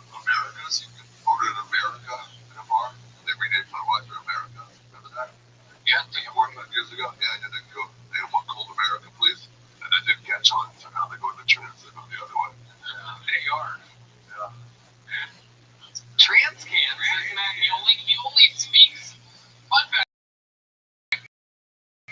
He only speaks once every 4 months. There's 4 episodes every 16. I've decided right now to take a stand and say the word. It's a trans can. Everybody. Put a hand for the great and feeling, everybody. Letting it rip. Letting it rip. It is a trans can. Which, by the way, when you pull the tab, everything tucks back at the top, so it kind of makes sense. I guess all cans have been trans the whole time. Like a pass dispensary. Absolutely.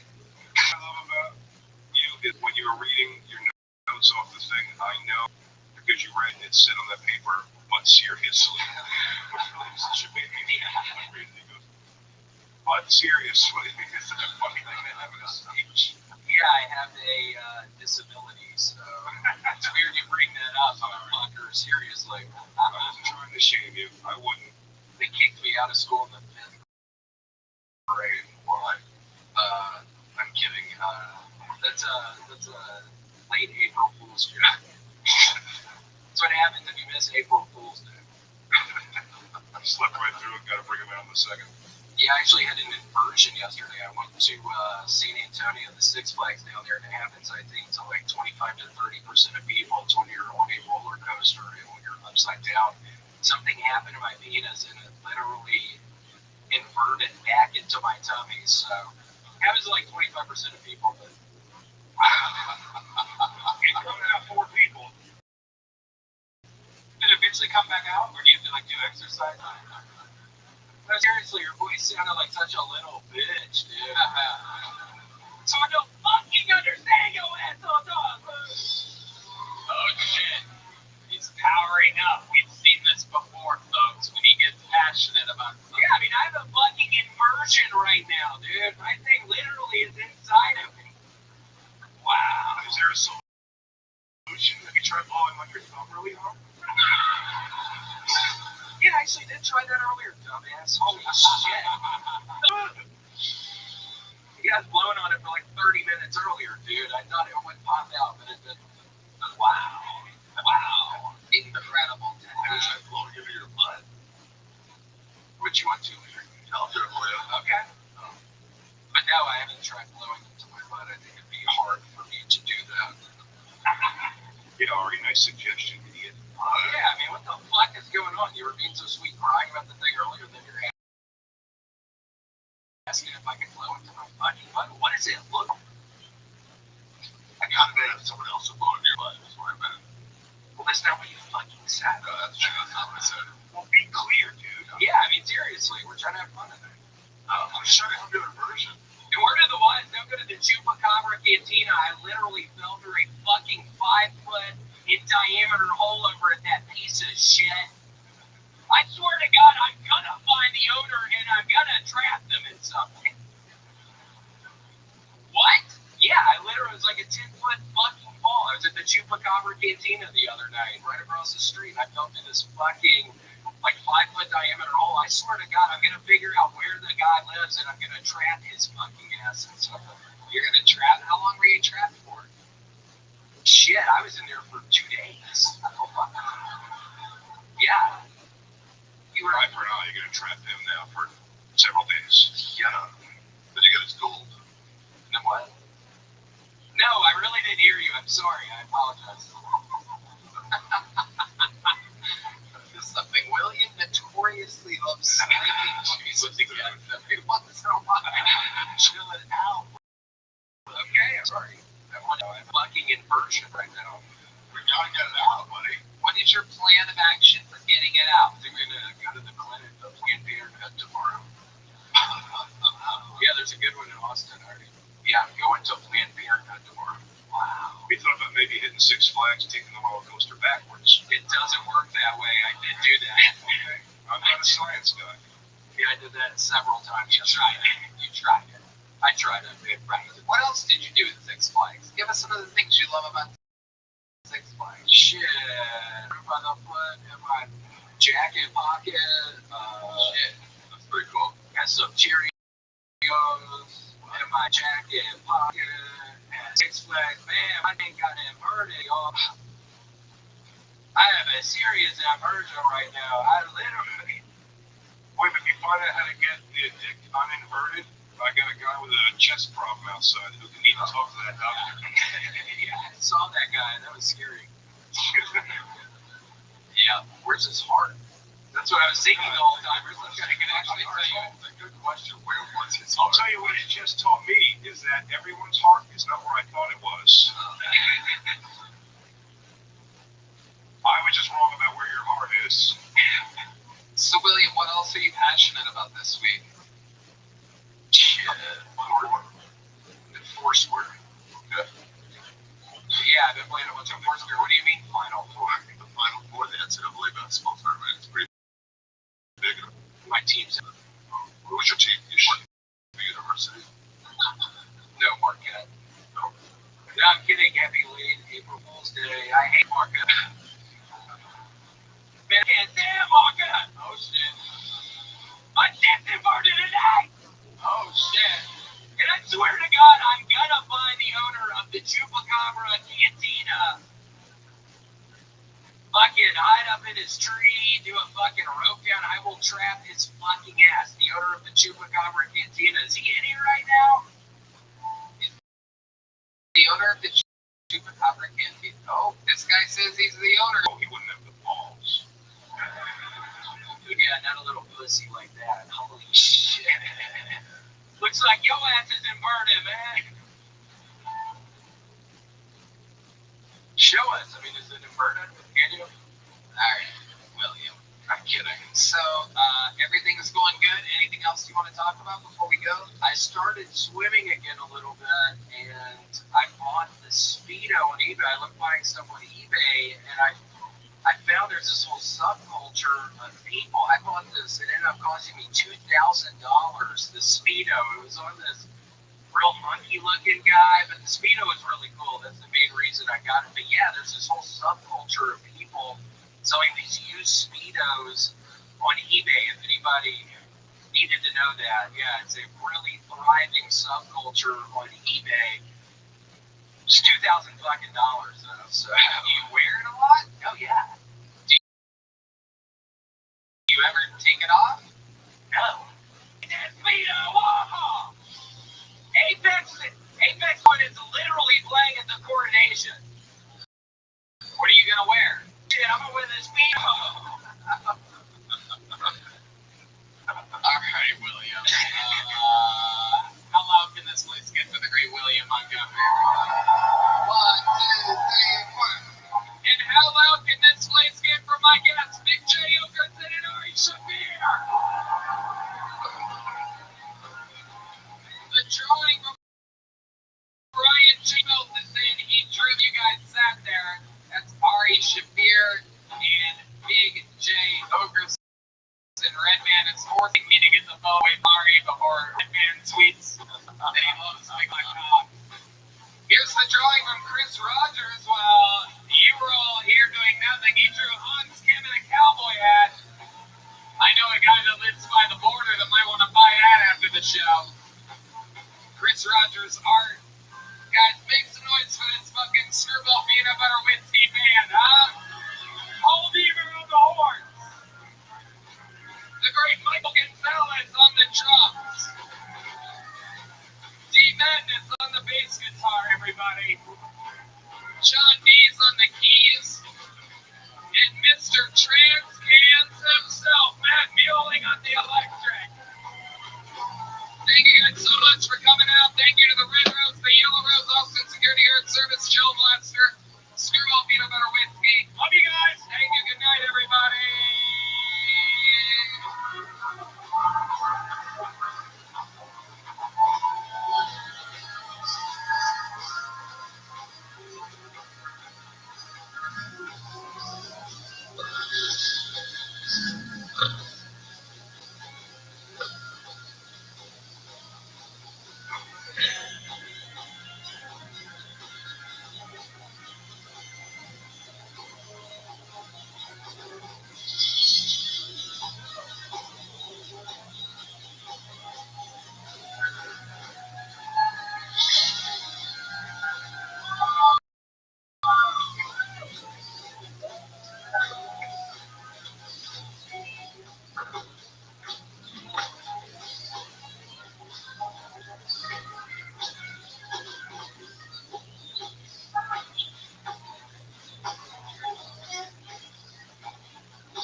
Water Whiskey presents the Kill Tony Band, everybody.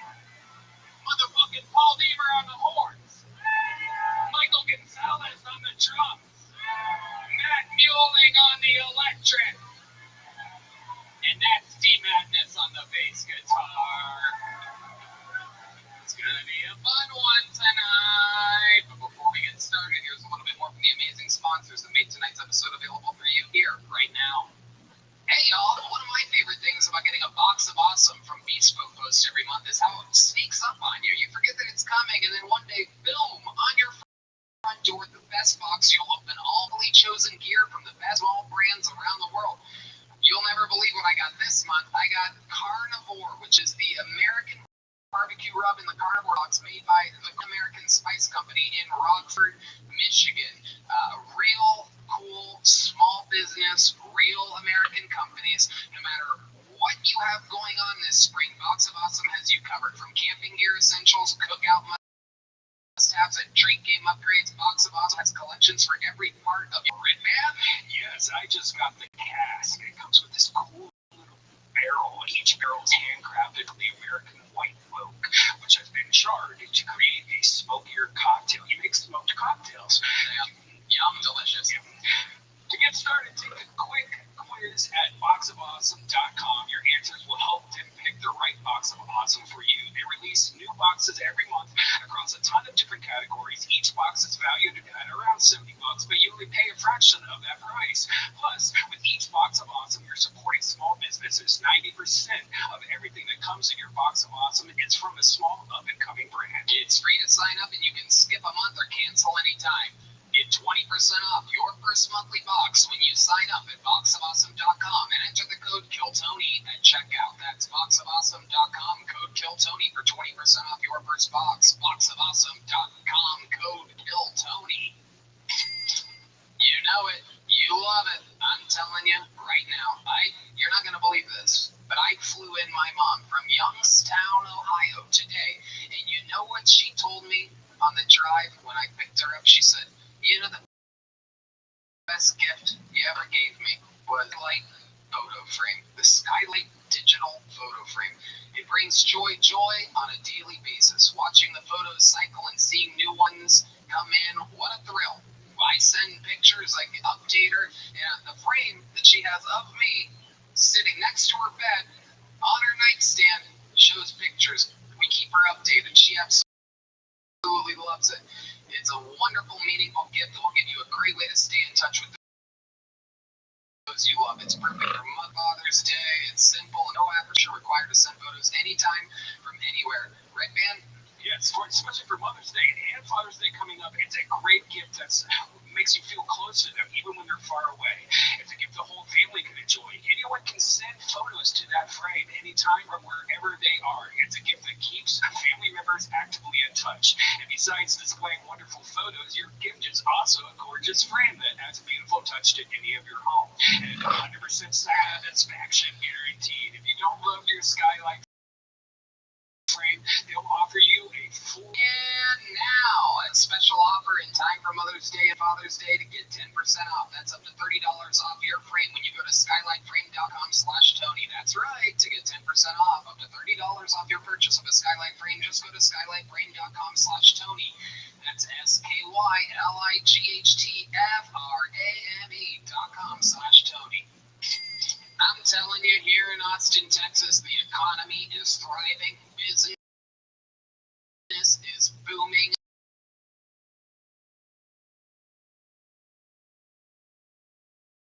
Our squads are strong.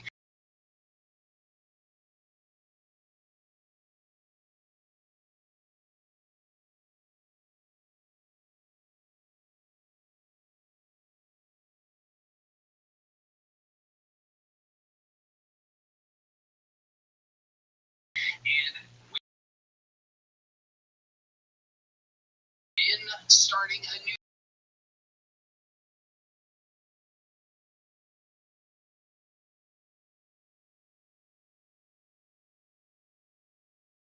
business or a growing one, if you need to be successful, you need the most most talented comes in. It's highly also offers a job flexibility to really help you get swimming and team can post on Cody. Again, that's ZipRecruiter.com/KILLTONY because it's Recruiter, the smartest way to hire.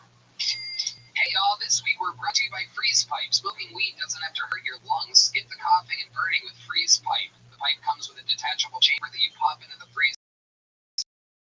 when you're ready to risk smoke. That chamber cooling thing of degrees, so you get an ice cold hit every time. Red man, we both grew up in Ohio. You remember going outside and take your bong and squeak snow in it? Now you don't have to do that. It's so easy. Nice. Freeze Pipe is non-toxic. It freezes more quickly than water and stays frozen for longer, so the party never has to stop. I've been loving the tornado lock. It has twin turbine percolators that spin water in opposite directions, creating a mini twister inside. It even has a Z-shaped handle that's easy to pass. Whether you hit a pipe, bubble, bong, or dab, you got them all. That's right, so good. TheFreezePipe.com and press in code Tony to save 10% off your first order. Get your bong, pipe, or bubbler today. That's TheFreezePipe.com and press in code Tony to save 10%.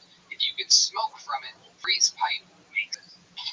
Hey y'all, we want to take a quick second to thank one of our newest sponsors here, Extra Wallets, and we love them. Extra is known for inventing the world's first trackable wallet, and now they're on a mission to upgrade the rest of your carry essential sustainable wallets, bags, and essentials that help you get more every single day. Extra's wallets are super slim. It's half the size of a conventional wallet, but carries over 12 cards in cash. And man, each wallet has a quick card for access at the bottom.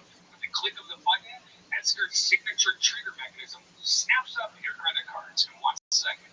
It has RFID blocking. It's standard in each and every wallet, helping to protect you from data theft and wire skimming. Environmentally friendly materials like vegan Italian leather and space-grade aluminum keep Extra's sustainable.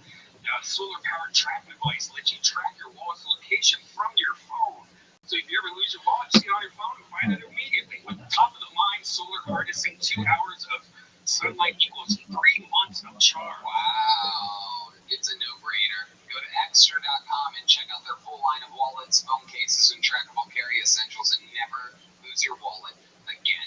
This month and next, be sure to get over to Extra.com and use code KILLTONY for up to 25% off, as this year's Mother's and Father's Day sales are kicking off. That's Extra.com, EKSTER.com, promo code KILLTONY, and make sure you never lose your wallet again. Are you guys ready to start tonight's episode or what? You guys can do better than that. Are you ready to fucking suck this puppy pie? You know, I take great pride in the fact that here on Kill Tony, not only do we find amazing talent out of a bucket, but we also feature some of the best goddamn guests on planet Earth. I like to think we were one of the first to push Tim Dillon to the moon, to introduce people to Shane Gillis. I mean, we were all of these things. The second I find a fucking monster, I'm sitting right here next to me. This is this guy's first time ever guesting on Kill Tony. You're never going to forget that you were here for the Kill Tony guest debut of Sam Talent, everybody. Make some fucking noise. You guys better get louder than that right now. Thank you.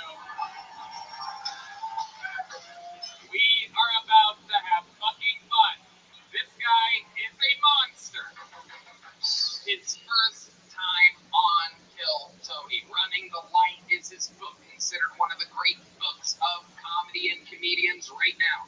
Waiting for Death to Claim Us is his special, out on YouTube, free on Amazon Prime.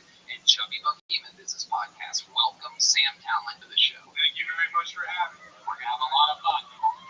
This guy's got a vat of Miller Lite. I like that. We don't drink Bud Light on the show anymore.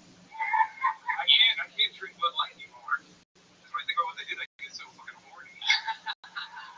It's true. A lot of people have been asking me how I'm going to spend my money as the new spokesman of Bud Light. A lady with a dick shaped like the can? Give me all of that. Sam's first time on the show, but everybody knows how this works. Over 200 souls up for the opportunity to get 60 seconds of uninterrupted stand-up comedy time on this show. You know their time is up when you have the sound of a kitten. That means they have to wrap it up there, or else they bring out the Angry West Hollywood Bear, which is loud and interrupts them, and hopefully they don't go that long. And we interview them for a while. We find out more about them. The entire thing is improvised. You guys ready to start tonight's show? First comedian is one of our regulars on the show. We have watched this guy go from literally homeless in a van, doing an obsessive amount of open mics, never getting paid for stand-up comedy. He's now rich. He sells out every weekend.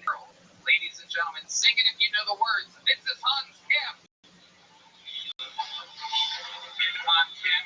This is Hans Kim. This is Hans Kim. This is Hans Kim. So, Bud Light has a new trans spokesperson, which makes sense because they've been transitioning to water for years now. I don't understand that because Bud Light is the most transphobic beer. Nobody's committing hate crimes on White Claw. Bud Light, you want to hit something? You got something weird.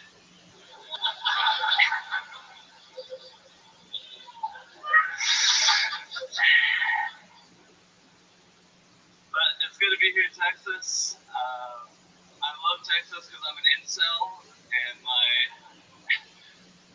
hatred of women is disguised as traditional values.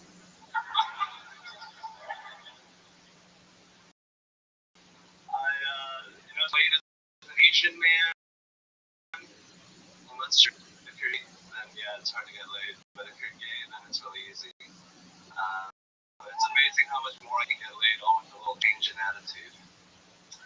Yes, thank you guys. Wow, real trickle away there at the end.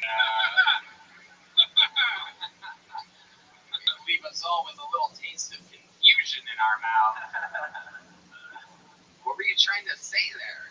It's supposed to be like, it's hard to get laid as an Asian if you're straight. That would have killed.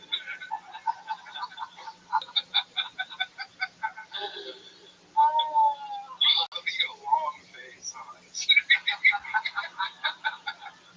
Tall face, no eyes. It's crazy. Oh shit. That's true. Your head's built like a fucking surfboard. It is incredible. I've never really noticed that. It's nuts. He's like 4 heads tall.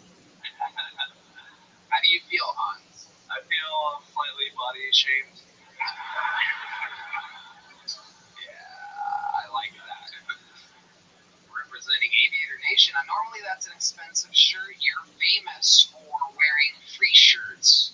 How'd you end up with that? I did a show at Aviator Nation. And they gave you that shirt? Yeah. Perfect. Everything's right on schedule. Yeah, this fucking show launches people to the top getting paid in shirts.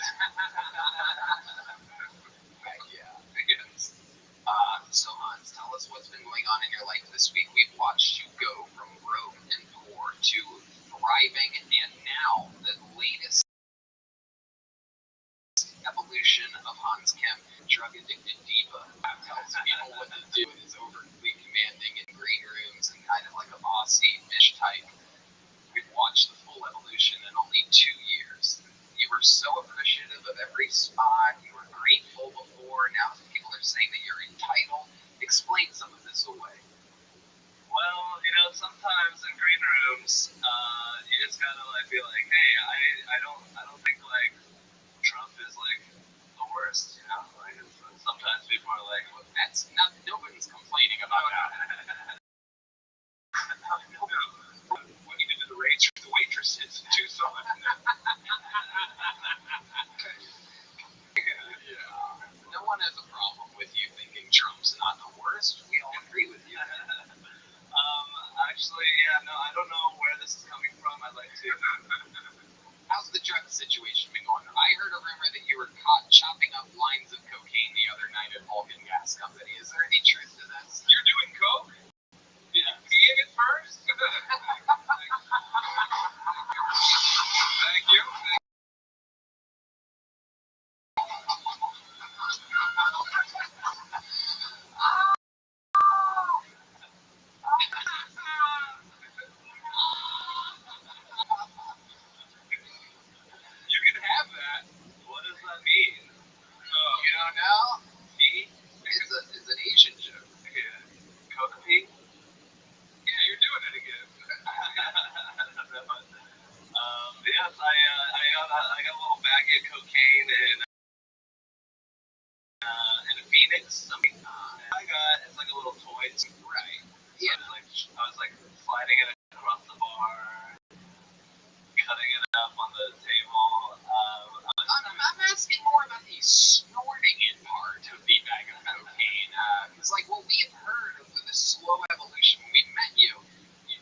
show a couple months ago, and then what I heard, literally, I'm like, I'm gonna bring it up on my, I don't ever bring these things up to you in normal life. When we see each other and we're in greeters and stuff, I save it for right now. Moments like this, with not only here in front of hundreds of people live, but perhaps millions of people will one day watch this.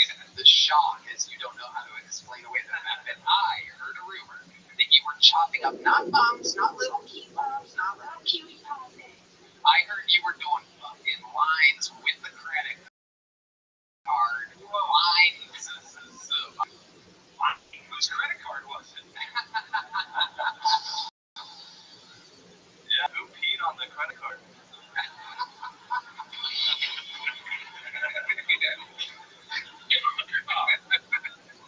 So tell us, is the rumor that I heard true? Yeah, totally. I did coke at the Vulcan. I almost forgot about it. I did it. My girlfriend is like a big coke conspiracy, coke doer of coke is what you're trying to. There's no conspiracy. Your girlfriend is a white girl that loves doing coke. She's levels above you in looks, and you are just trying to keep up with her, and it is so fun to watch. It is unbelievable. If she was doing heroin, Hans would be fucking doing a half a set of Bud Light. I want to hit something or something. I can't imagine you on heroin. Imagine his eyes more closed than they are right now. So what do you do on a night like that? You're chopping lines, you're snoring up your perfect little nose, and then what happens? And then I go host a comedy show, just with a little more energy. I really don't like coke that much. I just do it so it's cool. Right. Yeah. I was gonna call her a cokehead, but I was like, no, call her a cokehead. She got mad at you last time. And he said conspiracy theorist coke user. You know, she does cocaine and also she denies the Holocaust. That's a lot better, dude. You sweet talker. Holy shit, Hans, you are always so goddamn entertaining. I fucking love you. You're an open book. You are unbelievably entertaining. I love these interviews more than anything in the world. You're so honest and real and autistic. I love you so much. Thanks for opening tonight's show for us. Here goes Hans Kim, everybody. And to the bucket we go. It's going to be Solomon. One word, Solomon.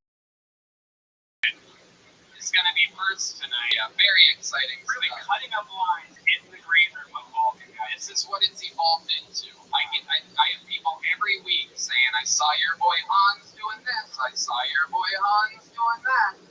And it gets a little bit wilder every week. I like to keep people in the know with Hans's story because we watched him go from, nothing to everything, right? He had a plethora of material. He had 45 minutes or so when we met him. Here we go, your first comedian out of the bucket tonight. We're going to meet them all together. It's first time it's Solomon, everybody.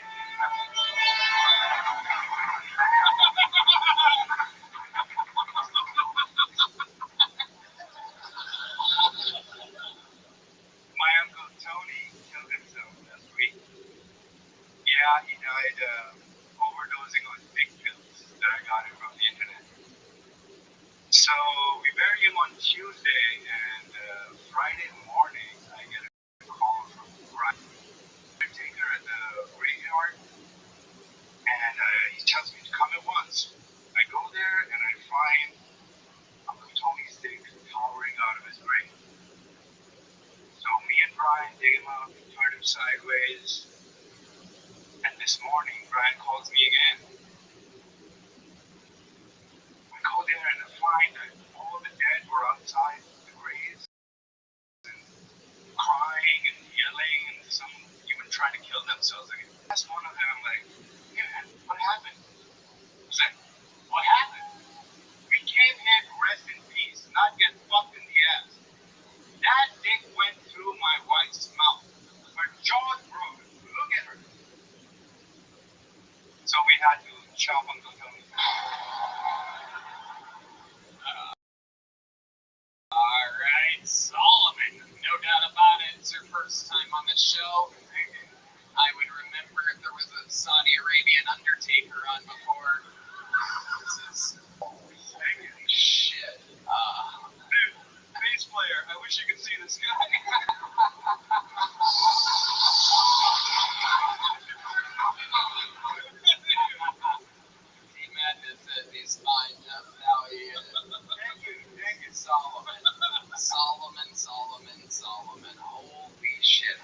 doing stand-up comedy? First time. First time ever. All right, very good. Welcome. What is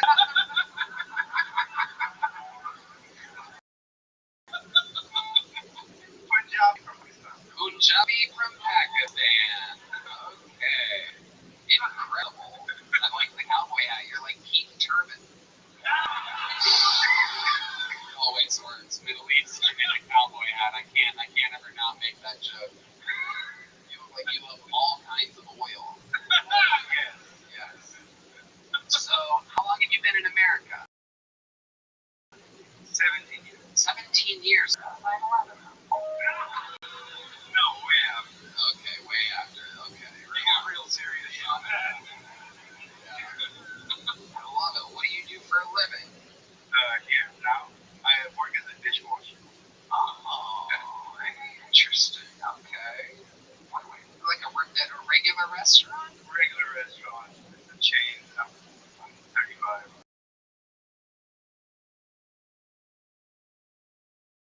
How long have you been washing dishes for? 3 months.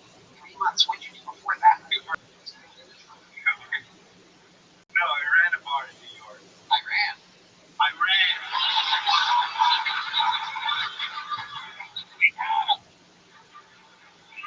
We got him. I ran a bar. Wow. Yes, sir. Dude, who dressed you? Myself. Whoa.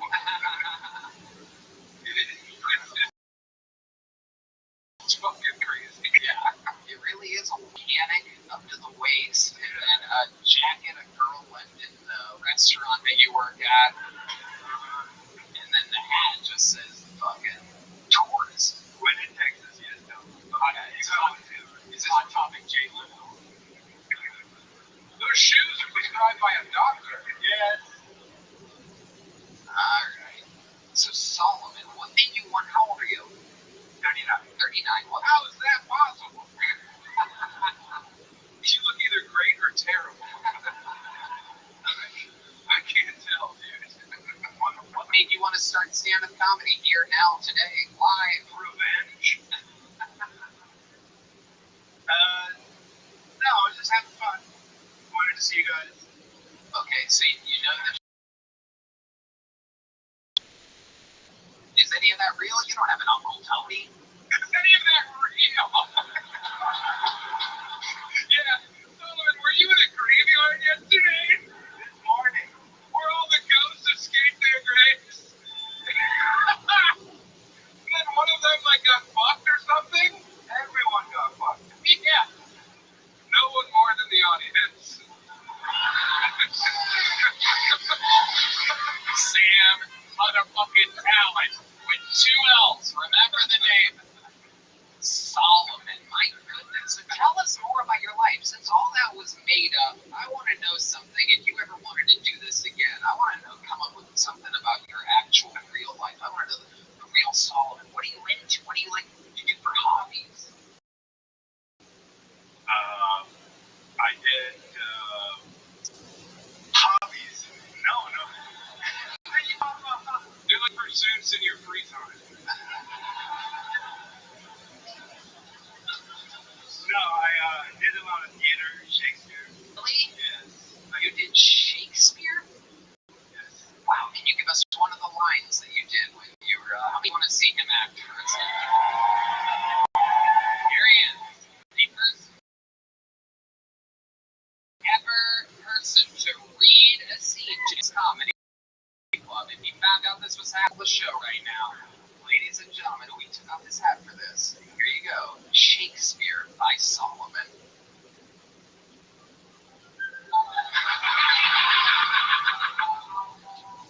But soft, or light through yonder window breaks. It is the east, and Juliet is the sun. Arise, fair sun, and kill the envious moon. Is already seen that thou art made far more fair than she. That was actually 1,000 times better than I thought it was going to be. Hell yeah. No. So you you say that and you fly into the Pentagon afterwards, right? It all ends in Allah Allah Akbar. I like the Romeo dodging bullets.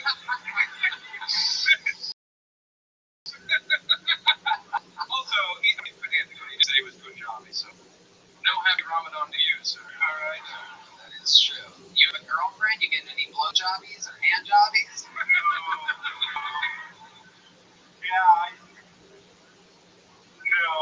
No, not at all. No blowjobs. Maybe a hand job here and there, though, it sounds like. No? Wait, you're a dishwasher at a chain restaurant? You're not fucking the hostess? No. Solomon, have you ever had a girlfriend? You've been with a woman before? Yeah. You're a good-looking guy. You have swagger. You have a beautiful beard. A wild fashion sense? Yeah. So, like, when's the last time you were on a date? Before COVID. I took a sabbatical from COVID. Okay. A sabbatical from pussy? Wow. I had too much of it. There you go. There you go, Solomon. That's the big one. That's the one you're going to remember. I killed it in that one part. Also, the blowjob thing. Why? This is going to be a thing. No matter what you see right now, it's going to be so good. You see, people get circumcised when they're like babies. I was one like 9-year-old. Oh shit. My mom started being decided.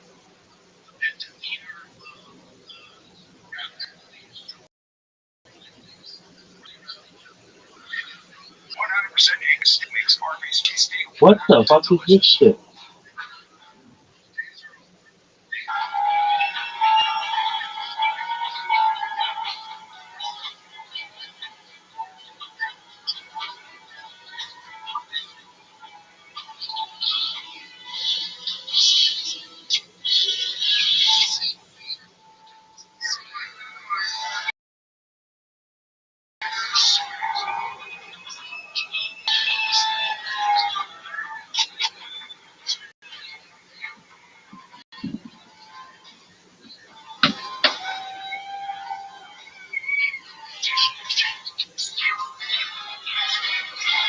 Hey, this is Rick. Come to you live from the Comedy Mothership here in Austin, Texas. For a brand new episode of Countdown Uniform Code.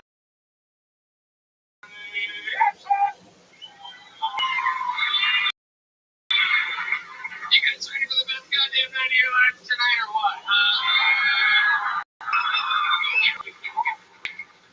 Yippee! It's Redman, everybody. Look at everybody. Them live in the flesh, the real deal. How we feeling out there tonight? Yeah. You guys are at Kill Tony, brought to you by the Red Rose, the Yellow Rose, Deep Eddy Vodka, the great Gel Blaster, available in stores everywhere. Austin Security Guard Service and Scribble Peanut Butter Whiskey presents the Kill Tony Band, everybody. Am I right? You got to hear live music in the live music capital of the world by some of the best on planet Earth. That's the great Paul Deemer on the horns over there. Michael Gonzalez on the drums. The powerful Matt Mueling on the electric guitar. John Dees on the keys. And for his first time at the Comedy Mothership, D Madness is with us, ladies and gentlemen. Holy shit. Oh my goodness. What a night we have in store. But before we start tonight's episode, here's a little bit more from the amazing sponsors that made this all available to you here now. All profiling, surveillance, data harvesting. There are a lot of things not to like about tech giants. But what can you actually do about it when you rely on so many of their products? Well, we don't have all $44 billion to go buying up Twitter. But good news is you don't need to be a billionaire to take a stand. For less than $7 per month, you can join us in our fight against big tech by using ExpressVPN. I'm a huge proponent of not giving away your data. I do not use TikTok. I do not like those things. I love my privacy, and I love ExpressVPN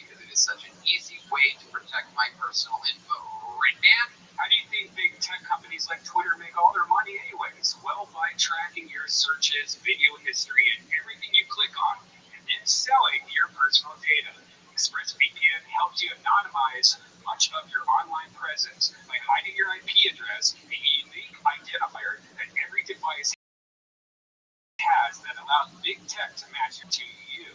That's why I use ExpressVPN on all my devices. It makes it much more difficult for them to exploit my data for their own profits. And the best part is how easy it is to use the ExpressVPN app. I just tap one button on my phone or computer to turn it on, and that's it. That's all it takes to keep people out of my business. So, if you don't like big tech tracking you and selling your personal data, it's time to fight back. Visit expressvpn.com/killtony right now to get 3 months of ExpressVPN for free. That's expressvpn.com/killtony, expressvpn.killtony. Because you don't need people tracking your data. expressvpn.com/killtony right now. Hey y'all, this episode of Kill Tony is brought to you by Zippix Toothpicks. Zippix brings you a totally satisfying, convenient, and flavorful way to curb cravings and get a boost of energy or simply relax at the end of your day. Remember when massive vape clouds, ashtrays, and dip spit were awesome? Yeah, me neither. Now there's an easy and more subtle way to curb cravings with Zippix Toothpicks. Right, man? The best part about Zippix is that you really can use them just about anywhere. With 2 grams per pick and some 3 milligram options, Zippix Toothpicks are long-lasting, extremely affordable, and available in 6 delicious flavor choices. I actually have been using these for a while. They are great. I find myself having one in my mouth the whole time. I don't even know that I am getting my nicotine fix. You know I love oral gratification and amazing flavors, and that's what keeps me going back to Zippix. Boost of energy. Try their Zipgy B12 and caffeine toothpicks. You guys have seen us use Zippix on the podcast. Now it's time to find out for yourself. Go to zippixtoothpicks.com today and use code KILLTONY10 to get 10% off your order. That's zippixtoothpicks.com. Promo code KILLTONY10 at ZIPPIX toothpicks.com. Promo code KILLTONY10. Must be 21 or older to purchase. Sip more, smoke less. Zippix Picks.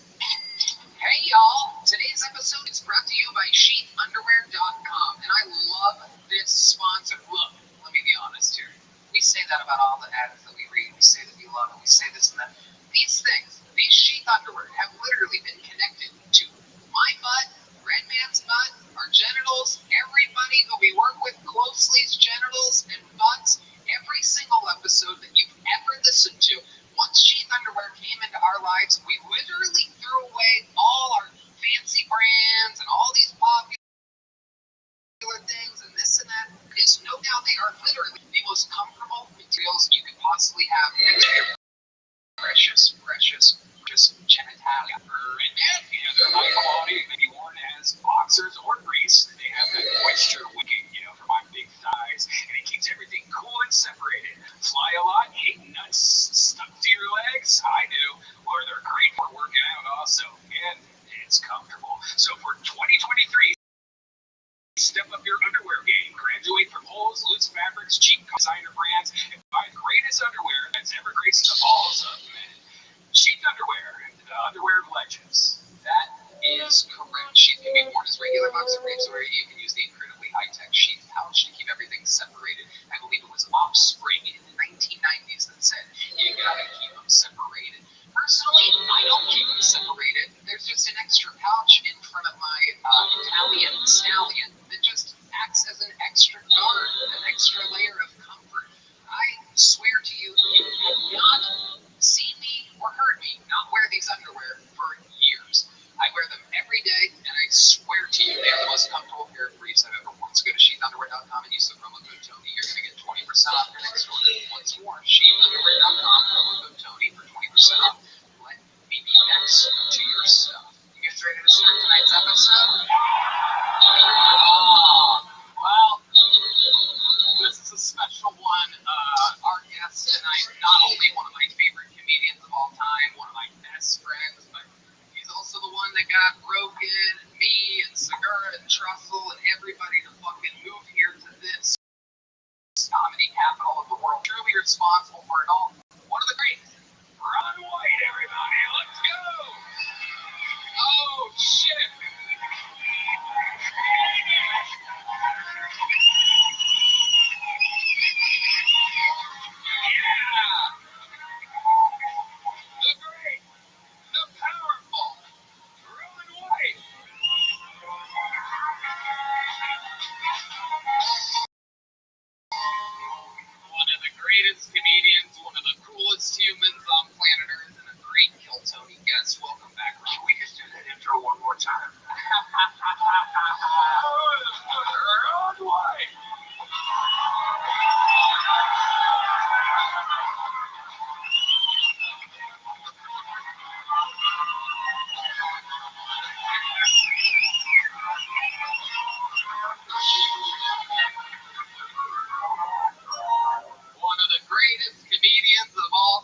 find out, believe it or not, people, there might be more people in the back alleyway right now hoping that I pull one of these names out. And if I do, they get 60 seconds of uninterrupted stand-up comedy.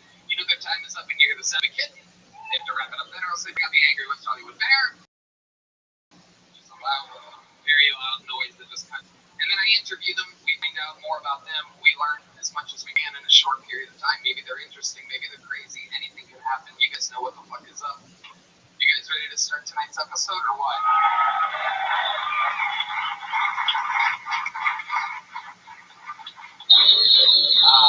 Normally, before we can pull a name out of the bucket, there are so many people waiting. It's incredible. But as you may know, we have some great names on the show. This guy that starts every single show is a fucking monster. Very, very interesting character. One of a kind. You got to watch him go from living in his van to living his fucking dreams to go. He goes there, he sells out, he does a great job. Slightly autistic. Ladies and gentlemen, the one and only Hans Kim.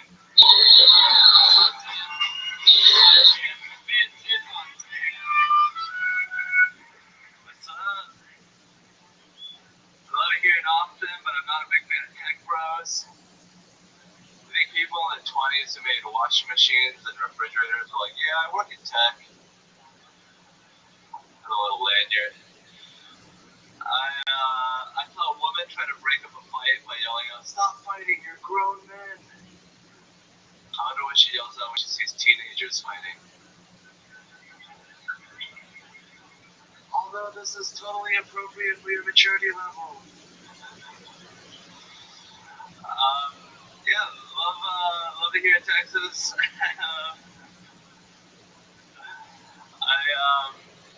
I think it's great to finally be doing another minute here on Kill Tony. Did one yesterday. Please be easy on me. The Mexican cartel recently killed 2 Americans and they apologized for it, which is great. My American passport doesn't give me health care, but if I go to Mexico, I get treated like a panda bear. Alright, thank you. Whoa. Listen to the murmurs happening in this audience. They know they're seeing something special right now. Hans Kim is the new hot white girlfriend, and she has been literally fucking his brains out, man. We've got to watch you really hit your fucking limit this week, huh?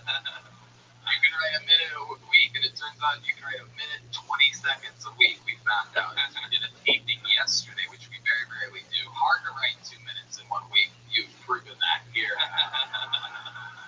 Any one question, let there be known. You seem preoccupied today. Is there any reason for that at all? Not really. I'm sober. I didn't do cocaine today. I have a minute. I think I see the problem. Maybe this is what's happening. We watch you go from, barely having money for food to literally we found out last night you've been doing cocaine on a regular basis. This is what I love about this show is that no one knew Hans, 2.5 years ago. Here we are 2 years later. We followed what it's like for somebody to fucking make it, and now we're starting to see your rock and roll downfall. Like that's the set they're gonna show when they're like, and then the problem began. And you're up here talking about panda bears or whatever the Hans, what else is going on in life? Anything good?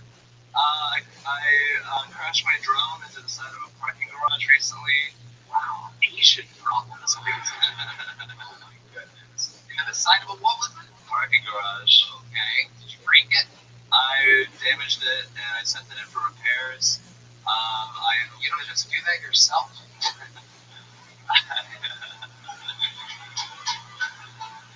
Isn't that like part of what you guys do? The drone in the first place? I'm more of the laundry type of Asian.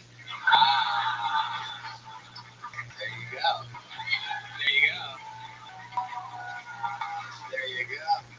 I know somebody who just wrote another 5 seconds today. Next week just got a little bit easier. It's a shame you didn't have that up your sleeve, which you could do because you specialize in laundry. So I love it, Hans. You got the show started. As always, you've shown people exactly how hard it is to do a new minute. Back-to-back nights. That's not easy at all. You're out here fucking living the dream. How do you feel? I feel great. I'm gonna try to, make you proud next week, Tony. This is my son. My Daniel's son. One more time for everybody. Not an easy gig at all. Not an easy gig. A new minute every week to the internet is some scary shit.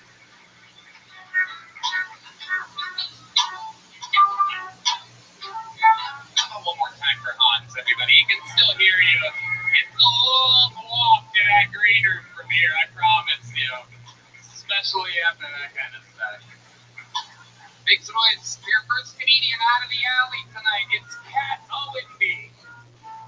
Could be somebody from the audience. How many of you guys signed up by round of applause tonight? A lot of cowards out there. There's a lot of people tonight. Some scared souls. Don't worry, you'll think you can do it by the end of the night. Cat Owenby. These people have to get fucking wanded. You steal their phones. It's amazing. It's a great system. It takes a second though. That was Hans Kim. That was Hans Kim. That was Hans Kim. That was Hans Kim. That was Hans Kim.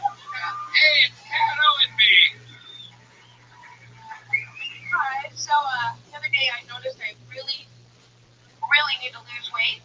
I caught a glimpse of myself in the mirror. I don't have quite a full-on fat skirt, just a little tubby tutu. I was like, oh god, if I don't get rid of this, I'm gonna wind up on the cover of Sports Illustrated's Swimsuit edition. Speaking of Sports Illustrated swimsuit models, who would you rather fuck?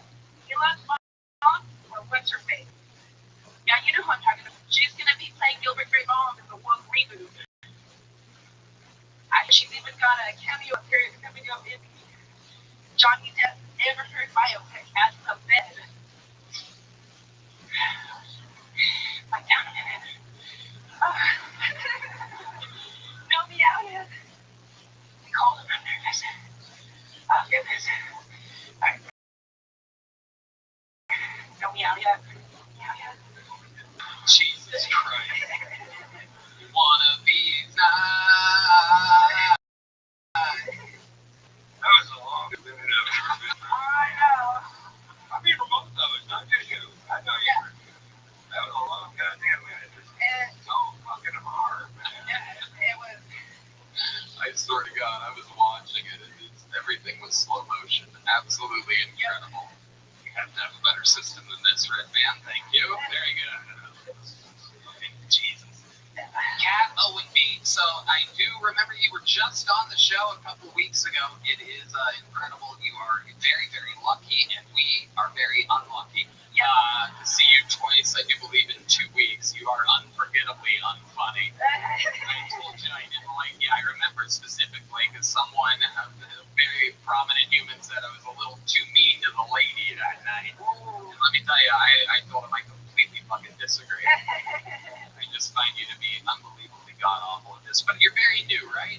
Very, very new. Very, very new. But you're just out here trying. Trying and failing, yeah. Yeah. Has anyone ever told you that you're funny?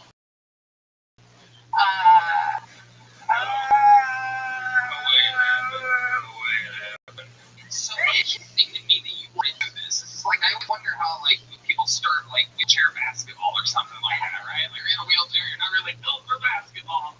You know what I mean? Like, an unfunny person doing comedy is fucking crazy. You know, like a little... I'm just trying to learn good fundamentals.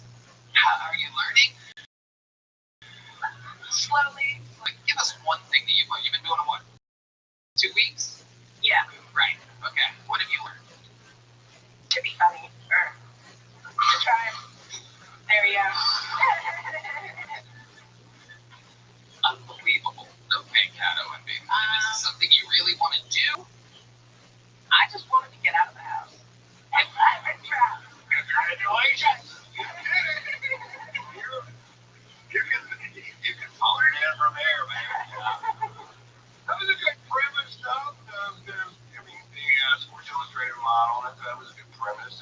some ideas. She's not going to stay for a minute, 20 or 2 minutes. Oh, like fucking what, Tony? She's a real alley dweller out here. It's incredible. Pretty bad, though. Yeah, so many people have been doing this. So many people prepared for their first or second time. But not you. You just wanted to get out of the house. You could literally have gone anywhere where you don't ruin 400 other people's nights and a part of a show that perhaps millions of people will one day watch. Fucking just throwing your dent right into everything. The best part is just making you miserable. Right. How about this? I'll give you $15 a week and never come here for the rest of your life. I don't know why 15 seems like the magic number to me, but I picture it being like, oh, it's like a Whataburger meal and a half or something like that. Like I feel like you could sit in the parking lot and think about jokes or something. $15 a week. What do you think? How about 20? Whoa! Will someone tell Joe Rogan I want a $20 a week? I think the audio. We all chip in. We can all get a couple bucks. You guys want to? It's perhaps one of the coolest things that's ever happened in this show's history.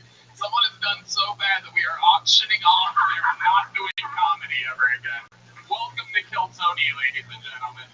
Where dreams literally come to die. This is a hospice center for dreams.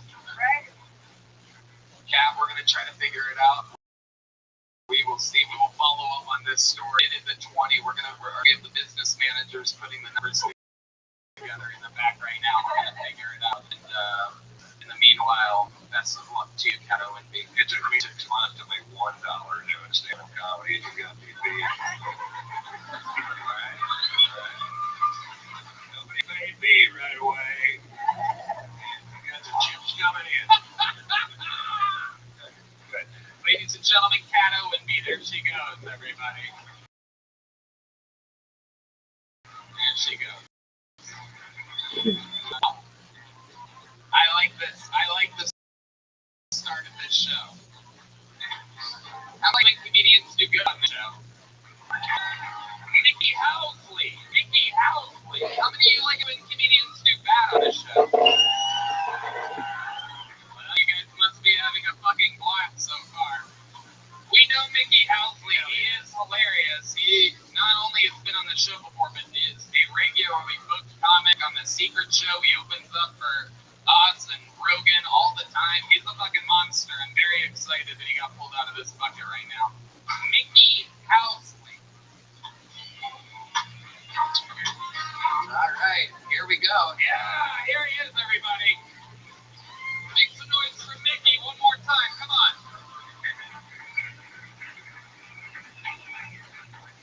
Yeah, so I'm trying to work on being more confident. I got a homegirl that's super confident and stuff, right? She's married and she's always talking shit about her husband. She's like, yeah, he's lucky to have me. I'm his trophy chick. And I'm looking and I'm like, participation trophy because you ain't all that. Think you anybody. I knew her Austin about a year now, man. Austin, I told you I have a street where all the hookers be. And, 12th Street is what I heard, where all the hookers be. I'm from Houston. We have a street, too, called This and That. That's where all the hookers he knows. That's where all the hookers be in Houston, This and That, right? I'm saying all the hookers, they have weak teeth, right?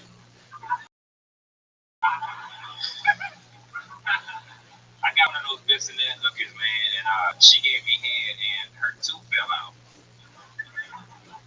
Yeah, it was weird. I didn't know what to do. I just left the money under her pillow. I didn't know what to do.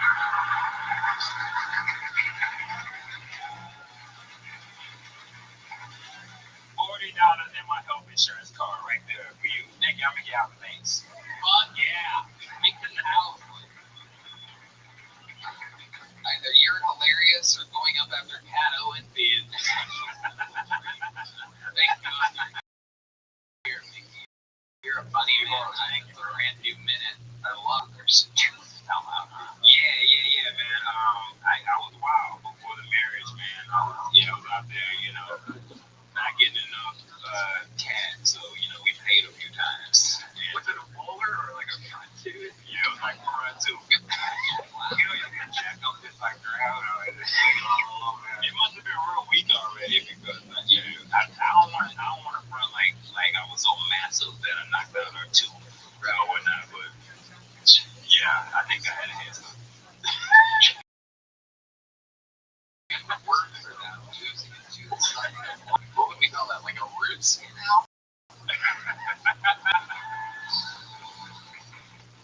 Watch these bitches. Yes.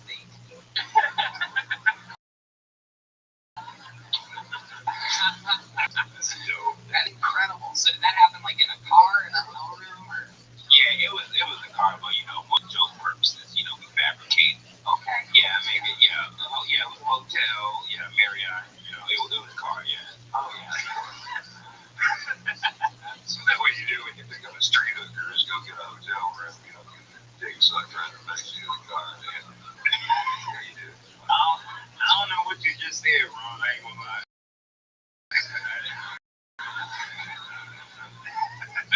Texas. I love you, Ron. But no, yeah, man. It's fun watching this language barrier between a white Texan and a black guy originally from, I believe, Detroit, right? No, from Houston. That's Yeah, right. Yes, the Detroit of Texas. I forgot. It was close. Yeah, my dad's from Flint. That's where I think you should get into Detroit. Right. Yeah. Michigan. Yeah, the water's still fucked up. Yeah, That's good. a place where a lot of hookers are leaving. Yeah. The water's gone bad out in Flint. You can get any hoe you want. All you gotta do is have 2 bottles of fresh water, and you got. He's so handsome. They're like, is that a bottle of water in your pants? Because I really hope it is.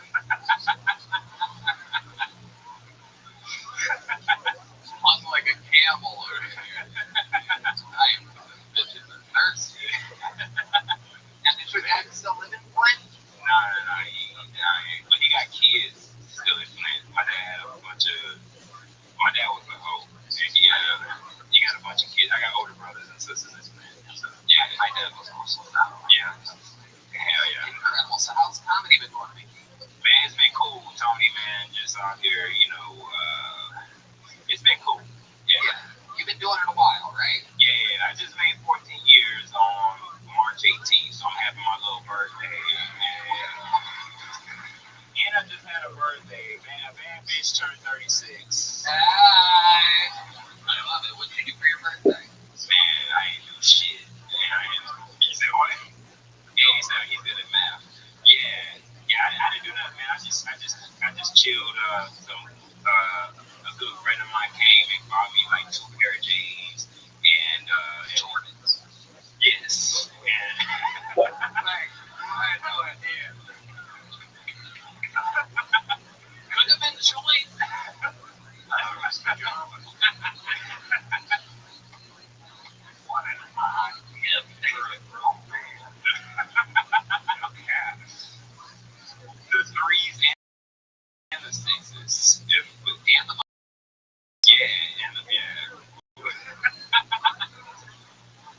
Mickey, an unbelievable man. How about that be on the Secret Show? Oh, shit. Just got looked on the nose. Mickey Housley. You're a goddamn monster. We love you. There you go. Mickey Housley, everybody. Oh, do I get a joke for it or no? Okay. You already, I have one already. I'll get my bad, Tony. You're good. The mic in the mic stand.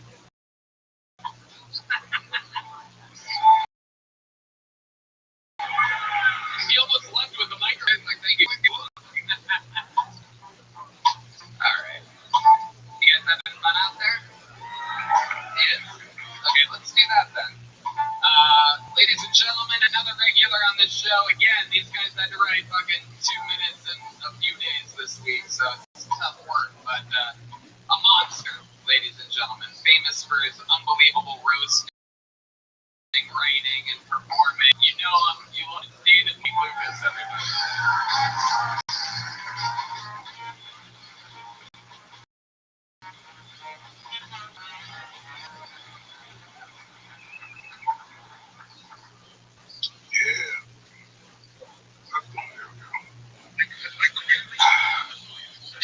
I know that Pavarotti was that means I'm a singer.